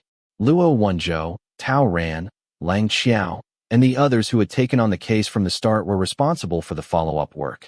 The appearance of He Zhongyi's body had been taken care of. It no longer looked as dreadful as when he had been found by the side of the road. His face wore a look of serenity painstakingly crafted by the mortician. Zhao Yulong and some of He Zhongyi's former co-workers spontaneously came to help, and Ma Xiaowei put in an appearance under the supervision of Xiao Haiyang and a civil policeman. Zhang Donglai, having been pressured or something, entered the stage midway. He saw Fei Du supporting Wang Shizhuan from afar and went over, his movements unnatural and uncoordinated, then rigidly nodded to Wang Shizhuan. He said, "Auntie, I really wasn't the one who killed your son." He was tall and sturdy. Wang Shizhuan fearfully backed up half a step. Zhang Donglai again searched his guts and belly for thoughts. "Although I actually did hit him." Fei Du's chilly look scraped over him, and Zhang Donglai rubbed his nose awkwardly, shut his mouth, and didn't dare to say anything else. He made a gesture excusing himself to Mother He. He Zhongyi's mother Wang Shizhuan was very small and skinny. Every time Fei Du spoke to her, he had to bend down slightly, looking unusually gentle. He dispatched Zhang Donglai with a look, then spoke into Wang Shizhuan's ear. "If you really can't take it, I can handle the remaining formalities in your place." Wang Shizhuan shook her head. Then she shook off Fei Du's hand and staggered a few steps forward. Suddenly seeming to remember something, she turned back and asked, "Did my Zhongyi do something wrong? Some bad thing he shouldn't have done?" Fei Du lowered his eyes and met her gaze. After a while, he said quietly but firmly, "No, Annie." Zhao Haochang was very crafty. He could shirk and tell sob stories, quibble and confuse the issue to the highest degree. Having heard his declarations, you would think that all of society was a great morass, and he alone was a white lotus growing unsullied from the mud. blooming in the midst of persecution. Only relying on the traces Lang Qiao and the others had pulled together off-site, as well as Luo Wenzhou's traps and cheats, could they draw the least bit of truth from his mouth and assemble a ragged sequence of events. Bearing hope and pressure, He Zhongyi had come from a remote little mountain village to turbulent Yin City. His eyes had been filled with the rush of traffic and the glamorous young men and women, the boys and girls his own age brimming with youth as they entered their campuses, each one of them camera-ready. But he had just arrived, without friends or connections. He could only live in the most rundown of apartments, stepping in dirt daily. He went back and forth between his job and apartment, accompanied by the smell of the sewers. Aside from an apathetic middle-aged man, the people around him were ill-taught little devils, pornographers, gamblers, druggies, all kinds of wretches. But he wore his fingers down, keeping track of the accounts in his notebook, scrimped and saved, unwilling to waste a single minute, always wanting to do a little more, so he could hurry and clear his debt, return the money, pay for his ailing mother's treatment. Occasionally, he fantasized that one day he would be able to establish a foothold in this city. Ever since he was little, there had been someone he'd worshipped. Though he rigorously observed the arrangements and didn't tell anyone about his existence, he still couldn't resist wanting to get closer to him. Feng Yandage avoided him, was unreachable. He Zhongyi turned it over in his mind, and thought maybe it was because he himself was too poor. In this enormous Yin city, each day was a rush. Who had it easy? Of course, he wouldn't want a poor relation sponging on him day in and day out. He could only carefully maintain a basic link with that person, occasionally paying his respects, and desperately save money. He needed to pay respects, even if that person had no time for him. He had borrowed his money, so it would have been unprincipled to break off the connection now. With difficulty, he had saved the first installment. 20,000 yuan, not enough for the young masters to throw away on a bottle of wine, but still the most he had ever saved in his life. He had to collect it very carefully, didn't dare to brag, didn't dare to let anyone see, because next to him there was always a sticky-fingered roommate. He had no peace of mind holding on to the money. He Zhongyi wanted to hurry and return it so he could feel at ease, but Feng Yandage was hard to reach. He had no other choice. He had to go find Zhang Ting. He had occasionally seen her with Feng Yandage. He Zhongyi gathered up his courage and spoke to her, stuttering and hoping she could tell him where Dage had gone. He hadn't expected that he would scare the girl instead. It wasn't that an ingratiating stranger was frightening. What was frightening was poverty and indignity. The girl's acute reaction had brought a beating down on him, but that was nothing. That person had been there watching, had calmly intervened, ended the altercation without looking up, as if he'd never seen him. At that moment, He Zhongyi belatedly realized that Feng Yandage perhaps didn't want a fellow provincial like him at all. They weren't relatives, and they weren't friends. It turned out that he was like a speck of dirt flung onto a stainless white shirt that couldn't be washed off, even if this person had afterwards perfunctorily tossed him a new model phone. He Zhongyi's thought. Once he'd returned all the money, he wouldn't contact him again. Once while delivering goods, he'd seen Feng Yandage from afar, talking and laughing happily with his friends. He deliberately avoided them, didn't go make a nuisance of himself, and fortuitously heard them say they were planning to go to a place called the Qingguang Mansion for an opening event. He Zhongyi's body was covered with a white cloth and lifted. The rims of Wang Xiuzhuan's eyes filled with blood at once. Her knees gave out, and she sank to the ground. Everyone rushed over all at once wanting to pick her up. Her cloudy tears welled out of the corners of her eyes, seeping into the white hair at her temples. She grabbed the sleeve cuff of a person next to her. I taught him to treat people well, to do everything properly. Did I teach him wrong? No one could answer this question. They could only fall silent. Wang Xiuzhuan's education level was limited. She basically couldn't read the testimonial. Taoren had to wait for her mood to steady a little, then ask her to sit down. He read it to her line by line, explaining each word and each sentence. When he had finished explaining a sentence, Wang Xiuzhuan would nod dazedly. She wasn't wailing, only sitting quietly to one side, tears flowing continuously down her face. Head down, Zhang Donglai shuffled over to Fei Du, kicking at a pebble on the ground with the tip of his foot. Squirming awkwardly, he said, "Master Fei, Tingting sent me to ask. What the fuck is all this? My uncle too had to change his post because of this, resigned from active duty ahead of time. Did my family offend Tai Sui this year? Fei Du was looking towards Wang Xiujuan from several steps away. Suddenly he said, "Did you find that striped gray tie?" Zhang Donglai stared. "What?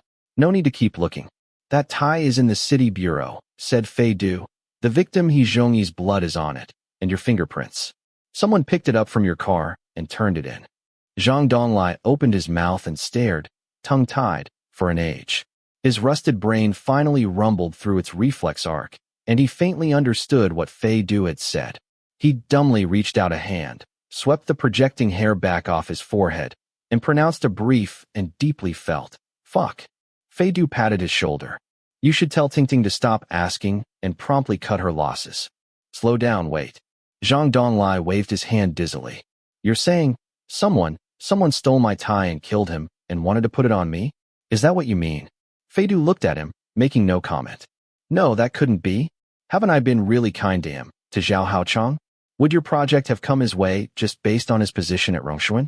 I was the one who made the introduction. When Tingting brought him home, my mom and dad didn't object, either.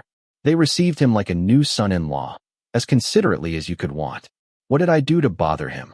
Fei Du thought about it, and answered, "Breathe." Zhang Donglai was speechless. Using his limited brains, Zhang Donglai considered for an age. He was still disbelieving. He whispered, "That couldn't be. I feel like. Is that Luo Wenzhou reliable or not? How could he? If that Luo Wenzhou weren't reliable, the murderer sitting in there and waiting for public prosecution would be you." Luo Wenzhou himself had at some point strolled over next to them. He pointed at Zhang Donglai. "Young master, wise up a little." Zhang Donglai was a little scared of him. As soon as he saw Luo Wenzhou, his calf muscles cramped. This time, having been overheard talking about him behind his back, he didn't dare to make a peep. He took fright and ran. Luo Wenzhou slowly walked over to Fei Du and stood with his hands clasped behind his back, focusing on the eternal parting taking place not far from them. What will happen to her afterwards? The Economy and Trade Building's boss took this opportunity to work up some enthusiasm, said Fei Du. He wants to take the lead in sponsoring an elderly bereaved villagers foundation. The wire copy has already been sent out. It should be able to shoulder her future medical and living expenses. Although money could be given, but a person couldn't be brought back. Others could care for her materially, but there was no one who could bring back her son. Right? Luo Wenzhou took some photographs from a folder he had. "I have something to give you." In one photograph was a fountain pen in an evidence bag. Through the camera lens you could still sense the quality of the pen. The character Fei was carved on the cap. "From Zhao Haochang's collection. Look familiar? Is it yours?" He had hoped to see some astonishment on President Fei's face, but Fei Du only glanced at it, and, perfectly unsurprised, said, "So he had it. I lost it on Christmas last year." Luo Wenzhou's silence. The date was exactly the same as Zhao Haochang's record. If he hadn't known better, he would have thought Fei Du had given it as a gift. "When I can't find something, I usually recall my state of mind before and after, and then I'll more or less know where I put it." Fei Du shrugged. "If I still can't find it, then someone must have taken it." Although that day there were many employees and clients who'd come into my office. To avoid kicking up a fuss, I didn't make it public. "You don't want to know what the label was?" said Luo Wenzhou. Fei Du shrugged, his gaze falling on what was behind the fountain pen. The camera lens had been a little distant and had caught a corner of the lamp in Zhao Haochang's basement. The tree lamp that looked like a biological specimen glowed quietly, like a distant gaze thrown out from beyond space and time, forever following the young villager who had 1 year changed his name. "Not especially," said Fei Du. "There's no need to return it to me when the case is over, either. It's picked up the smell of burning. I don't want it anymore."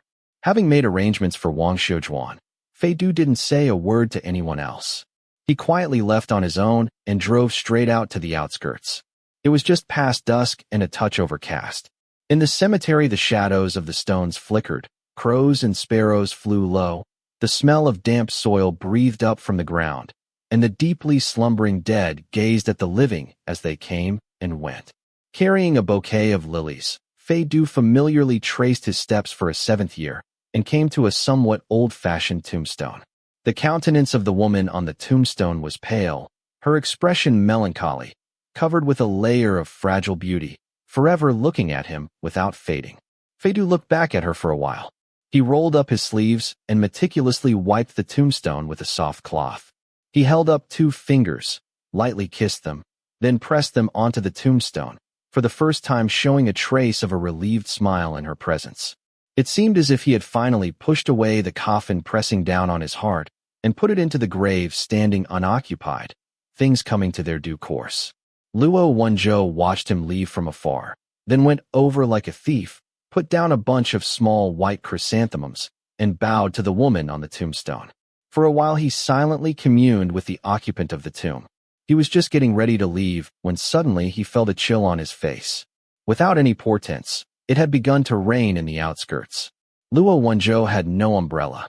He clicked his tongue and was about to run through the rain using his arm to shield his head. He had just raised his hand when a dark shadow opened over his head. Luo Wenzhou was startled. He turned his head swiftly. Feidu had at some point returned and was holding up an umbrella, looking at him with a rather complicated expression. Chapter 34. Humbert the First. To draw a somewhat unsuitable comparison, Luo Wenzhou's mental state at this moment was roughly the same as Zhao Haochang's the first time he heard that his secret in the Fengqing winery had been discovered. Like being struck by lightning, he had been caught red-handed with the goods. The round little white flowers were stretching their stems out in the rain. Luo Wenzhou stammeringly defended himself. Well, in fact, I just came to have a look on my way. Tracing his route, one fears that the mighty Captain Luo had been on his way to abscond to North Korea. There was no need for Feidu's ridicule. Luo Wenzhou himself had already realized that this bit of idiocy had a strong air of Zhang Donglai to it. At this moment, never mind if his skin had been only the thickness of an ordinary human body's. Even if he'd borrowed the Great Wall to shield his face, he still wouldn't have been able to block Feidu's inescapable gaze. Flustered, Luo Wenzhou avoided his line of sight, gabbled some words at random, and intended to grease his steps and slip clean away. "You two go ahead and chat," said Luo Wenzhou. "I have work tomorrow, I'll be going." Saying so, he stepped away, ready to charge into the rain. But he had yet to experience the moisture of the great outdoors when the large black umbrella followed him like a shadow. Feidu hadn't taken a step. He had only stretched out the arm holding the umbrella. One shoulder was quickly soaked by the rain, forming a faint mist around him. Then he quietly asked, "So you were the one who left these flowers?" For 7 years Feidu had come to the cemetery around the anniversary of her death. Sometimes when he had delayed coming a little, he would unexpectedly encounter a bunch of small white flowers, rather lacking in taste. People came and went in the cemetery each day, and the manager was a sloppy incompetent from whom it was impossible to get any answers. There seemed to be no malice in it, so Feidu didn't mean to take too much note. He only considered several possibilities, without once thinking that it would be Luo Wenzhou. Luo Wenzhou very awkwardly assented, and then, dodging around the subject, said, "Since I was already here, I figured I'd bring something." Well, didn't you leave already?" Feidu fixed him with a look that was even harder to read and asked in turn, "How do you know I already left?" Luo Wenzhou's silence. Very good. He felt his mental state limitlessly drawing closer to Zhao Haochang, making a slip of the tongue. Feidu grandly shoved the heavy umbrella into his hand and bent down to pick up a silk cloth left beside the tombstone. "I forgot to bring this with me." Entrusted by the young master with the important task of holding the umbrella, Luo Wenzhou couldn't leave but felt awkward staying. He could only follow Feidu, pretending to glance all around admiring the scenery. The dignified or serene portraits of the occupants of the tombs neatly lined up all around gave him glances of salutation one after another. The distant curtain of rain had tied the little mountain on the outskirts together with the gray sky. The mountain squirrels had gone back into their tree hollows and were not at home to callers. Luo Wenzhou's gaze swirled around for an age without finding anywhere to settle. Finally, as he accepted his fate, it returned to the small space under the black umbrella, falling on Feidu, the only living creature. Luo Wenzhou discovered in wonder that provided the above-mentioned living creature wasn't spouting off and deprecating justice, righteousness, and the law, he turned out to be a tall and slender, level-shouldered, attractive man. His dark gray shirt was well-fitting and well-ironed. A small part of it was wet, clinging to his waist. In the eyes of someone oriented towards men, it could almost be called sexually appealing, very pleasing to both eye and mind. Suddenly, Fei Du turned around. Luo Wenzhou had no time to dodge, and their gazes lightly bumped together. Luo Wenzhou's breath caught in spite of himself, but he very quickly came around and pulled back his mind, which had temporarily wandered onto the wrong road. He coughed lightly. Is it all right if Ji says a few words to you? Fei Du's face finally displayed the false smile familiar to Luo Wenzhou. Captain Luo, who are you being so familiar with? This long-absent taunt finally broke through the tense atmosphere. Luo Wenzhou inexplicably breathed in relief. He pointed to some small steps beneath a tombstone. Let's wait. We have to go down the mountain on the way back. With the rain this heavy, it could easily be dangerous. Fei Du non-committally sat down on the steps. Holding up the carbon fiber umbrella, Luo Wenzhou felt the appearance he presented was of a flourishing mushroom. He turned to bow slightly to the woman on the gravestone, then sat down beside Fei Du. Fei Du gave Luo Wenzhou, at least, the feeling that he was like the metal-framed glasses resting on the bridge of his nose, seeming very exquisite, but in fact silently giving off a feeling of inhuman cold. But now, trapped under an umbrella, he was surprised to find that this person's body temperature wasn't cold at all. The sudden rain intensified, and the summer heat laid down its arms and went to ground. A damp coolness assaulted the senses, increasingly setting off the warmth of the person next to him. I come over here to have a look once in a while. Luo Wenzhou spoke first. After all, it was the first case I handled that involved a death. So it made a deep impression? Said Fei Du. Yes. After Luo Wenzhou's terse nod, he was silent for a while. Then he said, although it wasn't your mom that left a deep impression. Fei Du carelessly said, Captain Luo has seen all kinds of corpses, of course. I could never forget you, said Luo Wenzhou. Fei Du's words stopped at once. He almost choked at this statement. He turned his head and gave Luo Wenzhou a stunned look, suspecting that he had eaten something funny. Luo Wenzhou hadn't noticed that he had said something rather open to interpretation. His lightly calloused hands slowly rubbed the carbon fiber umbrella handle, and he stared fixedly at the bluestone slab in front of him, saying, I remember the weather that day was also pretty bad. Tao Ran and I were phoning our elders to ask for instructions while we rushed desperately towards your house. Because the circumstances were unclear, we were afraid that if it had been a murder as part of a robbery, the killer could still be nearby, and you weren't willing to leave. What kind of danger would a child run into like that? Fei Du seemed somewhat moved. He restrained his provoking smile that wasn't quite a smile. When we arrived, you were sitting on the stone step at your house's gate just like this, said Luo Wenzhou. Then you heard footsteps coming and raised your head to look at us. I've never forgotten your expression then. It had been a gaze so clear it had been nearly wild. It had seemed to be stifling never-before-uttered cries for help and ardent hopes, even though the boy's manner then had been controlled and introverted. It made me remember a story my Shifu had told me. It was something that happened when he was young. You wouldn't even have been born then. It was a missing child case. Several children went missing in a row, all of them little girls around 10 years old. They got out of school and should have gone home, but they never made it home, disappearing without anyone being the wiser. Our criminal investigation techniques were limited then. They basically didn't know what DNA was. To determine the victim's identity, they had to rely on clumsy means like blood groups and special characteristics provided by the victim's family.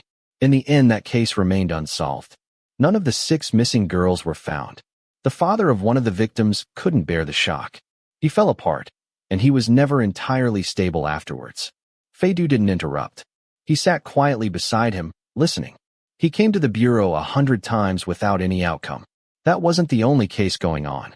When there were no breakthroughs, everyone's eyes would have to turn away eventually. They sent a criminal policeman who was fairly good at talking to people to deal with that father who wouldn't stop pestering them. That was my Shifu. As they had more contact, my Shifu took pity on him, sometimes counseled him to go forward. If he really couldn't get past the mental rut of the child, then he should have another one while he was still young. He didn't listen. No one helped him investigate, so he went to investigate himself. Several months later, he popped up one day, cornered my Shifu, and said that he'd found a suspect. At this point, Luo Wenzhou paused and turned his head to look at Fei Du's eyes. The corners of Fei Du's eyes had thoroughly developed. Their shape still vaguely followed the mold of when he had been younger, but what was inside them was not at all the same. At some point his gaze had become indolent, his eyes frequently half-closed. Sometimes he would smile urbanely at someone, but his expression would be unfocused, full of abstraction. Of that stubborn, clear, even somewhat paranoid look from back then, not a trace remained. All of that seemed only to exist in Luo Wenzhou's mind, an illusion he had concocted for himself. As the time he spent staring dumbly at Fei Du drew on too long, Fei Du couldn't resist putting in a word to disgust him. Harboring ill intent, his gaze swept over Luo Wenzhou's nose bridge and lips. Fei Du lowered his voice and said, "Captain Luo, please don't pretend to be innocent at your age. Don't you know that this conduct of staring into someone's eyes usually means you're asking to be kissed?" Luo Wenzhou was a veteran of 100 battles and not at all easy to disgust. He came around at once and unflappably returned fire. "Don't worry. If I was asking anyone, it wouldn't be you, whelp." The two of them at the same time acutely felt that another battle was fermenting, and this time there was no Tao Ran to intervene. All around them there was only the curtain of rain covering the sky, and the two of them had only one umbrella. There was nowhere to hide. They could only use their intellects, each forbear and retreat a step. They turned their heads away and closed their mouths at the same time.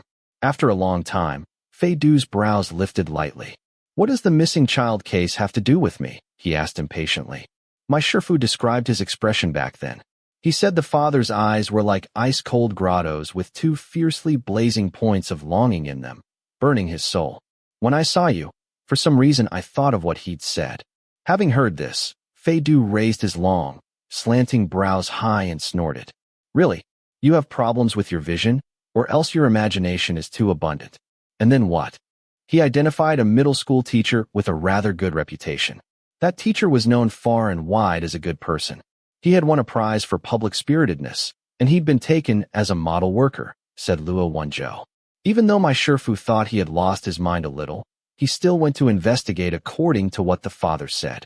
Privately, said Fei Du. He was a teacher.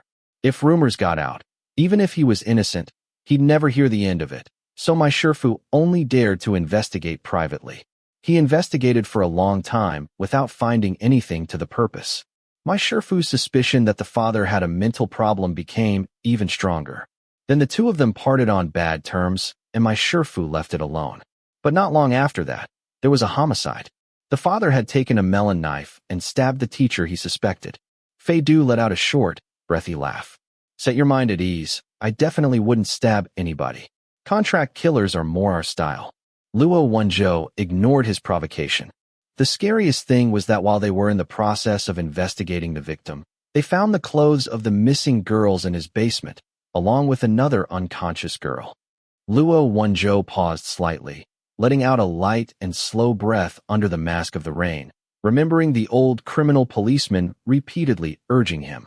If someone looks at you like that, it shows that he has expectations of you, and no matter what the outcome, you absolutely cannot fail to live up to those expectations. Having listened to this story that was like an urban legend, Fei Du wasn't at all stirred. He only curiously asked, "You have a Shifu?" "An elder who took us around when we just started working," said Luo Wenzhou. "I don't know whether Tao Ran ever mentioned him to you. A few years ago he gave up his life while arresting an offender." Fei Du hesitated for a while, thinking with his brow knitted. "This was 3 years ago? How do you know?" "Because I have no memory of it," said Fei Du. 3 years ago my dad had just had his accident, and I was tied up with all kinds of things. That was the only time I didn't contact Tao Ran at all." When Luo Wenzhou heard this, some sinew in his heart twinged wrong, and he blurted out a question. "Do you really like Tao Ran?" Fei Du's posture was very relaxed, legs crossed, and fingers laying on his knee. At these words the corners of his eyes curved, and he mockingly asked, "What?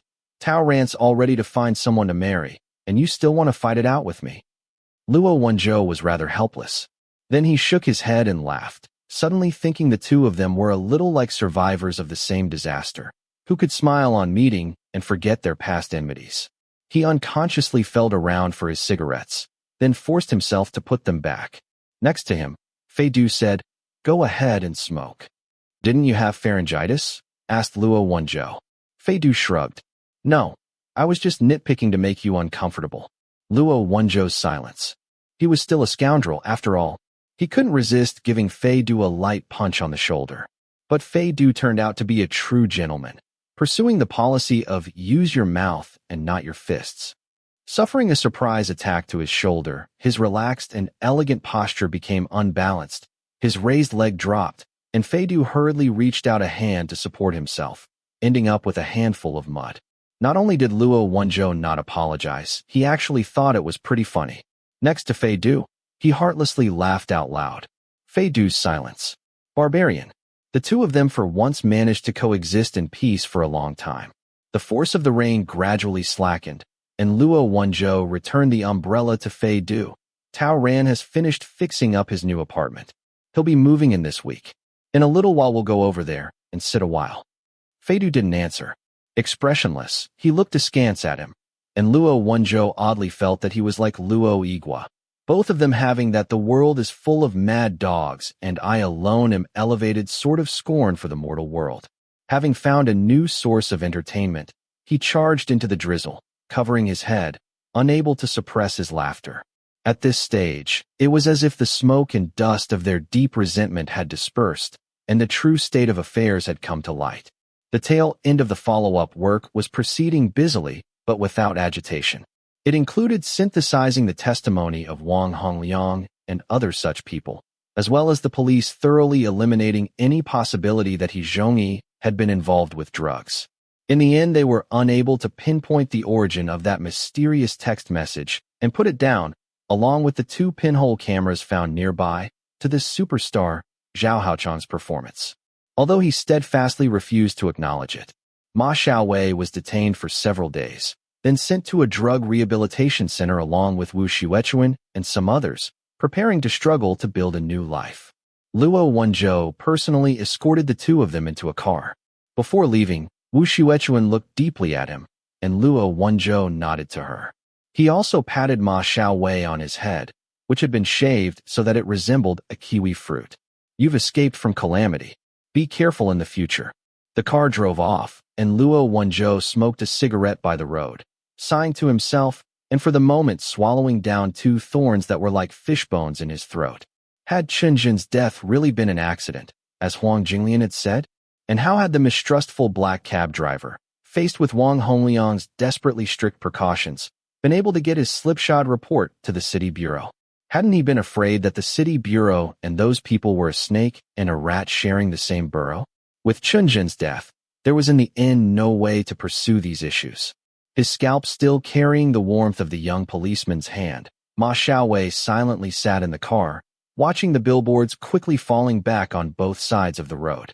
At a red light, an unprepossessing sedan stopped next to them. The car's window glinted, slowly rolling down, and in a crack the width of 2 fingers, the screen of a phone appeared. There was a privacy screen stuck onto it, so only from Ma Xiaowei's point of view could the words on it be seen clearly. It said, "You did well." Ma Xiaowei's eyes opened wide, and he shuddered. Before he'd had a clear look at the hand holding the phone, the sedan's window had already shut, and it parted ways with them up ahead. A week later, Fei Du had bid goodbye to his psychiatrist of many years, and Tao Ran finally had a foundation in the city. He had moved into his new apartment, and a big crowd of rowdy friends and colleagues came for a housewarming. The new apartment looked quite respectable, but in fact it was pushing 30. It was an overaged building, attractive on the outside but shabby within. "Deputy Tao, let me tell you, right where you come in the door, you should put a retro clock, one of those kinds in European train stations. You can see the time, and it'll have a special feel. In that corner there you can hang a terrarium, and in the kitchen you can have a whole new set of kitchen utensils." Lang Xiao was an armchair interior decorator. From the moment she walked in, she was running around everywhere, setting the world to rights. When she stuck her head into the kitchen and saw Luo Wenzhou with his back to her, holding a pot of well-blended sauce in one hand, Lang Xiao was wholly shocked. "Goodness, boss, why are you here? Who would it be if not me? Your deputy Tao? You want noodles for the whole meal?" Luo Wenzhou looked at her distastefully. "Move over. If you're not helping, then don't get in the way." Lang Xiao hurried out of the way, watching him pour the sauce onto a plate of braised choy sum. the scent immediately steaming up. She swallowed a mouthful of saliva and wanted to pinch a piece to taste, but had her paw knocked away by Luo Wenzhou, who seemed to have grown eyes on the back of his head. "Why do you always go over to the dining hall to eat?" said Lang Xiao. "What else would I do?" Luo Wenzhou took up a vegetable knife, quickly and evenly cut an onion into thin slices, then tossed all of it into a pot of cooking curry chicken. "Go home by myself and make a sumptuous banquet to eat with the cat? Am I crazy?" Lang Xiao's eyes lit up. "Right, you have a cat. Boss, you're a very dear colleague.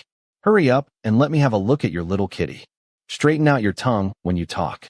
Luo Wenzhou couldn't stand her pestering. He impatiently put the pot of curry on simmer, then got his phone out of his pocket and opened a pet surveillance app. "Look for yourself. It may not be in its bed. Listen, can your village change its totem? You can't worship something else. Worshipping a cat is so vulgar." Lang Xiao devoutly received the phone in both hands. As soon as the camera connected, an enormous cat's face appeared on the screen. Luo Igua loomed at the camera for a while. Then, having seen something, Master Cat leapt onto the windowsill. Right in front of Luo Wenzhou and Lang Xiao, it performed an act of cruel and infeline harm towards a potted spider plant hanging over the windowsill. With his own eyes, Luo Wenzhou watched it snatch and bite, extend its murderous claws against the spider plant's hanging basket, and pull the flower pot down to the ground, the beauty of the bone china flower pot and the plant passing away together. Lang Xiao's silence. "So, my condolences." As a head of household, Luo Wenzhou rather wanted to leave home. Just then, Tao Ran stuck his head in. "What time did Fei Du say he was coming? Will he be able to find the place?" Luo Wenzhou looked out of the kitchen window and saw an enormous, garish SUV. The other, Igua, had already arrived. His head hurt briefly. "He's downstairs. I see his car." It was the local custom to bring an article of cookware or a small kitchen appliance as a present when congratulating someone on an advancement. Fei Du, remembering the city bureau's office smelling strongly of sesame oil, had simply bought a fully automatic espresso machine. The weight of the big cardboard box, fully a meter high, really wasn't light. For Tao Ran's sake, Fei Du for once did a bit of manual labor, carrying the appliance over his shoulder to the elevator. He was then faced with an elevator that had gone on strike. He exchanged helpless looks with some dog-walking old men who couldn't manage the stairs. After quite some time, he belatedly thought of something, got out his phone, and called Tao Ran. "Go, what floor do you live on?" "The 12th, said Tao Ran happily over the phone. "The elevator's broken today. You could walk a couple of steps." Fei Du's silence. He looked down at the cardboard box, feeling that he seemed to have screwed Luo Wenzhou. Chapter 35. Humbert II. The repairman took his sweet time and arrived yawning his head off. He seemed very unlikely to return the elevator to full-blooded life immediately. The people who had been waiting gradually lost patience and left. The coffee maker's net weight was 12 kilograms. Adding in the packaging, it was close to 30 kilograms, quite a bit of weight. But while Fei Du neglected to exercise, he was after all a young man of appropriate age who could do whatever was needed. Carrying 20 or 30 kilograms upstairs actually wasn't much of a problem. The problem was what position he should use. The cube-shaped cardboard box is perhaps one of the most inhuman of inventions. Whether he carried it on his back, in his arms, or over his shoulder, the appearance would still be rather unsightly. President Fei envisaged a few positions, none of which he could reconcile with his aesthetic sensibilities. But even if it tore his shirt, he still had to carry the burden he had bought himself. Fei Du helplessly stared at the cardboard box, which stared back at him, then decided to see the matter through despite the cost, lifting the box up onto his spotless shoulder. Luckily, there was no one around but a few foul-mouthed retired old farts and some mangy dogs. Just as he was resignedly walking towards the stairwell, someone suddenly spoke behind him. "How many flights are you going up? Do you need me to help out?" Fei Du turned his head and saw a great beauty and a little beauty. The great beauty was in her 20s and looked like a certain actress, very easy on the eyes. She was leading a little girl around 10 years old by the hand. The little girl's hair was done in a princess hairstyle, and she was wearing a pretty floral-patterned dress. Slowly licking the ice cream she was holding, she curiously examined Fei Du. In only half a second, Fei Du came to a prompt decision and put down the box. Then he instantly took up a theatrical floating manner. He nodded and smiled at the others. I must be in your way. I'm truly sorry. It's all right. I wasn't going that way. I just saw you carrying something that looked pretty heavy, said the great beauty. She hesitated, then turned her head to look at the elevator. It's such a hot day, and the elevator suddenly broke. The property management really is something else. How about waiting for the elevator? It may be fixed soon. Famed Playboy President Fei could have asked for nothing better. He happily forgot the time, let the little girl sit on his box, stood in the corridor with its mottled walls, and began to chat with the great beauty. It can't take 5 minutes to climb the stairs. Watching Luo Wenzhou ladling out exotically scented curry chicken, Tao Ran looked at his watch. Why isn't Fei due up here yet? Luo Wenzhou was directing his subordinate grunts to set out the dishes. He lifted the lid of a casserole that was slowly stewing ham hocks. I don't know. Maybe he's put down roots downstairs and started to sprout. Saying so, he scooped up half a tablespoon of broth and sipped it gently. He felt the flavor was all right, but it was still missing something. Do you have crystal sugar in the house? No, said Tao Ran, changing his shoes as he answered. I'll go down and have a look for him and go buy a bag on my way. What kind do you want? Luo Wenzhou frowned. He even needs someone to come pick him up when he's going up some stairs. He's a true, spoiled young master. Tao Ran gave a good-natured smile. But when he had just walked out, he saw Luo Wenzhou, making a face, following after him. Curiously, Tao Ran asked, What are you doing? I'm going to buy crystal sugar, said Luo Wenzhou. You don't know what kind to buy. Tao Ran inexplicably saw a trace of a conspicuous cover-up on his face. What are you looking at? Said Luo Wenzhou. Tao Ran thought about it. You seem to be getting on a lot better with Xiao Fei lately. Luo Wenzhou's steps paused. Then, tossing his slippers, he pompously waved a hand. Who's getting on better with him? I just have better things to do than bother with that disgraceful piece of work. Amidst the furious banging of the repairman, the disgraceful piece of work, President Fei was freely rolling out his long-practiced elegance and ease towards an attractive young lady. Smelling strongly of curry, Luo Wenzhou, while still in the stairwell, already had his eyes stung by the sight of this source of all evil's bourgeois. He couldn't stand this behavior of Fei Du's, thinking to himself that this bit of goods did nothing of value from morning to night. If he wasn't flirting, then he was teasing. Fortunately, his family had some money, because otherwise he wouldn't have been able to find a job to support himself.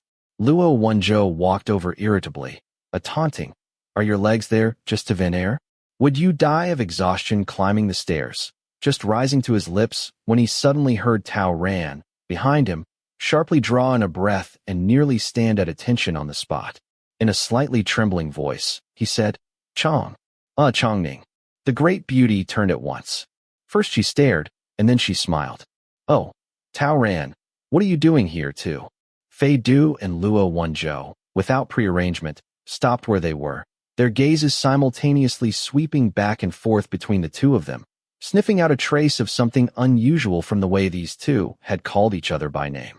The roots of Tao Ran's ears reddened, and in an instant he forgot heaven and earth, forgot his limbs and his brethren. His swaying hands and feet stiffened into an uncoordinated set. He shifted over in front of the girl as if half paralyzed and stammeringly said, I'm going to be living here. I just moved in. Why? Why are you? Really?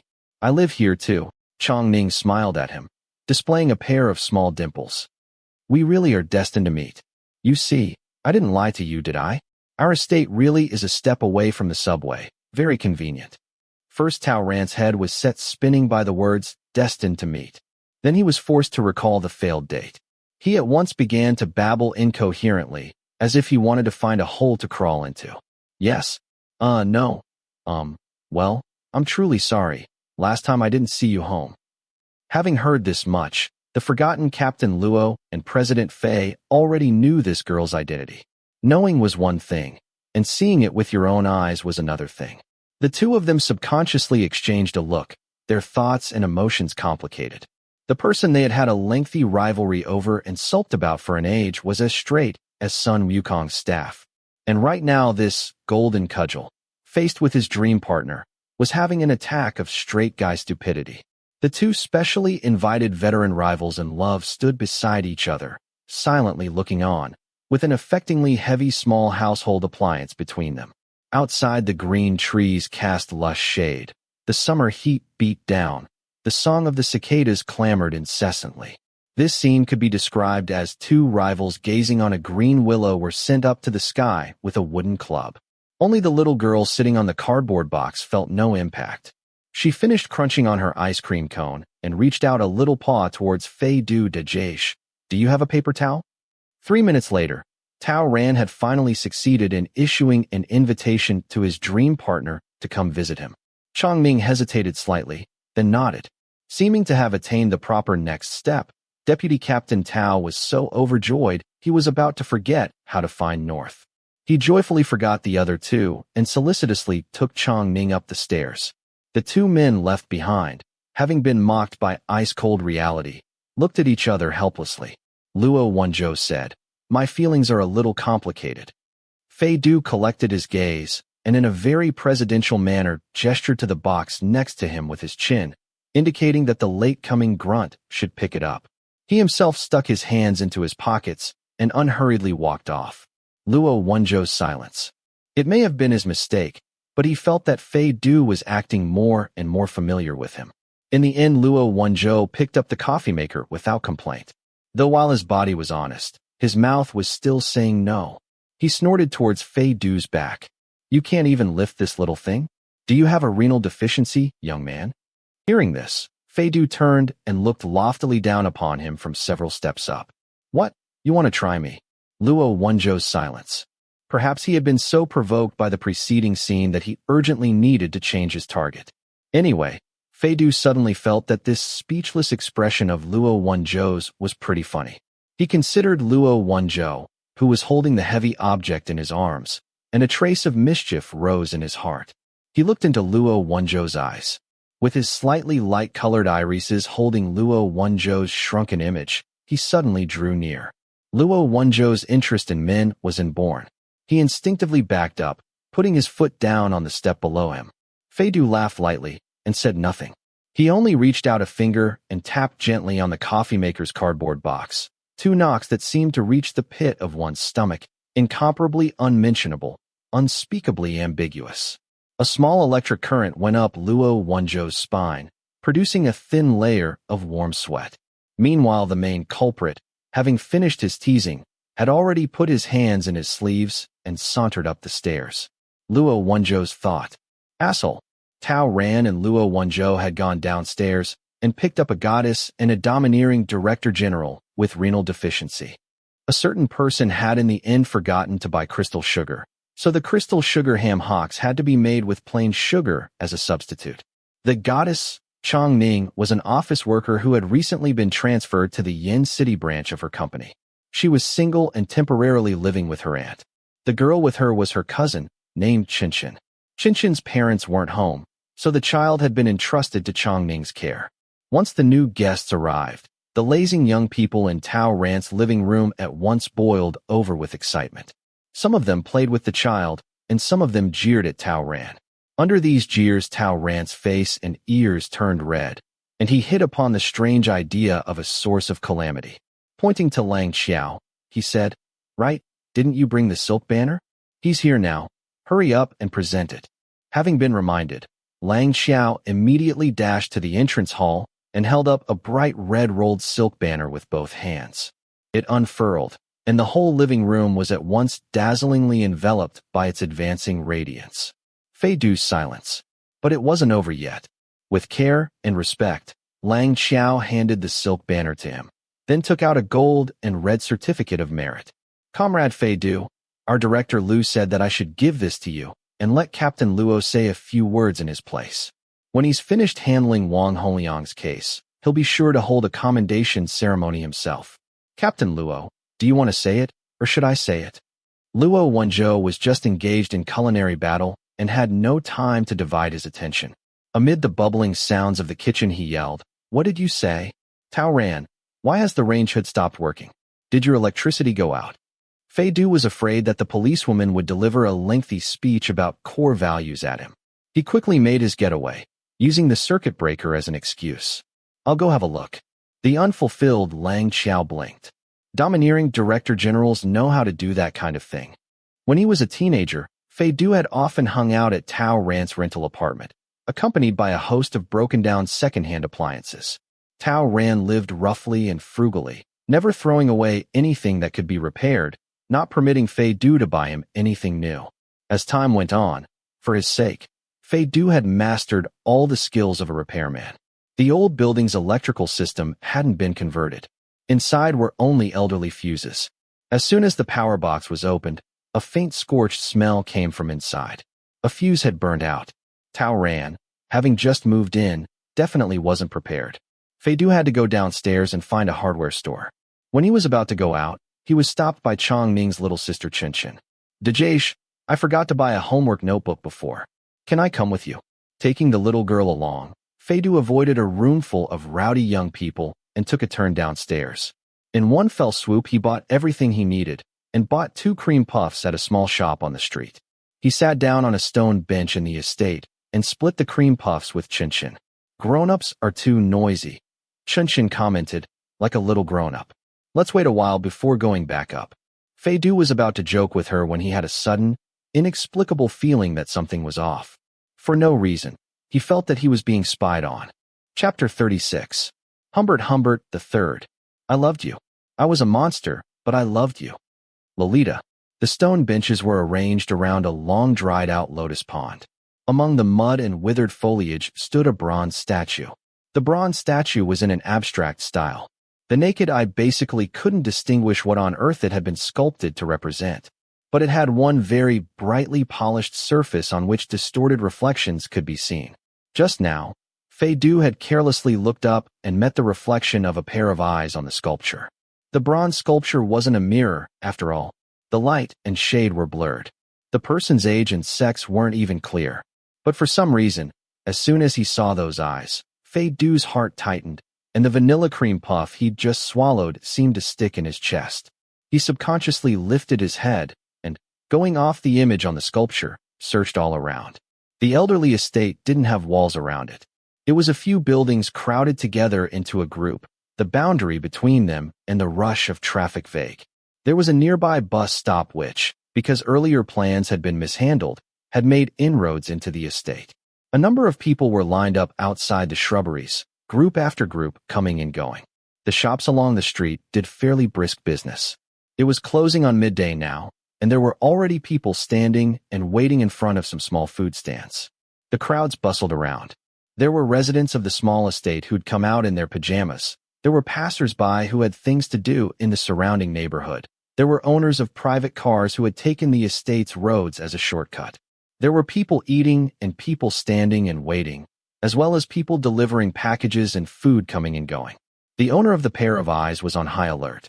They had already concealed themselves among the sea of people. Fei Du didn't find a sign of anything suspicious. He immediately stood up and said to Qinshin, "Come on, we're going home." Qinshin had absolutely no sense of crisis. She gave a long drawn-out, disappointed, "Oh," and looked longingly towards the food shops lined up along the street. She licked the leftover cream from her fingers. Her eyes turned, and she issued a request on strong grounds towards Fei Du. "I still have some spending money. You just treated me to a cream puff, so why don't I treat you? I want a matcha-flavored one, too." Another day. Fei Du gently but uncompromisingly pushed at the back of her head. "We're going to eat lunch." Qinshin was forced to stand up and follow him. "But I don't like eating lunch. There's lots of dishes I don't like to eat." "Oh, actually, I'm the same." Fei Du very frankly acknowledged his prince's disease in front of the little girl. Then he continued in a different line. "Although it'll be better when you're older. When you're older you can buy whatever you want to eat, and no one will know you're a picky eater." Qinshin stared at him speechlessly, feeling that these adults were all very shameless. Just then, she suddenly got a clear look at Fei Du's expression and froze on the spot. Adolescent children are half-grown. They already have some sense of precaution and can basically read adults' facial expressions. Qinshin had thought that Fei Du had just been joking with her. As soon as she looked up, she found that he was frowning slightly, his face excessively serious. In spite of herself, she became nervous at this and reached out a hand to tug at Fei Du's clothing. "Dajesh, what's wrong?" As they spoke, the two of them were passing a residential building. A window on the first-floor corridor was just swinging open, its arc unfolding. Fei Du had calmly let the little girl walk in front of him, talking to her with his head lowered. At this point, without warning, he suddenly looked up. In the bright and clear window, he caught a gaze following them like a shadow. The person was wearing sunglasses and a face mask, firmly covering up their whole face. Feidu put a hand on Qinshin's shoulder and quickly turned his head. At the same time, about 200 meters behind them, a person dove into the nearby shrubbery, immediately vanishing without a trace.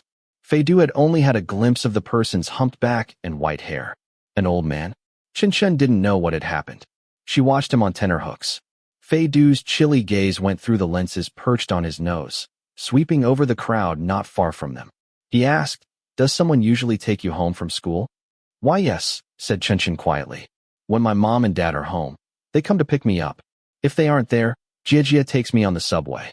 If she's working overtime, then I wait at school for a while. There's a teacher there especially to look after us." Feidu nodded thoughtfully and asked, "Have you seen any strange grandpas around?" Qinshin thought about it for a moment and shook her head at him, full of misgivings. The two of them quickly entered the residential building's corridor. The old light, gray building cut off the gaze from the shadows. Sometime after, an old man with a stooped back slowly came out from behind the bus stop sign. His face was covered. He wore a giant pair of sunglasses, and he held a cane in his hand, like a person with impaired vision, knocking against the ground to feel his way. The surrounding people had earbuds stuck in their ears, most of them indifferently fiddling with their phones. They didn't notice his hobbling steps. The dark lenses were the ideal shield for him. Sunlight couldn't pass through, but his greedy gaze could. His gaze made an arduous journey, piercing through time and space. Without moving a muscle, he stared fixedly at the place where the little girl had just been. Her floral patterned dress seemed to be pulsating with light, a quartz hairpin setting off her clear, bright little face. In all his field of vision, in all the world, it seemed to be the only light. Its childish and awkward outlines entered his eyes and in an instant burst into flame, leaving a well-arranged and coherent contour on his retinas. But there was a snake monster guarding the forbidden fruit. Thinking of the gaze of the man beside the little girl, he fearfully retreated towards the shadows again. His terror and longing assembled into a unique trepidation. He thirstily licked his lips and leaned heavily back against a tree trunk, his chest rising and falling violently. He was captivated by this trepidation, like a person drowning or poisoned. In the time it took to eat a cream puff, the elevator had been fixed. Feidu pressed the button for the 12th floor and went into the elevator with Qinshin. Qinshin carefully asked, "Dajesh, what happened just now?" Feidu paused. He didn't comfort the girl. "I saw a very suspicious person. In the future, remember to look after yourself when you're alone with a grown-up." "I know. I'll be in the graduating class when school starts.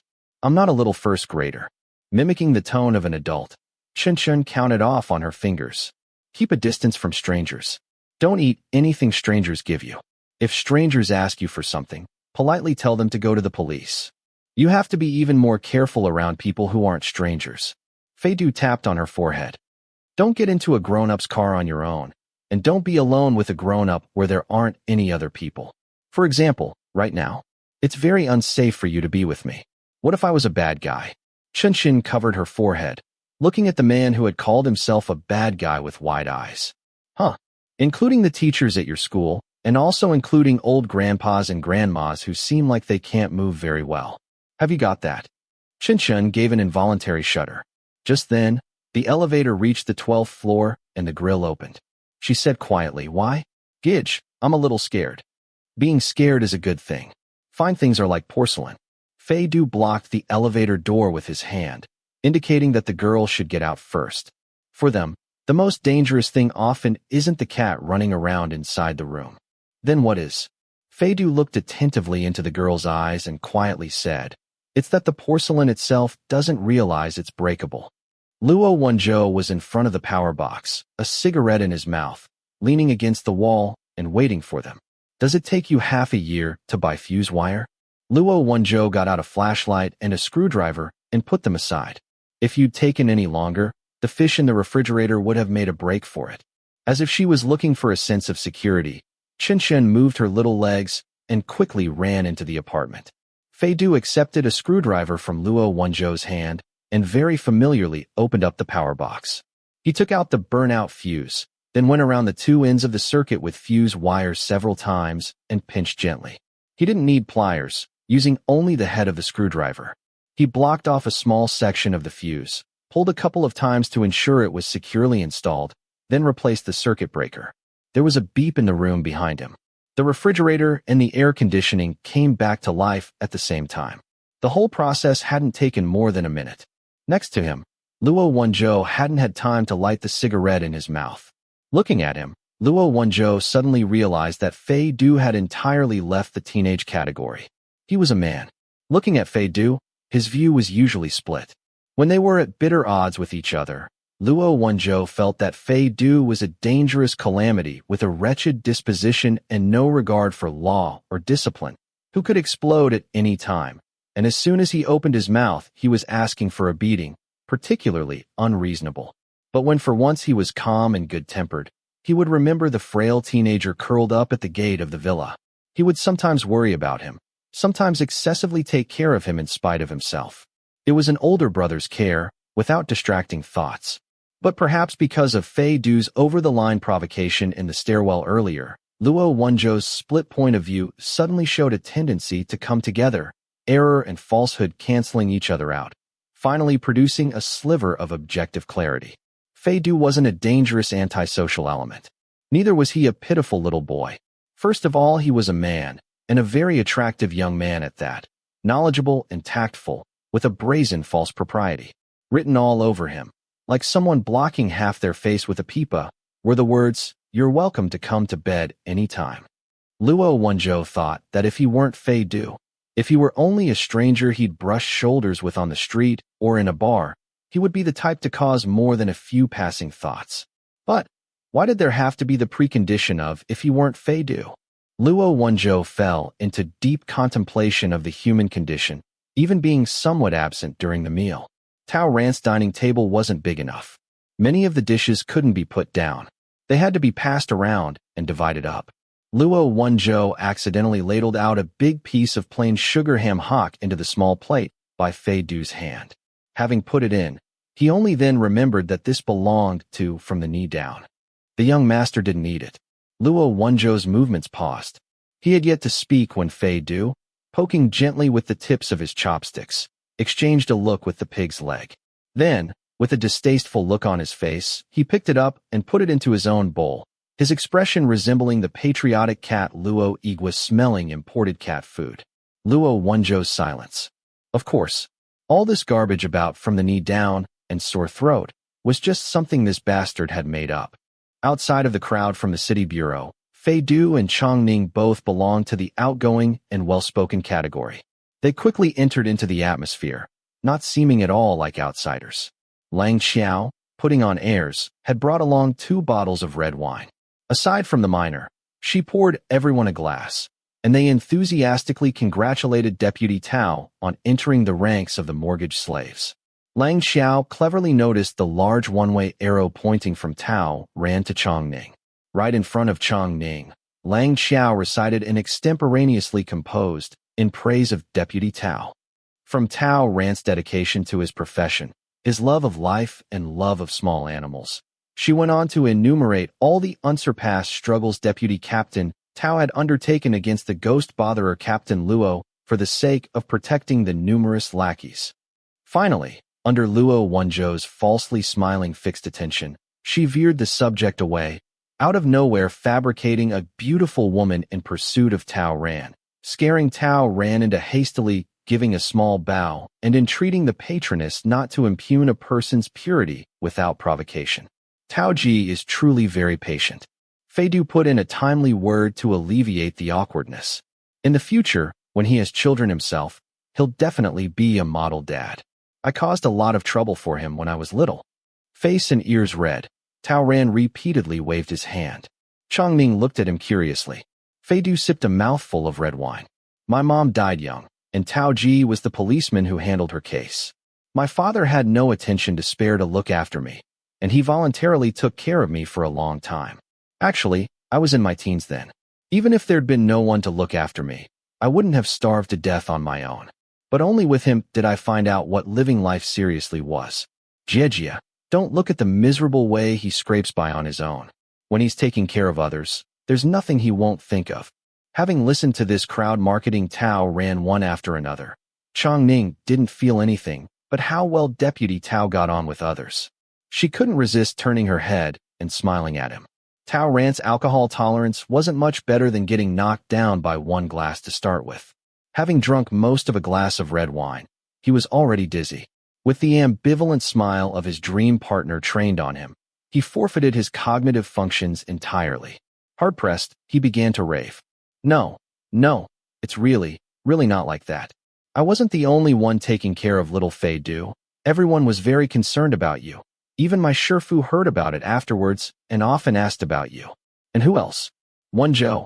If you didn't see it, he wouldn't say, but actually he sneakily went to look at you several times, and that game machine of yours, he gave it to me too. Luo Wenzhou, hearing something wrong with his words, hurriedly kicked him under the table, but it was already too late. Tao Ran's small remaining sense of balance went up in smoke at his kick, and he toppled sideways, knocking over a nearby cardboard box of odds and ends that he hadn't had time to put away yet.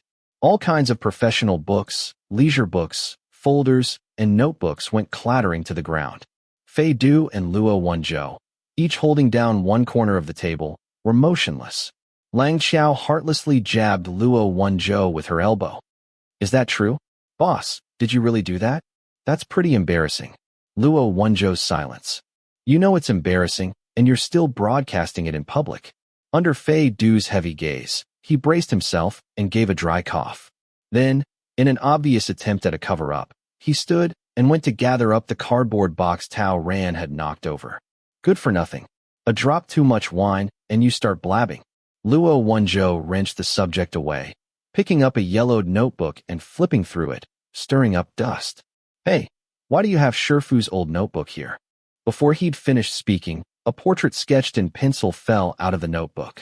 The drawing was of a refined man with regular features, but in his eyes, which looked straight out of the picture, there were faint signs of something heavy being repressed. There was a date noted on the paper, over 20 years ago. There was also an annotation written in a corner. Wu Guangchuan, 6 girls' bodies not yet found. Chapter 37. Humbert IV. Lang Xiao hadn't had her fun yet. She was planning to follow on the heels of her victory, ganging up with her colleagues to continue encircling Luo Wenzhou. But unexpectedly, she looked up and met the eyes of the portrait that had fallen on the ground, and was so startled the alcohol flew out of her pores. The public security system had people who specialized in making composite drawings. There was no lack of experts among them. Comparatively speaking, this portrait's execution belonged to a beginner level. But the odd thing was that the person in the drawing had an uncommonly lifelike charm. This face seemed to have been traced over countless times in the artist's mind, until the artist could resist no longer and had just applied their awkward technique to the paper. What is that? Said Lang Xiao. Having been kicked over by Luo Wenzhou, Tao Ran had sobered up a little and noticed he had said something wrong. He stood up, leaning on the couch, and went out of the room to wash his face. When he returned, he and Luo Wenzhou cleaned up the stuff. It must be Lotus Mountain. The old man went on about it all his life. Lotus Mountain wasn't a mountain. It was the name of a place on the northern outskirts of Yin City. Earlier, it had fallen under the county seat administered by Yin City. Over a decade ago, it had been absorbed into Yin City and become a development zone. On the page in the notebook, aside from the vivid portrait, there were several yellowed old photographs, stuck to the page with clear tape. It had been too long. They fell at a touch. There were blurry casual snapshots, and there were photographic studio products typical of the era, all Dutch windmill backdrops and exaggerated lighting, the smiles of the young girls in them a little stiff, as in a staged photograph with too long an exposure period. There were 6 photographs altogether. There's a very strange thing about old photographs. All photo paper will fade and yellow just the same when put away for a couple of decades. If the person in the photograph is happy and well, the yellowing marks of age will call to mind long recollections, the quiet passage of time. But if the person in the photograph later met with some mishap, then when others look back on their earlier appearance, they'll get a strange, somber flavor from it, as if the person in the photograph's anger and dissatisfaction are possessing the static image, declaring something from the unseen realm. It's the Venerable Yang's? Asked Lang Xiao. What was he doing looking after a development zone? The city bureau had a policy back then. Those who were under 35 all had to get basic experience. Either go to a local police station or go to one of the counties. My Shifu and some others went to Lotus Mountain and stayed there half a year or more. Luo Wenzhou carefully pinched the edges of the photographs and stuck them back into the notebook. They hadn't been there long when they ran into this case. You may never have heard of it. I wasn't old enough to attend school then. At the beginning, there was a man who came to report a case. He said his child had gone missing. Tao Ran flipped through the notebook. Aside from the photographs and the portrait, most of the notebook's contents were purely handwritten.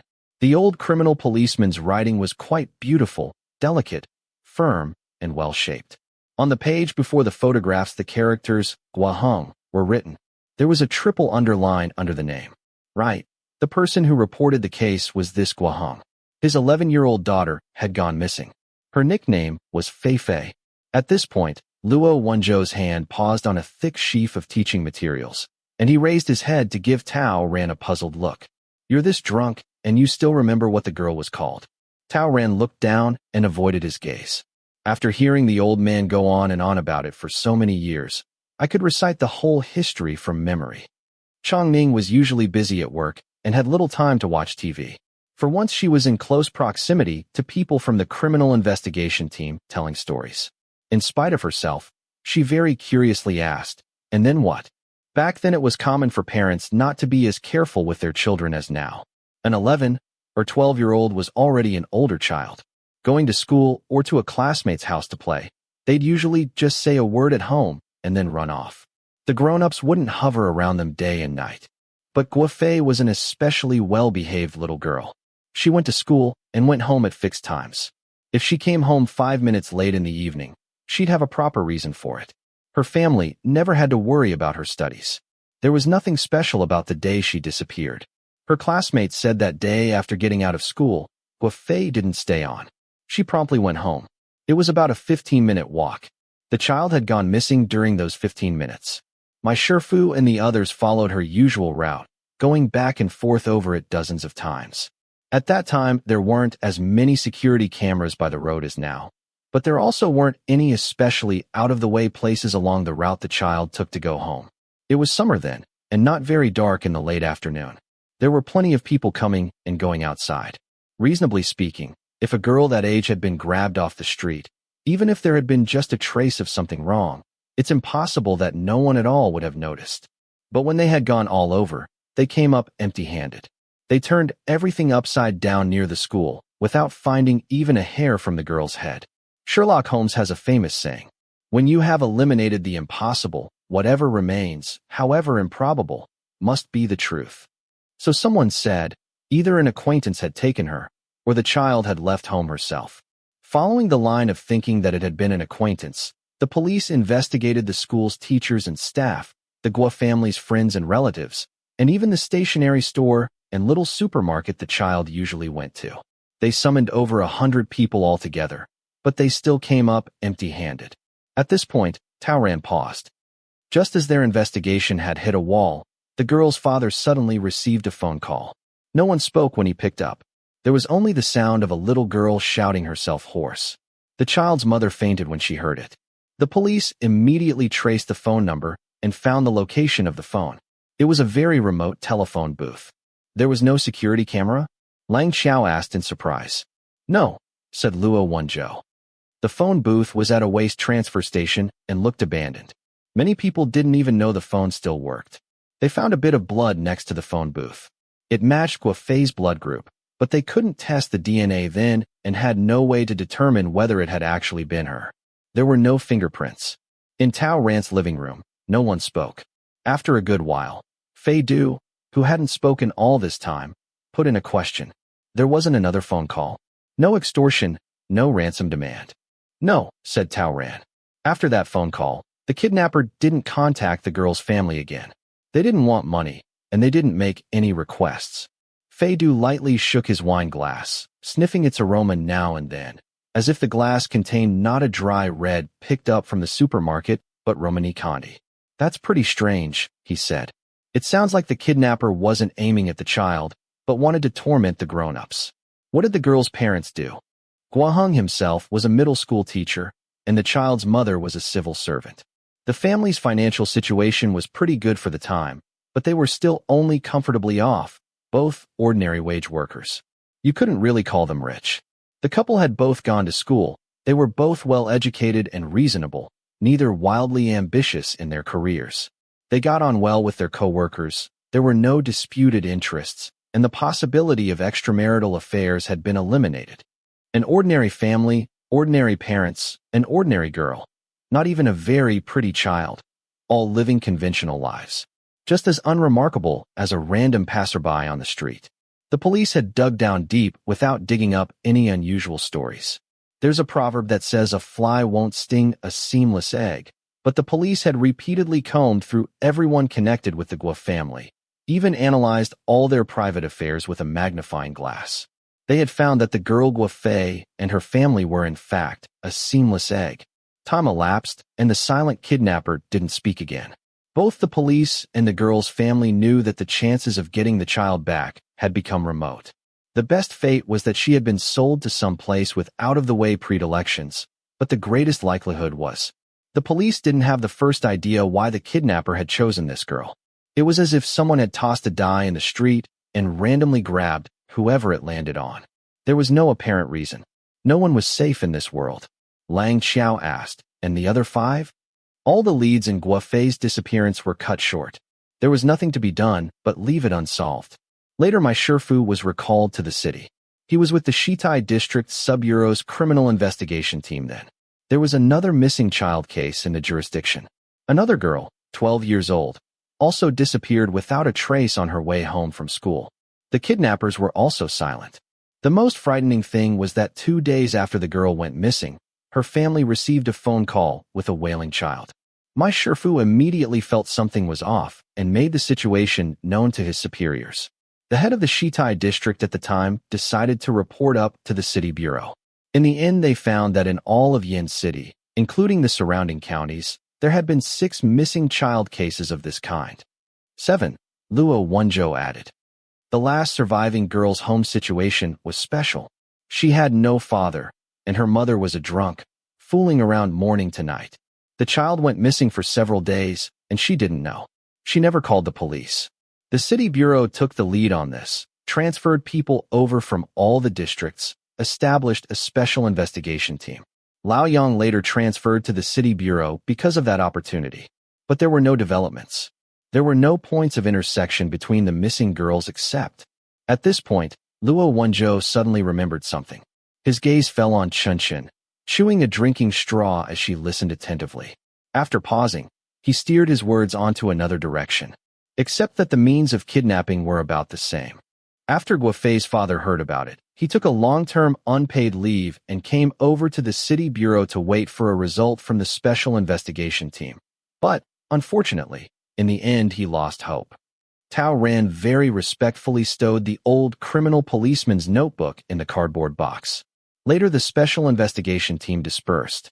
The only remaining people who still thought about the case were the victims' families and my Shifu, who had dealt with the case from the beginning. After another half a year, Guang suddenly found my Shifu and said he'd found a suspect. It was a teacher named Wu Guangchuan, the person in the drawing. Wu Guangchuan was a teacher at Jinxiu Middle School. Jinxiu was the earliest private middle school of the time, a boarding school recruiting students from the whole city.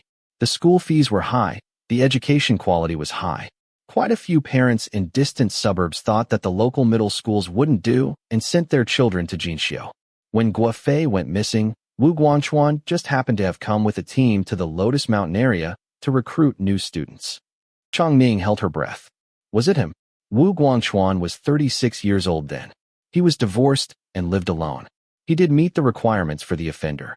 Lao Yang privately went to shadow him and performed some illegal moves, but he didn't turn anything up. This Wu Guangchuan's temper was mild. He got on well with people. He was known far and wide as a good person. He regularly came into contact with children at work and had never crossed any lines. Lao Yang shadowed him for a while and thought it wasn't him, but Guang was like someone possessed. He was simply positive that Wu Guangchuan was the kidnapper. Later Lao Yang withdrew, and Guang went with a melon knife to find Wu Guangchuan. He stabbed him. Lang Xiao cried out. Did he die? Yes. By the time they got him to the hospital, he wasn't breathing. In Wu Guangchuan's basement, they found the 7th missing girl, as well as the clothes of the 6 previous girls. The clothes had been cut into strips and had bloodstains matching the blood groups of the victims. That was how the serial child kidnapping case was resolved. But while the clothes were there, they couldn't find the girls themselves, dead or alive, and the suspect had died without giving testimony. Luo Wenzhou stood up and stretched. Guang had deliberately killed someone and was sentenced. Luoyang could never let it go. He always thought that it was his error of judgment that had led to the later tragedy. He went on and on about it all his life. Let's not mention it anymore. The suspect's ashes are cold. Eat. Everyone enjoyed themselves at Tao Ran's house until the afternoon. The ones who had taken a taxi or the subway all scattered, and the ones who had driven their own cars stayed back to help Tao Ran clean up his new home while sobering up. Chongning and Qinshan went home, too. Tao Ran had downed a few more glasses afterwards and couldn't quite stand up straight while washing the dishes.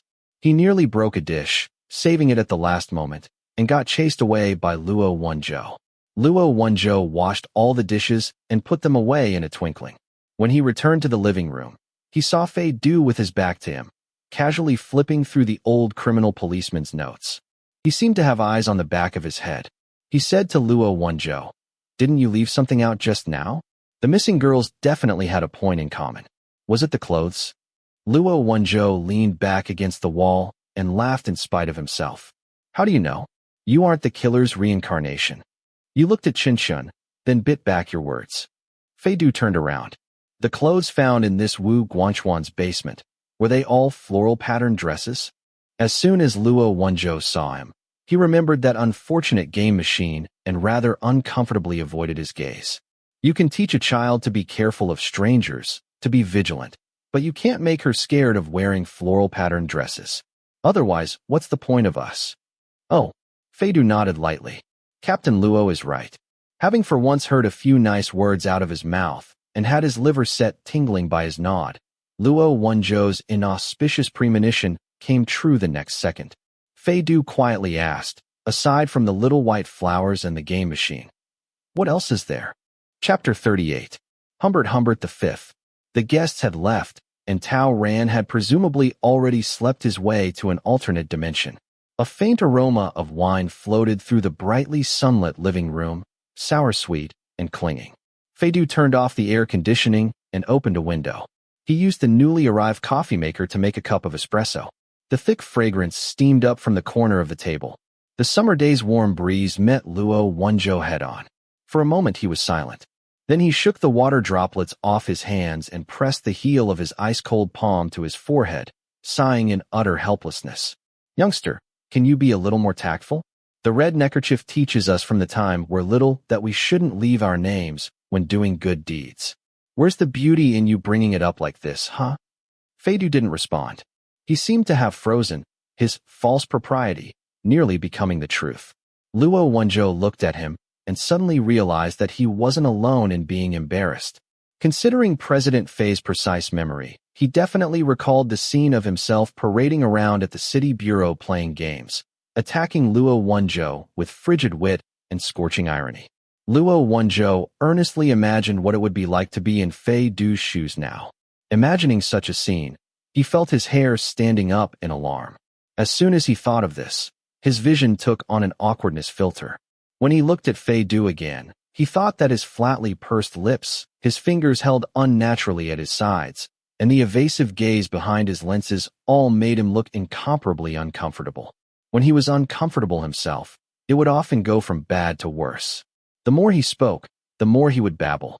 But if he noticed that the other person was also uncomfortable, then the symptoms would instantly heal on their own. Luo Wenzhou suddenly smiled and slowly stuck his hands in his pockets. He lowered his head and put a cigarette in his mouth, dropping and then raising his eyelids, looking Fei Du over from bottom to top.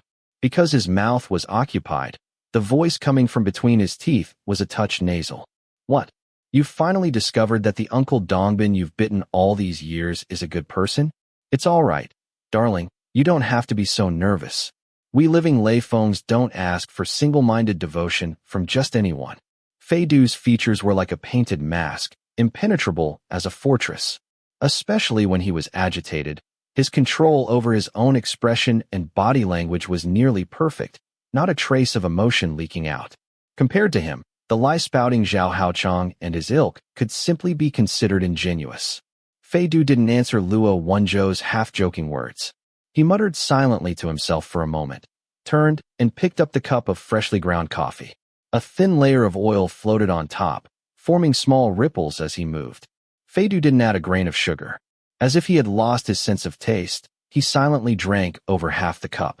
Fei Du had drunk a few glasses of wine earlier, and he hadn't eaten properly at all. His stomach was half empty now. The unhealthy assembly of alcohol and highly concentrated coffee immediately formed into a blood pressure supercharger, luring his heart into pumping great quantities of blood into his veins. His disordered and suddenly accelerated heart rate made him feel a little unwell. Cold sweat formed in the palms of his hands. Luo Wenzhou frowned. "Don't drink any more of that." Fei Du curved his palms around the warmth of the bone china cup, and the corner of his mouth twitched. He interrupted him with a false smile. "Actually, it's very rare for someone like me, who would casually hire a contract killer to do away with my own dad, to be able to preserve my current position so long without going astray. Captain Luo's long years of care are a contribution that can't go unnoticed." Luo Wenzhou felt a certain indescribable tension in these words, but before he could carefully sample it, Fei Du had drained the rest of the coffee in one gulp. It must have been too bitter. He frowned, his raised chin and neck forming a sharply curving arc. Then he put the cup down, nodded, and turned to leave. "I'll be going then. Say a word to Tao Ran for me." "Hey," Luo Wenzhou subconsciously ordered, "don't drive after drinking." Fei Du ignored him. "Did you hear me?" said Luo Wenzhou. With an indifferent look, Fei Du put his hand on the doorknob, seeming not to have heard. Luo Wenzhou saw that speaking had twice failed. He had to act. He grabbed Fei Du's arm and skillfully pulled it backwards. Using the grip he normally used to arrest criminals, he twisted Fei Du's hand behind his back and pulled him away from the door. Fei Du's silence. "You weren't listening." Under Fei Du's shocked gaze, one hand pressed to the back of his neck, one hand trapping his arm, Luo Wenzhou escorted him to an armchair 3 steps away. "Sit down and wait. I'll call you a driver." Fei Du only then recovered, immediately struggling out of his grip. He spoke rather quickly. "Captain Luo, could you evolve a little from the basic Homo sapiens condition towards the level of civilized people?" Luo Wenzhou ignored him, the fingers laying on the back of Fei Du's neck inching slightly over to his pulse. "I think you aren't feeling well. As I was saying, I seem to remember reading somewhere that you shouldn't drink coffee and wine together." Fei Du's silence. He was so shocked by Luo Wenzhou's belated advice that his ears hurt. Luo Wenzhou looked at him. "I didn't think it over that much. Not being nice to you won't do, being nice to you won't do either. You're harder to satisfy than Her Holiness the Empress Dowager Cixi." Fei Du said, "Excuse my lack of manners. I didn't know your surname was actually Li." Luo Wenzhou tapped on the side of his neck, then picked up his phone and went to call a driver. Tao Ran, the master of the house, knew nothing of this quarrel full of surging undercurrents. He had been knocked down by a few glasses of red wine and lay until the setting sun had suffused the surface of the earth. Only then did he get up, his mouth parched. Unsurprisingly, the guests had all left. Before leaving, they had neatly tidied his disorderly apartment. In his new residence, Tao Ran washed his face and looked at the 2 notes stuck to the refrigerator. One had been left by Luo Wenzhou, telling him that the uneaten food was all in the refrigerator and he should heat it up himself when he got up. The other note had been left by Fei Du. It was comparatively long. Tao Ran rubbed his eyes for an age before he could clearly read what was written on it. Fei Du said that when he had taken Chen out to buy a notebook, he'd had the feeling that they were being followed.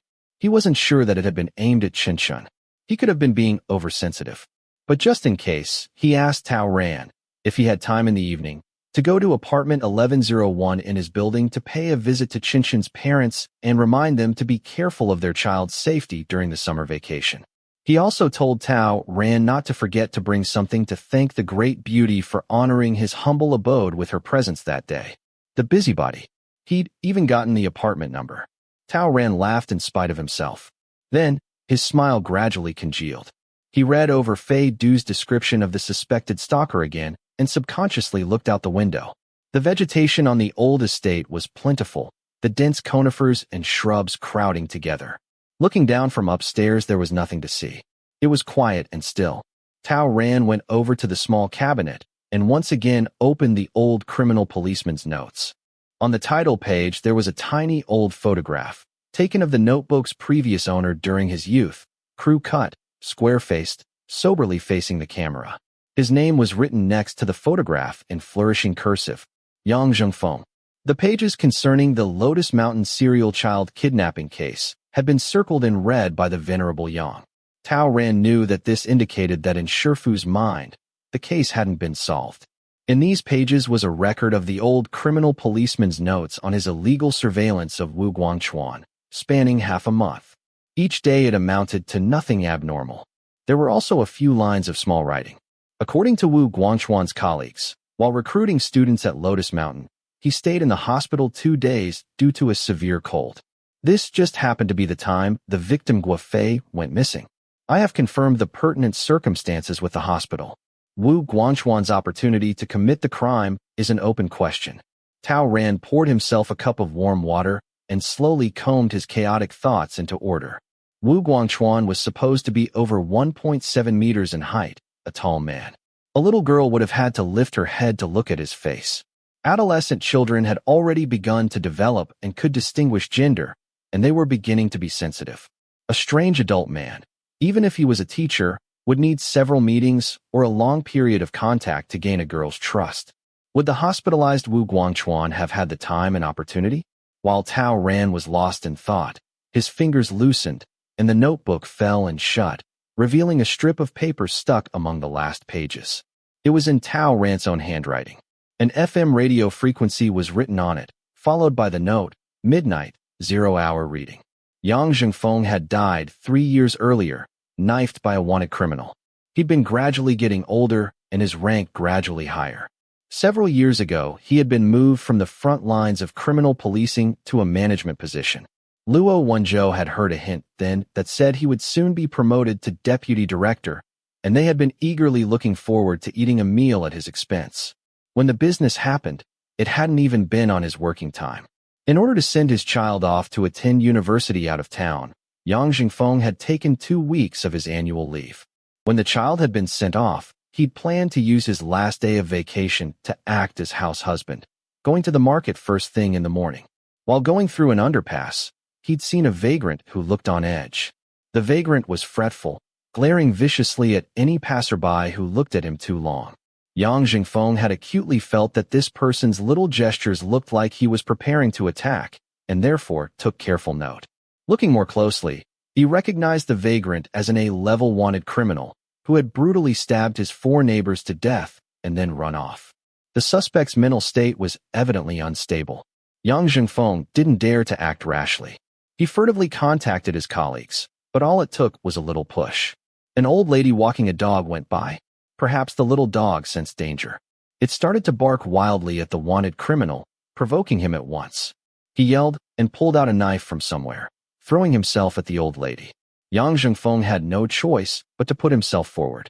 The 1205 program on 88.6 FM was 0-hour reading. Afterwards, the program had stopped broadcasting and become a very non-mainstream phone app, every day mildly playing an audiobook, the contents exceedingly dull. Fei Du had happened to hear it once and had jokingly called it a weapon of hypnosis. Working the night shift, turning your days and nights upside down, would sometimes cause trouble sleeping. At these times, Tao Ran would listen to the peculiar audiobooks for a while. He had always suspected that he'd failed to grasp Shifu's last words, until one time when he'd heard the ID the reciter. Tao Ran got out his phone, which was nearly out of battery, opened the 0-hour reading app, and went to the save commentary on the red and the black, authored by the reciter. The first sentence of the article was, "But with whom shall I have my meals?" This question is all the character's fears. And in an incomparable coincidence, Zhao Haochang, the killer in the 520 case, having used his connection to the Zhang family to take a colleague's place and obtain an excellent opportunity, had then relied on these resources to ascend to the rank of second-level partner. In order to commemorate this, he had stolen the fountain pen of Fei Du, the head of the company that had collaborated on the project. He had put a commemorative label on it, which just happened to say, "With whom shall I have my meals?" There was no way to explain this to others. If he'd said it, people would only think he had been immersed in the case too long, to the point of becoming a little neurotic, seeing something and feeling a sense of déjà vu. But the problem was that Tao Ran thought he'd had the same sense of déjà vu more than once, and each time, it was the same ID. When Shifu had clutched his hand at the end, had he really said the name of a boring reading program? Could he have heard wrong? And, under the self-suggestion that there was something wrong with that program, had over time begun to see each bush as an enemy soldier, suspecting every coincidence? Tao Ran had been a criminal policeman for over 7 years. He knew this kind of thing was very common. If a person was overly suspicious, their memory would trick them. How many eyewitnesses were there who had run into a violent crime, but afterwards couldn't say clearly whether the suspect had been male or female, tall or short? Over the years, he'd gone through the old criminal policeman's notebook from cover to cover countless times, attempting to find some trace in it, to understand what Shifu's true last words had been after all. But though he had all the notes memorized, he still hadn't found any traces apart from that radio program. Tao Ran took a deep breath and shook his head in self-mockery, feeling that perhaps he needed to go have a chat with the Bureau's psychological counselor. Just then, an update notice appeared in the app's top right-hand corner. Tao Ran carelessly looked down at it, and his pupils contracted. The subject of the update was, "Wanderer, have you found your lost pearl?" Rereading Lolita. Contributor. The Reciter. Chapter 39. Humbert VI. The house was too big. The limited human energy couldn't soak through, and it sent out a smell of deep lifelessness. It was a lifelessness that sunlight, fresh flowers, and lamps were all powerless to dispel. He stood in the vestibule, hesitating. Reasonably speaking, this ought to have been his home.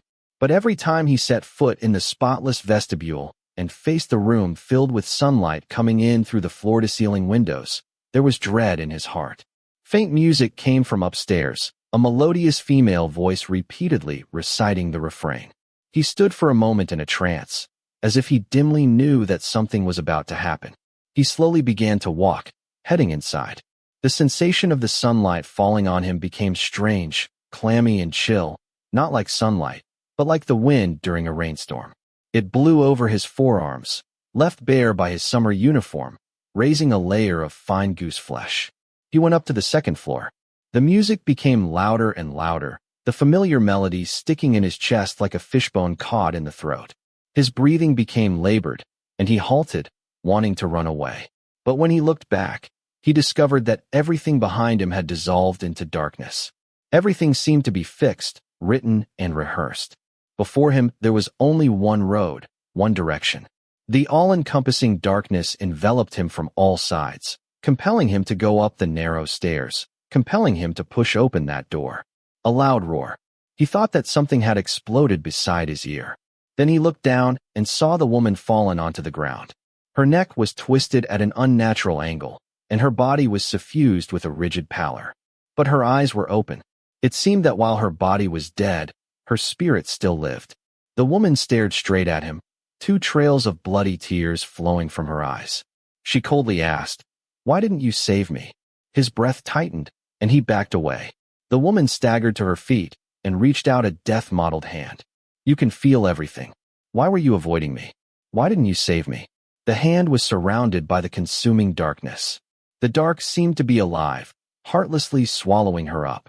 She let out ceaseless screams and questions, struggling with all her might to reach out her hand to grab him. But she was ceaselessly pulled into the darkness. He instinctively took that icy and livid hand, heard the screams, felt that he was falling unstoppably. Suddenly, something pulled him from behind. His back pressed against a warm and solid body, and a pair of hands came around him, traveled up, and covered his eyes. He smelled the faint scent of cigarettes on those clear-knuckled hands. Then, in the cracks between the fingers, there was a burst of light. Fei Du started awake. He was sitting in his own study, going through a dull project plan. He'd read halfway through and fallen asleep. It was afternoon. A cool wind, full of humidity, was pouring in from outside the window. At some point the wind and clouds had risen outside, and a storm was brewing. The roaring sounds and flashing lights in his dream had been thunder and lightning. His phone was ringing interminably, displaying 3 missed calls. No wonder he had heard that music in his dream. Feidu took a deep breath. As he got up to close the window, he answered the phone. "Hello." Zhang Donglai's shouts crashed into his ear. "It's the middle of the day, Master Fei. Which beauty's body were you reluctant to climb off of? I've called you so many times, and you haven't picked up. The thunder is too loud." "I didn't hear." Feidu's head was still rather heavy. He rubbed the center of his brow. "What do you want?" "The wind is great. The rain is great. The sun is great. Darling, come out and play." Feidu came up to the window and felt that the water vapor in the air was about to start drizzling. The plants by the window were drooping their heads. "Where are you having fun on a lousy day like this?" Zhang Donglai said. "There's a new cross-country racing field in the West Ridge Ecological District. It's super cool. They've developed a special death course, only open when the weather's bad. The stronger the tempest, the more stimulating. How do the words go? Storm petrel, let the tempest strike harder." Having heard this, Feidu felt that mud had splashed onto his outer ear along with these words. Indifferently, he said, "You're courting death? Listen to yourself. How elderly is that? It doesn't sound anything like the liveliness of a modern young man. In a person's life, once he's eaten things and seen things, what else can he do? Isn't playing around courting death the only thing left to do?" Zhang Donglai said volubly. "If you don't want to drive, then don't drive, just show up. Let me tell you, they have an accompanying club at the racing field. They've brought over a little artistic troupe. There's all types and temperaments of beauties in it. Tall, dark-haired, lovely great girls, Qin-playing little artists, a whole other class from those snake spirits, completely in accordance with your troublesome taste. It's a rare opportunity. Hurry up and come here.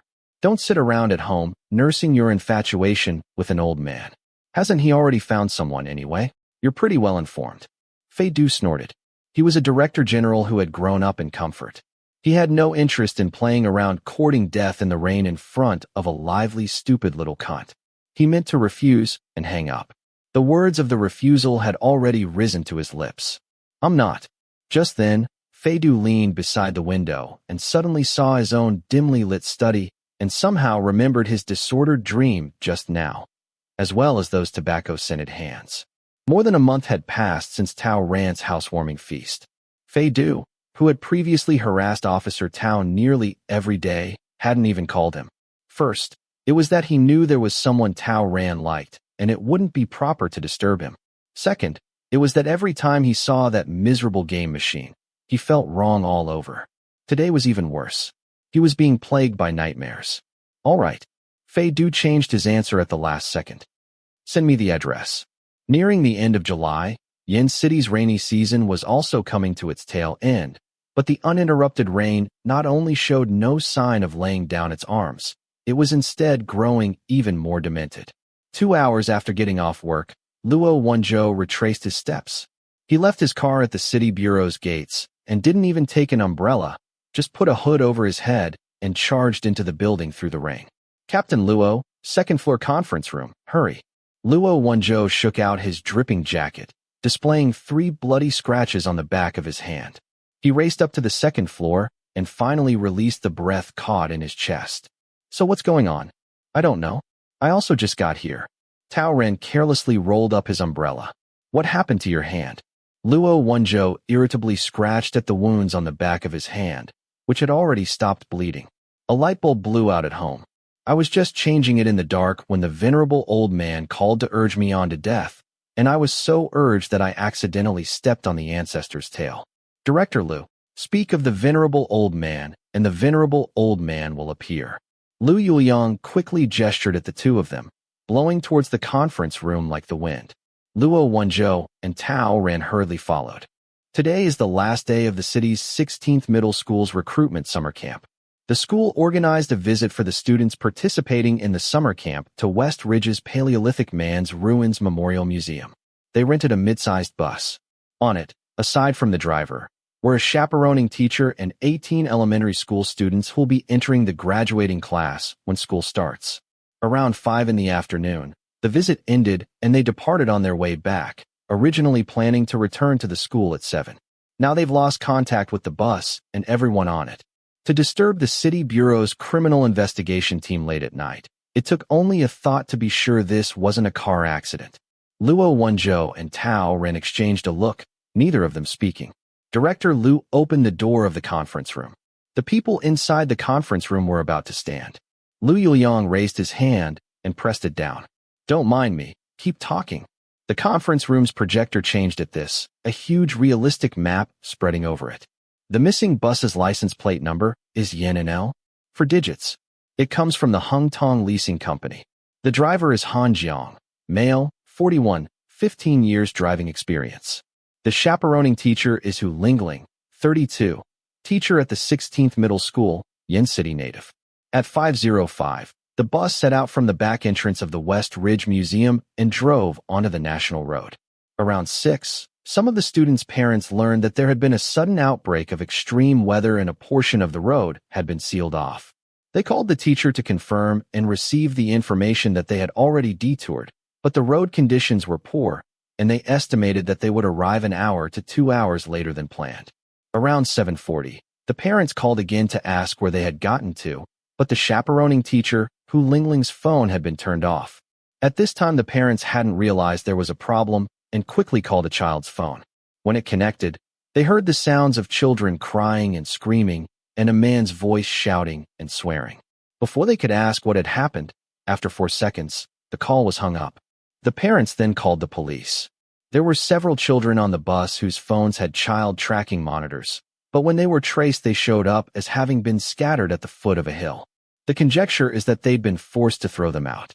But there's also a child wearing sneakers with a GPS chip in them, which shows that their position has already diverged from the planned route and reached West Ridge County's Southern Mountain District and is still advancing. Was the kidnapper on the bus, or a hijacker encountered along the way? Asked Luo Wenzhou. Have they made contact with the outside world of their own accord? Raised any requests? Not at present. Luo Wenzhou. Director Lu raised his head. This matter involves several of the city's districts and counties. All departments, as well as a special police team, need to cooperate closely. You'll take the lead in making arrangements and report directly to me. Can you do it? Luo Wenzhou stared. For a moment, he could clearly feel several gazes falling on him. Fortunately, his psychological quality was extremely good. His expression didn't flicker, and he nodded as though nothing were the matter. Yes. Everything must be done to ensure the safety of the children. Quickly, the rain fell heavier and heavier, showing no sign of stopping. The girl sat beside the chaperoning teacher. Her floral patterned dress was already dampened by the threads of rain floating in through the bus's window, but she didn't dare to go close it. She heard Teacher Hu's pleading voice. Dage, what do you want? The things on the bus, the money, you can take all of them. We won't say anything at all. We definitely won't tell anyone else. I have the contact information for some parents here. If you're in some difficulty, you can contact them immediately. Be quiet. The man sitting next to the driver coldly interrupted her. The knife in his hand flashed. You do whatever I tell you to do and keep your mouth shut. Keep driving ahead. The young teacher looked up imploringly and exchanged a look with the bus driver through the rearview mirror, expecting the middle-aged man holding the steering wheel to think of something. But the driver only gave her an alarmed look, then avoided her gaze, closely following the thug's orders. After the bus loaded with students had changed its route, it had run into a car broken down by the side of a muddy little road. That stretch of road was narrow, and it was firmly blocked by the other car. The bus couldn't quite get by. The driver and the teacher had to get off the bus and negotiate with the car's owner. The car's owner was a young man who cut a sorry figure, but he was well-spoken. The three adults combined their forces to shift the broken-down car aside a little. When they had, with difficulty, cleared the road, Teacher Hu hadn't yet straightened her spine when a knife was held to her back. The windshield wipers creaked as if they were overloaded. The bus had thoroughly driven into the West Ridge Mountain District. Near and far, all was deserted and lifeless. A flash of lightning came down, lighting up the thug's ashen face. Drive to that empty space up ahead, he said. Then stop the bus. The bus obediently stopped at the indicated place. The sound of the engine cut out. All around was increasing stillness, and the atmosphere was increasingly terrifying. The teacher's heart was in her throat. She heard the girl next to her give an uncontrollable sob and hastily covered her mouth. She desperately shook her head at the children around her, telling them to keep quiet and not enrage the thug. Then she secretly took a deep breath, tried to force down her panic and fear, and quietly reached her hand into her bag. "You." Holding a chopper to the driver's neck, the thug pointed to Hu Lingling. The teacher's hand froze inside her bag. The thug's cold gaze fixed on her. "Don't hide in the back getting up to little tricks. Come to the front." In this perilous moment, Hu Lingling felt what she'd been looking for and pulled out her hand. She surreptitiously put the thing in the hand of the student she was holding, then stroked the girl's hair. The girl's eyes opened wide. The teacher didn't speak, only used her eyes to signal in the direction of the window. Then she slowly stood up, flashed her empty hands, and, following the thug's request, walked to the front. The girl wearing the floral patterned dress tightly squeezed the self-protection alarm device the teacher had put in her hand. She held it behind her. Not 3 kilometers away, the rich kids who had lost their minds wreaking havoc came brainlessly back indoors. At first they'd said they were going to play with off-road cars, but halfway through they'd felt it wasn't satisfying their craving. So they'd changed to cross-country motorcycles and gone a lap, howling, getting soaked and frozen to the marrow. Fei-Du unbuttoned his collar button and threw his helmet aside. He accepted a towel and pushed back his soaking wet hair. He was forced to admit that the entertainment of courting death really did relieve one's mood. "President Fei won't be leaving today?" The beautiful young lady who'd passed him the towel looked at him. Her cheetah perfume mixed with the smell of damp to assault the senses, strong but severe, according perfectly with blood that was boiling after driving wildly on a rainy day. Accompanying the young lady's refined manners, it was a contrasting allure simply tailor-made to suit his taste. Next to him, Zhang Donglai was grinning like a dog. Even using his toe to think, Fei-Du would have known who had arranged this. In fact, staying for a night would be no great matter, but Fei-Du looked at the girl and inexplicably couldn't work up the interest. He thought the wildness of the cheetah was missing something, as if a person craving hell's Tabasco peppers had been served a plate of steaks sprinkled with black pepper. His heart itched a little. He wanted a certain stronger flavor, and if it wasn't there he wasn't planning to make do. So he suavely smiled at the young lady. "No, I have something to do at the office tomorrow morning and have to get back early. I'll be going back to the city in a while." The young lady was a little disappointed. "It was so hard to get you out here, and it's so dark out and the roads are bad. Going back now is very unsafe. More unsafe than fooling around in the mud racing cross-country motorcycles during a thunderstorm. I actually wasn't planning on coming today, but I had some mystical premonition that if I didn't come I would regret it all my life." Fei-Du looked down at the young lady and said, distributing honeyed words for free, "Having seen you, I know that my premonition was accurate. The trip has been worthwhile. It would be worth it even if I had to go under the knife today." The young lady blushed at his look and didn't answer at once. Fei-Du picked up a bowl of ginger tea and was planning to finish drinking it and go when the club's owner came out. "Master Fei, if you want to leave, you'll still have to wait. I just heard that the road is closed. There's a lunatic who kidnapped a bus of school kids on a field trip nearby. They don't know where he's headed. The special police have been dispatched." Fei-Du froze at once. The lunatic who had kidnapped the school kids was keeping watch at the bus's only door, holding a knife in each hand. Safe in the knowledge that he had nothing to fear, he looked at the only 2 other adults on the bus and tossed an old model dumb phone at Teacher Hu. "Now I want you to call them." Teacher Hu looked at the girl in the floral patterned dress, then turned her head and looked at the bus driver curled up feebly to one side. She slowly accepted the phone and a hard copy of the student roster. She dialed one of the parents. "Hello, I'm the chaperoning teacher, Hu Lingling. We were on our way when a hijacker." "Oh." The thug had jabbed at the back of her neck with the tip of his knife. The sharp pain mixed with cold sweat tore at the teacher's nerves. "Don't say anything extra. Tell them. Say I want money. Whether they pool their resources or whatever, collect 5 million yuan as quickly as they can. Before it gets light, deliver it to the place I indicate. When they're ready, I'll call again to tell them where to deliver the money. If they want to call the police, I don't care. These little whelps are in my hands, anyway. If I see police cars, I'll strike. For each police car I see, I'll slaughter 1 whelp. If I can't get away, then I'll blow up the bus and give them a taste of scorched sparrow." The phone disconnected with a click. Luo Wenzhou looked up. Boss, we can approximately locate it.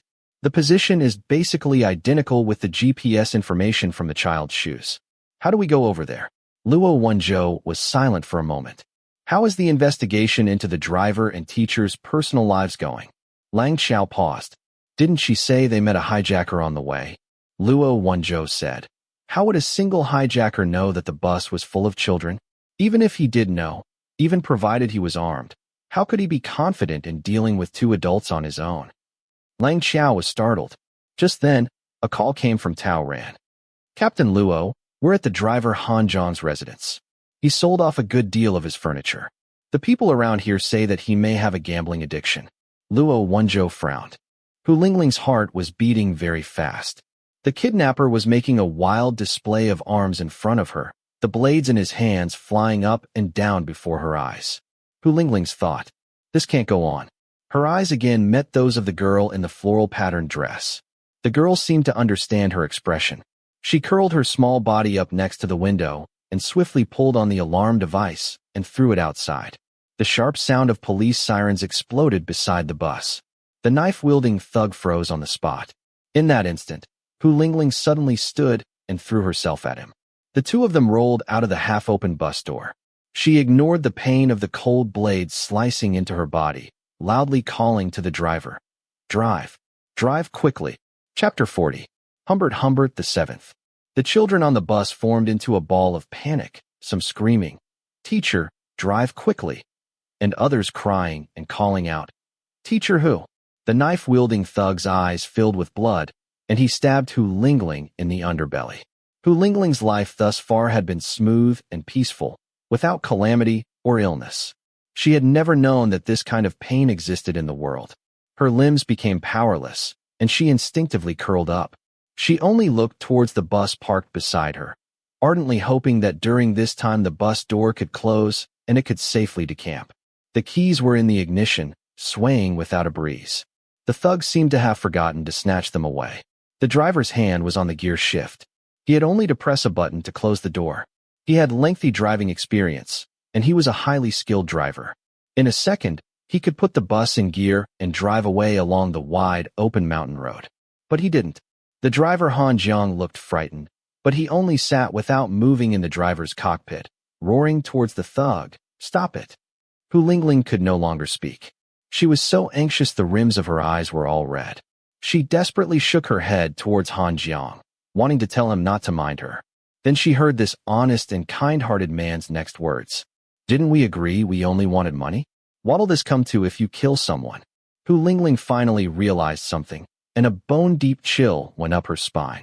No one noticed a curtain in the corner stirring.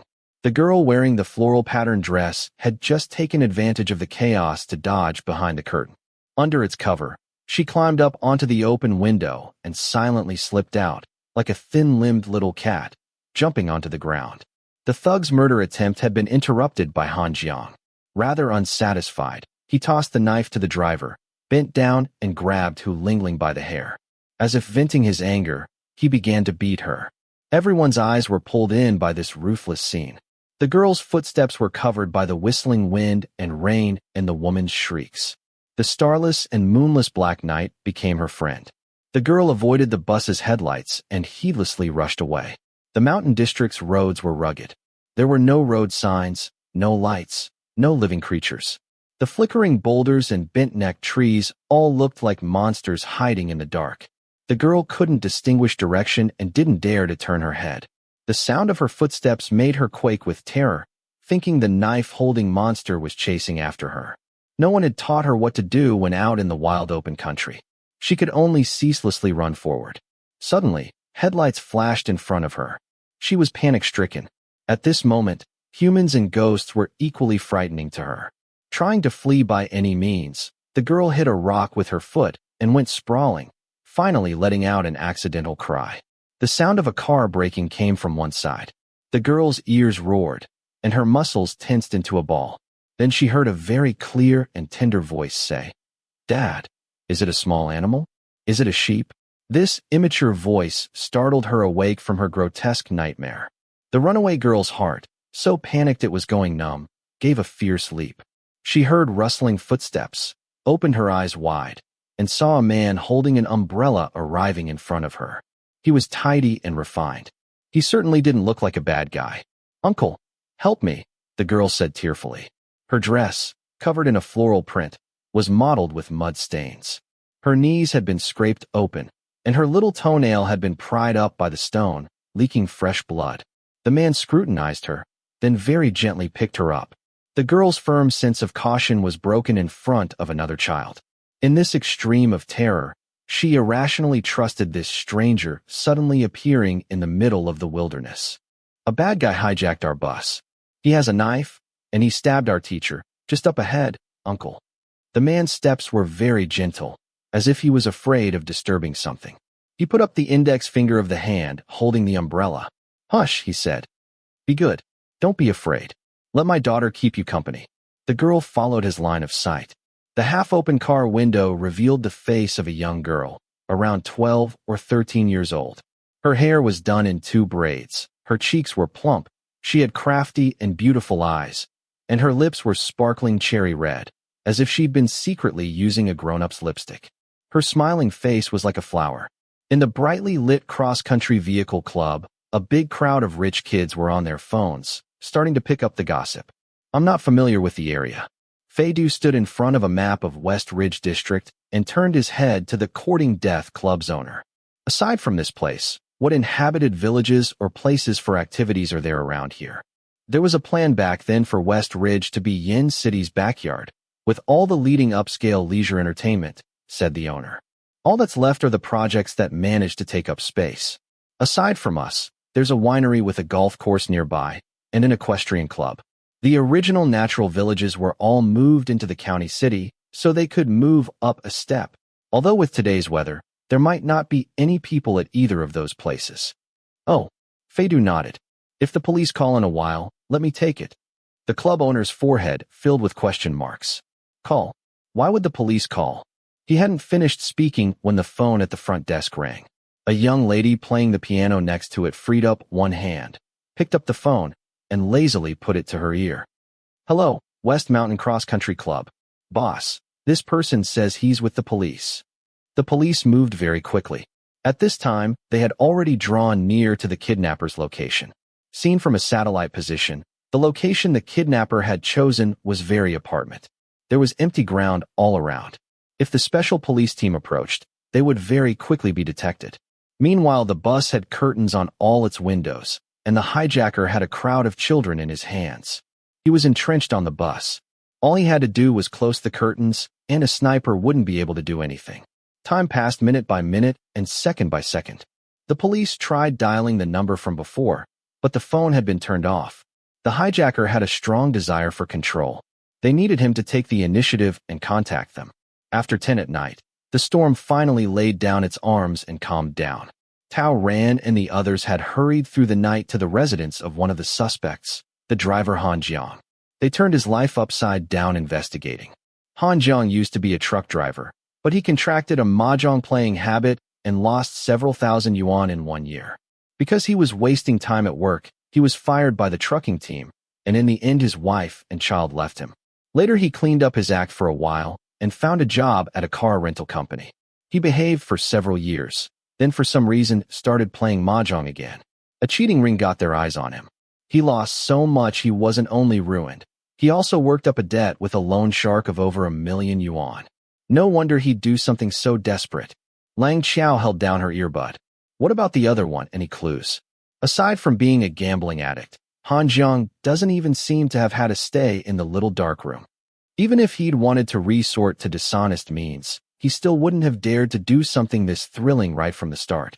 The mastermind who plotted this must have a record. "There is one," said Tao Ran. "I've already sent you the photograph. This person is called Han Chengzheng, male, 29 years old, a distant relative of Han Jiang's. He went to prison twice for armed robbery and deliberate bodily harm. He got out recently and came to Yin City to look for work. He frequently comes to Han Jiang's place to scrounge food and drink. He said he was looking for work, but actually after he came he was completely idle, got into some fights, and frequently went around waving a chopper. All the neighbors go in fear of him. Yesterday evening, Han Chengzheng went to rent a sedan that was falling apart. He set off first thing this morning. They don't know where he was headed. In all likelihood, he's the kidnapper. This doesn't seem like any kindred spirits or birds of a feather. Luo Wenzhou's voice came through the earbuds. Han Zhang was married. Did he have a child? How old is the child, boy or girl? A boy, 9 years old. He went out of town with the ex-wife. Because of Han Zhang's gambling addiction, the ex-wife doesn't let the child contact him. The car rental company has a long-term agreement with the 16th middle school. He goes over every time they have any activity. He's very familiar with the teachers who regularly organize events, and the teachers all take him as halfway to staff. He's normally honest and kind-hearted, his disposition gentle, and he likes children. No one expected he'd do something like this. Got it. Negotiation group, take note. After a pause, Luo Wenzhou quickly sorted out his arrangements. When we got the first call from the kidnapper, judging from the chaperoning teacher's reactions, she must not have known that Han Zhang was colluding with the kidnapper. There's a certain level of trust between her and the driver. Therefore, except under certain conditions, Han Zhang perhaps doesn't want to reveal himself.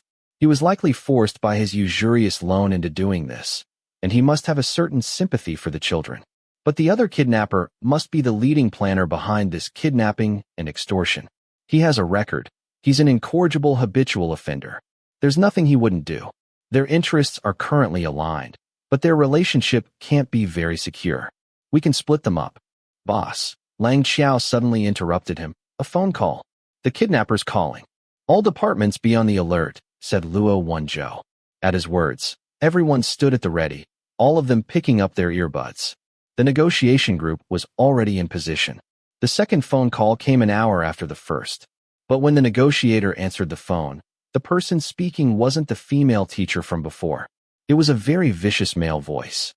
Is the money ready? Everyone's hearts sank. The negotiator paused. Where's the female teacher from before? The man's heavy breathing came over the phone. The negotiator added, some of us parents have gathered over 3 million yuan in cash already. My wife is just bringing the money over here. We'll definitely raise the rest as soon as possible. If we don't have it, we'll borrow it. But you can't go back on your word and harm someone. The man on the phone laughed.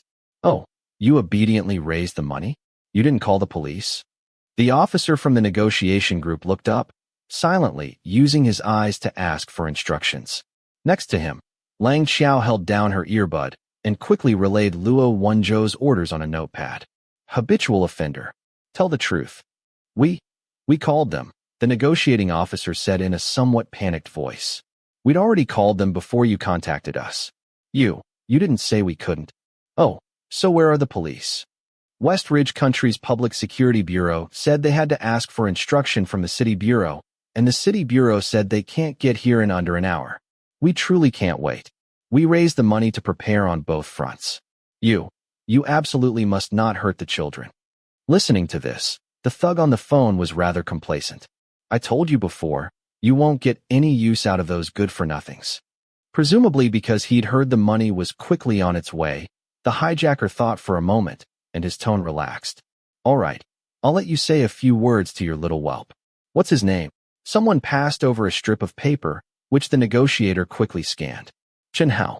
I'm Chen Hao's dad. I beg you, let me speak to him. There was a sneer on the phone, and after a moment, a boy's voice with a sobbing note in it came through. Dad. The policeman from the negotiating team exchanged hand gestures. The child was scared out of his wits, but it sounded as if for the moment he hadn't sustained any physical harm. How, don't be scared. Are you with the other children? The negotiator on the line was trying to determine the safety of the other hostages. You have to be brave, set an example for the other children, isn't that right? The boy made an indistinct noise of agreement, but before he could answer, the kidnapper snatched the phone away. No nonsense. You heard him all right. Don't fucking do anything unnecessary. We don't need food or water. Don't expect the police will be able to use that opportunity to get over here. Hurry up and raise the money. If you have the money, you'll have your son's life. The negotiator frowned and shook his head at his colleagues around him. Lang Xiao dismissed Plan 1. Think of a way to send people over there, and gestured Plan 2 at him. Slow down. Can you let me speak to a teacher on the bus? The child is too scared. Any teacher will do. Hearing the words, any teacher will do. The person on the phone gave a peculiar cold laugh. Then a low and somewhat flinching male voice came on. Hello. It was Han Jiang. Teacher, I'm Chen Hao's dad. The negotiator lowered his voice, making his words sound like an appeal dug up from the bottom of his heart. Teacher, I know it's very selfish of me, but do you have a child of your own? Can you understand? The other end was silent for a while. I do. Teacher, please, no matter what, take good care of the children. We'll do everything we can about the money, even if it means financial ruin for our families, just as long as the children are all right. We're all parents. You must know what our feelings are, being heads of households. I know your position is also very difficult. I suppose your child is around the same age as Hao Hao. Think about him. We can't be on the scene. We can only beg you to look after them in our place. It's all right if they're a little frightened, but they absolutely must not get hurt. I'm begging you. This time, Han Jiang was silent for a longer time, and his speech suddenly became unsteady. I'll do my best. He had just spoken when from halfway up a far-off hillside came an enormous sound of thunder.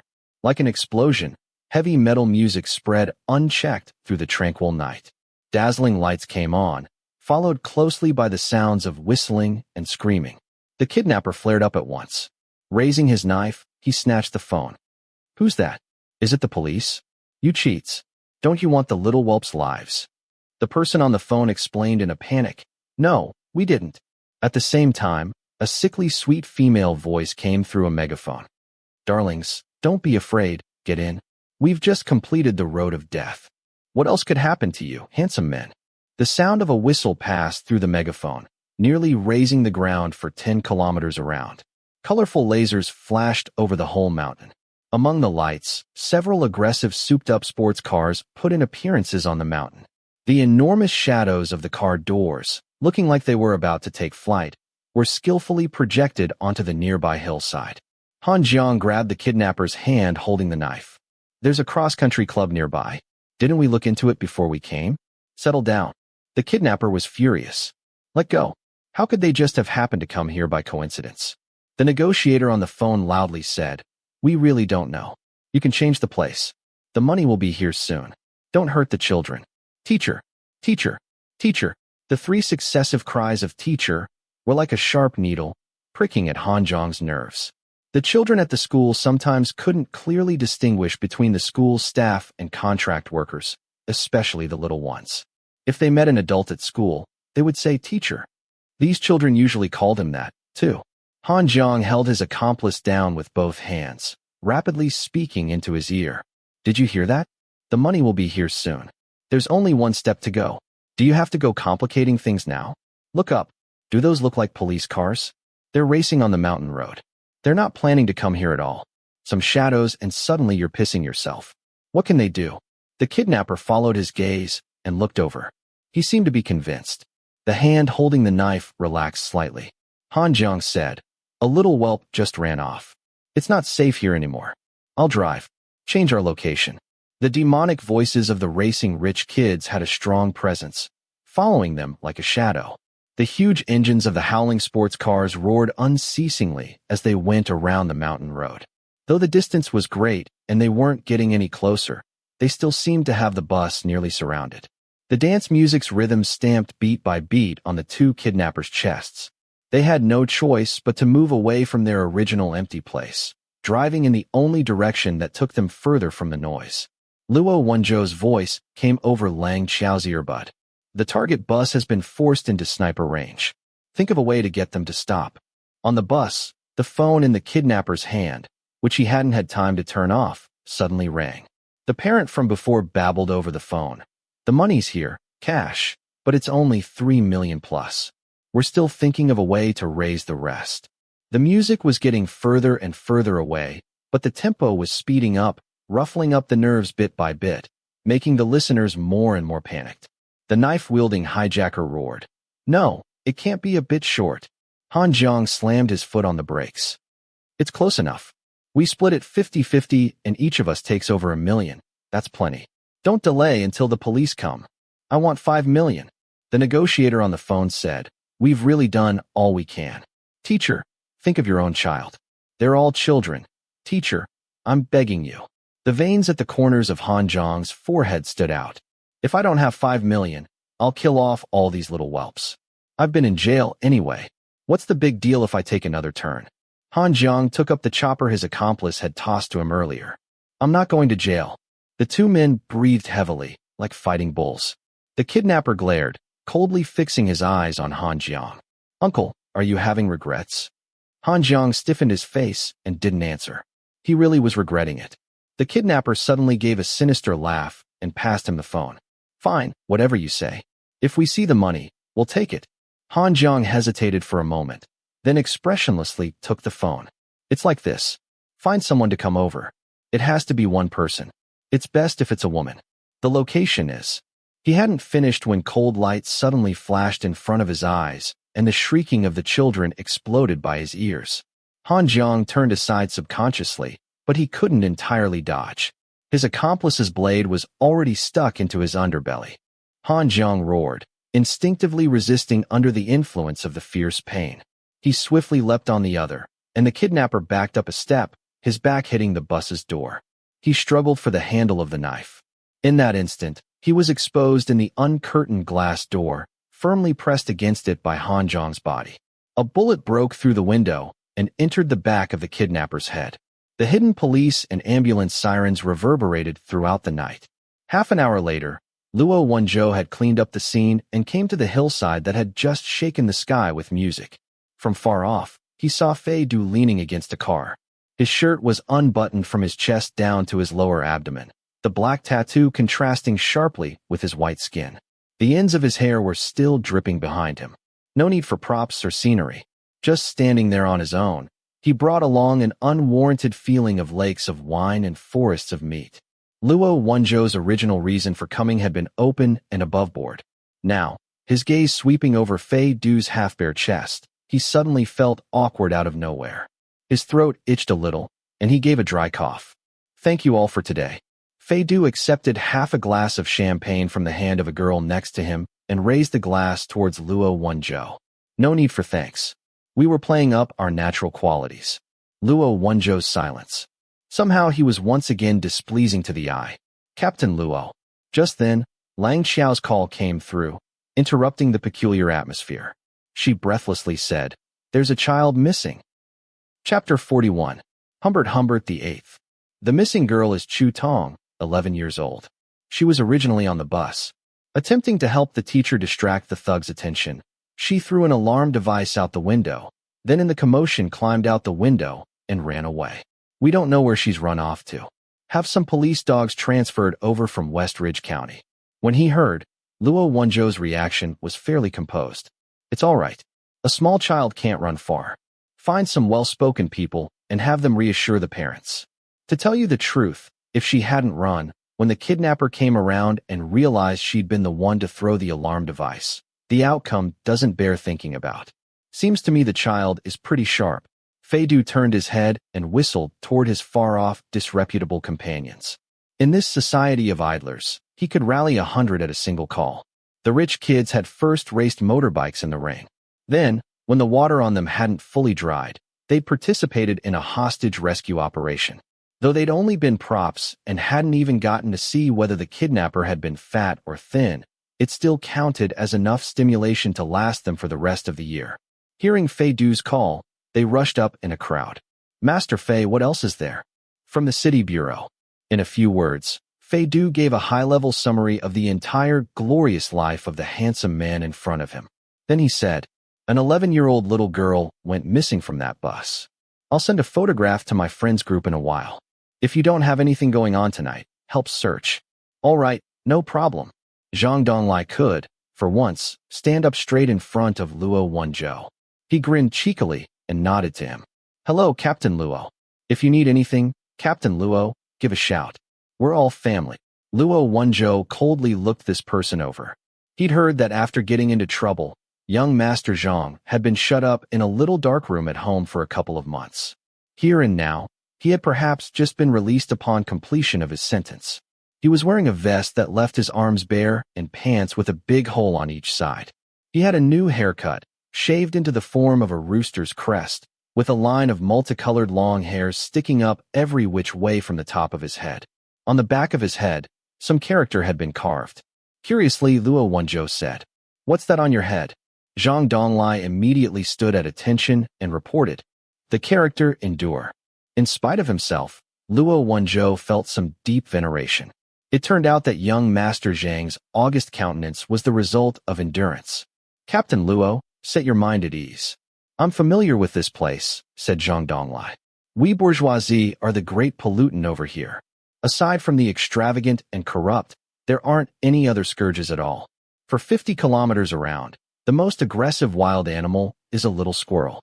There's definitely no danger." This was actually true. In this era, West Ridge was elite and remote to start with, and the rainstorm would have emptied it even more thoroughly. How far could a panicked little girl run? Upon first hearing the news, no one got very agitated. All the work was carried out methodically. The deranged Han Chengzheng was carried away in a body bag. An ambulance took away the seriously injured teacher Hu and the still-breathing kidnapper, Han Jiang. The crowd of frightened students left in groups, accompanied by parents, to collectively undergo physical examinations and psychological counseling. The transferred police dogs were soon in position. Several small search and rescue teams split up to operate. Zhang Donglai scared up a pile of brightly colored convertibles from somewhere, which collectively broadcast the theme song to Pleasant Goat and Big Big Wolf, and quickly arrived on the nearby large and small roads to search. The professionals and the counterfeit goods each went their own way, neither bothering the other, complementing each other very well. Even though the sound of "Don't Look at Me, I'm Only a Sheep" playing everywhere in waves was a little nauseating. Feidu put his hand on the car door and nodded to Luo Wenzhou. "Come on, let's go have a look at the place the child ran from." Luo Wenzhou inconsiderately hitched a ride and, meanwhile, pointed at his shirt front. He spoke in very feudal lord-like tones. "Dress properly. What kind of mass hell-raising were you getting up to out here?" Feidu lazily gathered up his shirt front. Without looking to see whether the buttons were aligned, he carelessly did up a few. The result wasn't any better than having it open, because his drenched shirt still hadn't dried all the way. "Racing convertibles," said Luo Wenzhou. "Motorcycles. 2 of them overturned, too. Before you guys closed off the road, there was an ambulance that took away someone who'd fallen and fractured a bone." Feidu gently put the car in motion. Using a rare, cheerful tone without disparagement in it, he teased, "Of course, it really may be a little stimulating for the middle-aged and elderly." Luo Wenzhou looked down at the mud-splattered boots on his feet and, to his sorrow, suddenly realized that he perhaps really was quickly approaching middle age, because he couldn't comprehend how these youngsters could be so vacant. "What happened to your hand?" Feidu casually darted a look at the 3 scratches on him. Who was so fiery? Luo Wenzhou was focused on listening to each search and rescue team's progress report. He answered inattentively, "Your little brother." Feidu was bewildered. "Got it. Pay attention to the difficult-to-reach places. A child would be under some psychological stress after an experience like that. Perhaps she'll have hidden herself somewhere." Having spoken, Luo Wenzhou put down the walkie-talkie and turned to Feidu. "Do these look like a primate's claw marks to you? No common sense. That trash mixed-breed cat Tao Ran gave you. Did you forget? You little whelps. Whatever you do, it's 2.5 days of novelty, and then we have to follow behind picking up after you." At first, Feidu paused. Then he seemed to remember something, and his initially half-closed peach blossom eyes suddenly opened wide. The night was hurtling past the car windows on both sides. For a long while, he didn't answer. Only when they saw bright lights up ahead and drew near to the scene where the girl had initially run from did Feidu finally speak, in a tone that was hard to read. "After so many years, you still have it? Oh, what else would I do? Give it to you? If you want it, hurry up and take it away. Just don't come bringing it back to me." Remembering Luo Igua, Luo Wenzhou's hand hurt, and he involuntarily scratched it again. "Stop the car a little farther away. The child may have left footprints. Don't disturb them." Feidu accordingly stopped the car at some distance. "Do you, need to get vaccinated?" Hearing this ordinary inquiry, Luo Wenzhou was very shaken. More shaken than if Luo Igua had run over to him for a cuddle. He was even a little tongue-tied. "And no need. The last one hasn't expired yet." Out of the 12 months of the year, Captain Luo was in an unconquerable condition for 11.5 of them. The doctor who gave him the vaccine had proposed getting him a yearly card, moving from retail to wholesale. When Luo Wenzhou's shock had passed, he couldn't resist taking a cheap shot. You being so filial all of a sudden makes me a little panicked. Fei Du reined in the unusual expression on his face, and once again put on his obnoxious drawl. With a smile that wasn't quite a smile, he said, "Caring for lonely elders is everyone's responsibility. TSK.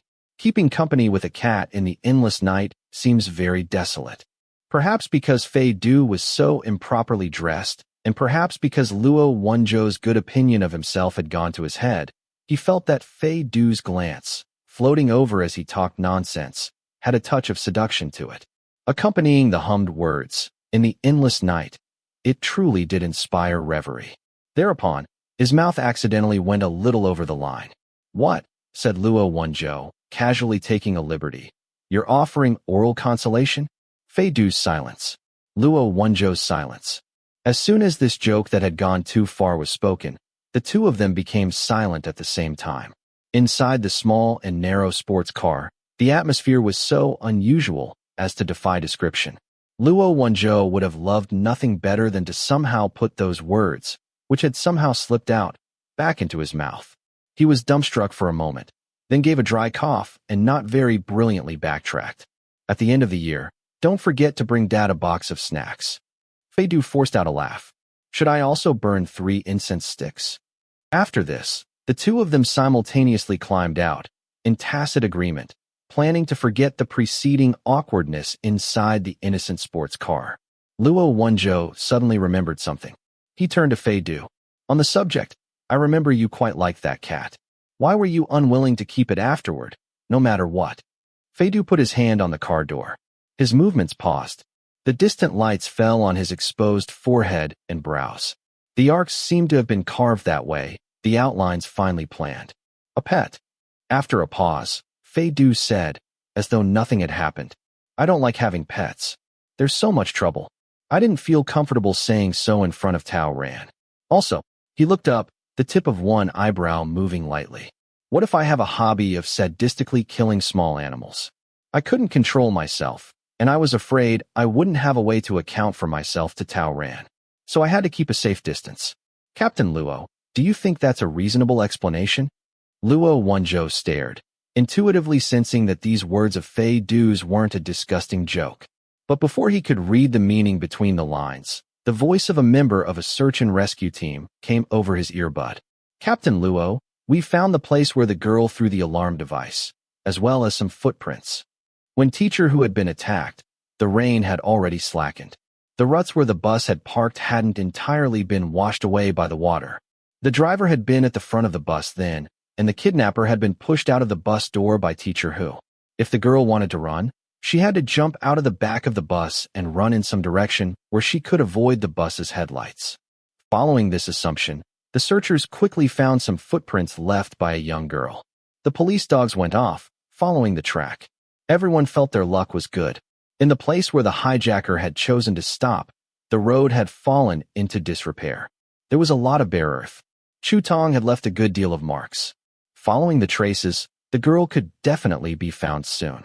But by the latter half of the night, there had still been no news of Chu Tong. Chu Tong's parents stared at the comings and goings of the police and the spontaneously searching drivers. The father's eyes were like sound-activated lamps. The slightest breeze or rustle of grass, and they lit up. But when the searchers once again left, they went out time after time. "Captain Luo, come here and have a look at this." Luo Wenzhou passed through the crowd. A few search dogs had stopped in the same place, crouching with their tongues hanging out. He casually petted one dog on the head and half-crouched. There were still faint traces of blood on a sharp stone, and a leather sandal strap was caught on it. "Let the parents look at it and confirm this strap comes from Chu Tong's sandal," said a nearby search and rescue worker. "Behind this are a child's footprints. There are some long gouges here. Is the assumption that the little girl ran here, then tripped on a stone and fell? There are also a grown-up's footprints and the ruts of a car. My guess is it's a size 41 or 42, most likely a male." Luo Wenzhou was silent for a moment. "You mean someone just happened to drive by here and take the child away?" "It's very likely. The dogs can't smell anything more." By the light in his colleague's hand, Luo Wenzhou's gaze roamed over the area. "Complex footprints. the place where the girl had fallen. Wildly overturned ground that was muddy after the rain. At a glance, it was very hard to determine what had happened here. Captain Luo, I think this must be good news. After all, it had just rained, and this is the mountains. The earth is loose. There could be hidden dangers. Since someone went by and saved the girl, then at any rate, she won't have to spend the night out in the wilderness. Luo Wenzhou's expression was still very grim. He didn't make a sound. After a long while, he slowly nodded. Fine. Take care to preserve the scene. Notify the technicians to come see whether they can use the traces to determine whether the child went with this person willingly. Also, prepare to issue a missing person announcement and closely monitor whether anyone around here has called the police after picking up a child. Right. Go contact the museum the students visited today. With a heavy heart, Luo Wenzhou put a cigarette in his mouth and carefully thought over whether he'd omitted anything. Then he added, investigate the museum's visitors and the cameras at the nearby highway exits. The search and rescue worker next to him was perplexed. See what cars passed by, Luo Wenzhou said quietly. Pay special attention to ones with single male drivers. I have a sudden feeling this thing isn't very sanguine. In deserted open country, a distressed little girl suddenly appears in the middle of the road and tells you that nearby, a thug has hijacked their bus. What would an ordinary person's reaction be? A regular person presumably wouldn't have the guts to valiantly do battle against a knife-wielding thug. Perhaps he wouldn't even dare let the child get into the car without confirmation. After all, stories regularly circulate through society about criminals using children. So either he would indifferently pretend not to have seen her and leave, or, after carefully inquiring into the circumstances, he would call the police right away. After the police had determined that the bus had been hijacked within West Ridge County, all calls to the police in the county had been put through to him. Why had several hours passed since the girl had run away without any news? The missing girl cast a shadow over the whole rescue operation.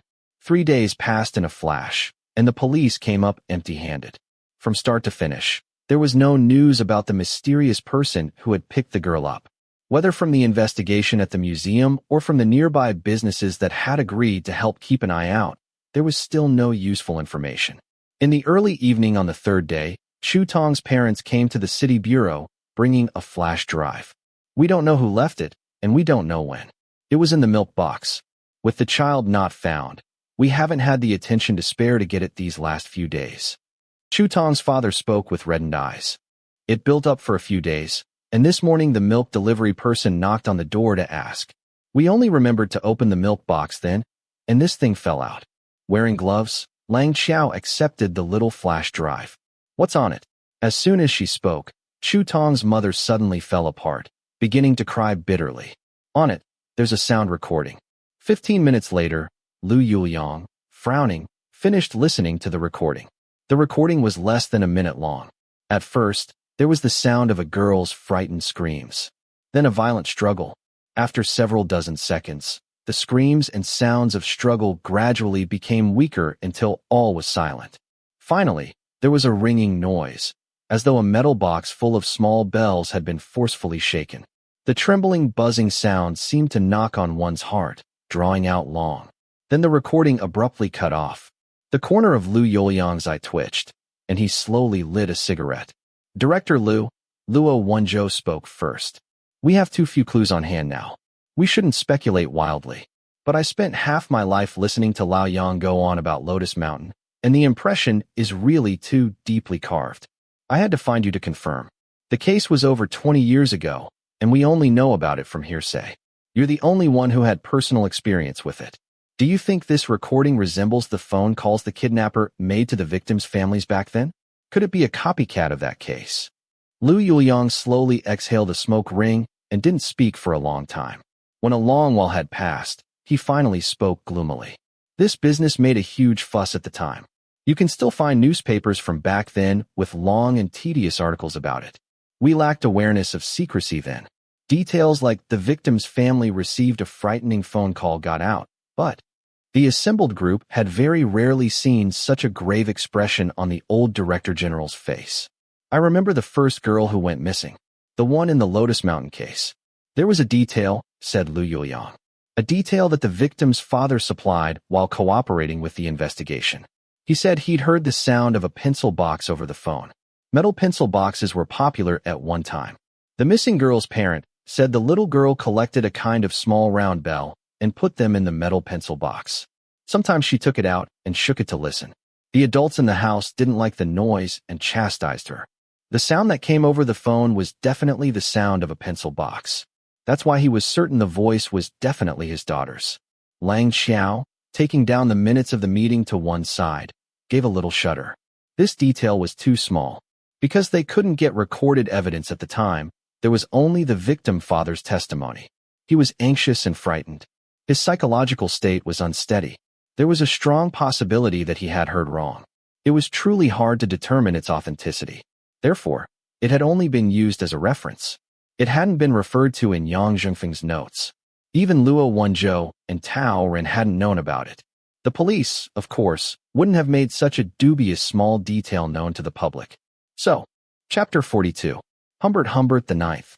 According to this inference, Lang Xiao said faintly, sporting dark circles about the same size as her eyes. Either Wu Guangchuan climbed up out of the morgue, or we got the wrong person back then, and over 20 years later the real killer has resurfaced to offend again. If a person succeeds in committing 6 crimes, with the police unable to catch even a shadow and even helpfully finding someone to take the blame for him, an ordinary person would already be self-satisfied enough to go insane. If he's a real psycho, would he have stopped for so many years? Luo Wenzhou said, if we really got the killer wrong back then, the last 20 years and more are long enough for him to have filled up a mass grave. Lang Xiao turned her head. Captain Luo, what you're saying is appalling. What you're saying is pretty appalling, too. Luo Wenzhou rolled the shaft of his pen around in his hand. However it is, I've already sent people to stake out Chu Tong's house to look into the person who left the flash drive. Don't quote me on it, but they're unlikely to turn anything up, said Lang Xiao. I just got through asking the parents. Chu Tong's house is on an old estate, and the property management doesn't do anything 30 days out of the month. It's basically an open-door policy over there. Just last month they had some things stolen. Think about it. Someone takes something from your house, and they don't get caught. Forget about someone leaving something. Tao Ren asked, what about other leads? The flash drive is one of those ordinary cheap kinds. You can find exactly the same thing on hundreds of sites online. It's been wiped very clean, not half a fingerprint on it. The techs are stepping up their analysis of the contents of the recording, but the suspect's anti-reconnaissance awareness is evident. Luo Wenzhou paused and shook his head. The outlook isn't optimistic. The possibility of finding leads was very small. The possibility that the girl was still alive was also very small. The golden 72 hours had passed. The recording sent to the girl's parents seemed like some kind of preening summary. I'm still here. I'm the victor again. You can't catch me. There's actually another line of thought, Tao Ren said after quietly muttering to himself for a moment. On the night this happened, who would have been passing by? At the time, we investigated the security camera records of some nearby scenic spots, industrial parks, and major roads. If the person who took the girl had been driving past by coincidence, it would have been very hard for him not to leave any traces. But thus far, we haven't found any traces along that route. So is it possible that someone had been following Chu Tong all along? Or perhaps his aim was another girl on that bus similar to Chu Tong, and he just happened to run into the hijacking? Having heard this, Lang Xiao immediately grasped his meaning. You're saying that the stalker didn't succeed on his first try. On the last day of summer camp, the students had gone to the outskirts. But before that, their activities had always been in the city, near the school. If this mysterious kidnapper had been tailing one of the students, then it would have been far more difficult for him to hide his tracks in the city. The traffic cameras and the surrounding residents may have noticed him. Lang Xiao immediately stood up. I'll go arrange it. I've arranged it. Luo Wenzhou waved a hand toward her. Sit down for now. After we finished investigating the scene that day without finding any suspicious individuals, I had people investigate by following the tracks of some of the girls in their class. Of the 18 students, 11 were girls, all around the same age as Chu Tong, with 6 of them resembling her in stature and appearance. Even focusing our attention on those 6, investigating everywhere they went and every person they passed by, it would still involve over 100 people. After conducting a survey of the scene, We only know that this person wears size 42 shoes. It's too little information. We can't even be sure of the person's age or sex. We have nothing to go on, unless his appearance is very suspicious, which at present it seems evident that it isn't. Listening from beside him, Lu Yuliang couldn't resist sighing. He acknowledged to himself that even if he had personally been in charge, he couldn't have been more thorough. But sometimes opportunity and luck were both indispensable. Back then, the kidnapper called the victims' families directly. Now that he knows we can trace calls, he's changed to an untraceable means of delivery. He's really advancing with the times. Lang Xiao sighed. Isn't this what you call good advances a Qi and evil advances a Zhang? In a different tone, Luo Wenzhou said, I remember the victims back then were never found, dead or alive. In the end, why do we think that Wu Guangchuan was the culprit behind the serial kidnappings? Just because he had the children's bloody clothes on him? No, we handled cases somewhat irregularly back then, but not that irregularly, said Director Lu. Aside from the cut-apart clothes, the primary reason we determined that Wu Guangchuan was the culprit was the seventh girl. There were signs of sexual assault on her, and after she woke up, she named Wu Guangchuan. What was the child's name now? I think she was surnamed Su. Su Xiaolan, said Tao Ran. She's mentioned in my Shifu's notebook. She was Wu Guangchuan's student. Right, that was it. After thinking for a long time, Director Lu truly couldn't come up with it himself. He sighed. It's been too long. My old brain isn't any good. There are a lot of things I can't recall clearly anymore. Go ahead and request the files be transferred over. Luo Wenzhou kicked the inattentive Lang Xiao with the tip of his foot. She reacted immediately, hastily agreeing and running off to start the procedures. With Director Lu's name on the request, the old case records were transferred over very quickly. 20 years of dust was finally brushed off notes more detailed and objective than the venerable Yang's, once more revealing them to the light of day. Right, it must have been this girl. Director Lu pulled out a photograph. Because she had still been alive then and wouldn't have wanted to be disturbed, the venerable Yang hadn't kept her photograph in his personal notes. The seventh victim, Su Xiaolan, was a very good-looking young girl. She had apricot-shaped eyes with long corners extending toward her temples. When the photograph was taken, she had put on a little makeup. She looked red-lipped and white-toothed, resting her chin on her hand. There was an oddly precocious look about her. Su Xiaolan was a student at Jinxiu Middle School then. When the crime occurred, she was in the second year of junior middle school. Lang Xiao asked, Didn't I hear that the girl's family background was very bad? She was missing for days without her mother even knowing. How could she have afforded to attend a private school at the time? She was a specially enrolled dance student. Her elementary school dance troupe teacher liked her very much and recommended her to Jinxiu. Jinxiu had a policy of waiving tuition fees for all specially enrolled students. Although, because of her unusual family background, and because she was always practicing with the dance troupe, Su Xiaolan often missed class. As time went on, she didn't fit in with students her own age, and she didn't have any friends. Wu Guangchuan was her first-year homeroom teacher and used that to lure her in, compel her, and violate her. That's strange. Tao Ran couldn't resist speaking up. If Wu Guangchuan kidnapped and murdered 6 girls, why did he leave this girl alive? I had only just started working then. I was doing legwork for the investigation team and didn't participate much. Director Lu thought back for a moment. The killer was already dead. We couldn't force his motive out of him.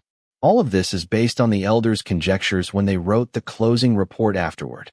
There were 2 presumed reasons. First, many people around them knew that Su Xiaolan and Wu Guangchuan were regularly in close contact. If anything had happened to Su Xiaolan, it would have been very easy for the police to find him. So Su Xiaolan was a very dangerous target for a murderer. There was even an elder who concluded at the time that the other 6 girls may have been substitutes for Su Xiaolan. The second reason is pure supposition on our part. Unlike the other victims, Su Xiaolan's family background was particular. The killer couldn't use a phone call to torment Su Xiaolan's family. If the process of making the phone call had some special meaning and purpose for him, then he would have been unable to obtain a sense of satisfaction from Su Xiaolan. It sounded as though there were no problems anywhere in this chain of events. The witness testimony and physical evidence were all there. The logical motives and psychological motives all made sense. The only problem was, if the murderer from 20 years ago had already died, then who had taken Chutong? Who would have known the details about the metal pencil box and the little bells? There could only be the relatives of Guo Fei, the victim in the first case, as well as the old criminal police officers who had handled the case at the time, including Director Liu. In front of Director Liu, everyone in the small conference room fell silent for a time. Director Liu, however, calmly broke the silence himself. He stood and patted Luo Wenzhou on the shoulder. You take the lead on this. If there are any questions, report to Laotsang. I'll step back for the time being to avoid suspicion. In a while, I'll write up a clear account of my whereabouts over the past few days. I'm afraid it won't be easy to investigate the others who handled the case. I'll go ahead and say a few words for you first, so they won't feel insulted and refuse to cooperate when the time comes. We also have to question the victim's relatives from the Lotus Mountain case. They may have said something to someone. Luo Wenzhou raised this awkward point lightly. There's also Su Xiaolin. She was around Wu Guangchuan the longest. It's likely she knows something. We'll split up along 3 lines. Tao Ran, continue following the tracks of those 18 children before the crime occurred. Just in case, don't overlook the boys. Xiaoling will be responsible for leading the people investigating the area around Chutong's house. Don't overlook the security cameras of any of the miscellaneous little shops around there. I'll think of a way to handle the rest. The rest were all things likely to offend people. Investigating the elders within their own system, and making inquiries about the victims. Tao Ran wanted to say something, but Luo Wenzhou's raised hand cut him off. Hurry up. Don't waste words. It's been over 20 years. The evidence has disappeared, and the witnesses are gone. The hopes for a result are remote. Your investigations are the highest priority, in case the child is still alive. With that brought up, Tao Ran didn't dare delay. He filed out together with Lang Xiao.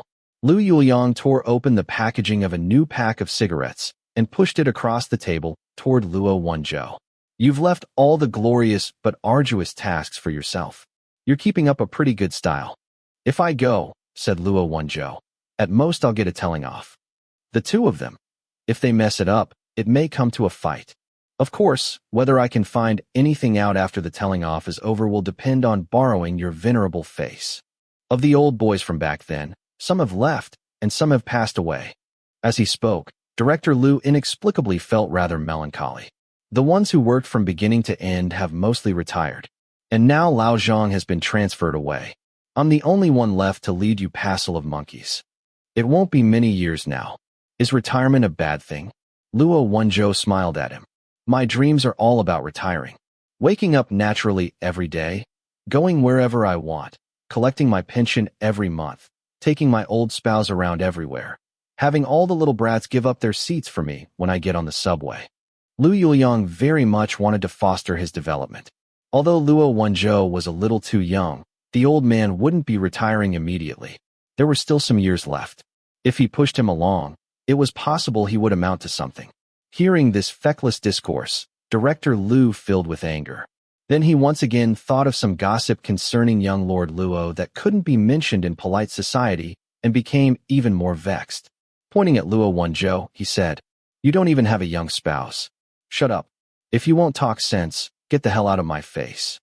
Luo Wenzhou put a cigarette in his mouth, tucked the old case file under his arm, and duly prepared to get the hell out. But when he reached the door, Director Liu called him to a halt. "Do you have any rough ideas about this case?" With one hand on the conference room door, Luo Wenzhou paused. There are 2 unresolved questions from back then. First, where the missing girls' bodies went. Second, Wu Guangchuan's motive for calling the victims' families. I talked this case over with some people, and a friend said it sounded like he wasn't aiming at the children, but at the grown-ups. That doesn't seem much like the average psychological characteristic of a pedophile. Also, while I think the 2 cases are connected, they weren't necessarily committed by the same person. How do you figure? Making a phone call and going in person to the victim's house are 2 different things. One is hiding behind the curtain.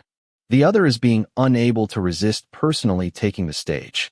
The latter runs a much greater risk, and the criminal has to be more arrogant, too.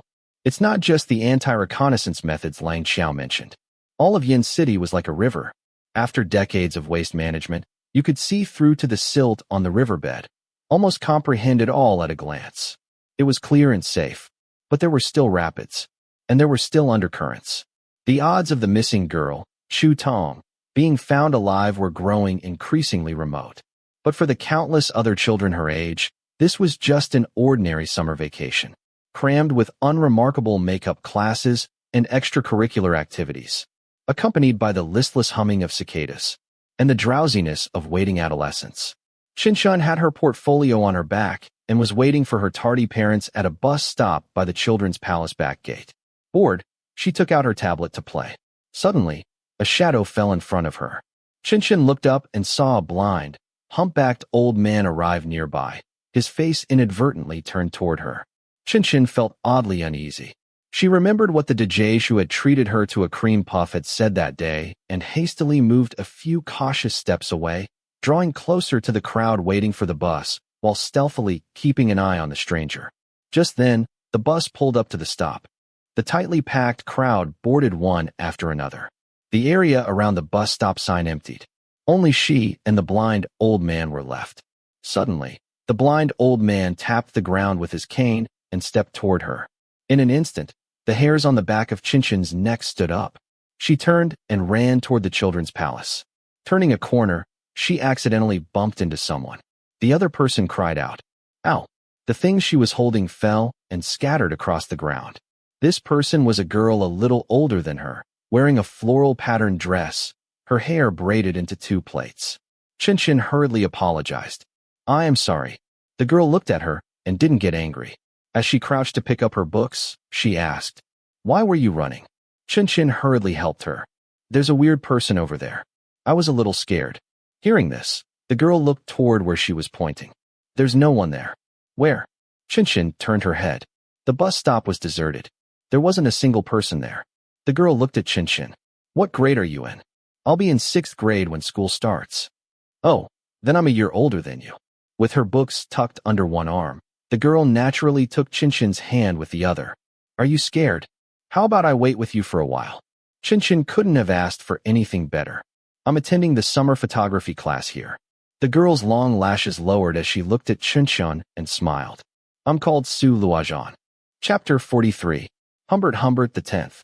In 20 years, Lotus Mountain had undergone a bone-flattening, skin-swapping renovation. Its face now presented an entirely different appearance. The streets and buildings were seamlessly joined together, their style identically modern, more dignified even than those in the city. Only the roadside trees had not yet had time to develop their shade, dimly revealing the haste beneath the heavy makeup. Luo Wenzhou drove a few circles before finding the nondescript newsstand. A man wearing reading glasses was sitting inside, his back stooped, minding the stand. You could have said he was middle-aged, or you could have said he was old. Looking at his face alone, he appeared not yet to have reached retirement age. But his whole body was permeated with a heavy lethargy, as though he were lingering at death's door. It was the hottest part of the afternoon. The surface of the street had been baked by the sun until oil seemed to be coming out of it. Luo Wenzhou pushed his sunglasses up onto the top of his head and walked over to the newsstand. "I'll have an iced soda water." The owner heard him and put aside the book he was reading. He bent down, chose a cold drink thickly covered with frost, and handed it over. Luo Wenzhou stepped beneath the newsstand's awning, twisted open the bottle cap, and downed half the bottle in one go. Having already worked overtime, he'd spent all day engaging in battles of wit with every kind of fellow professional. Relying on Director Lu's reputation and carrying the banner of investigating the old case, he'd attacked by innuendo, trying to determine whether there was anything suspicious about the people he questioned. They all belonged to the same system. Their tricks all followed the same patterns. They went back and forth, each encounter comparable to a palace intrigue drama on television. It was utterly exhausting. Now Luo Wenzhou's head felt wooden, his gaze dull.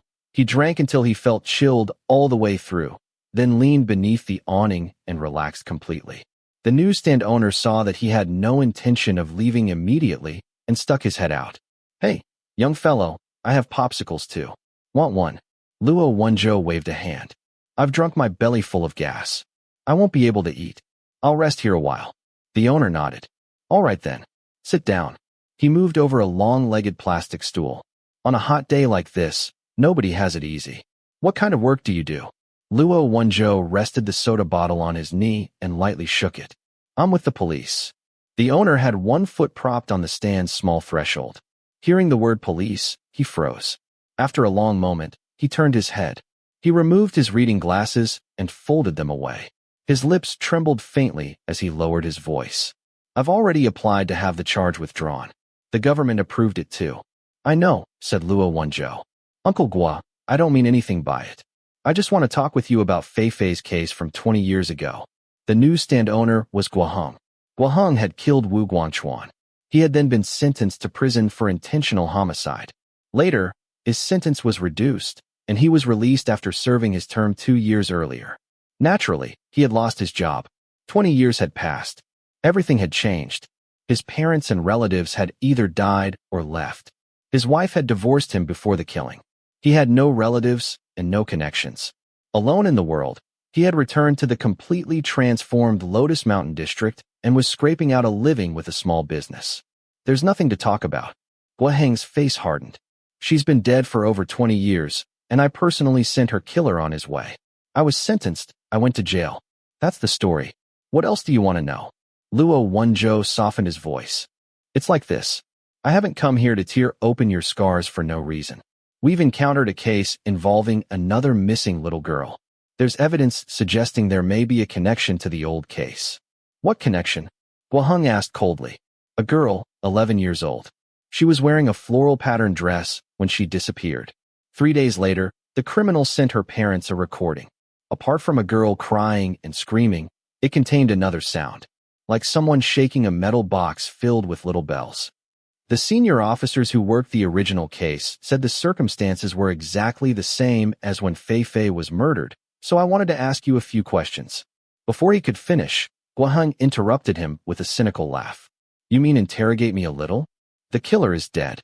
The only people left who remember this are the police and me.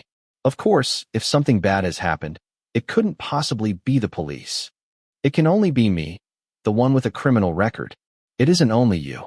I've already spoken to the officers who handled the case, said Luo Wenzhou. I don't suspect anything. I only want to understand exactly what happened. Without warning, Guang exploded. Back then, I looked everywhere for someone to talk to about this case. None of you listened. Nobody wanted to understand. Now I've stabbed him and gone to jail, and here you come again. My daughter has been dead for over 20 years. I don't want to talk about her. I don't want to. What the hell have you people been doing all this time? Luo Wenzhou opened his mouth. The explanations that nearly slipped out were swallowed back down. Then, in a low voice, he said, I'm sorry. Go away. Get out. Guang grabbed him by the shoulder and shoved him. I don't have anything to say. If you think I'm suspicious, you're welcome to arrest me. I've been through it all before anyway. As for the rest, no comment. Next time you come, remember to show your ID first. If I'd known you were police, I wouldn't have sold you a drop of spit. Uncle Guo, Luo Wenzhou began. Guang's eyes were red. The veins at his temples bulged. Get out. Luo Wenzhou's mood could hardly be called gentle. But even if his anger had reached the heavens, he couldn't vent it here. The scorching sun overhead poured fire down onto him. He shut his mouth and silently counted every tooth with the tip of his tongue. Then he looked down, took out his wallet, removed a photograph, and held it before Guang. This child is called Chu Tong. When school starts, she'll be entering 6th grade. Her grades are good. She attended 16th Middle School's recruitment summer camp a year early. She's usually very sensible and always takes the lead. It's already been 5 days since she disappeared. Uncle Guo, you know what 5 days means. I heard that back then you made an intensive study of child kidnapping cases. You should understand that the chances of finding this child are already very small. Guang's gaze slowly fell upon Chu Tong's photograph. 20 years apart, the two men stood facing each other beneath the blazing summer sun. After a long silence, Guang's fiercely heaving chest gradually settled. But every day we don't find a body is another day we can't stop searching, said Luo Wenzhou. What happened to those children who vanished without a trace back then was too tragic. We can't let what happened to Guofei happen again. But right now, we truly don't have any other leads. We can only ask for your help. Do we really have to wait until this bastard commits a 7th crime and leaves evidence before this can end? Something in Guang's expression shifted. The girl in the photograph smiled at him, her head tilted slightly. One crooked canine tooth peeked out. Perhaps it was only coincidence, but Chutong actually resembled Guafei in some ways. Luo Wenzhou's tone softened. I only have a few questions. When I'm done asking, I'll leave. I won't bother you anymore. Guang stared at him.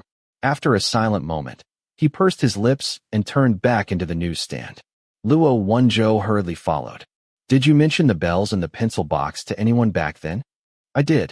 Guang's voice was still hoarse from his outburst. I mentioned it to the officers working the case. After the police gave up, my friends and family who helped me continue investigating all knew some of the details. Could you give me a list of names? Luo Wenzhou asked. Guang looked at him. For a moment, Luo Wenzhou thought he was about to explode again. Instead, the man merely sank into his chair and rubbed his face wearily. Feifei's homeroom teacher. A relative who worked at the telephone exchange back then. Oh, and some sanitation workers near the waste transfer station where the call came from. They may have known something. It's all mixed together now. There were things I repeated so many times to so many people. I can't remember clearly anymore. Then let's move on to something else. Luo Wenzhou took out a palm-sized notebook and sat down on the plastic stool. Where did your investigation begin back then? How did you find Wu Guangchuan? Guang's gaze drifted past him and settled on a small mirror hanging from the newsstand door. The mirror reflected the man's withered face and white hair. For an instant, the passage of time struck him. He looked at Luo Wenzhou. If the young girl from back then were still alive, she might have been a few years older than this young man. The police investigation wasn't making any progress. I felt anxious. I couldn't stop myself from searching on my own. I went to that waste transfer station several times. The place where the killer made the phone call. Back then, garbage wasn't collected very quickly. It smelled awful. Nobody lived nearby, and no buses passed through. You had to drive there. And coming from the county town, you had to pass a toll road. There weren't many cars back then. The police could determine where every vehicle came from. If any of them had been suspicious, they would have found it. So I started wondering, what if the person who kidnapped my daughter came from outside the area? Because there was a highway from the city to Lotus Mountain that curved around the mountain and passed nearby. There wasn't a road down from it, but there was a large slope. I went to look myself. A car couldn't get down there, but an adult could walk down easily. Luo Wenzhou frowned. You're saying the kidnapper left Lotus Mountain with the child. Then, for some reason, he stopped on the highway, carried the kidnapped child halfway down a mountain, and made a phone call beside a garbage dump. Why would he do that? Guang smiled faintly. There was mockery in it. When I presented that idea to the police working the case, they asked exactly the same question. No. Luo Wenzhou adjusted his tone. According to your theory, the kidnapper came from out of town. Wu Guangchuan really was from out of town. But according to the investigation, he barely spent any time in Lotus Mountain. So how would he know about a transfer station even locals avoided? He'd kidnapped a half-grown girl, not a baby weighing a few kilograms.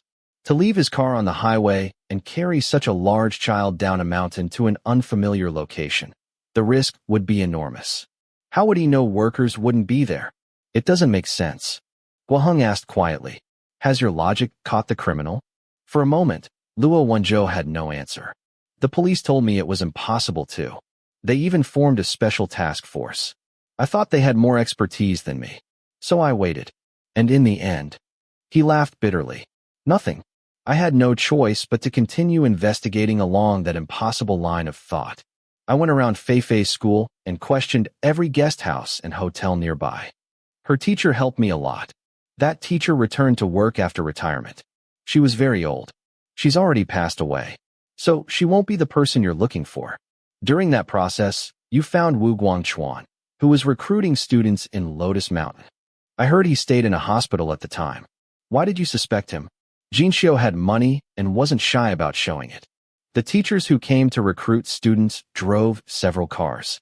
They arrived together, but afterwards split up. Some returned home early. Some stayed to explore Lotus Mountain's limestone caves. Others left midway because they got sick. I followed every one of them. At first, I didn't suspect Wu Guangchuan. But one day, while I was wandering around, I saw a child secretly following him. Luo Wenzhou immediately sat up straight. A little boy wearing Jinxiu's uniform. He told me there was a girl in his class who kept missing school for no reason. He was the class monitor. The homeroom teacher had asked him to find out what was going on. The girl hadn't gone to class, and she hadn't gone home either. He'd seen her go to Teacher Wu after school before. But whenever he asked the teacher about it, the teacher denied everything. I immediately knew something was wrong. Can you understand that? If your own daughter disappeared like that, you'd become suspicious of everything too. You told a police officer who had transferred to the city bureau. A man named Yang. He'd worked at the Lotus Mountain Public Security Bureau. He was the only officer I knew. But he didn't believe me. Luo Wenzhou offered no defense for his shifu. He only asked, "What happened next?" I investigated on my own. The boy from Jinxiu helped me quite a bit too. One day he paged me unexpectedly. I rushed over. I happened to see Wu Guangchuan leading a girl away. The girl was struggling. He dragged her along. Even after so many years, Guang's fist clenched as he spoke. After a long pause, he forced himself to continue.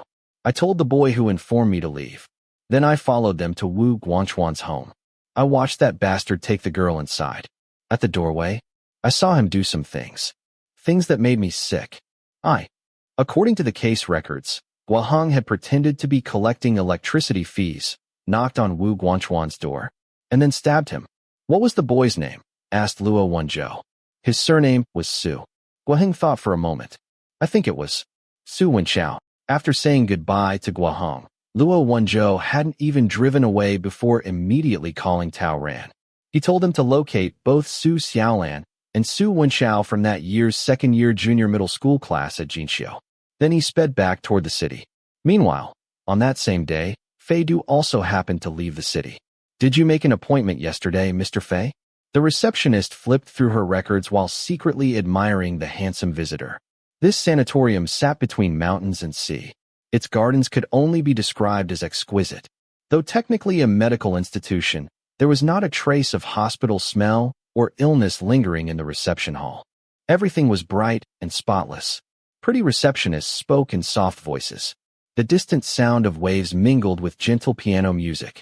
At a glance, it looked more like a luxury seaside resort. Room 407 in the acute ward. Please go inside. A staff member will guide you. Fei Du nodded politely. From the bouquet at his side, he plucked a dewy lily and placed it into the vase on the front desk. Thank you. I think this flower suits you very well. Then he left behind a blushing receptionist and walked inside. The acute ward housed patients who had lost the ability to move. It possessed a unique kind of stillness. Medical staff moved briskly. Dense tree shade covered the grounds. Following the signs, Fei Du arrived at room 407. A doctor had already been waiting there. President Fei, I thought you might come today. I just happened to have some spare time. Fei Du set the flowers beside the bed. How is he? Overall, very stable, the doctor replied. Although it's already been 3 years. The chances of him waking up are very small. His family should prepare themselves psychologically. Fei Du responded without expression. I understand. You've worked very hard over these years. The doctor met his eyes and, for no reason, felt startled. For a moment, he thought the young man's cold, withdrawn gaze looked nothing like that of a son looking at his father. In fact, it barely seemed like he was looking at a living person at all.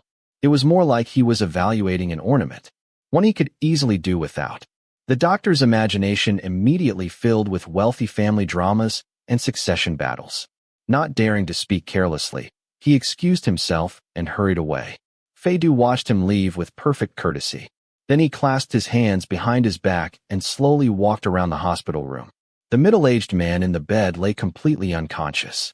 A bewildering assortment of medical equipment surrounded him. He appeared well cared for. Not a single white hair could be seen on his head. Looking closely, his features resembled Fei Du's greatly. Yet their temperaments were entirely different. Even lying motionless, he radiated a sharp and somber presence. Like cold marble. Finally, Fei Du stopped in one corner of the room. A small calendar hung there. The nurse must have been careless. The date was several days behind. He flipped the calendar forward to the correct day. The last day of July. His birthday. Of the 2 people who had given him life. One lay in a sanatorium, and the other lay underground. Fei Du turned back. For a long moment, he studied the man with an indescribable expression. Then suddenly, He reached out toward the oxygen tube. In the silent hospital room, the medical machines continued their steady hum. On the face of the young man who had just given a flower to a girl, there was not a trace of warmth. Chapter 44, Humbert 11.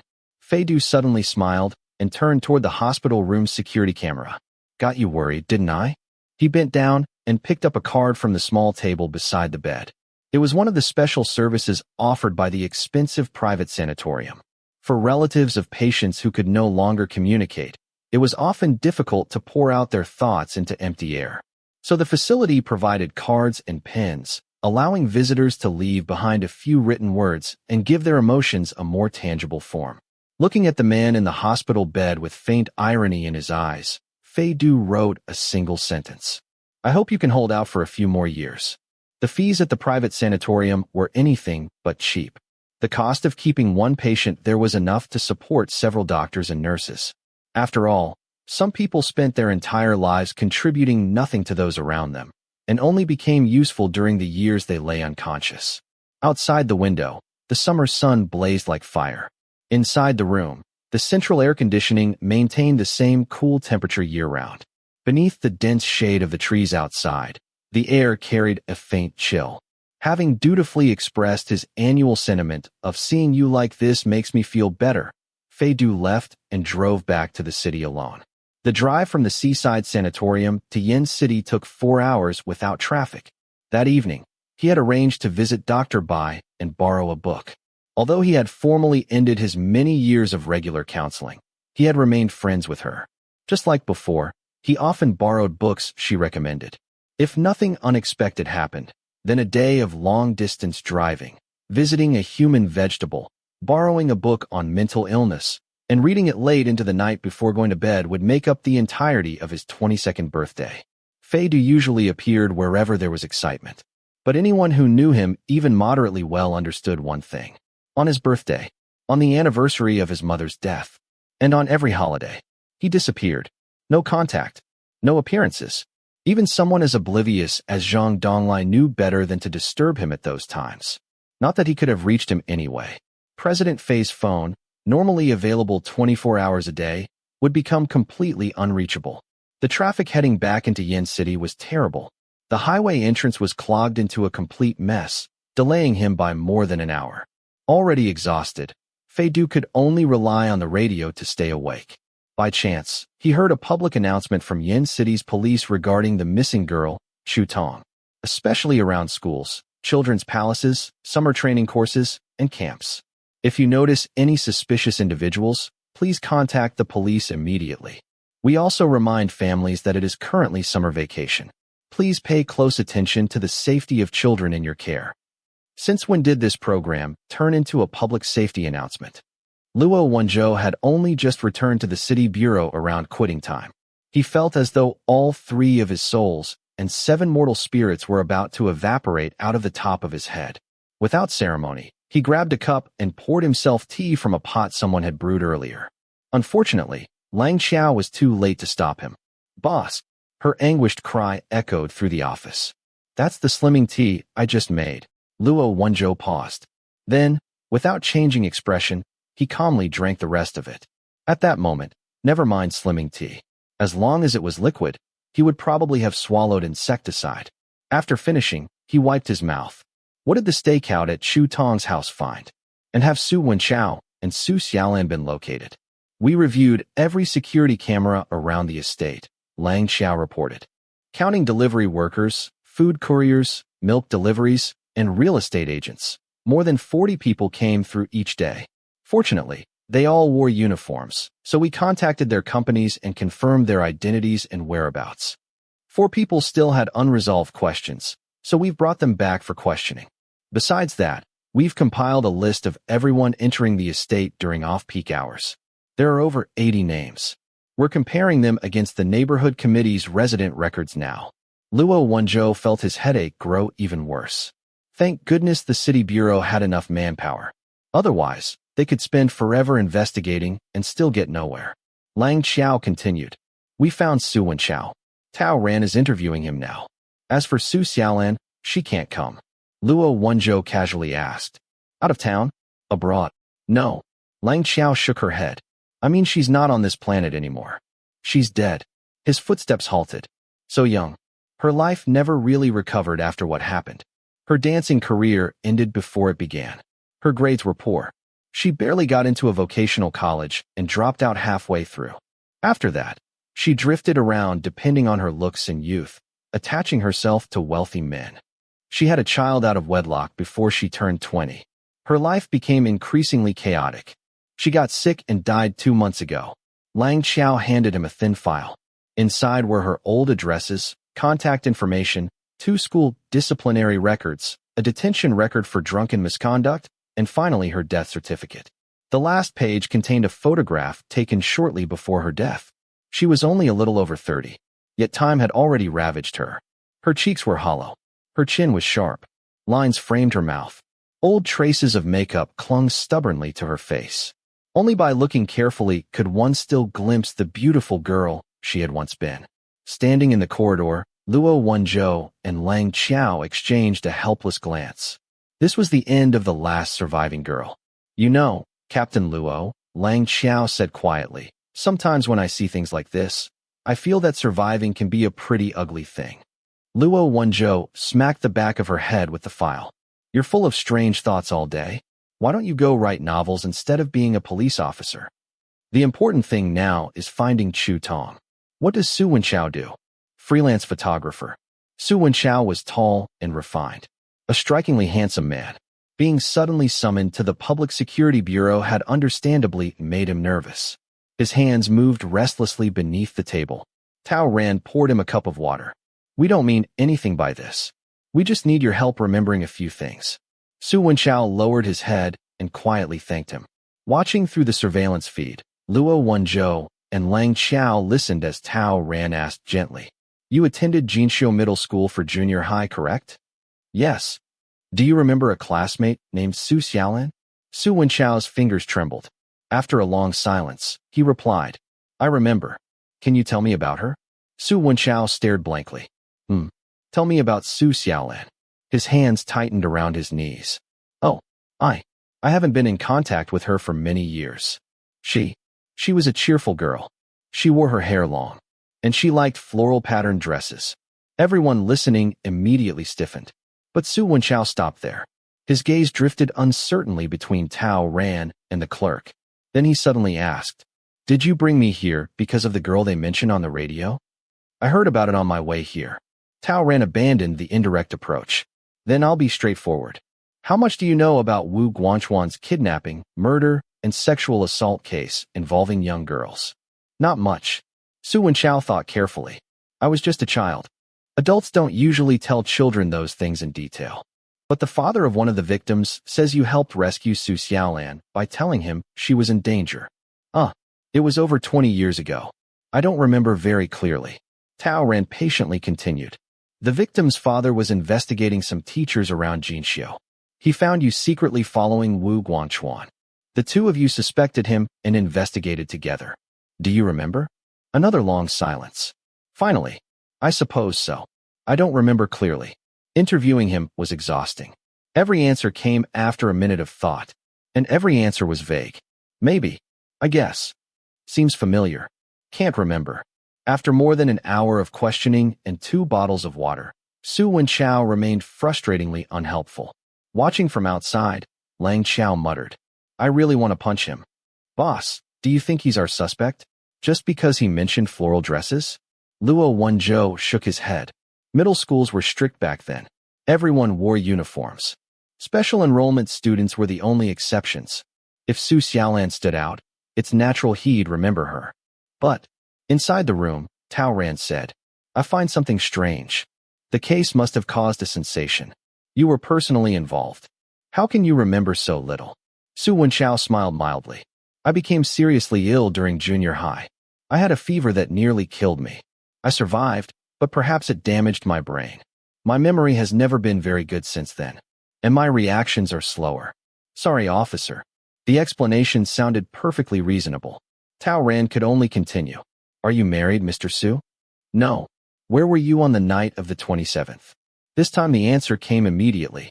At home. Alone. I'm a bachelor. Of course I was alone. What were you doing? Reading. What kind of book? A book about composition techniques. Tao Ran's eye sharpened.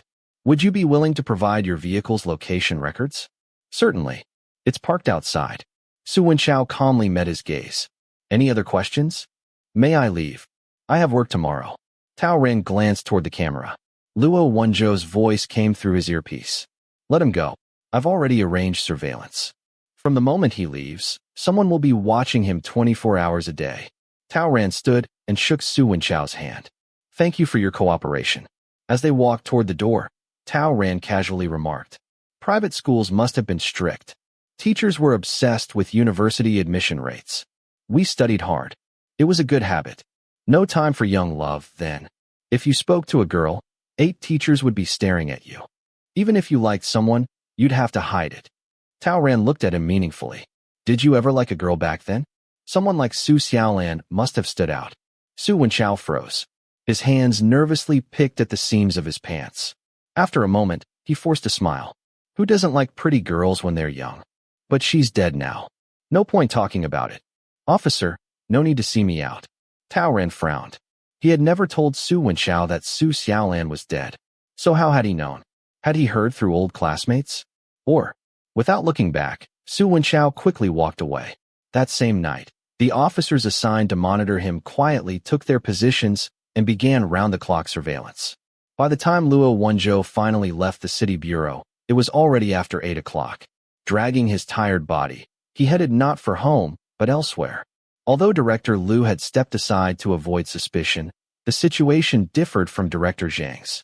Director Zhang had been closely connected to a primary suspect. Director Liu's connection to the old case was much more distant. Many people might have ignored it entirely. But with a conscientious superior, subordinates couldn't be too casual. After spending the entire day borrowing the old man's reputation to conduct inquiries, Luo Wenzhou felt obligated to pay him a visit. He had brought back a box of peaches from Lotus Mountain and intended to give a brief progress report. Calling ahead, he mentioned only the peaches, not the case. Director Liu immediately agreed and gave him an address.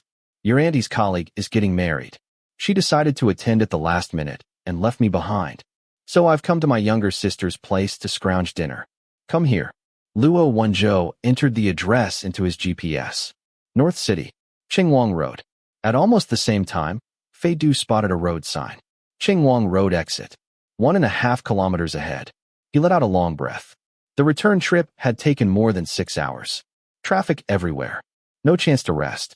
His back was aching and numb. Only now were the roads finally clearing. He accelerated up to the speed limit, considering how to apologize to Dr. Bai.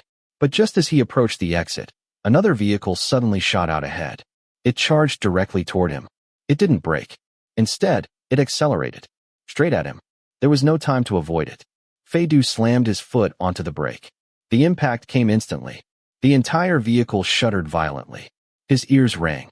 The airbag exploded forward and threw him back into his seat. A sharp pain shot through his left forearm. For a second or two, everything blurred. Then the screaming of alarms and distant voices dragged him back to awareness. Someone ran over and yanked open the car door. Warm summer night air rushed into his face. Through his dazed consciousness, a single thought drifted past. Retribution comes quickly. At the same moment, Luo Wenzhou was congratulating himself on the relatively smooth traffic. Then he saw the accident ahead. Traffic ground to a halt. With a sigh, he leaned forward to look. Far ahead, towering above the surrounding vehicles, sat a large SUV. His heart skipped a beat. Wasn't that the same model Fei Du drove? Chapter 45, Humbert 12. There was sweat at the corners of Fei Du's forehead, whether from the heat or from pain. His face was paper white. From between his teeth, he squeezed out the words. Are you done? Luo Wenzhou stood to one side with a grave expression, as if observing a moment of silence. He remained silent for 2 seconds. Then he completely lost control and burst out laughing. Young fellow, this won't do, said the elderly orthopedic physician while treating Fei Du's injured arm. He launched into a lengthy lecture. I can tell your lifestyle isn't healthy, right? You young people these days stay up all night, never exercise, and spend all day sitting around playing on computers. How can your health possibly be any good? It baffles me. What's so fun about those machines? Don't think being young makes you invincible. People in their 20s and 30s can get osteoporosis too. President Fei, who had never spent nights gaming on a computer, felt so wronged he couldn't even defend himself. Near the Qingyuan Road exit, Fei Du's passenger side door had been struck by a car that suddenly came from the right. The driver at fault was a beginner who had gotten his license only 2 months earlier. The man had already been taken away in an ambulance. According to the traffic police, he had misread the road signs, missed his exit, panicked when he realized he was going the wrong way, and then, upon seeing Fei Du's tank-like SUV approaching, accidentally stepped on the accelerator instead of the brake. In short, the accident had happened because driving schools were terrible and Fei Du was unlucky. Fortunately, Fei Du had been driving a vehicle with an advanced safety system, and his reaction had been quick. As a result, the other car had suffered far more damage. Aside from being badly frightened, Fei Du himself was mostly unharmed. He hadn't even broken his glasses. Though while the glasses had survived heroically, President Fei's flesh had been somewhat less durable. His left forearm had been fractured by the force of the airbag deployment. Fei Du stubbornly maintained that it was because of the angle he had been sitting at. Even worse, by pure coincidence, Luo Wenzhou had witnessed this rare moment of misfortune. After learning the extent of the injury, Luo Wenzhou picked up Fei Du's indestructible glasses and laughed so hard he nearly lost his mind. The stress of his entire exhausting day vanished instantly. "Doctor, this type of bourgeois delinquent doesn't stay up playing video games," Luo Wenzhou added helpfully from the sidelines. "He goes out every night drinking, singing, and living recklessly. Just look at his face. It practically radiates dissipation." Through his thick reading glasses, the old physician examined Fei Du's pale, vampire-like face. "Oh, there is something of that. Fei Du, I've set the bone for you. The fracture isn't serious. Come back later to have the cast removed. Remember, no strenuous exercise. No smoking. No drinking. No sex." The physician spoke with solemn authority. "And make sure you take calcium supplements, young fellow. Otherwise, in another 10 years, you'll just snap." That final sound effect struck directly at Luo Wenzhou's sense of humor. From that moment on, he seemed determined to live the rest of his life based on this joke. Even while driving Fei Du home, he kept randomly bursting into strange laughter. Fei Du felt a little sorry for him. Captain Luo's life must truly be lacking in entertainment if this was enough to keep him amused for hours. Both of them had ended up canceling their plans. Fei Du had intended to visit Dr. Bai. Luo Wenzhou had planned to see Director Liu. Neither appointment happened. "Turn left at the next intersection. You already passed it." Fei Du looked up irritably. "My dear uncle, do you actually know how to use a GPS? Haven't you figured it out yet?" Luo Wenzhou replied. "I'm planning to kidnap and sell you. I've already contacted the buyer." Ignoring the route entirely, he drove straight to a shopping center. After parking, he gestured toward Fei Du. "Come on, get out. The buyer's waiting to inspect the goods. Could you at least wait until the packaging is in better condition before selling me?" Fei Du glanced down at his wrinkled shirt. Trying to move made every part of his body ache. He slumped back into his seat. "You'd better bring the buyer over here. I can't walk." Luo Wenzhou didn't argue. He merely laughed at him, then walked off by himself, abandoning the not quite as durable as his glasses President Fei in the car. Fei Du assumed he had errands to run. Since he was already receiving a ride home, he had no grounds to complain. He reclined the passenger seat and stretched out across it.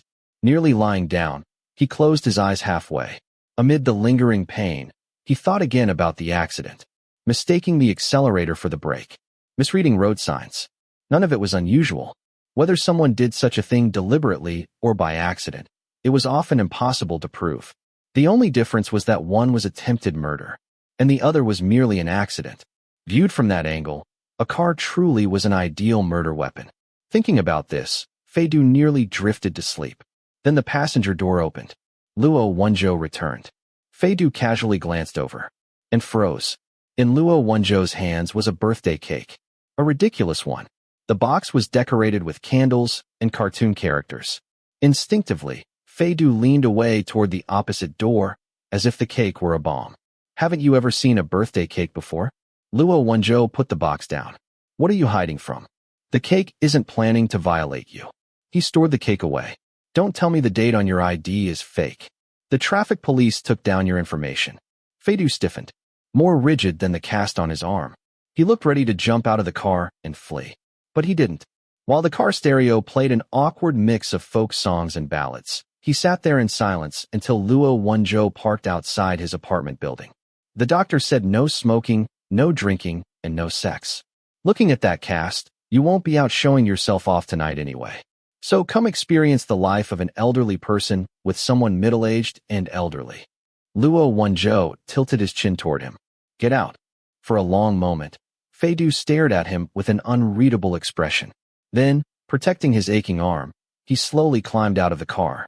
He moved painfully slowly. Luo Wenzhou had to keep stopping and waiting for him. That bad, young master? Good thing I live on the first floor. Otherwise I'd have to carry you upstairs. Feidu remained silent. He didn't even bother arguing.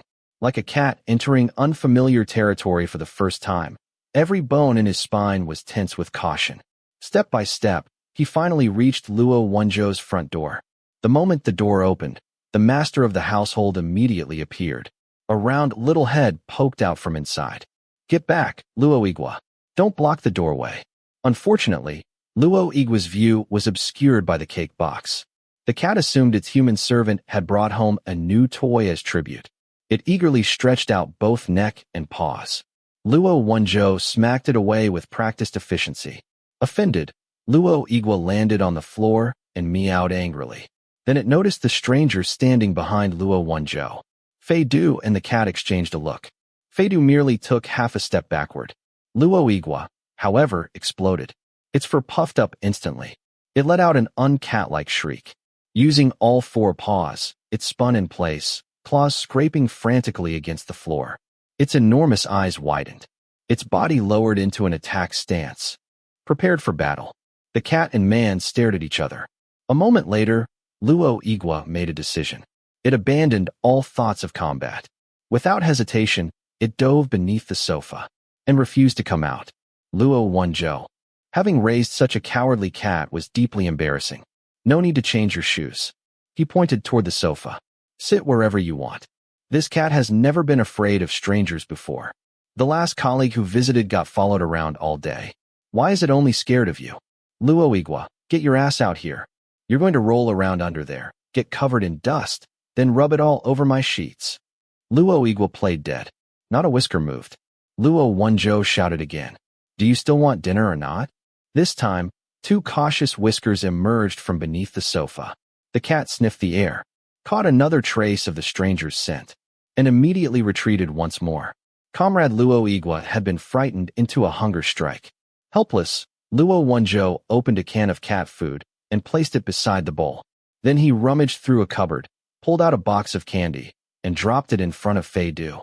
See if any of that stuff expired. I'm going to make dinner. And let me be clear, I'm not waiting on a young master. You'll eat whatever I cook. For once, Feidu offered no objection. He sat rigidly upright, as though perched not on a sofa, but on the summit of the world. A while after Luo Wenzhou disappeared into the kitchen, Feidu finally opened the candy box with one hand. Inside was a random assortment, probably leftovers from New Year's. The chocolates had melted and re-solidified into abstract modern art. At the very bottom, however, he found some old-fashioned toffees. The packaging was crude. The shapes were uneven, the kind that stuck to your teeth. He remembered the taste. Slowly, he selected one.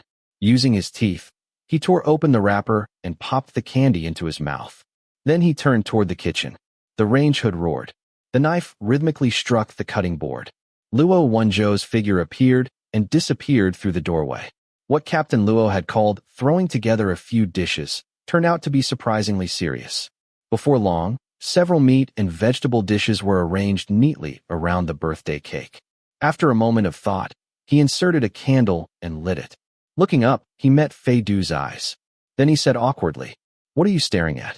I'm not singing Happy Birthday. Are you making a wish? Maybe something like, may I not get hit by a car again before my next birthday?" "Oh," said Feidu. They sat facing each other across the cake and its cartoon candle. The atmosphere was indescribably strange, almost like a memorial service. Luo Wenzhou instantly regretted the entire idea. Hurry up and blow it out. This is ridiculous. Of all the cakes in the world, There were very few that Fei Du had never eaten. Only birthday cake felt unfamiliar. He vaguely remembered having one when he was very young. Back then, his house had always been full of guests. His birthday parties had been performances for outsiders. He had only received one symbolic slice of an expensive cake before it was carried away. The next day, when he went looking for it, it had already been thrown out. The cream was no longer fresh. In truth, what was the difference between a birthday cake and any other cake? A few candle holes, perhaps. Yet to him, they had always tasted different. The dinner Luo Wenzhou prepared was excellent. The only thing missing was alcohol. Strictly obeying the doctor's instructions, Captain Luo instead handed him a glass of warm, calcium-fortified breakfast milk. And then the lecture began. Like countless middle-aged Chinese fathers before him. Another year gone by. He pushed the milk toward Fei Du. I'm not only talking about you, but after this you should start doing something meaningful. How long are you planning to drift around? The whole point of having money is that it gives you more opportunities to pursue things. It's not supposed to let you lie around like a salted fish on top of a mountain of cash. A young person's life can't stay empty forever. Eventually, something will go wrong. This style of household lecture was completely foreign to Fei Du. As he ate a croquette, he found it strangely fascinating. Luo Wenzhou continued. Human nature works like this. First, people pursue food, shelter, financial security, and physical comfort. After that, they naturally start seeking higher forms of satisfaction, a sense of achievement, self-fulfillment. If all you do is drown yourself in luxury, eventually you're just numbing yourself. And over time, that creates invisible worries that become real suffering. He pointed dramatically. A Maybach today, a Bugatti tomorrow. You can buy them all. But can they relieve the deep pain of struggling against human nature? No, said Fei Du calmly. Though being completely unable to afford them sounds like a pain much closer to the surface. Luo Wenzhou glared at him. Yet he noticed the faint smile at the corner of Fei Du's mouth. He was joking. A painfully accurate joke. You dare interrupt the head of the household during a lecture? If this were my house when I was a kid, a little devil like you would be sitting outside on a bench writing a self-reflection essay. You still want dinner? At those words, something flickered across Fei Du's face. His smile slowly faded. After a long pause, he spoke. At my house, nobody talked during meals. Unless there were guests. Otherwise, my father was rarely at the table. My mother's emotions were unstable. Sometimes, halfway through dinner, she would suddenly explode for no reason. She might throw down her chopsticks and leave. Or sit beside the table and start crying. Luo Wenzhou fell silent. Meals at my house were stressful. Fei Du shrugged. If things stayed peaceful, it felt like winning the lottery. After thinking for a moment, Luo Wenzhou didn't offer comfort. Instead, he simply said, that sounds pretty miserable. I'm not sure whether it's better or worse than writing a self-reflection. A brow rose. Seriously, imagine it. You're sitting outside the front door on a little bench, holding a sheet of paper. In summer, the main door stays open and only the security gate is shut. You can see everything happening inside. Every neighbor who walks past asks, what did you do this time, kid? It's a direct assault on a person's dignity. This time, Fei Du actually laughed. Luo Wenzhou was about to continue when his phone rang. It was the office landline. His heart immediately sank. Hello.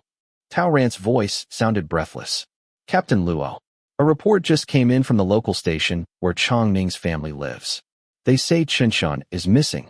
The phone volume was loud enough that Fei Du heard every word. When Luo Wenzhou asked sharply, where did she disappear? Don't panic. It may not be the same thing. She went to an art class at the Children's Palace today. Chongming dropped her off around noon. They told her to wait inside for half an hour after class because her father wouldn't finish work until later. Class ended around 4:30. Her father called her then, and she was still in the classroom. But when he arrived a little after 5, Taoran paused.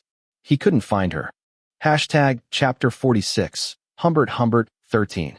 Impossible. Impossible. It was after midnight. The Children's Palace administrator had evidently been yanked out of bed. His sleepy eyes were swollen, his shirt buttons were mismatched, and he shuffled along in a pair of slippers. How many children pass through here every day? He demanded.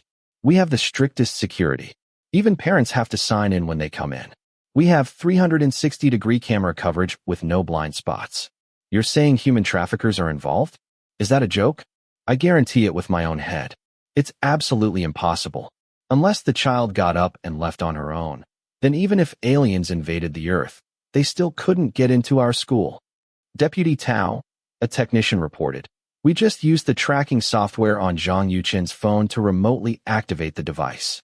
We've already located its approximate position. It's near White Peach Lane. White Peach Lane. Tao Ren stared. Why would it be White Peach Lane? White Peach Lane was about 3 bus stops away from the Children's Palace. It was a well-known wholesale district in the city. Many online stores operated there, often working through the night. Clothing wholesalers, trinket vendors, and packaging suppliers filled the area. Pickpockets and swindlers were common. It was crowded, noisy, and chaotic. For a child sneaking away to play, White Peach Lane was too disorderly and offered little entertainment. For a child abductor, it was too crowded, with too many eyes watching. Tao Ren pinched the bridge of his nose. Slow down. Let me think. Before he could finish, Qinchin's mother pushed past 2 criminal investigators and rushed over. Officer Tao, I heard what you said. Have you found Qinchin's phone? Where is she? Lang Xiao, who had just arrived after racing through the night, quickly stepped forward to comfort her. I tell her every day to be careful, the woman cried. Not to go with strangers. Not to go to unfamiliar places. To find an adult if anything happens. I said it so many times I thought I was annoying myself. If my mouth were made of iron, I'd have worn it down by now. Chongming wiped away tears with one hand while holding her. Auntie, please don't be like this. Seeing Chongming crying only made Tao Ren more anxious. Xiao Xiao, stay here and review the surveillance footage, he ordered. You all come with me. We're going to White Peach Lane. The police car shot into the night like a meteor. The 3-stop distance took only a few minutes. The season was about to change.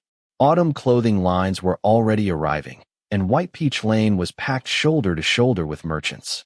The crowd generated enough heat to create its own climate. After walking through it for only a few minutes, sweat would bead across a person's forehead. Tao Ren scanned the area.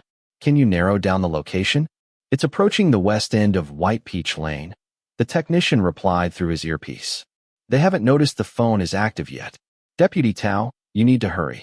Tao Ren exchanged a glance with his officers. They immediately split up, approaching the western section of the street from different directions.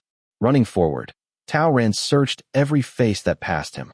Garbage carts, delivery trolleys, oversized sacks.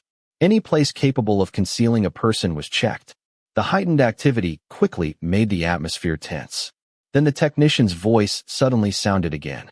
Deputy Tao, they noticed something. The phone's been switched off. Tao Ren's eyes swept across the area. They landed on a small, skinny man standing beside a trash can. The man looked up. Their eyes met. He noticed Tao Ren's police uniform. Without hesitation, he threw down whatever he was holding and bolted. The object that hit the ground was a white cell phone covered in stickers. Stop. A wholesaler happened to be pushing a heavily loaded cart nearby. The man leaped onto the side of it like a monkey. Clothes tumbled everywhere. A motorcyclist slammed on his brakes and immediately began shouting curses. Amid the chaos, the man vaulted over a roadside barrier and sprinted toward the street. Before he could escape, a tall, broad-shouldered officer burst from a nearby alley. He grabbed the man by the collar like lifting a chicken and slammed him to the ground. Meanwhile, Tao Ren picked up the cell phone. He powered it on. The wallpaper displayed Qinchin's smiling cat-faced selfie. He let out a long breath. Then he walked over to the captured man. Where is she? The thief's nose had been injured during the takedown. Blood colored his face. Looking up pitifully, he stammered. I was wrong, officer. I'll turn over a new leaf this time. I won't do it again. Ow, easy please. Tao Ren seized his collar. Where is the girl? Huh. By then, Luo Wenzhou had already arrived at the Children's Palace. Seeing his familiar car, Lang Xiao hurried over. Boss, what's happening? Where's Tao Ren? As he spoke, Luo Wenzhou glanced back into the vehicle. Stay in the car for now. The passenger ignored him. Lifting his injured arm, he got out anyway. Lang Xiao stared. Wow, President Fei, what happened to you? Why are you wearing armor? Minor accident.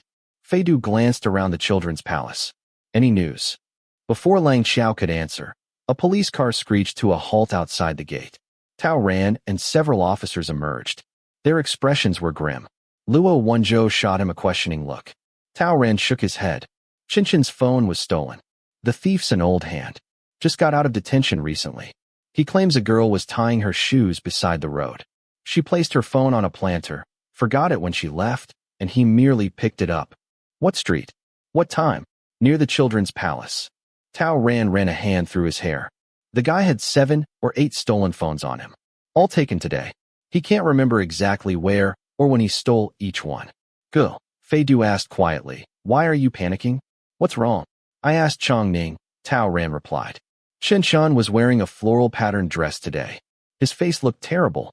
If it's really connected. If the killer kidnapped 2 children within 5 days, the frequency is increasing. That means there's a 100% chance Chu Tong is already dead. Qinchan disappeared around 5 o'clock. It's been over 7 hours. His voice faltered. She may already. Hush. Fei Du patted his arm. Calm down. What am I supposed to calm down about? Tao Ren laughed bitterly. I'm not the child's parent. I haven't even told her family what I'm thinking. Then he turned to Fei Du. You said the suspicious person you saw last time was an old man, right? Are you sure? I'm not sure. I was too far away. Fei Du paused. But Chunxian is a cautious child. I frightened her last time when I warned her to be careful. She wouldn't have forgotten that so quickly. I don't believe she would lower her guard around strangers, old people, or even acquaintances. And if someone had tricked her into leaving, she wouldn't have forgotten to inform her family. At that moment, someone shouted. We found Chunxian on the drawing classroom surveillance footage. Tao Ran immediately turned toward the building. Luo Wenzhou stopped him. I'll handle it. You go speak with her parents. Ask if anything unusual happened recently. Any enemies. Any family issues.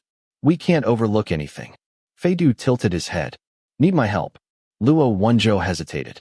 In what capacity? Family and friends. Fei Du replied shamelessly. Luo Wenzhou pointed at him warningly. But he didn't send him away. The drawing classroom footage was crystal clear. At around 4:30, the other children gradually left with their parents. Qinchan remained alone. She casually flipped through an art album left by her teacher. Every so often she glanced out the window. Of the 10 minutes that followed, she spent more than half staring outside. What's she looking at? Luo Wenzhou asked. A mirror, Lang Qiao answered. He blinked. What? Girls use windows as mirrors all the time, Lang Qiao explained. You can watch yourself without obviously turning around. She's even using her pen to curl the ends of her hair. Then she paused. Chunxian suddenly sat upright. A smile spread across her face. She hurriedly packed her belongings and ran from the classroom. Timestamp, 4:40 p.m. Luo Wenzhou immediately checked the classroom's location. The window faced the playground. The nearest surveillance footage was quickly pulled up. It showed Qinchan running toward a group of children gathered on the playground. The camera was distant. It only captured her mingling briefly with several girls before they moved toward a blind spot and disappeared. Their destination appeared to be a row of red buildings in the northwest corner of the children's palace. What is that? Luo Wenzhou asked. Didn't the administrator say there were no blind spots? The buildings in the northwest corner are public restrooms, someone explained. There aren't any cameras there. Why the hell didn't he mention that earlier? Luo Wenzhou snapped. Identify every child in that footage and question them immediately. Bring me a map. The northwest corner connected to a small public park. Maintenance there was poor. The outer lawn had been trampled flat by pedestrians and dog walkers. Further inside, however, the vegetation grew thick and wild. Mosquitoes swarmed like bomber planes. Police dogs were deployed. Flashlights swept through the darkness. Barking echoed through the night. Nearby, Tao Ran questioned Qinchan's father. I arrived around 5:05, the man said. We had arranged it beforehand. I called her from outside the gate. When her phone was off, I assumed the battery had died. I signed in and went looking for her. He swallowed hard. She wasn't in the classroom. I didn't think she'd gone missing. This was a children's palace. It should have been as safe as a school. I thought she'd gone to the bathroom or wandered off somewhere nearby. I was angry at first. I even waited in the classroom for a while. His wife suddenly grabbed his shoulder. Tears streamed down her face. Is she that kind of child? Would she leave without telling anyone when she knew someone was waiting for her? What kind of father are you? Every time something happens, you blame our daughter first. If anything happens to her, Her voice broke. The man stood there in silence. Tao ran and Chongning quickly separated them. Then Fei Du suddenly spoke. The tracking software can remotely activate a child's phone, right? The police used that function earlier. Why didn't you try it first? I did. Qinshin's father looked devastated. But the system kept saying the connection failed. I'm not very familiar with the software. We found the phone, Tao Ran said. The battery was still more than half charged. It had probably already been stolen when you first called. Could Qinshin have noticed it was missing and gone looking for it? Fei Du asked. The risk of stealing a phone inside the children's palace is pretty high. He continued thoughtfully. I don't think that happened there. She must have left voluntarily for some reason. She could have gone to buy snacks. Or gone somewhere with classmates. But she wouldn't have gone far. If her father called, she could return quickly. Then he looked at the parents. Have you taught her what to do if something is stolen? Yes, Chongning answered softly. A few days ago, I even joked that if anything happened, she could always go find Tao Rangij. She knows how to call the police. And if she can't, she knows to find a security guard. Tao Ran gently patted her hand. The area around the children's palace is crowded. It was rush hour. Generally safe. Except for the deepest part of that northwest park. No. Chongning gripped his wrist tightly. Qinshan is timid. She can't even sleep alone after watching a scary movie. She would never go somewhere deserted by herself. What if she wasn't alone? Everyone turned toward Fei Du. What if she went with classmates? A short while later, Lang Xiao rushed over. Boss, we contacted the children from the surveillance footage. They went to the restroom to change clothes and then headed into the park for a photo shoot. A photo shoot? A student from the photography class needed models for homework.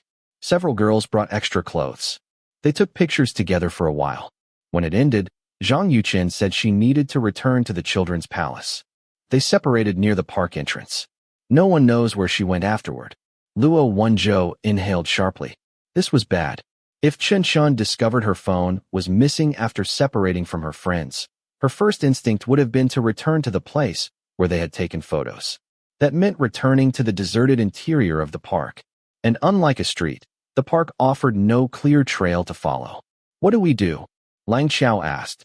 After a moment's thought, Luo Wenzhou pulled out his phone and called the officers surveilling Su Wenchao.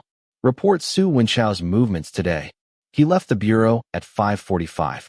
Drove to a fast food restaurant. Picked up takeaway. Returned home. He hasn't left since. You're sure? Absolutely. The curtains are open. He's been sitting in his study the entire time. What's wrong, boss? Boss, Lang Xiao said quietly. Either we're watching the wrong person, or Qinshin's disappearance has nothing to do with Chu Tong's case. Seriously, are there really this many monsters in the world? Before Luo Wenzhou could answer, his phone rang. Caller ID. Feisher 14. What is it? On the other end, Fei Du's calm voice replied. The thief didn't steal the phone directly from Qinshin. He may actually be telling the truth. The phone really was forgotten. How do you know? Around 6 o'clock, Qinshin's father tried activating the remote tracking function, but the connection failed. I don't think he used it incorrectly. That leaves two possibilities. Either there was no signal, or the battery had been removed. Fei Du paused. The thief had no reason to remove the battery and reinstall it later. And he wouldn't know about the tracking software. So I can only think of one explanation. While Qinshan was changing clothes or posing for photographs, one of the children hid her phone. When Qinshan noticed it was missing, that child suggested returning to the park to look for it, and volunteered to go with her. She would naturally trust her friend. She might even have mentioned the phone's tracking system. Luo Wenzhou felt a chill crawl down his spine. You're saying a child? Most likely another girl. Planned all of this. A child who not only lured away her friend, but deliberately discarded the phone afterward to mislead the police? He struggled to finish the sentence. That's two. A faint laugh came from the other end. Immediately, Luo Wenzhou remembered the cold-eyed teenager he had once encountered. The rest of the words died in his throat. Why would you think of that possibility, he asked. Because, Fei Du replied. I warned Qinshin to be careful of adults. Strangers. Acquaintances. Men. Women. Even old people. The only thing I never told her was to be careful of children like herself. Why couldn't it be a child? Girls barely into their teens were viewed as fragile flowers. Beautiful. Innocent. Defenseless. The entire world saw them only as potential victims. Who would ever think to suspect them of committing a crime? After ending the call, Luo Wenzhou turned toward Lang Xiao. When the teacher called those parents earlier, was there a family that didn't answer immediately? Even facing armed criminals, Lang Xiao had never looked this frightened. I think there was